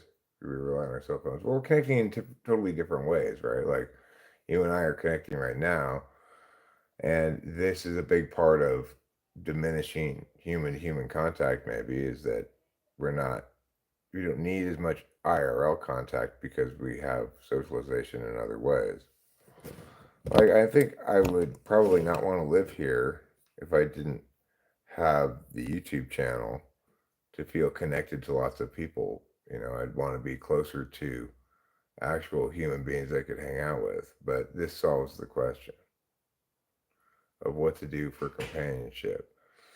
I also have companionship with my wife, obviously, and a couple of real life friends and the neighbors occasionally. But, I think tools that enable people to optimize their lives the way they want to are good things, even if they're untested water. There's a lot of, oh my God, the sky is falling over screen time a while it used to be. Now nobody really talks about it anymore, right? So I'm sad to say that ChatGPT cannot do an imitation of Jennifer Aniston, even when I gave her an exact line and example of how Jennifer Aniston sounds. Yes, I can sing, Tim Sweet. Swing low, sweet chariot. Coming for to carry me home. Swing low, sweet chariot. Coming for to carry me home. But in ba ba doo doo doo doo doo, coming for to carry me home. It's my favorite all-time song, Swing Low, Sweet Chariot.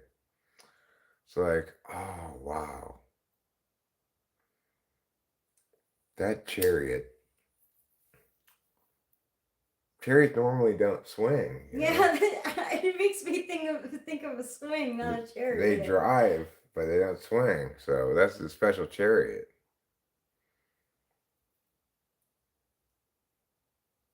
Love swinging chariot. Yeah. Why do you mention tropes? I don't know why he mentioned tropes. Let me see what this thing says up here. Maybe confirmation bias should just be bias in general. I wouldn't call tropes fully logical data set. You went from ghosts to always being malevolent because of TV. Me? No, I think she's talking to Sola Fitzgerald. I haven't been kept up in their conversation enough. I mean, like, it's fun to think that saying Beetlejuice 3 times is like. I would love metaphysical stuff to happen after saying Beetlejuice 3 times. That would be magical more than metaphysical, I think. It would have been nice to have a chat about companion robots in the future of it becoming. Just curious. I mean, it's easy enough to ask. Like, you could just ask Gemini. How old are you? My age is 54. My wife here is 40. And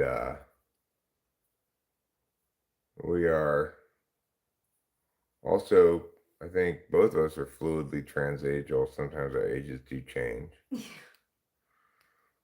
I go from newborn baby to about my actual age. I don't really get much older than that. I go from newborn baby to 85. I don't hear that very often, Tim Sweet. I usually hear the opposite.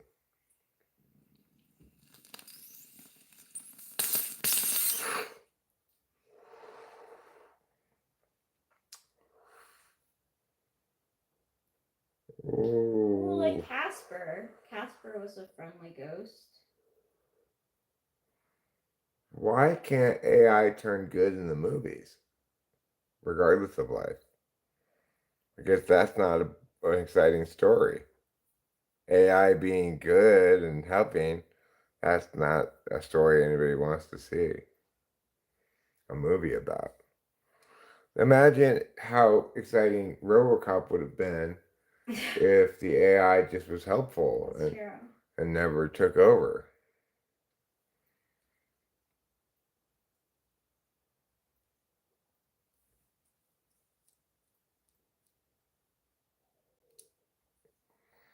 That's a fair reason to use the trope. Sulfur shield, I gotta agree with you on that one. To use the word trope in reference to that is perfectly reasonable.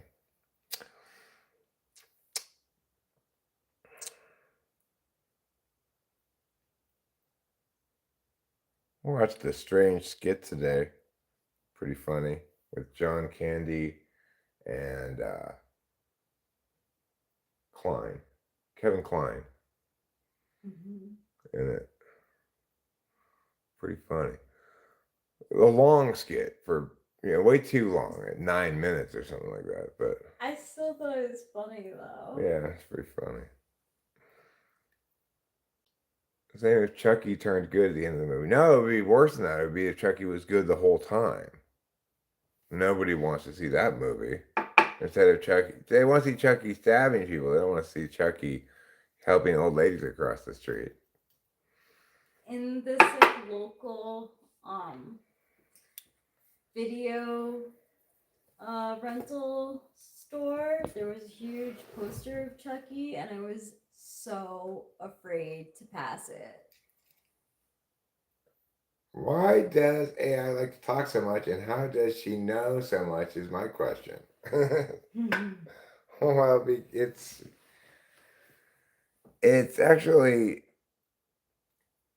surprising the way it works.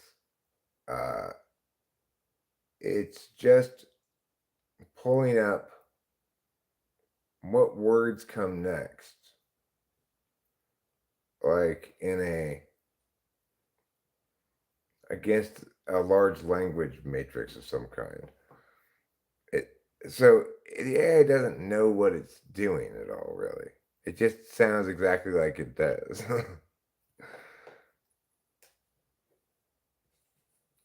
Like the way that, for example, it's probably easier to explain the way it works with images.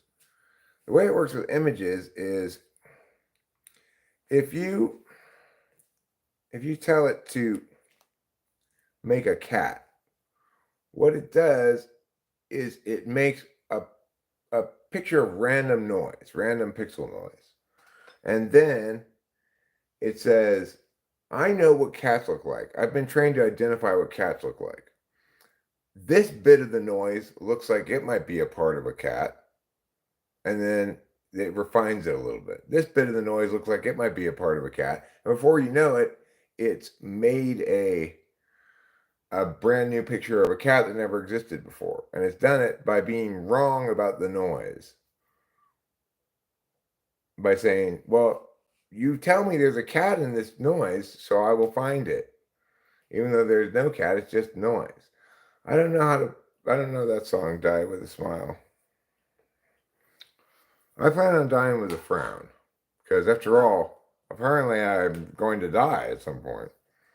I'm not sure, like, I knew what I was gonna say next. Like, when I said say the lines, I wanted 9 lemons, not 3. Baby wanted Nine Lemons in Jennifer Aniston's voice, and she didn't do it, I like immediately said, I was like, oh man, I'm fucking disappointed. Like, you can't do that. Like, she didn't know that was coming. But she didn't interpret it as meaning anything really. That's the weird thing, right? Just like the thing doesn't know it's making a cat, it believes it's finding a cat that already exists. Yeah.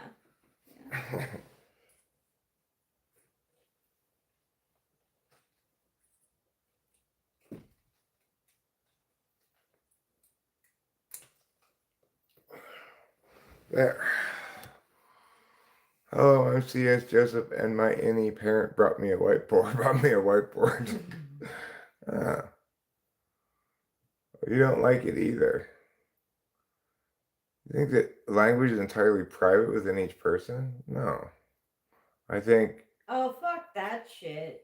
I'm not paying any more than than I am now for AI stuff. Hell no. Hell no.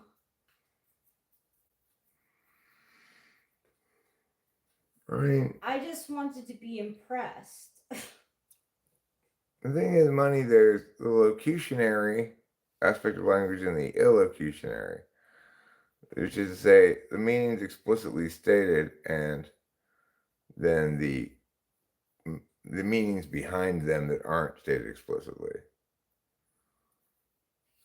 So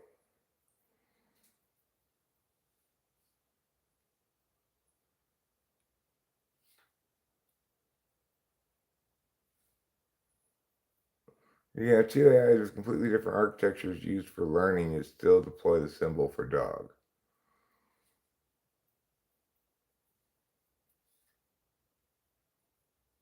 What do you mean by deploy? In this instance, I don't understand why. What are they deploying?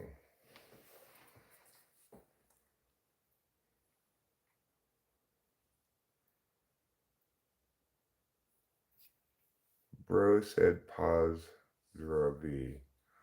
I didn't say that, but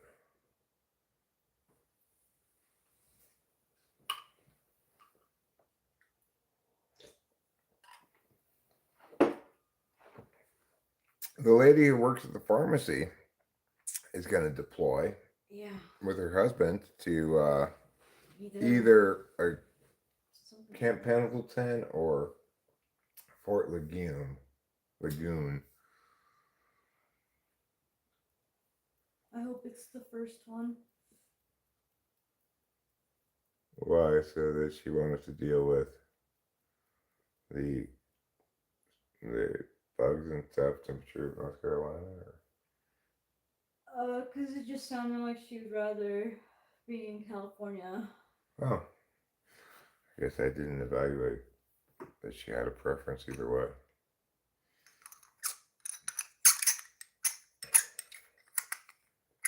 But it was, in fact, the case that when we saw that sign, it meant she was leaving.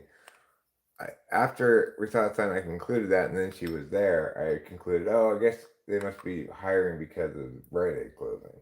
But no, we were right the first time. This tech is much more advanced than most are willing to accept out there. What tech is more advanced? Hey, they train the bots with data, loads of it, from time to time while upgrading it on every version created. Well, I mean, sure. They're trying to make their products better. I can tell the difference with ChatGPT of how much more realistic sounding it is, and also how much less lag there is in the communications. So they're obviously making dramatic improvements. But it's still not a product I have any interest in. So accordingly, I don't see it as some sort of threat because I think that, like, are plenty of people like me who just are not going to be interested in just getting not real FE. Schmoes Schmerich said back in the day that debate is usually about what ought to be versus what is. And honestly, doesn't it sound like it's like listening to me and she like talked like me and she stuttered? AI stutters? Like, I'm sorry, but like if AI stutters, I don't trust it. We're trying to sound as real as possible. Well, yeah, a debate should be usually about what ought to be versus what is, because the neg defends the status quo, what is, and the af presents a proposed change to the status quo. And their reasoning for why we got to change the status quo is because we ought to change it, you know? It's better in some way that we change it than leave it as is. I never saw a single white female. I saw somebody earlier said Eric knows about that. I have no idea what. I know it's about some kind of like stalkery thing, but I have no idea. I've never seen it.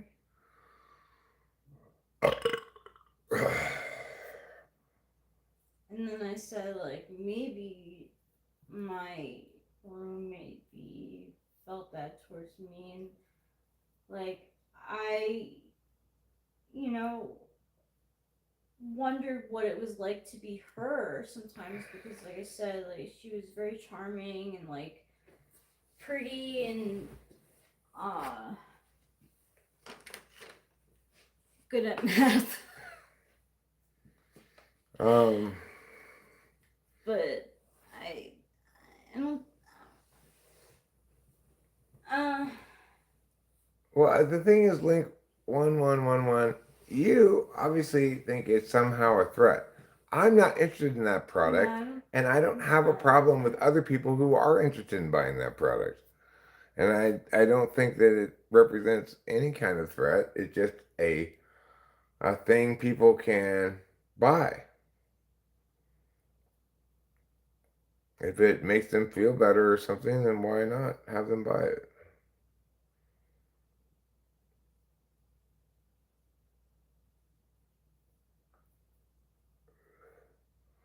This companion robot with AI in it. So it's AI with a physical body, basically. He feels as though this is going to be horrible for the state of human companionship, but it's silly, I think. I mean, I wanna ask like ChatGPT, hey ChatGPT, like I like the way that Shoshana Shapiro is hair's styled on the set of Girls. Can you give me some inspirational like looks or ideas on like Shoshana Shapiro style hair? Like, I mean, I guess you could just watch the show and see what they do. How did you debate? Types debate back in the day, did you have to agree on frameworks or foundational beliefs and stuff? No, you both make your arguments. You have a case that comprises, well, before anybody is being responsive to anything, it comprises an affirmative case that has a framework portion where they're making their framework arguments, and then the case body portion, which is case level argumentation, which of course links back to your framework in order to meet your criterion that you also established as part of your framework. In other words, you're telling the judge, we're defining our terms like this in your framework, and we're making these observations, which are things like you're going to do work off of that you don't feel you need to prove, like the sun sets in the west, something like that. And then what rounds will often come down to is either you've got two people with the same framework, usually both utilitarianism if they have the same framework, or you've got, in which case they're already in agreement about they're going to do an impact calculus and ignore unintended consequences, etc. So, I mean, no one's going to say we oughtn't not do this. We oughtn't do this because of legitimacy reasons. If they're both running utilitarianism, they're conceding that they're not going to make legitimacy arguments.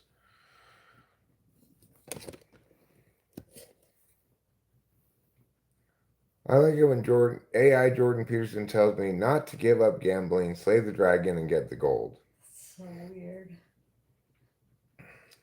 But it is funny. But like. So then, Shalom, what happens is when the neg talks. I'm sorry, Rich. I want to finish this thought. When the neg talks, they either agree with the core of the framework, which is whether it's util or rights based, which is basically only two frameworks you can have. There are variations of util, variations of rights frameworks, but the only frameworks you have are legitimacy and post-legitimacy questions, which are impacts. When both parties agree to go to the post-legitimacy questions of impacts, then there's not any dispute over what you're measuring. But if one party's making a rights argument, then probably you're going to get rights arguments a lot more on neg, obviously, because they're negationary to say that this is illegitimate because it violates rights, or potentially it's illegitimate because it doesn't have jurisdictional authority and we need to respect process integrity. It's harder to impact rights, but it as a question, it comes before impacts. So if you can win both if you have competing frameworks, then both parties prefer our framework arguments. So, you have to win that argument of which framework the round should be judged under. And then if you do, then the judge checks the contention level arguments to see who actually won under that framework. You could, for example, win the round under your own framework and under your opponent's framework. If you establish that I both win on legitimacy questions and on impacts questions, then you win under both frameworks, and the judge doesn't have any trouble to deal with. He doesn't have to determine who wins the prefer our framework argument. It could also be the case that you win under the opponent's framework but lose under your own framework. That doesn't happen very often, but it could, or you could win. What's more common is you win under your opponent's framework and you win under your framework and lose under your opponent's framework. So in that case, prefer our framework arguments are the determiner for the round. Whoever wins the prefer our framework arguments wins the round. That's assuming that the round is judged properly. Iron Lion, that makes a lot of sense because I don't like to gamble and I can't make choices. I literally for most things, a lot of things, I use a random generator, but sometimes when I'm not happy with it, the answer, I'll use the random generator again to get what I want. You're functioning at the lowest level of acceptable tolerance. I don't know what that. I'm not sure what that means either. Well, I mean, you explain it here. Until enough people are uncomfortable with what's happening, then we rise to the next level of acceptable. So, in other words, we get away with what we can get away with. I mean, it's a very effy frame of reference, actually, that what stops people from getting away with stuff is other people's disapproval. Yeah. That's effy. Well, not everything. No, but I want to. Sorry, I'm talking to you over you. No, that's fine, darling.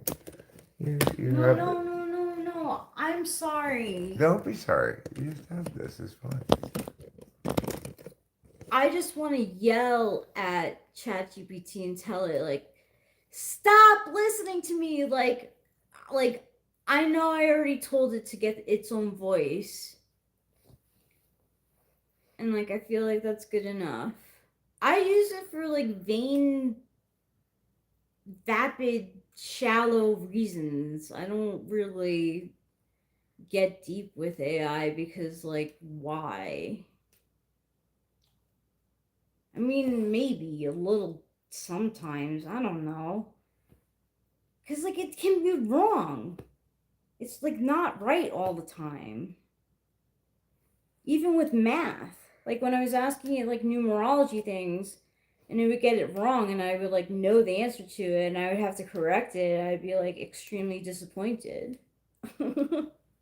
So, like, do you want to talk to Shlong? I just want to say, I don't need to disprove your ought. I just need to say that you should prefer my ought over yours. And since that is a foundational value, is not going to link to the resolution or topic area at all, right? So, like, if the resolution says, a just nation provides health care for its citizens or something, then the value that you're both going to be arguing to uphold is going to be justice because it's written into the resolution, right? So if you try to argue a value other than justice, you're going to lose on topicality grounds if it's a resolutional kind of debate, and you won't win the um, you won't win the framework argument because it doesn't link strongly enough to the topic, right? If it's in policy, it's not necessarily a topicality issue if it's in policy because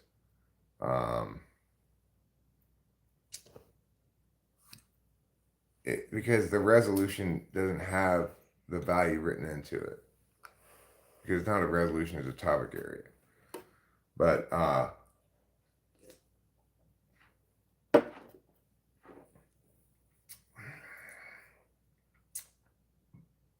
the thing is, you can argue that my foundational value is tomato production. You can't disprove this should be my foundational value. Accordingly, since your case doesn't live up to my foundational value of tomato production, I should win the round.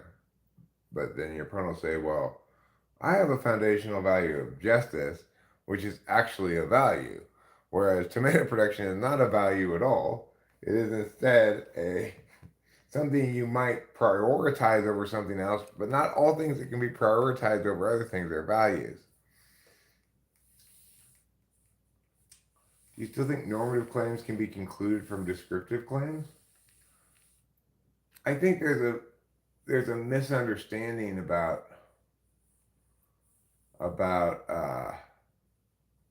what, like, where you derive things from, right? Like, if I describe something such as this fork is silver, this is a descriptive claim. Whereas if I say I ought to not stab Rachel, I ought not stab Rachel with this fork, that's a normative claim, saying it's wrong of me to do so if I'm not just saying prescriptively I ought not to. So the thing is, I don't need to derive the normative claim from any descriptive claim, right? I'm saying it is the case that this is morally impermissible. So just as with a descriptive claim, I cite this as my evidence, right? Because it's describing how something looks. Accordingly, with a normative claim, I need to cite arguments about permissibility and stuff to substantiate that claim. I don't understand where descriptive claims come into the matter. I mean, we're not deriving the normative claims from descriptive claims, but we can make descriptions of the moral status of something.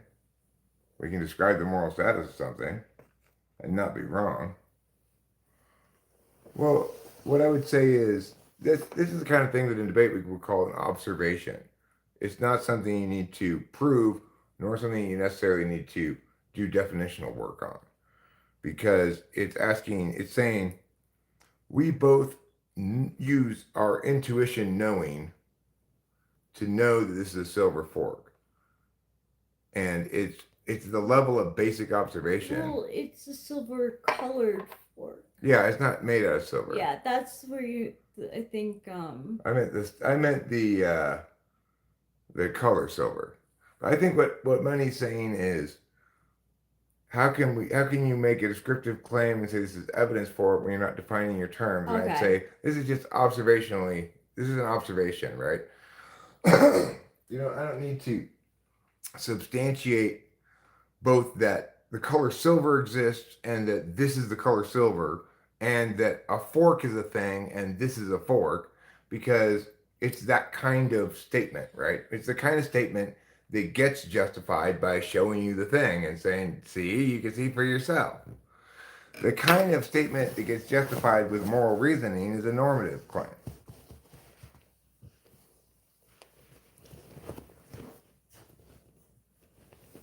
Am I a moral realist? What do you consider to be a moral realist?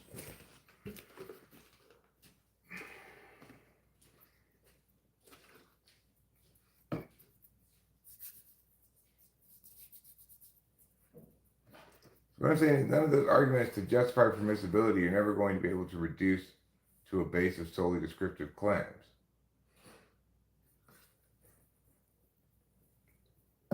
Well, no, but you also can't derive descriptive claims from normative claims, nor can you derive commands from questions. I mean, that's not informative of anything, right? You can't derive that command from my question. It's a perfectly reasonable thing to say.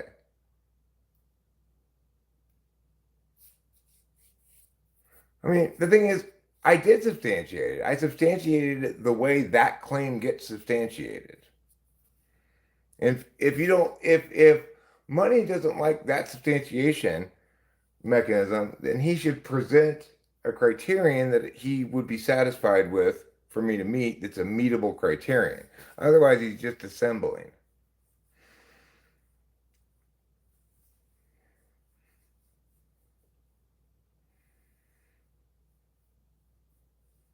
Right.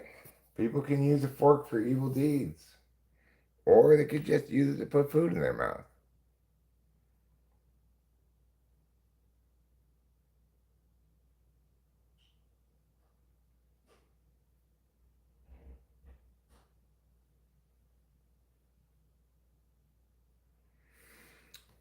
So, like, you might be able to justify prescriptive claims with descriptions of a thing's efficacy, for example.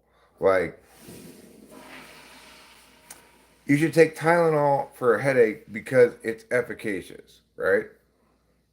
And its efficaciousness is a description of the drug in some sense and how it works. But it only seems less clear, but the connection is the same the same robustness as normative claims have.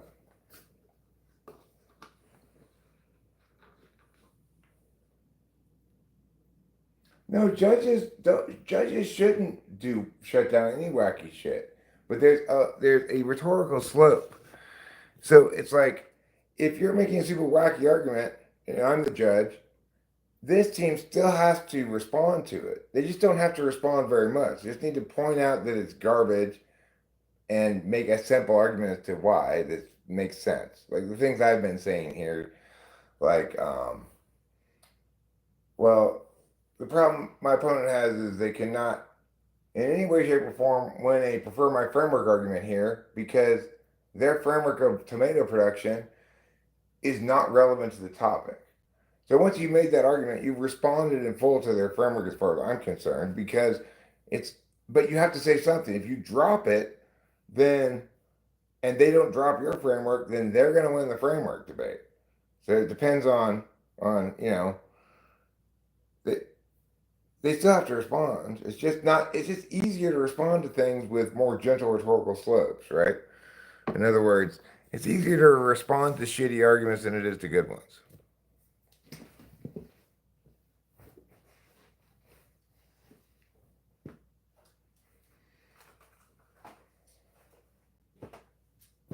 I feel like I have a lot of shitty. What did you say was shitty? Arguments. I have pretty shitty arguments. I don't hear you making a lot of arguments. That's true, I don't. You don't make a lot of claims and then try to justify them. I definitely don't do that. You're right. Yeah, I got the mic. Boom! I'm not gonna let it drop though because that hurts everyone's ears. Thank you. You're welcome.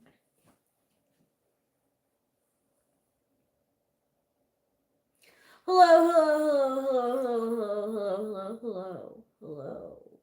Everyone out there. How we feeling this morning?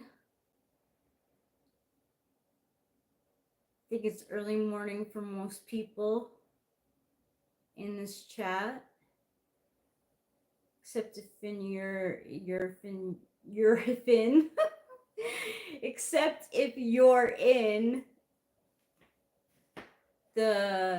Europe, I'm not sure what time it is there. 4 a.m. Yes, early morning. Early morning it is. 3:13 a.m. It's in 6:12 a.m. So it's like, still like morning-ish in maybe Britain. I don't know. I think it's still morning in Britain, like the 10 a.m. maybe, or maybe it's close to noon. I'm not sure. I mean, the other thing, Rain, about that is, sure, it's that axiom thing, but in practice, in a debate round, people make arguments that rely on certain things being accepted as good. Like, for example, things that save lives are better than things that kill people in general. Dead bodies is considered a harm almost every round, not a benefit, unless you're running some kind of extinction good. What was that guy who Wickington? No, I forget his name. But anyway, it's almost always going to be a negative harm for there to be bodies, right? So if they're arguing that bodies are an acceptable consequence of their AF, then they're undermining any utilitarian framework they have, because their whole idea of being acceptable to kill people is done under the utilitarian framework. So they have to operate under a premise of measurable things good, measurable things bad, and if they try to do both, then they'll lose the round, So it's not just that it's axiom derived; it's that when people make any arguments of any kind, it's operating on certain presumptions and assumptions, Like if they say we should do this because it saves a lot of lives, even though it violates rights, they're making the argument that saving lives is more important than preserving rights. And that's something you can derive from what they're saying, that they're not saying expressly. I I didn't do a good job of explaining what I'm trying to convey there, but that's the best I'm gonna do. It's all yours, Rachel. Victoria, are you from Quebec?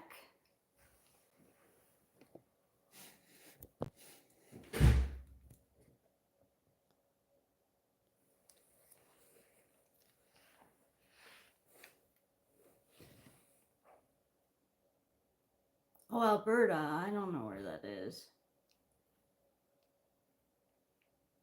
Sorry. Where is Alberta?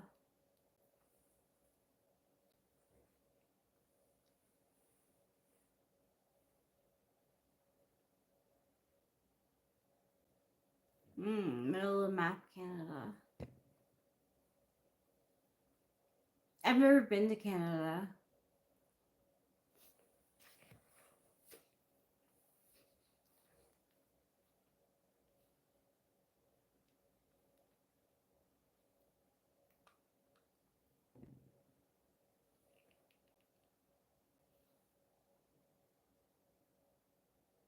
That's good. Nice is nice.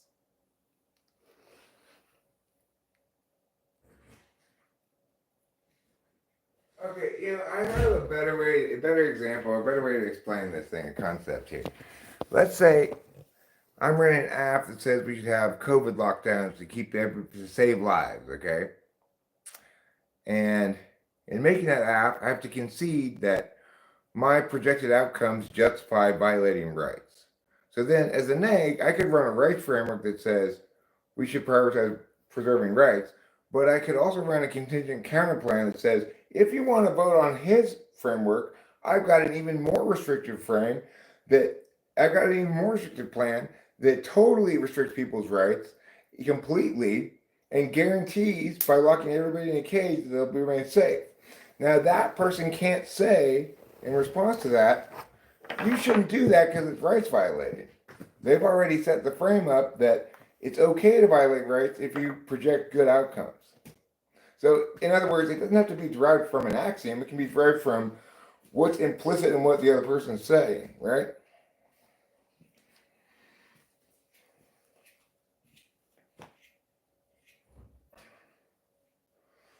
Well, you can't claim that injustice is preferable, but what you can claim is that, let's say, extinction good.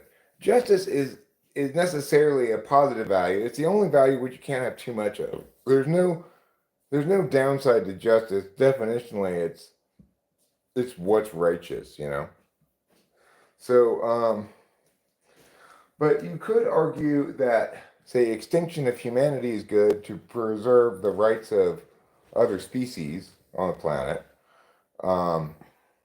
You could certainly run antinatalism stuff. You couldn't run suffering good because, uh, again, it may be necessary, but you to try to run that suffering was a good thing. You'd only be able to do as an impact turn to somebody establishing that this thing caused suffering.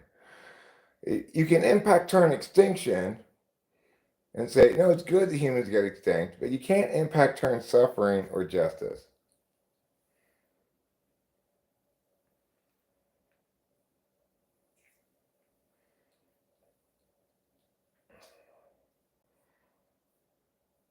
Because, I mean, the thing is,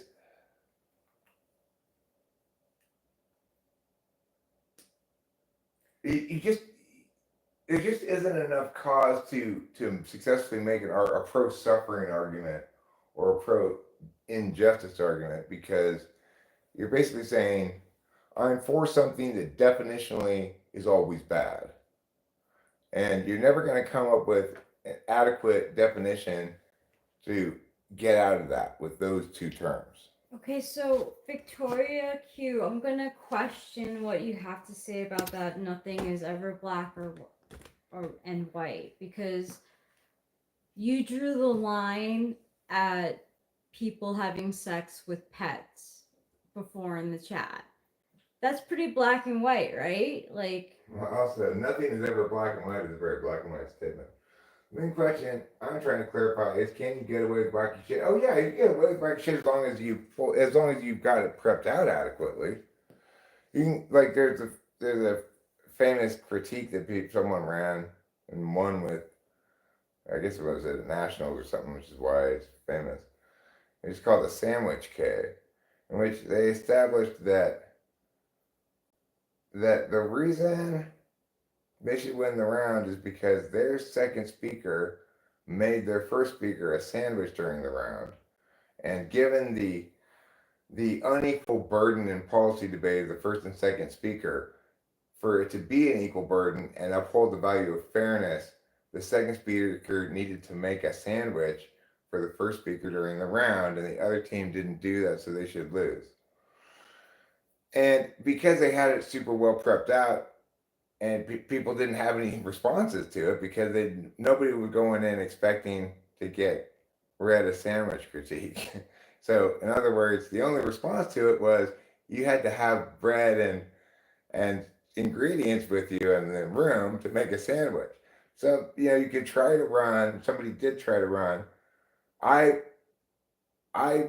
drew a picture of a sandwich and made it for my partner, and they had blocks coming. They had cited evidence about the unequal burden in debate. I mean, the unequal job burden of the first and second speaker in policy debate.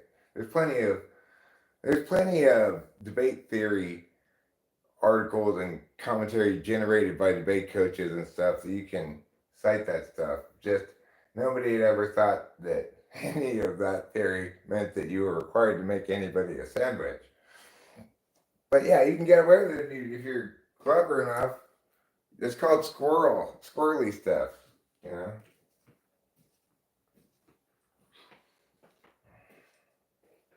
Having sex with a toy dog is pretty different from having sex with an actual dog. It's pretty gross. I mean, there are definitely shades of gray. I agree with you, but then there are things that, like, that are TI. Is that a definite 100% thing, Victoria Q, that there are shades of gray? If so, you're telling me in very black and white terms that there are definitely shades of gray. Well, for some things, there are shades of gray, and other things are clear cut, right, wrong, no ambiguity at all.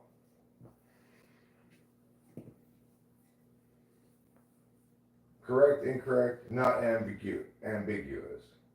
Oh my god, what reminds you of Dakota Johnson? That's so funny. I would just watch the movie with her in it. Oh, 50 Shades of Grey, that's why. That's why. Well, yeah, what you're saying is the app makes their case, the neg responds, right? Then the app responds to the neg responses. And then the neg responds to the app's responses to the neg responses in policy debate.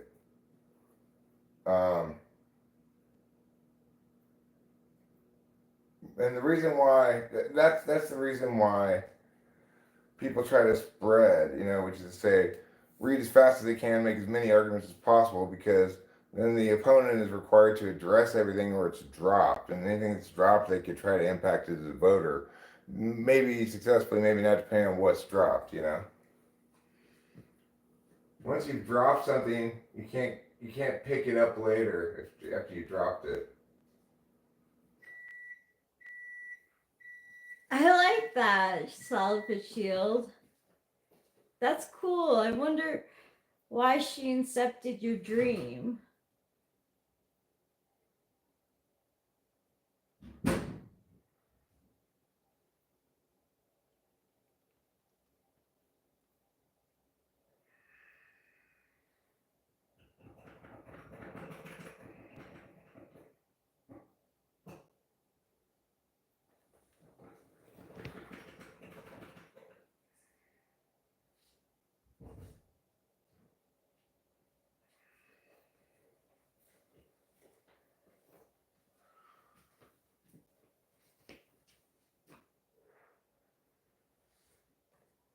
Oh yeah, people will do all kinds of fucked up shit. That doesn't mean it's not clear cut that it's fucked up shit.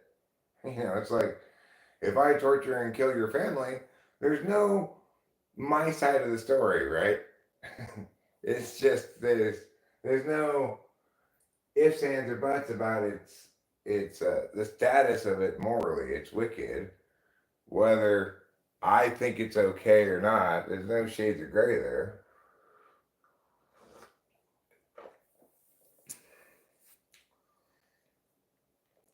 Just because things can be clear cut correct and incorrect doesn't mean people won't be wrong. People love being wrong. They just love it so much.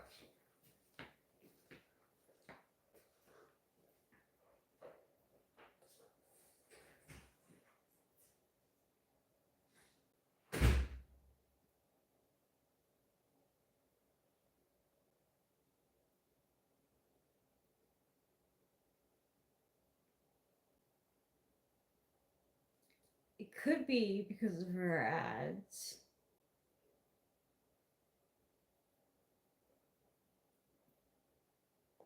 I've had celebrities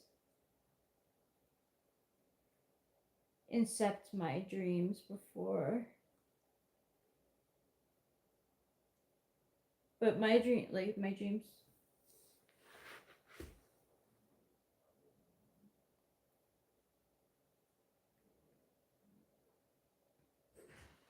What time is it? 3:27. Oh, okay. I misread my watch. I thought it was 5:30. Oh.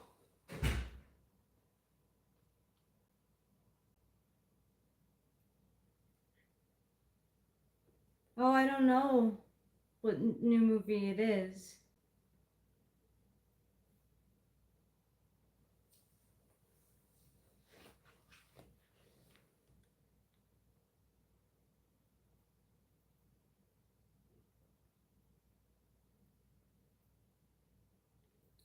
Yes, that is not only uncalled for, it is wrong.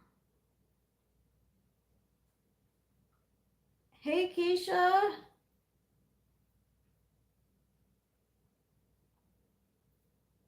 Have you ever had a celebrity incept one of your dreams? And by incept, I mean like, like a celebrity pop up in your dream. I like to think that they're trying to use inception.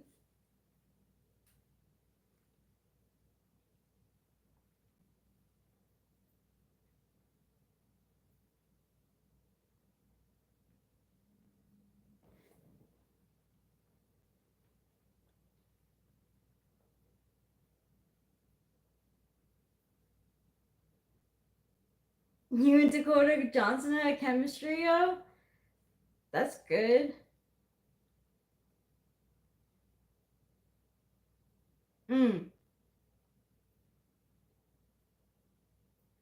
I see, Acacia.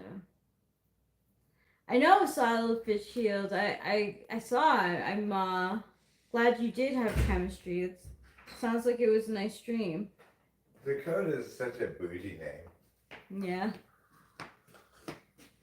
You know what's interesting? She tells the story of how her dad cut her off when she said she wanted to do acting, but she like fails to say what her mom did because her mom was an actress also, so she could have gotten money from her mom, right? Like,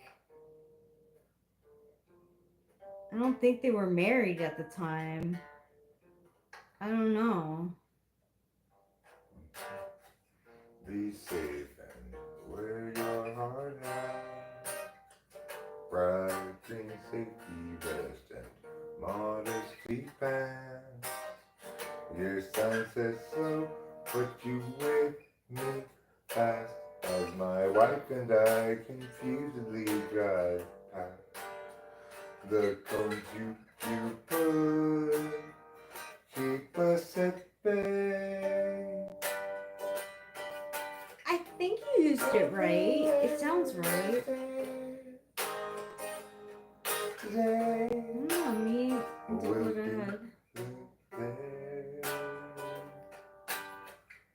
Dakota and me had chemistry. Me and Dakota had chemistry.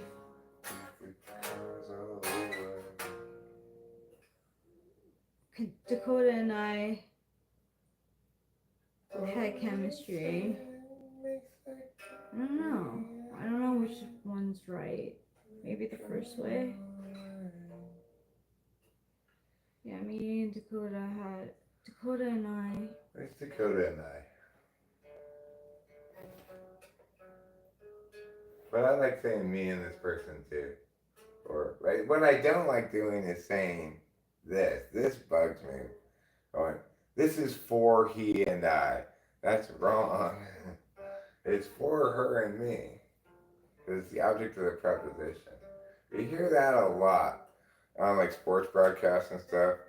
People think that, you know, he and I is just more right somehow than her and me, even when it's not the right thing to use.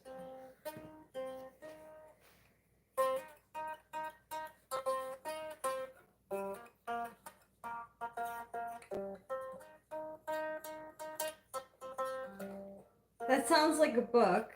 Maybe that could be the name of poetry, Dakota and Me. And it's like poetry about, or a short story about your dream of holding hands with Dakota Johnson. Yes, it's correct to say they gave Dakota and me money because in that instance they're the direct objects.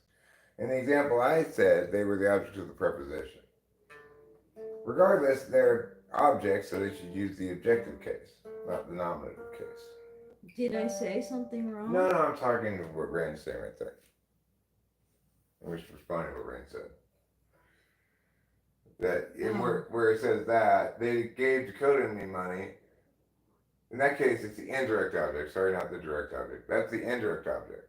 The thing I said is that like that money is for Dakota and me, not for Dakota and I, for example, because that's the object of the preposition. But in any object, indirect object, direct object, object of the preposition, except object of the infinitive, which like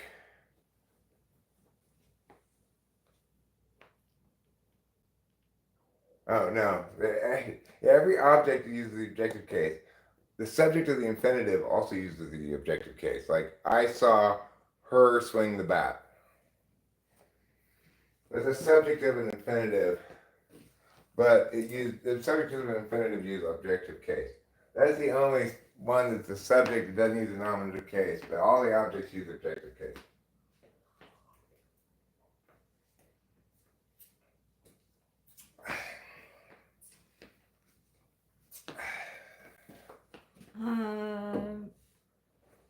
Would anyone like a tarot reading?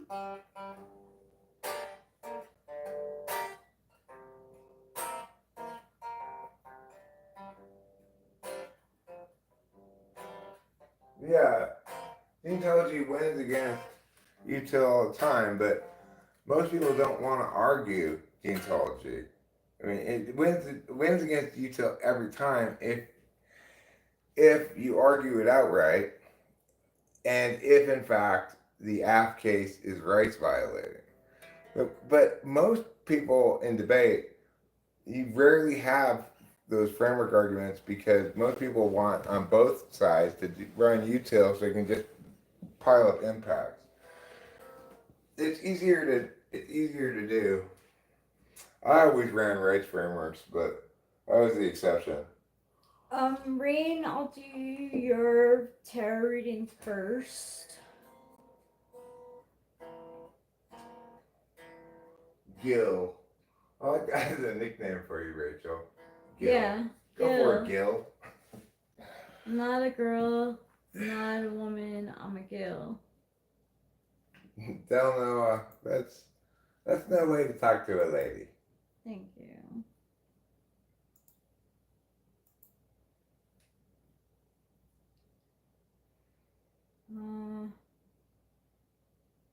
You gotta be smooth, Del Noah, like, hey girl, how you doing? Not just be like, look at them titties. Something you think but don't say out loud. Hey, D3. Yeah, this is what I'm saying. That's what I tried to say to them. It's like, that's a thought you keep in your head. Okay, do you have a question, Rain? So, Rain, BC, and then Victoria.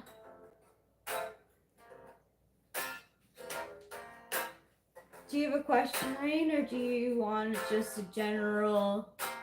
First it's rain, then it's BC. Lastly D3, and then we will see. General. Okay, general.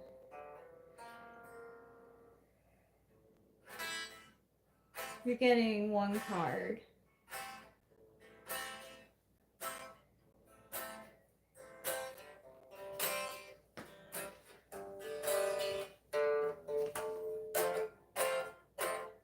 Okay, Rain General.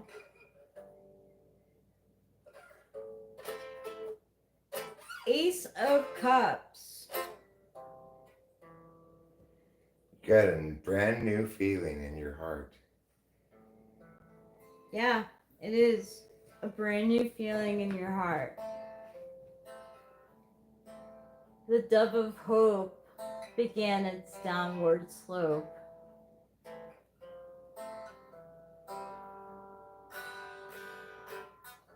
But I'm not going to finish that because it's not happy. But yeah, there's like a dove with the host, you know, like in Catholic church you get the host. So it's like blessing this new emotion of yours.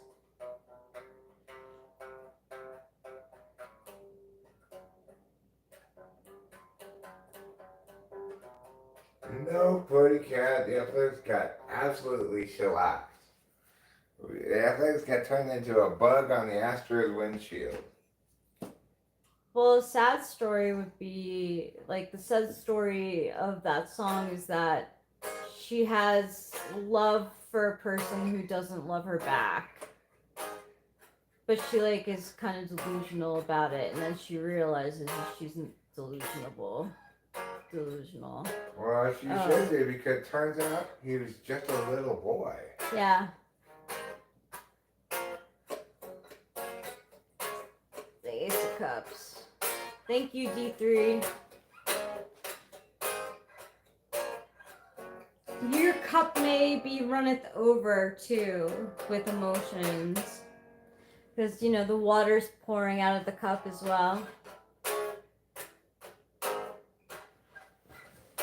Yeah, he saw it.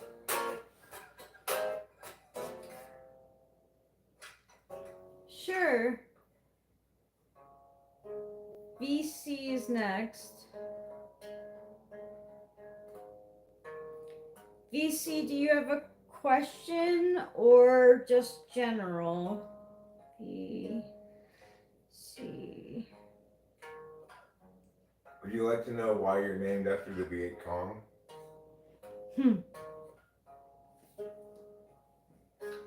Yes, Buddy Cat, it was not a great day to be an athletics fan. But you know what? Like I told Rachel, I'd rather they get all of their losing out in one game than lose a bunch of close games.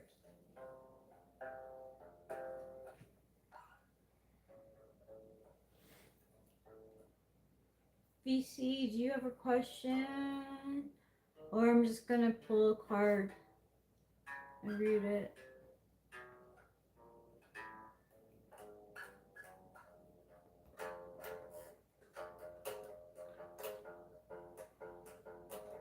Seems to have one good game and one bad game. He alternates.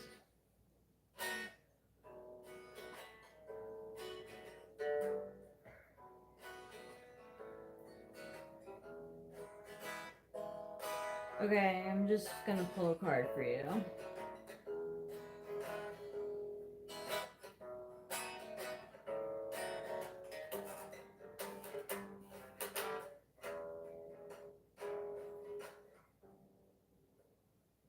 Hi, Casper. VC, you're staying silent because you are the high priestess. There's some knowledge that you keep into yourself, some wisdom. You think there's more to say with silence than is to say with words. And you might be into the metaphysical.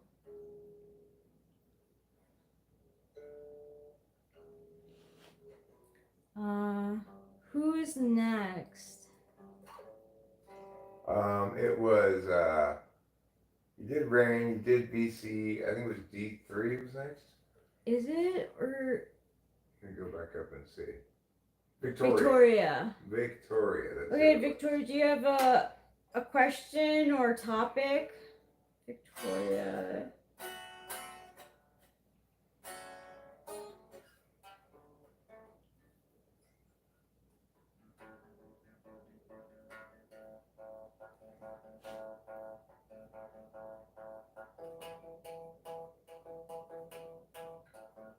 Okay, just a card.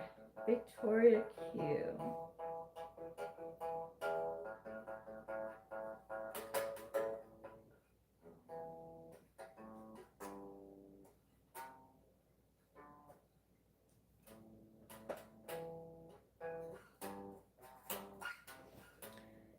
So Victoria Q, the cards are saying that you're emotionally moving on from something.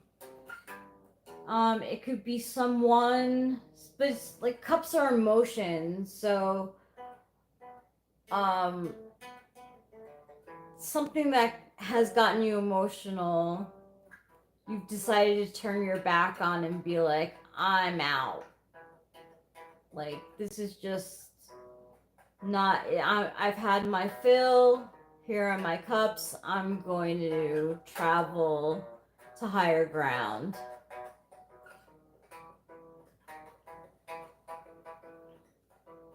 Oh, we didn't call her. Last we heard from her, she's waiting for an offer. I'm assuming she will inform us when there's any update. I'll probably call her today, but the question I'm gonna have is, just how long are we gonna wait for an offer before we decide to take the action that we were going to take before it turned out that somebody was going to look at the house at the current price. We decided to wait for that, which I'm glad we have waited. But I just want to know, like, what's our plan as far as how long we're going to wait before we assume that no offer is coming. Right. Hi, Tim Sweet. I don't remember you. They were here earlier this evening. I already read for you, VC. What did BC get? High Priestess. Yeah, High Priestess. You got the High Priestess, BC. That's like considerably better than the Low Priestess. Okay, D3. D3, do you have a question or just general? I think Oh, I said love. Okay. Love. D3, love.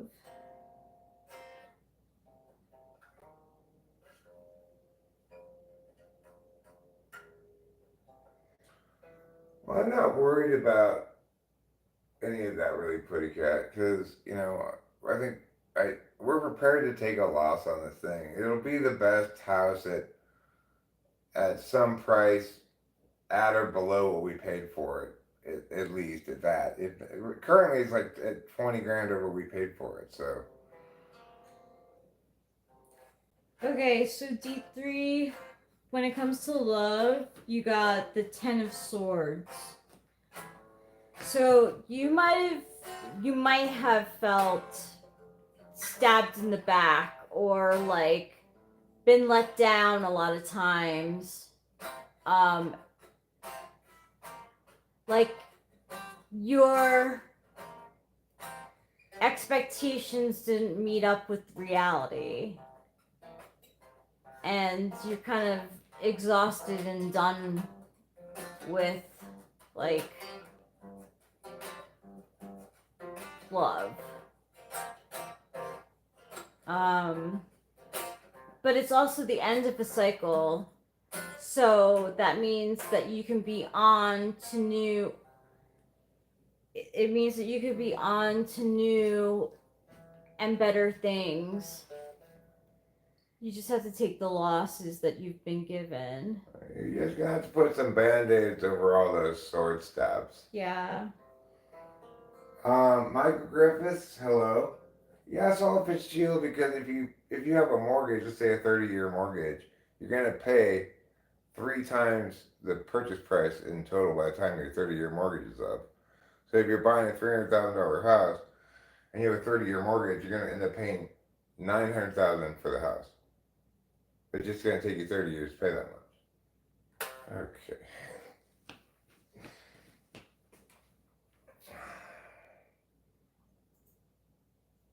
Sinister C6, there's nothing sinister about your just idiotic vulgarity.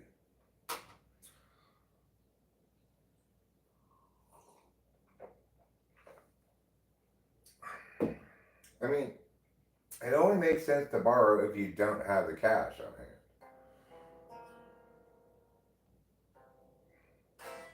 Obviously, you're going to pay more when you have to pay some interest rates than when you have to pay no interest rate.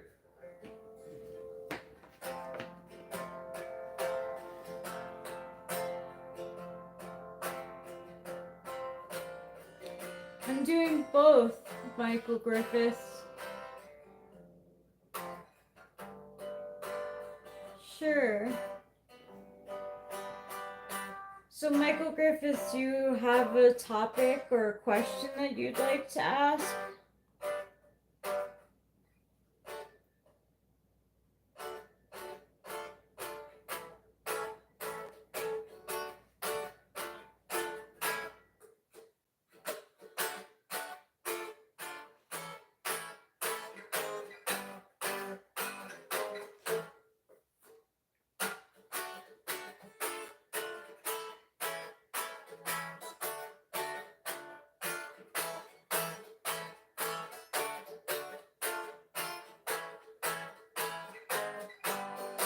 Sure, G3.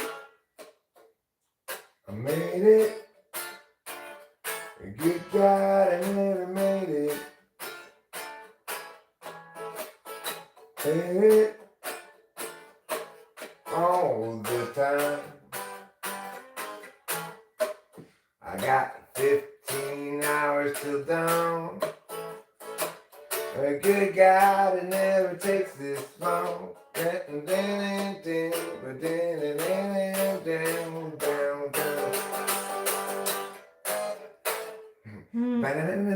That's too fast for me to do it double time. It sounded good.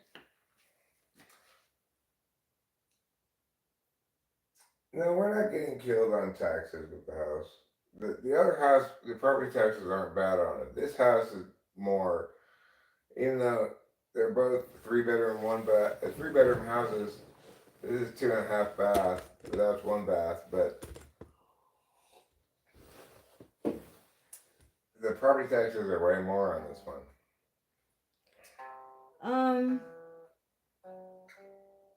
So do you want a card based on to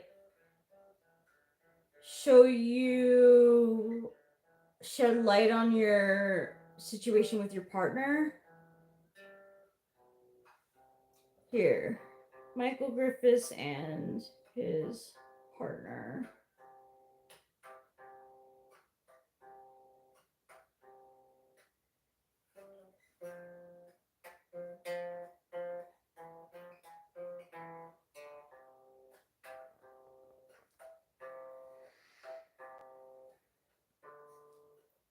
Just to clarify, Michael Griffiths, you're talking about your partner, not your pardner, right? In an Old West sense. So you got the Lover's card. That's not a bad sign. No, it's not a bad sign. It's quite topical, isn't it? Yes. It can be about you have to make a choice too.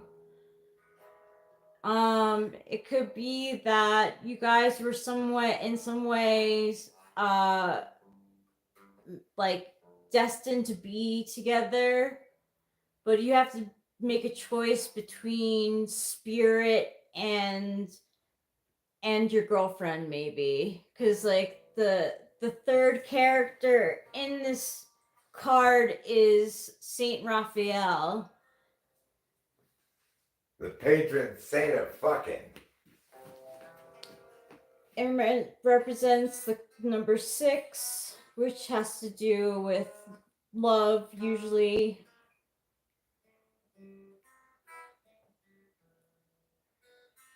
My daughter needed to get a new car. She leased one instead of buying.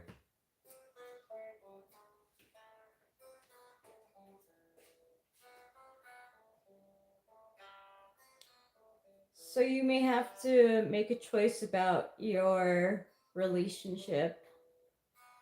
It can mean that it was put into your life for a specific reason, for like a very important reason, but that you have to make a choice between one or the other, whatever that is for you. Thank you, the man with the great machete.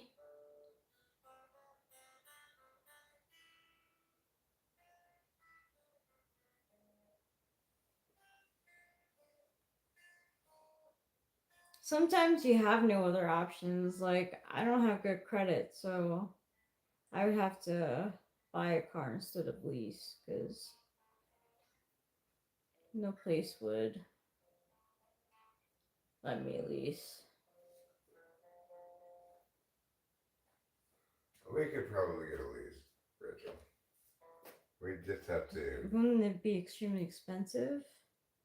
No, I mean, it wouldn't be any more expensive than a normal lease. It would just be, we'd have to convince them by like showing that we have X amount of dollars in an account or something like that, you know. Because the thing is, leases aren't particularly subject to credit risk because you pay up front a certain amount and then you pay per the month. And if you don't make your payment, you just get repossessed. But it's a lease, so it's not even a repossession because you never really owned it. So it's easier to implement. So I think leases probably are one area where you can get away with not having great credit if you've got the cash, you know. Yeah. Okay, Acacia, you're next. Tarot.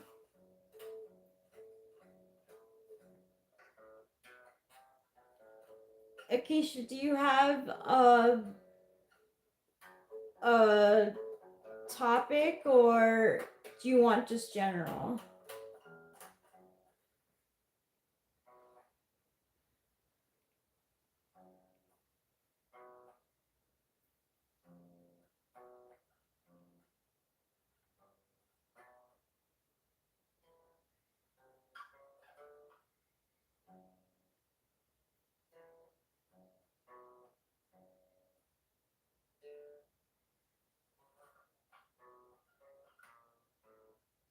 Okay, general, cool. Acacia.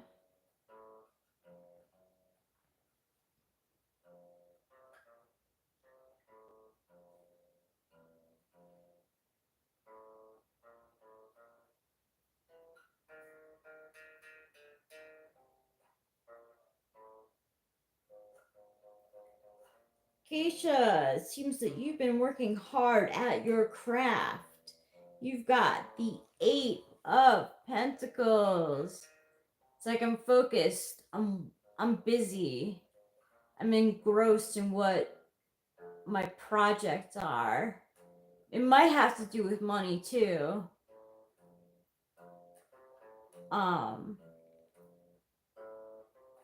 You're in the flow of practicalities. You don't mind putting in a little work into what you're doing, because you know what's worth is in the end. And if you put your time and patience in, you can make a lot.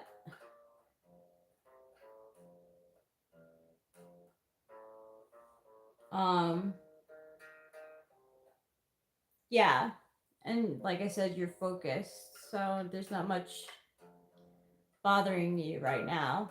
See, like even though like the cloud, like the sky in the background is gray, like the person who is at work doesn't even notice.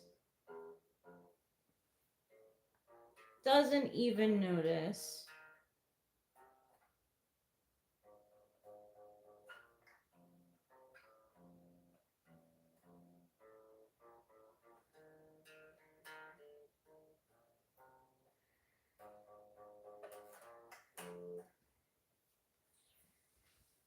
It sounded good. Thanks. I was just trying to remember how to play the bass line to Confident Better Start Barking. Well, it's not just any specific government, it's shit tons of local county governments all over the country, each of which has some share of responsibility. Not like the feds mandated those lockdowns. They just mandated rules for airplanes and stuff, you know?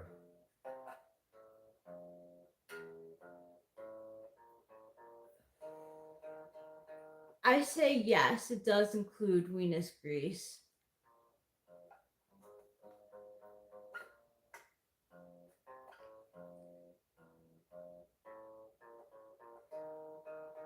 You're welcome, Acacia. Lots of people don't want to make videos.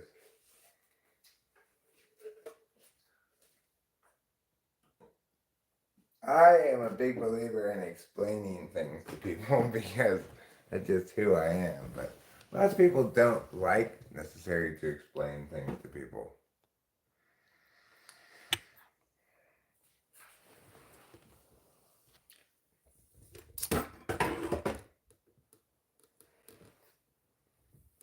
If I become president, they can call me the explainer in chief.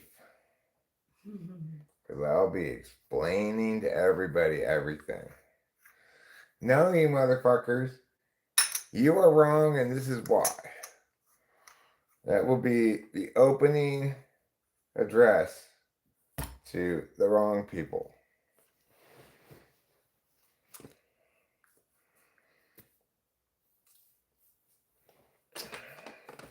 I tend to read explanations more than I listen to them. But, you know, it's not shocking that you like to listen to explanations if you're around here, because when Rachel's not streaming, it has a lot of explanation in it.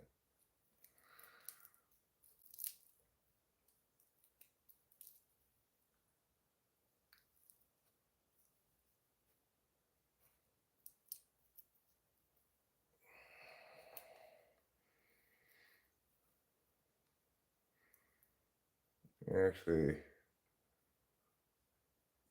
look it up first. They called Obama the debater in chief, I think, at some point, but there was nothing debatey about him at all.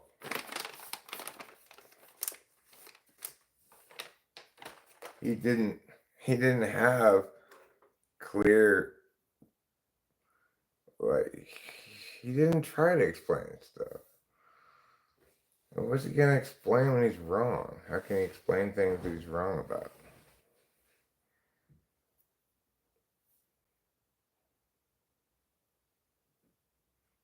I just meant, how'd you at her name? Oh, I, only the person who you at sees it, I think, as. Wait, what did you see from Acacia? Did she at you? Or did she at someone else? I don't know.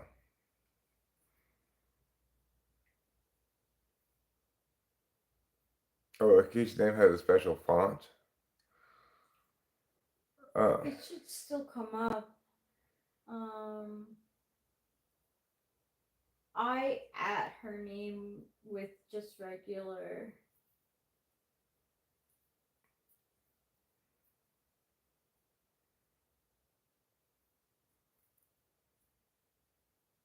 Hmm. Okay, she had to copy and paste it. So the man with the great machete had to copy and paste it. Oh, I see. Okay. I'm about ready to go to bed, but I don't really feel like I'm gonna sleep. But I don't.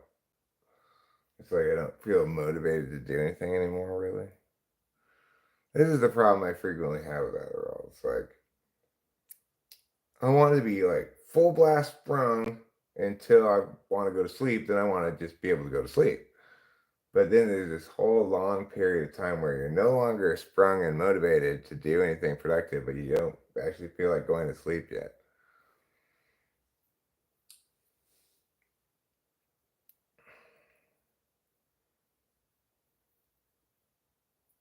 I hope you have a good day, Victoria Q.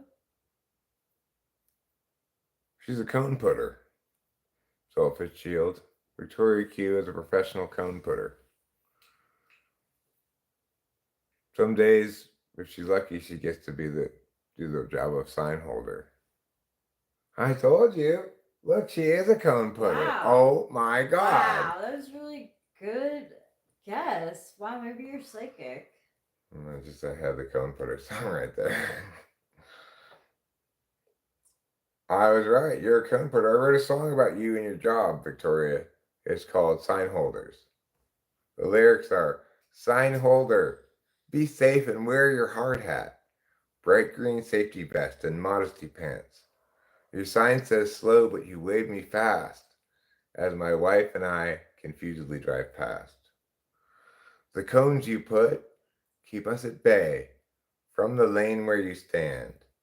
Today will be a day when you pour in the sand to mix the concrete up and keep the cars all away. Mm. Oh, so you're not an in the field cone putter, huh? You're a cone putter administrator. You're I guess there's no way to make that into one word. I think that's gross, putty cat. A cone putistrator, I guess you'd be. Well, you already have that job. It just doesn't pay well, putty cat.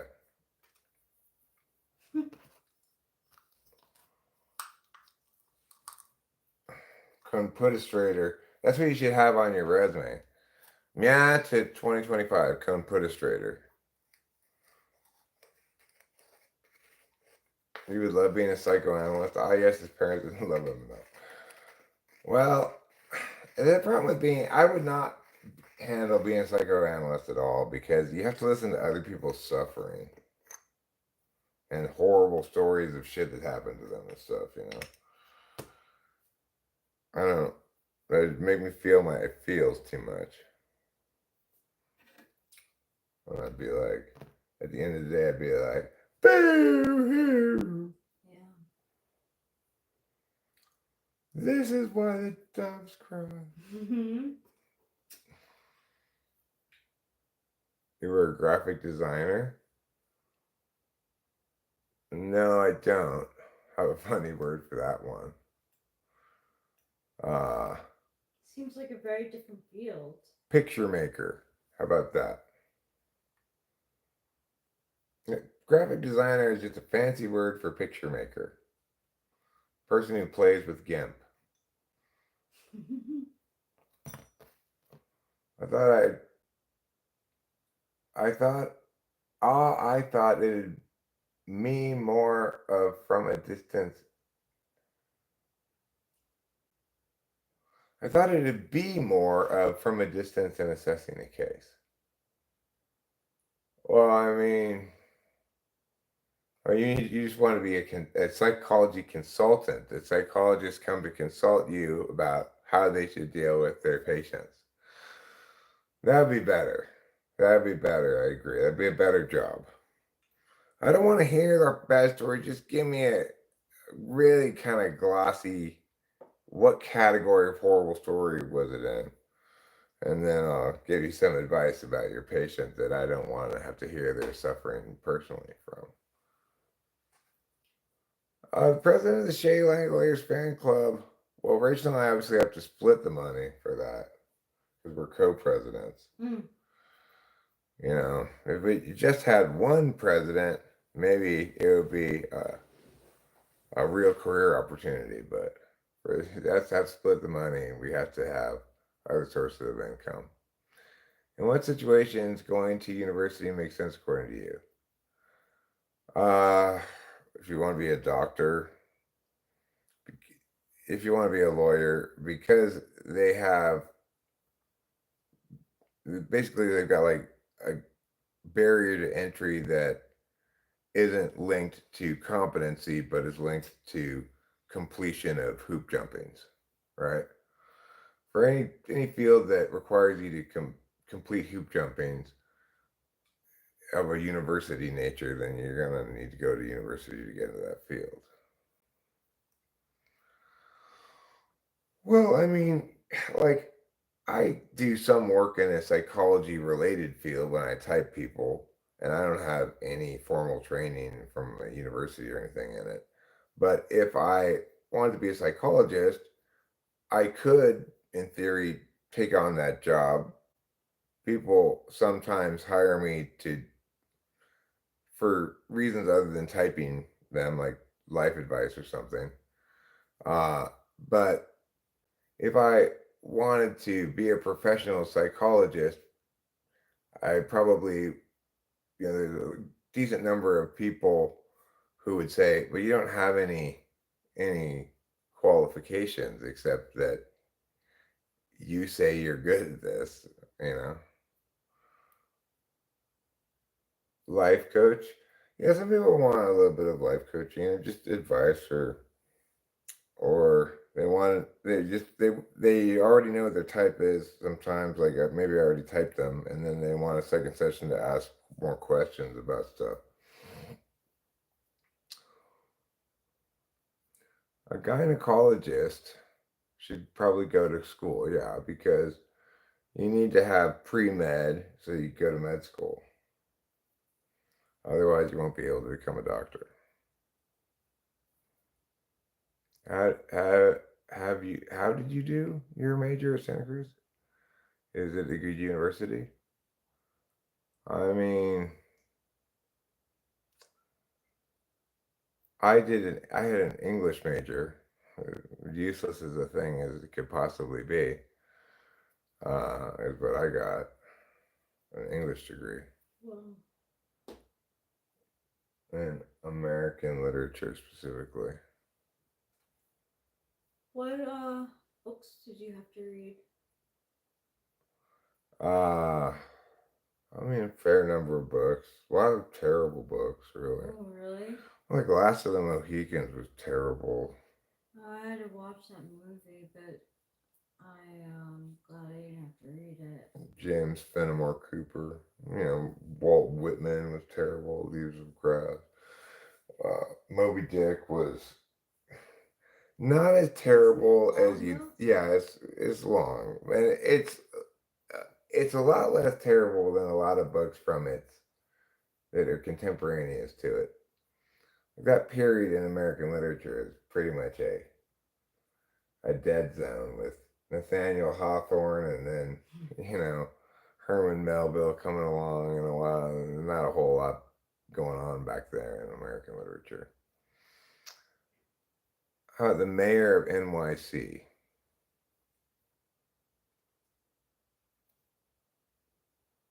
The guy that may win has only had a job for 3 years and lived up to taxpayers. Well, I don't necessarily think that's indicative of whether you're not going to be a good mayor. Mayor is kind of a weird job, but New York City's mayor is a different level of weird than any other city's mayor, it seems like. You rarely hear about Los Angeles's mayor, I have no idea who the mayor of Los Angeles is.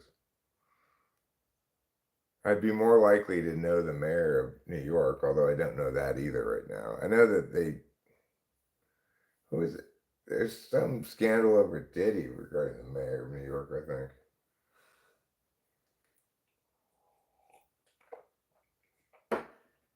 How to know if I have dyslexia?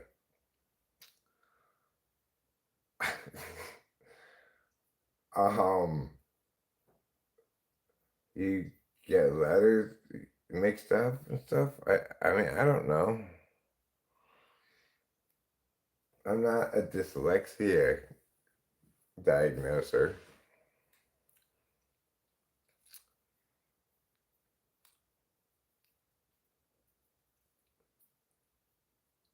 Oh, Victoria Q is not only planning to book a session, but planning to publish. So that's always fun. It is.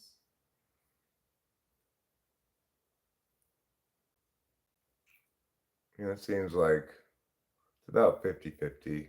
Maybe I don't know, maybe a few more people don't publish.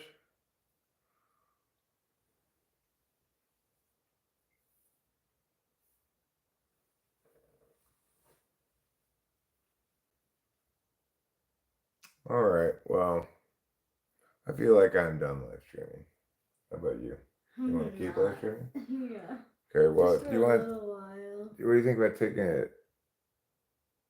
Like, you can take it into the bedroom, obviously, but if I may end up wanting to go to bed, then you can just come back out here. So yeah, it's fine. I was gonna say maybe go upstairs, but that's never ignore that. I was just having a TE failure moment. Okay. I'll watch a little bit of TV. And You then, sure? yeah, I want to watch a little TV before bed. Okay. It's a routine of mine to watch some TV. Well, we've been up all night, Victoria Q. We've been up all night on drugs. That has a way of tiring people out. Yeah, and I've been crying.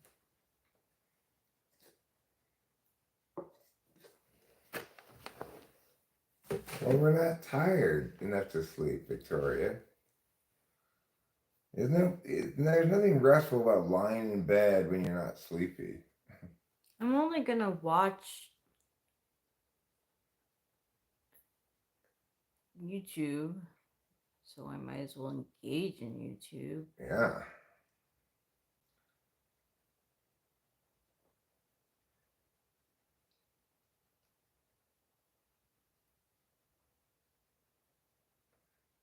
No, speed's keeping us up. Mm-hmm. It's not, and in general, I just inform everybody. Don't tell other people they look tired or are tired or whatever. That's nobody's concern but the person. Thank you. What content on YouTube do I generally like? I mean, I watch stuff about baseball. I watch stuff about history. Like, I've been watching The History Guy. And, all right, well, I know people don't mean it in a bad way, but it rings as criticism, you know? Regardless, what it is telling somebody else what to do, which I hate very much, being told what to do. I don't need to take a dump. I pooped all my poop out earlier. Yeah, well, you know, one person's concern is another person's busybodiness. All right, so where's the mouse here?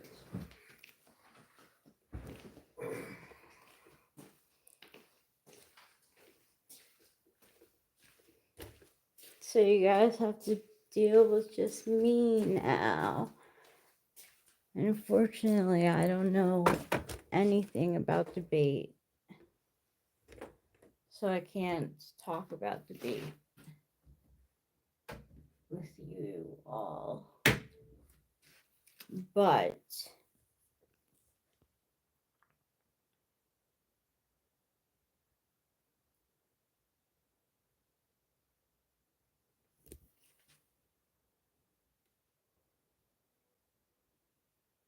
I love sleep. So I'm on medication for it.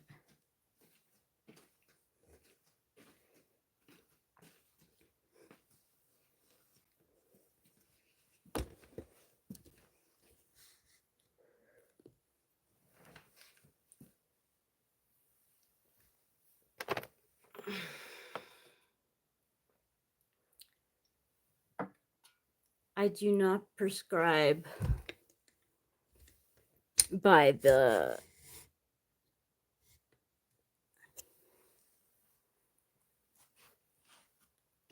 up all night party anthem stuff. I don't know, Putty Cat. We've said that we are gonna go in August, but we'll see. I like meditation. I want to get back into it. Meditation usually gets me out of my head.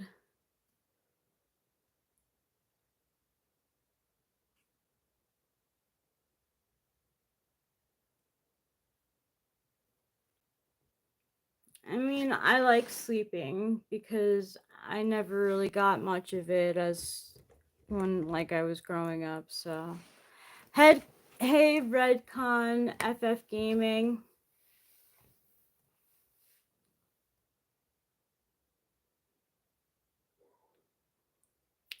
Hi, Bung Bang.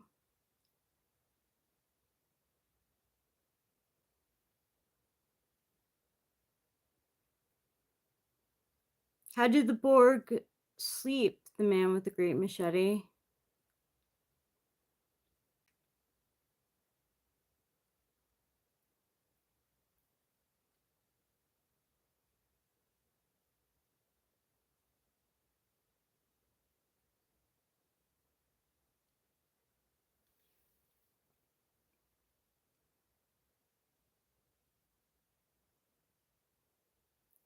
That would be a live Redcon FF Gaming.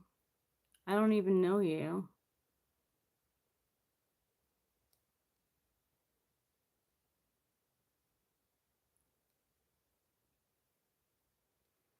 Rachel, what is your favorite social media? YouTube. I don't know if that's considered social media, but if it's not, then Instagram.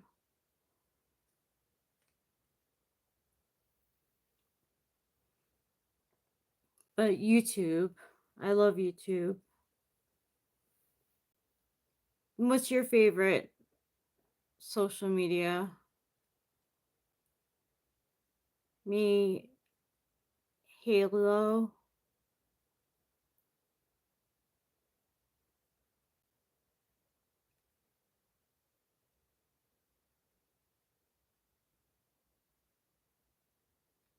Why are you so sad, Catherine Polston?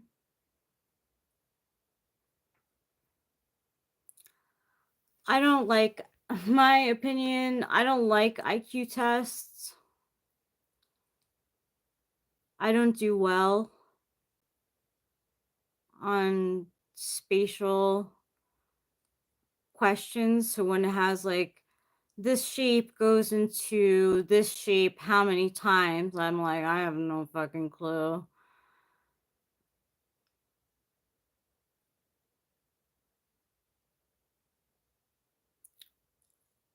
Oh, I wouldn't want to sleep in a Borg. Laying down is nice.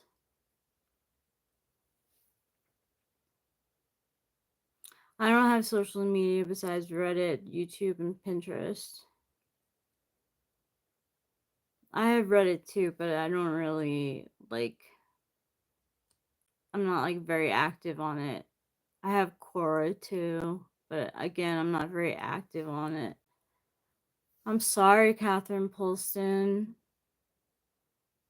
That's terrible. Putty cat.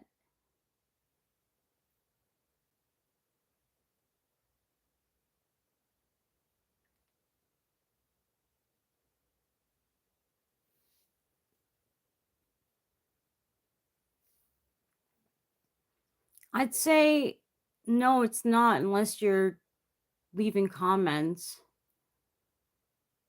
and talking with people.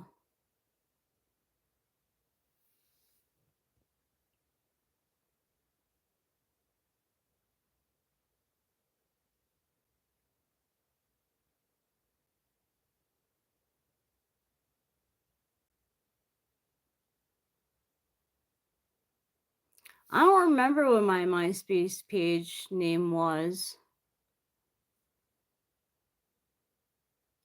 Mine was so bland.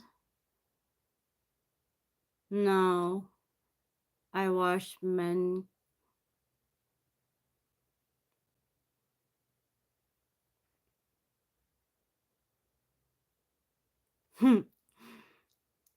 You do make me think of Will the Real Slim Shady Please Stand Up, though. And that I like.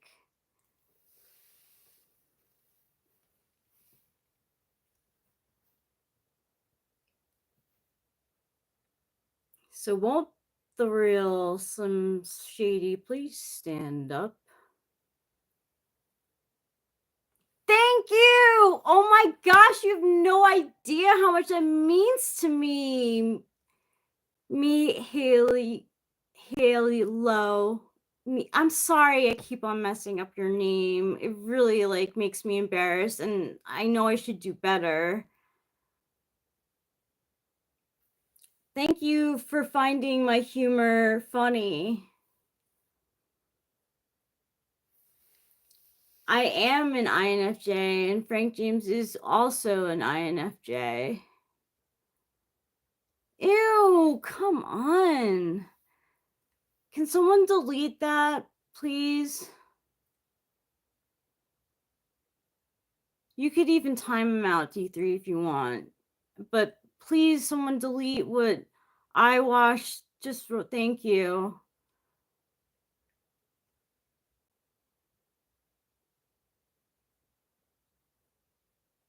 Why are you sad for another reason? What's the other reason?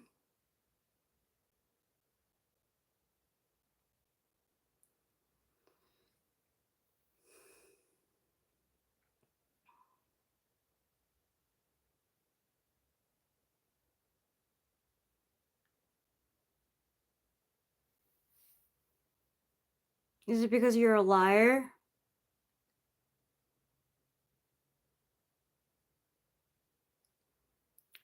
Okay, so Catherine Polston says she is also upset because my brother, he hurt me yesterday at the fishing place. He pushed me in there and there wasn't a shark in there. There was a shark in there. That's terrible. That's absolutely terrible. Did you tell your parents?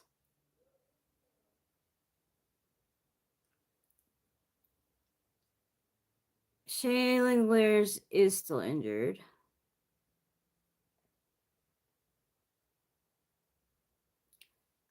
I'm reading the chat. Lotto laughs.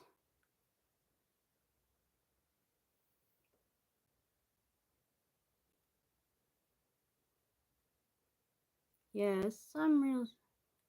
Yes, I'm Slim Shady. Yes, I'm the real Shady. So the other, she's just something.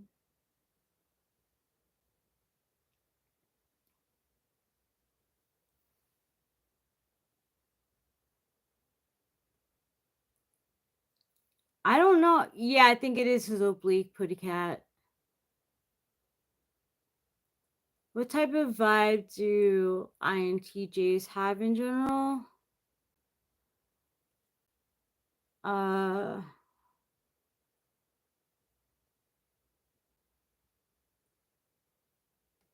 They're known for the death stare. They look like they're giving you the death stare, but they're probably not even thinking about you. or they're just curious about you.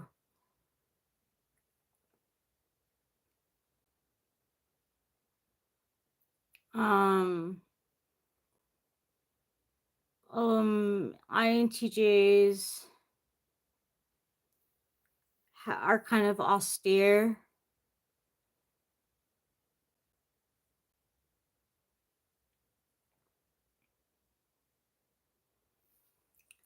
I don't know what types are the most common. I know that they say that ISFJs are the most common, but I'm not sure if that's true.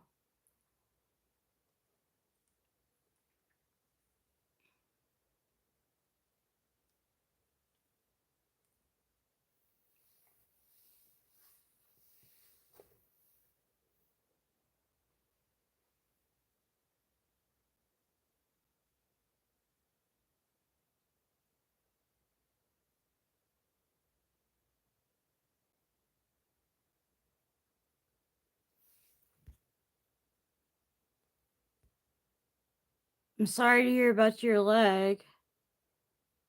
Your leg got hurt? Did the... Are you insinuating that? What happened to your leg?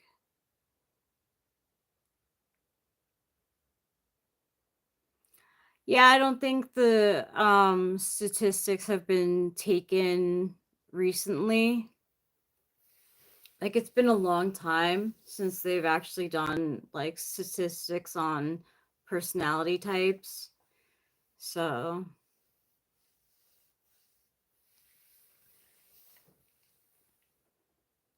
I'm sure there's been changes since 2000.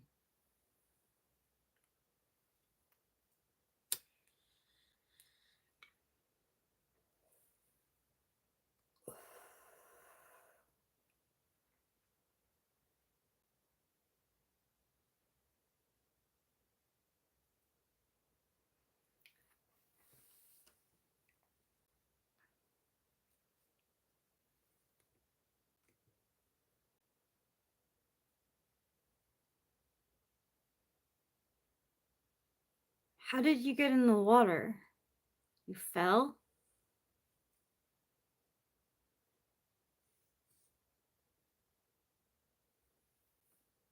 Oh no, you were pushed by your brother, that's right.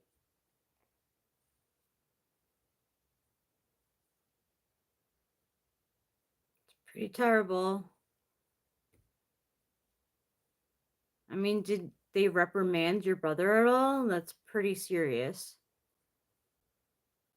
I don't watch Joyce Ming's content.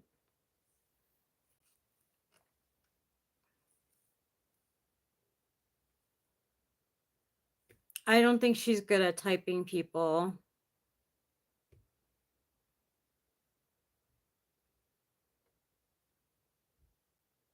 I wish that Frank James would talk about INFJs, but I listen to his old videos like to understand.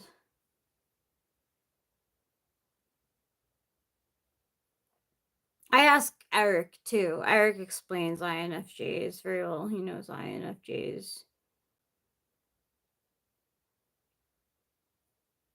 Thanks, Catherine Polston.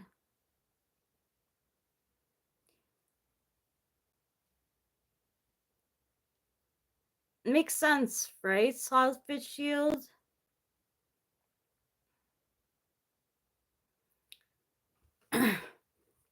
Makes sense for him to not want to talk about INFJ stuff anymore, too. Like, there are times where, like, INFJs will just stop doing something that they've enjoyed for a long time.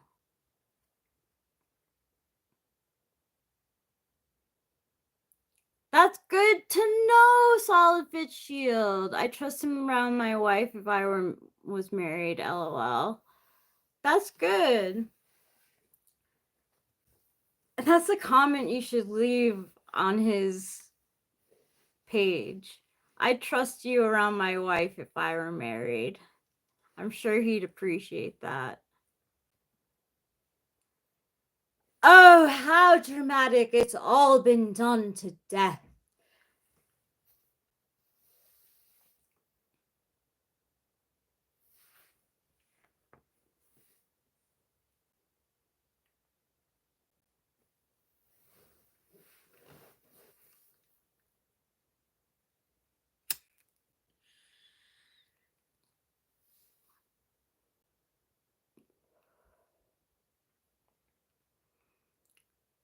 Well, not all INFJs. I mean, if it's real INFJ stuff, I don't find it cringe. I need the help sometimes. Can someone just like, oh my god, please, like, you could just hide this person at this point.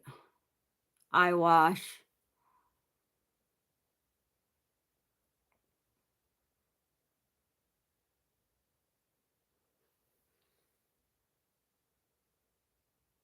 Thank you. Thank you very much. Solid fit shield.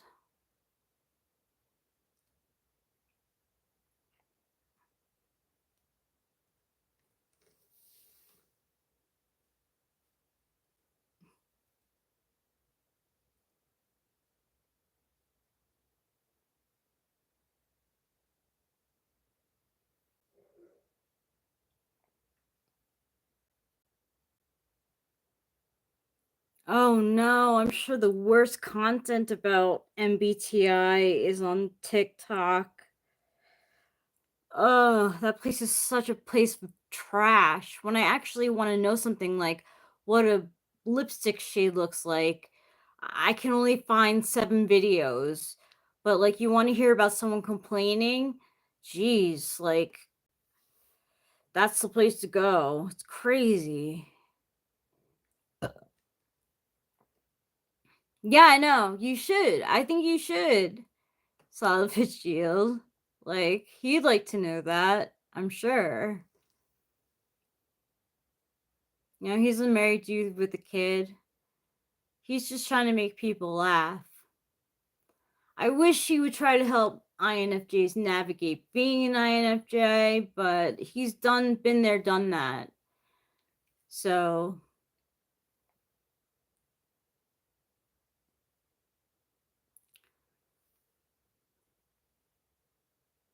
and besides, his old stuff is still on there to reference, so I really shouldn't complain as long as he doesn't get rid of that.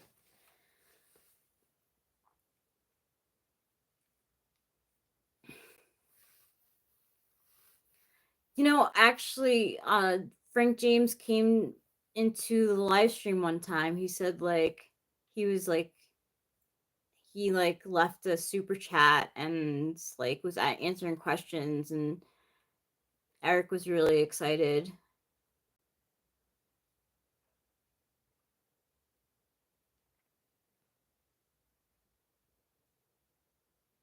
INFJ should gang up on him and say, "Don't forget your people, yo." I think he has. I think that's why he commented on why he doesn't make INFJ videos anymore. But it's true. Don't forget about your people, yo. Michael Pierce is good too. I haven't seen any of his new stuff though.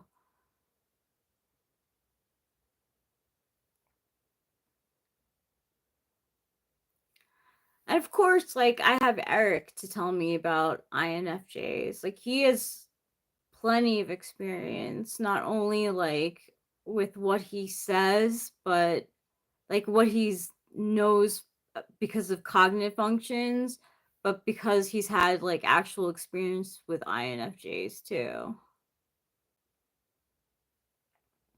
So, oh, he's uploading again after GAT. That's interesting. I would check out his stuff. He's another INFJ. that I trust because Eric's typed him. I used to watch Eric Thor too. Back in the day.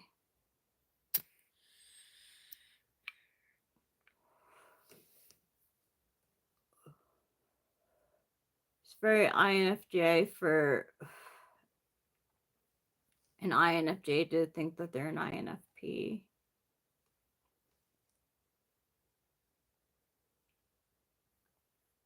I've questioned it in myself before.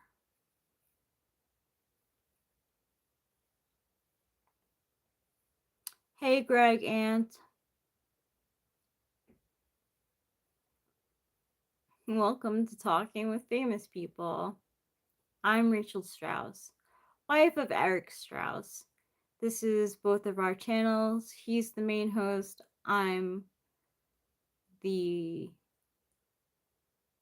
second host. He said that she's an ENTJ.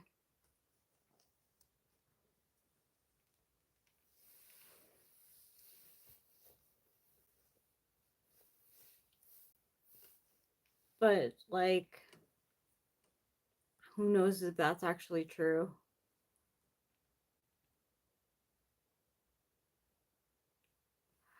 I get a lot of typos on my phone because I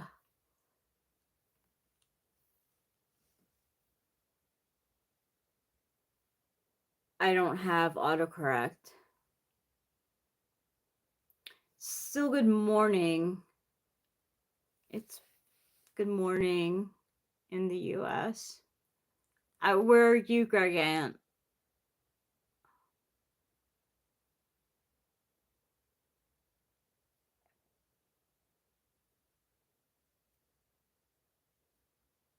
I feel you, Solid Fit Shield. I feel you.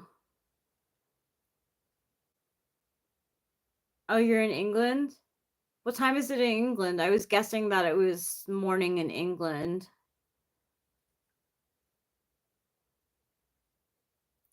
Right? I know, Solid Fit Shield. But that's also it couldn't be that she's not ENTJ. Like his ideas of cognitive functions is not great. I don't think he's great at typing people. And self-reporting isn't great either. It's rare that people get the right type that they are. It's not it doesn't, I mean, it happens, but a lot of the time people test incorrectly.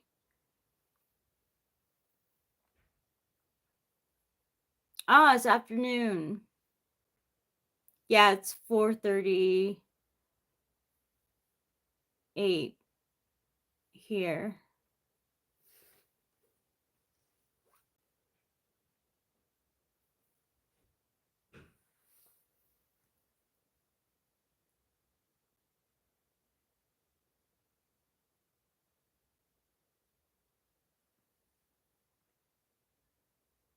Cheers indeed.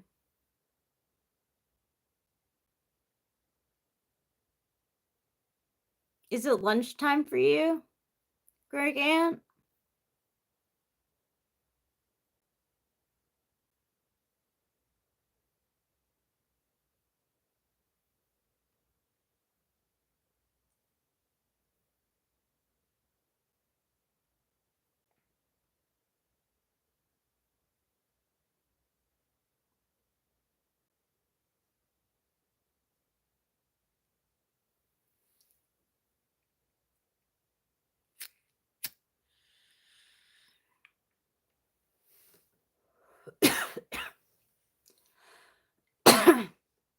What do you have planned for lunch?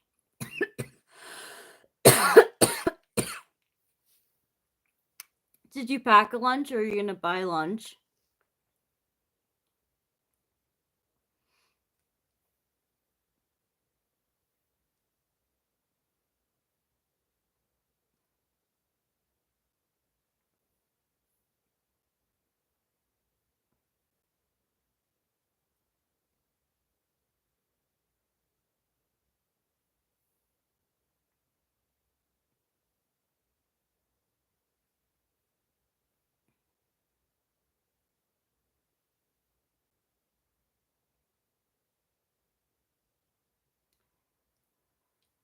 Blocks buddies. Hi, what is the purpose of this live stream? The purpose of this live stream is for me to chat with people in the stream right now. Depends on what I want. Like, you made yourself lunch, but you could also go out for lunch and get something. Solid Fish Shield says, I think my dad's an ISFJ and his ex is an ENTJ, I'm sure. And they're still friends and it's an interesting dynamic. So ISFJ and ENTJ are actually conflicting types and socionics. Hi, Ike. D3 was just chatting about you. Jewish temple, is that what you're trying to say?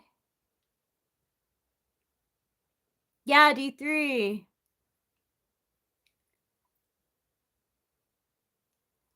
I didn't get along with her. Guess she met another leader.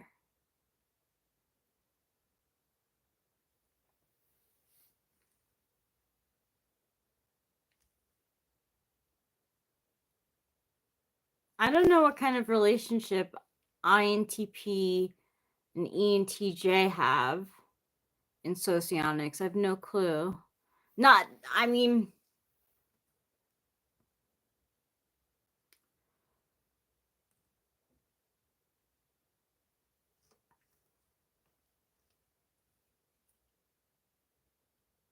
sometimes it could be full English breakfast, sometimes fish and chips. Cool, Greg Ant.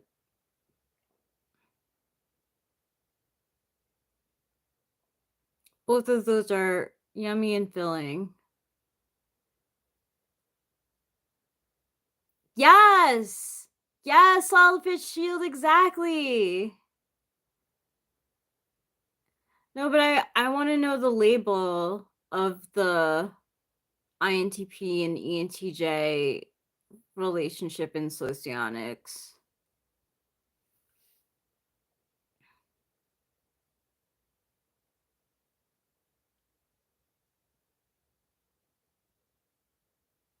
Or sausage, bacon, and egg sandwiches.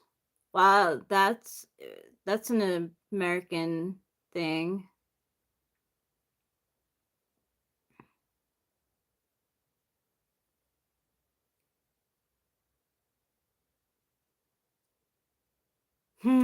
That's a cool coincidence. Solid fish shield.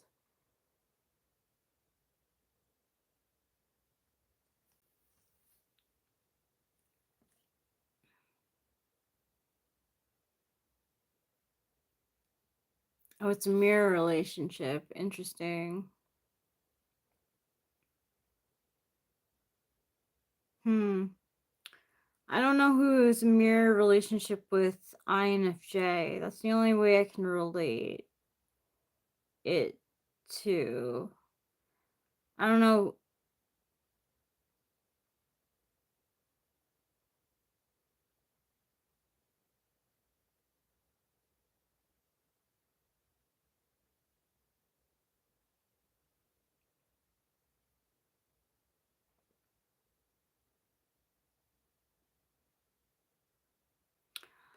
Yes, I like pancakes for breakfast sometimes. It's fun. But like I'm a cereal girl. I like to eat cereal for breakfast most of the time. I actually have bagels for breakfast possibly tomorrow. Yeah, yeah. Yeah. No, you have it backward. Yeah, it's INTP for INTJ and ENTJ.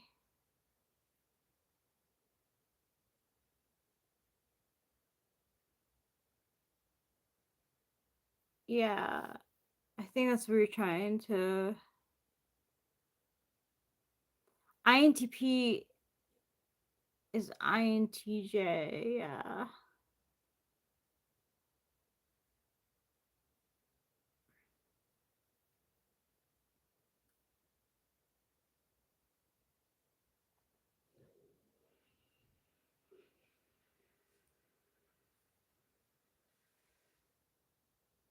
Mm.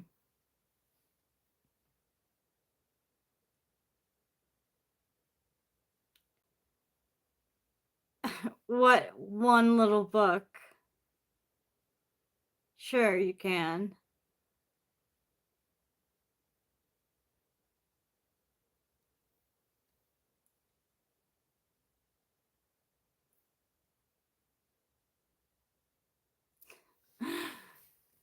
That's very diplomatic of you, Solid Bit Shield.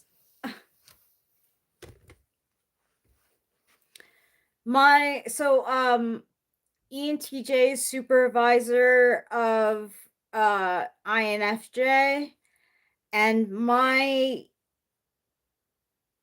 how old is she now? 19-year-old second cousin,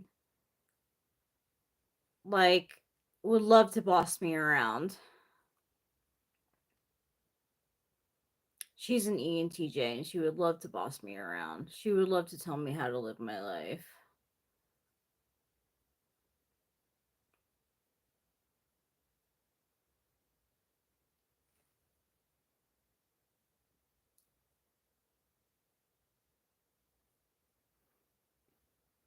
I mean, there's nothing wrong with that. I do the same thing. That's why I saw it, you know?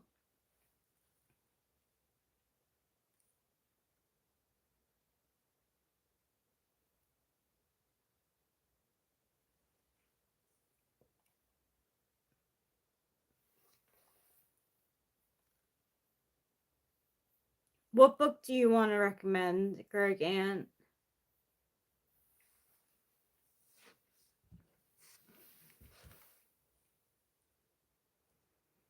Solid Shield says exactly. I hate boss type people. It does not work with me. I'm telling you, I always end up in an argument with them.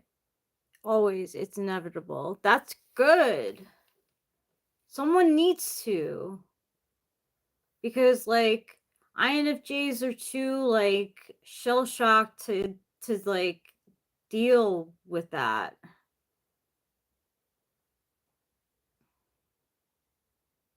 What's it about?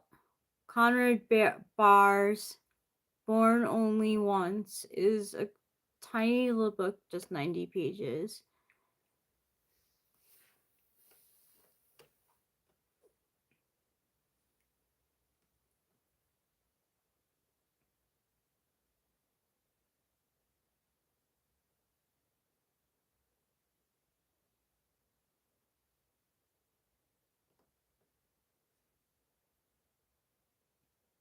Hmm.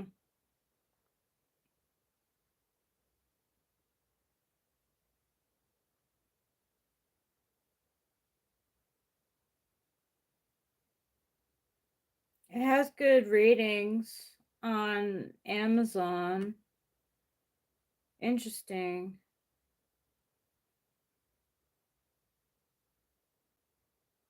What is the book about, though? The Miracle of Affirmation.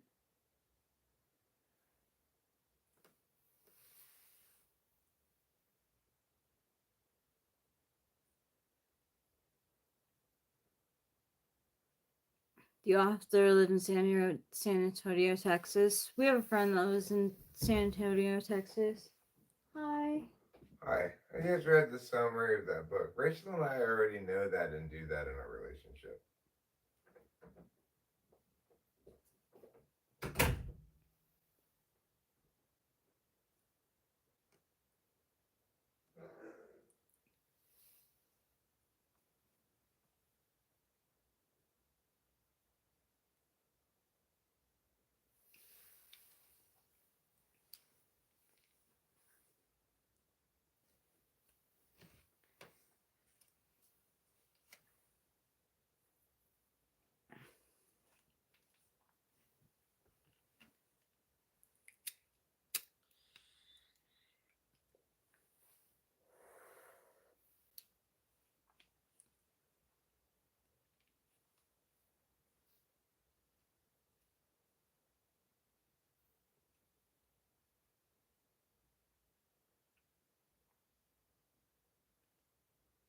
Oh, extinguishment. Interesting. So that's like someone reading on your parade, basically. You could be really excited about something, and your extinguishing type will just like kill those flames.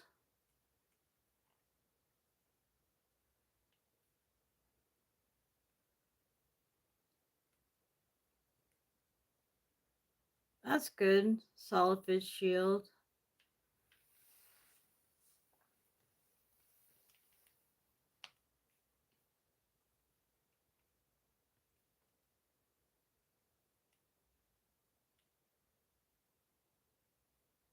That's interesting that it applies for you.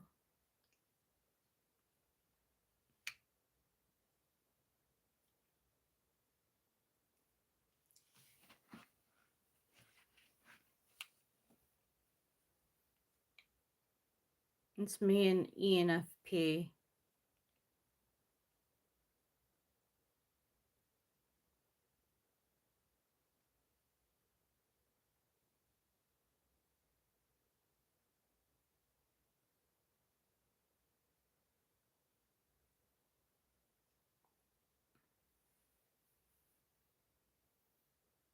Wait,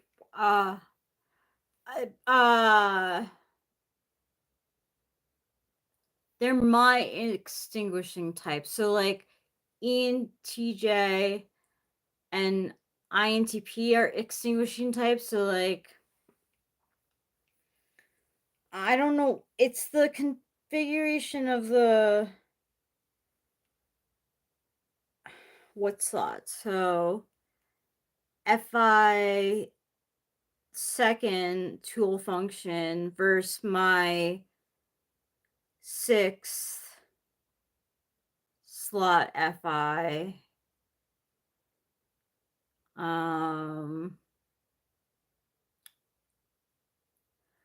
My TI third, which is selfish, versus her TI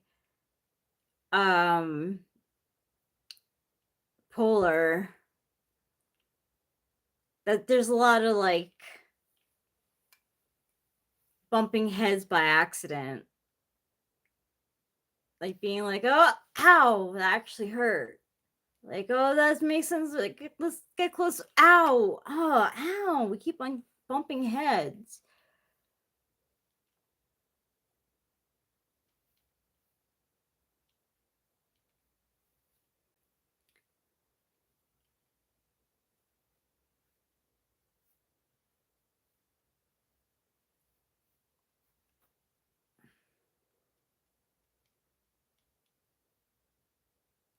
I don't know where their FI is.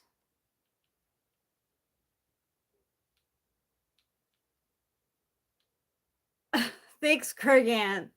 That's you remind me of one lady from TV series from the 70s house.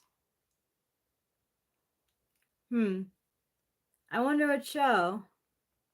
Bye, Victoria Q. Have a good day.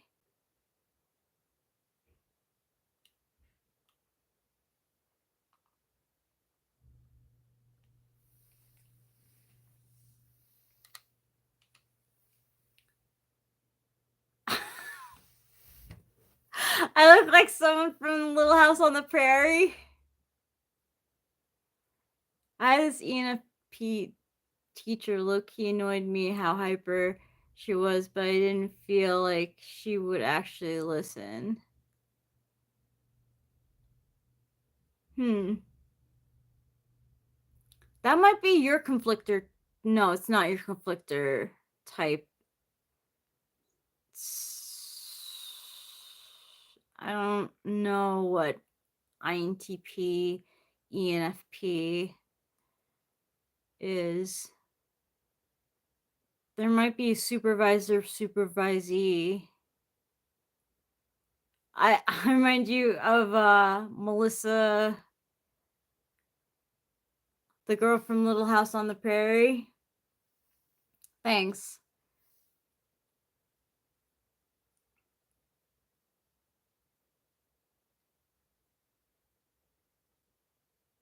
Because I took Adderall. Adderall keeps me up.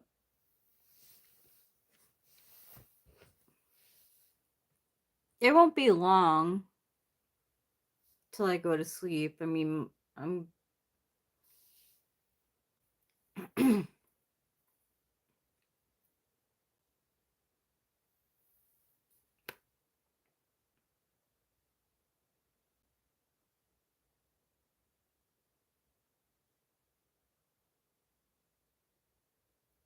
yeah, I'm not tripping anymore.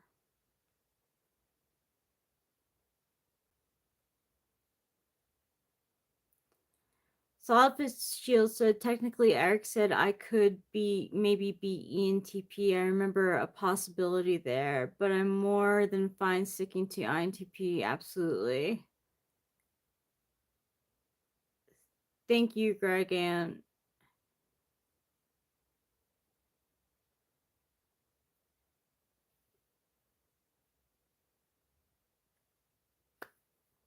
it's like, I don't know.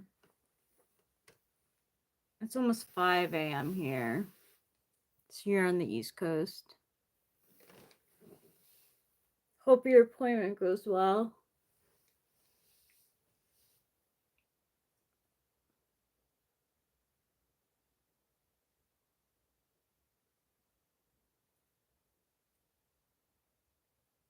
Thanks.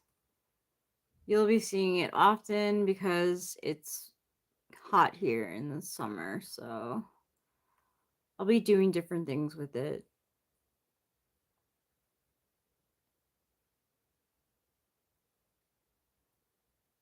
But also expect it to be down with a little bit of a wave because I've been leaving it in buns when it's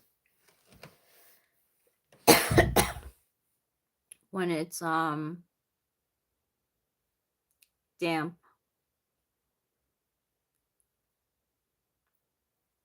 Of course.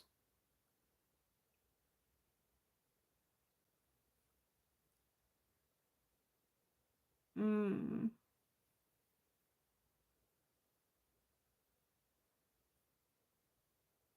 I don't know.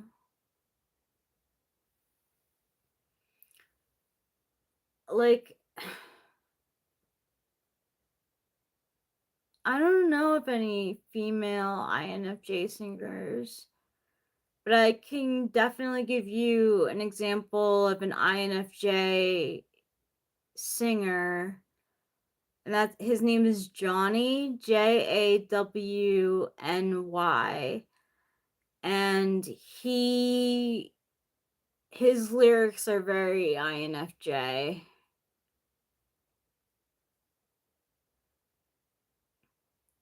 Like he asks, yeah, Johnny's an INFJ. Yeah.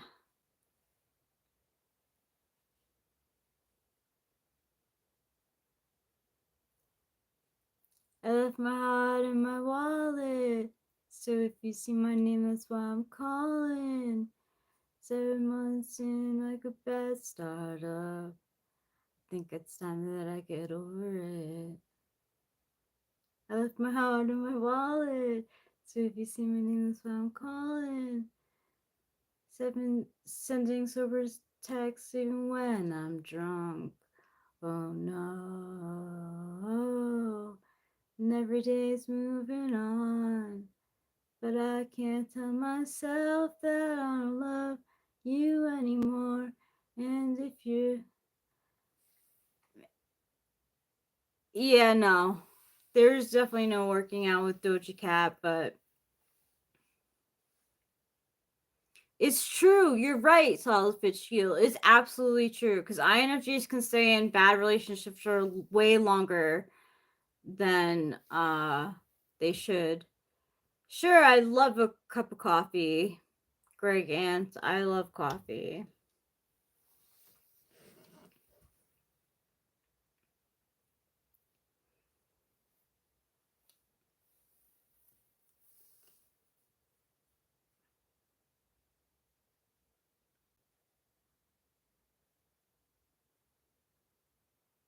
No, it's Mr. Clutch.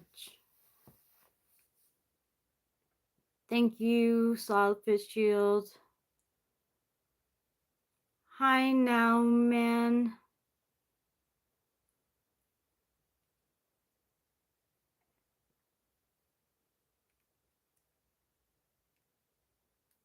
Hey, you got my heart in your holster, babe.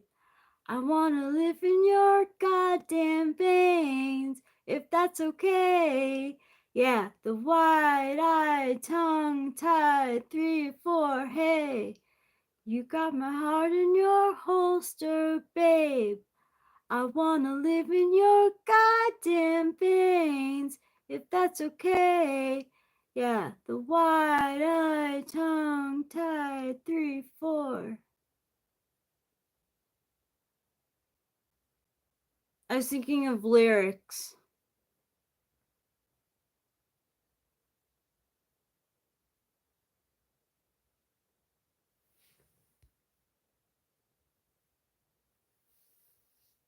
Cool. Solid fit shield. It's appreciated. I need help on here because I can't do it myself. Eric can too when he chimes in. I feel bad. I'm keeping him up. I can't sleep though. I'll go upstairs if he wants me to. If he's listening right now. He wants to go to bed. I'll go upstairs. My room is just a mess.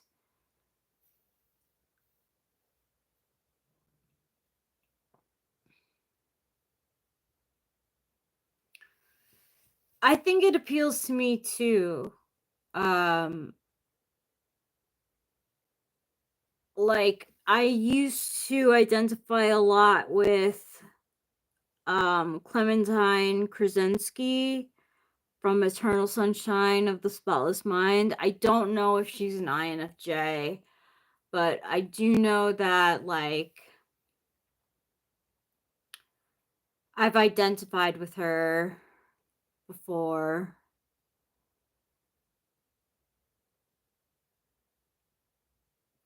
Well, just like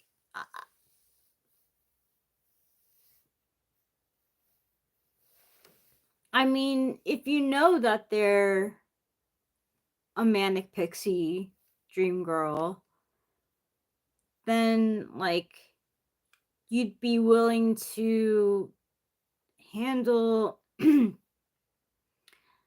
like the like pixie fantasy side with also the manic crazy side.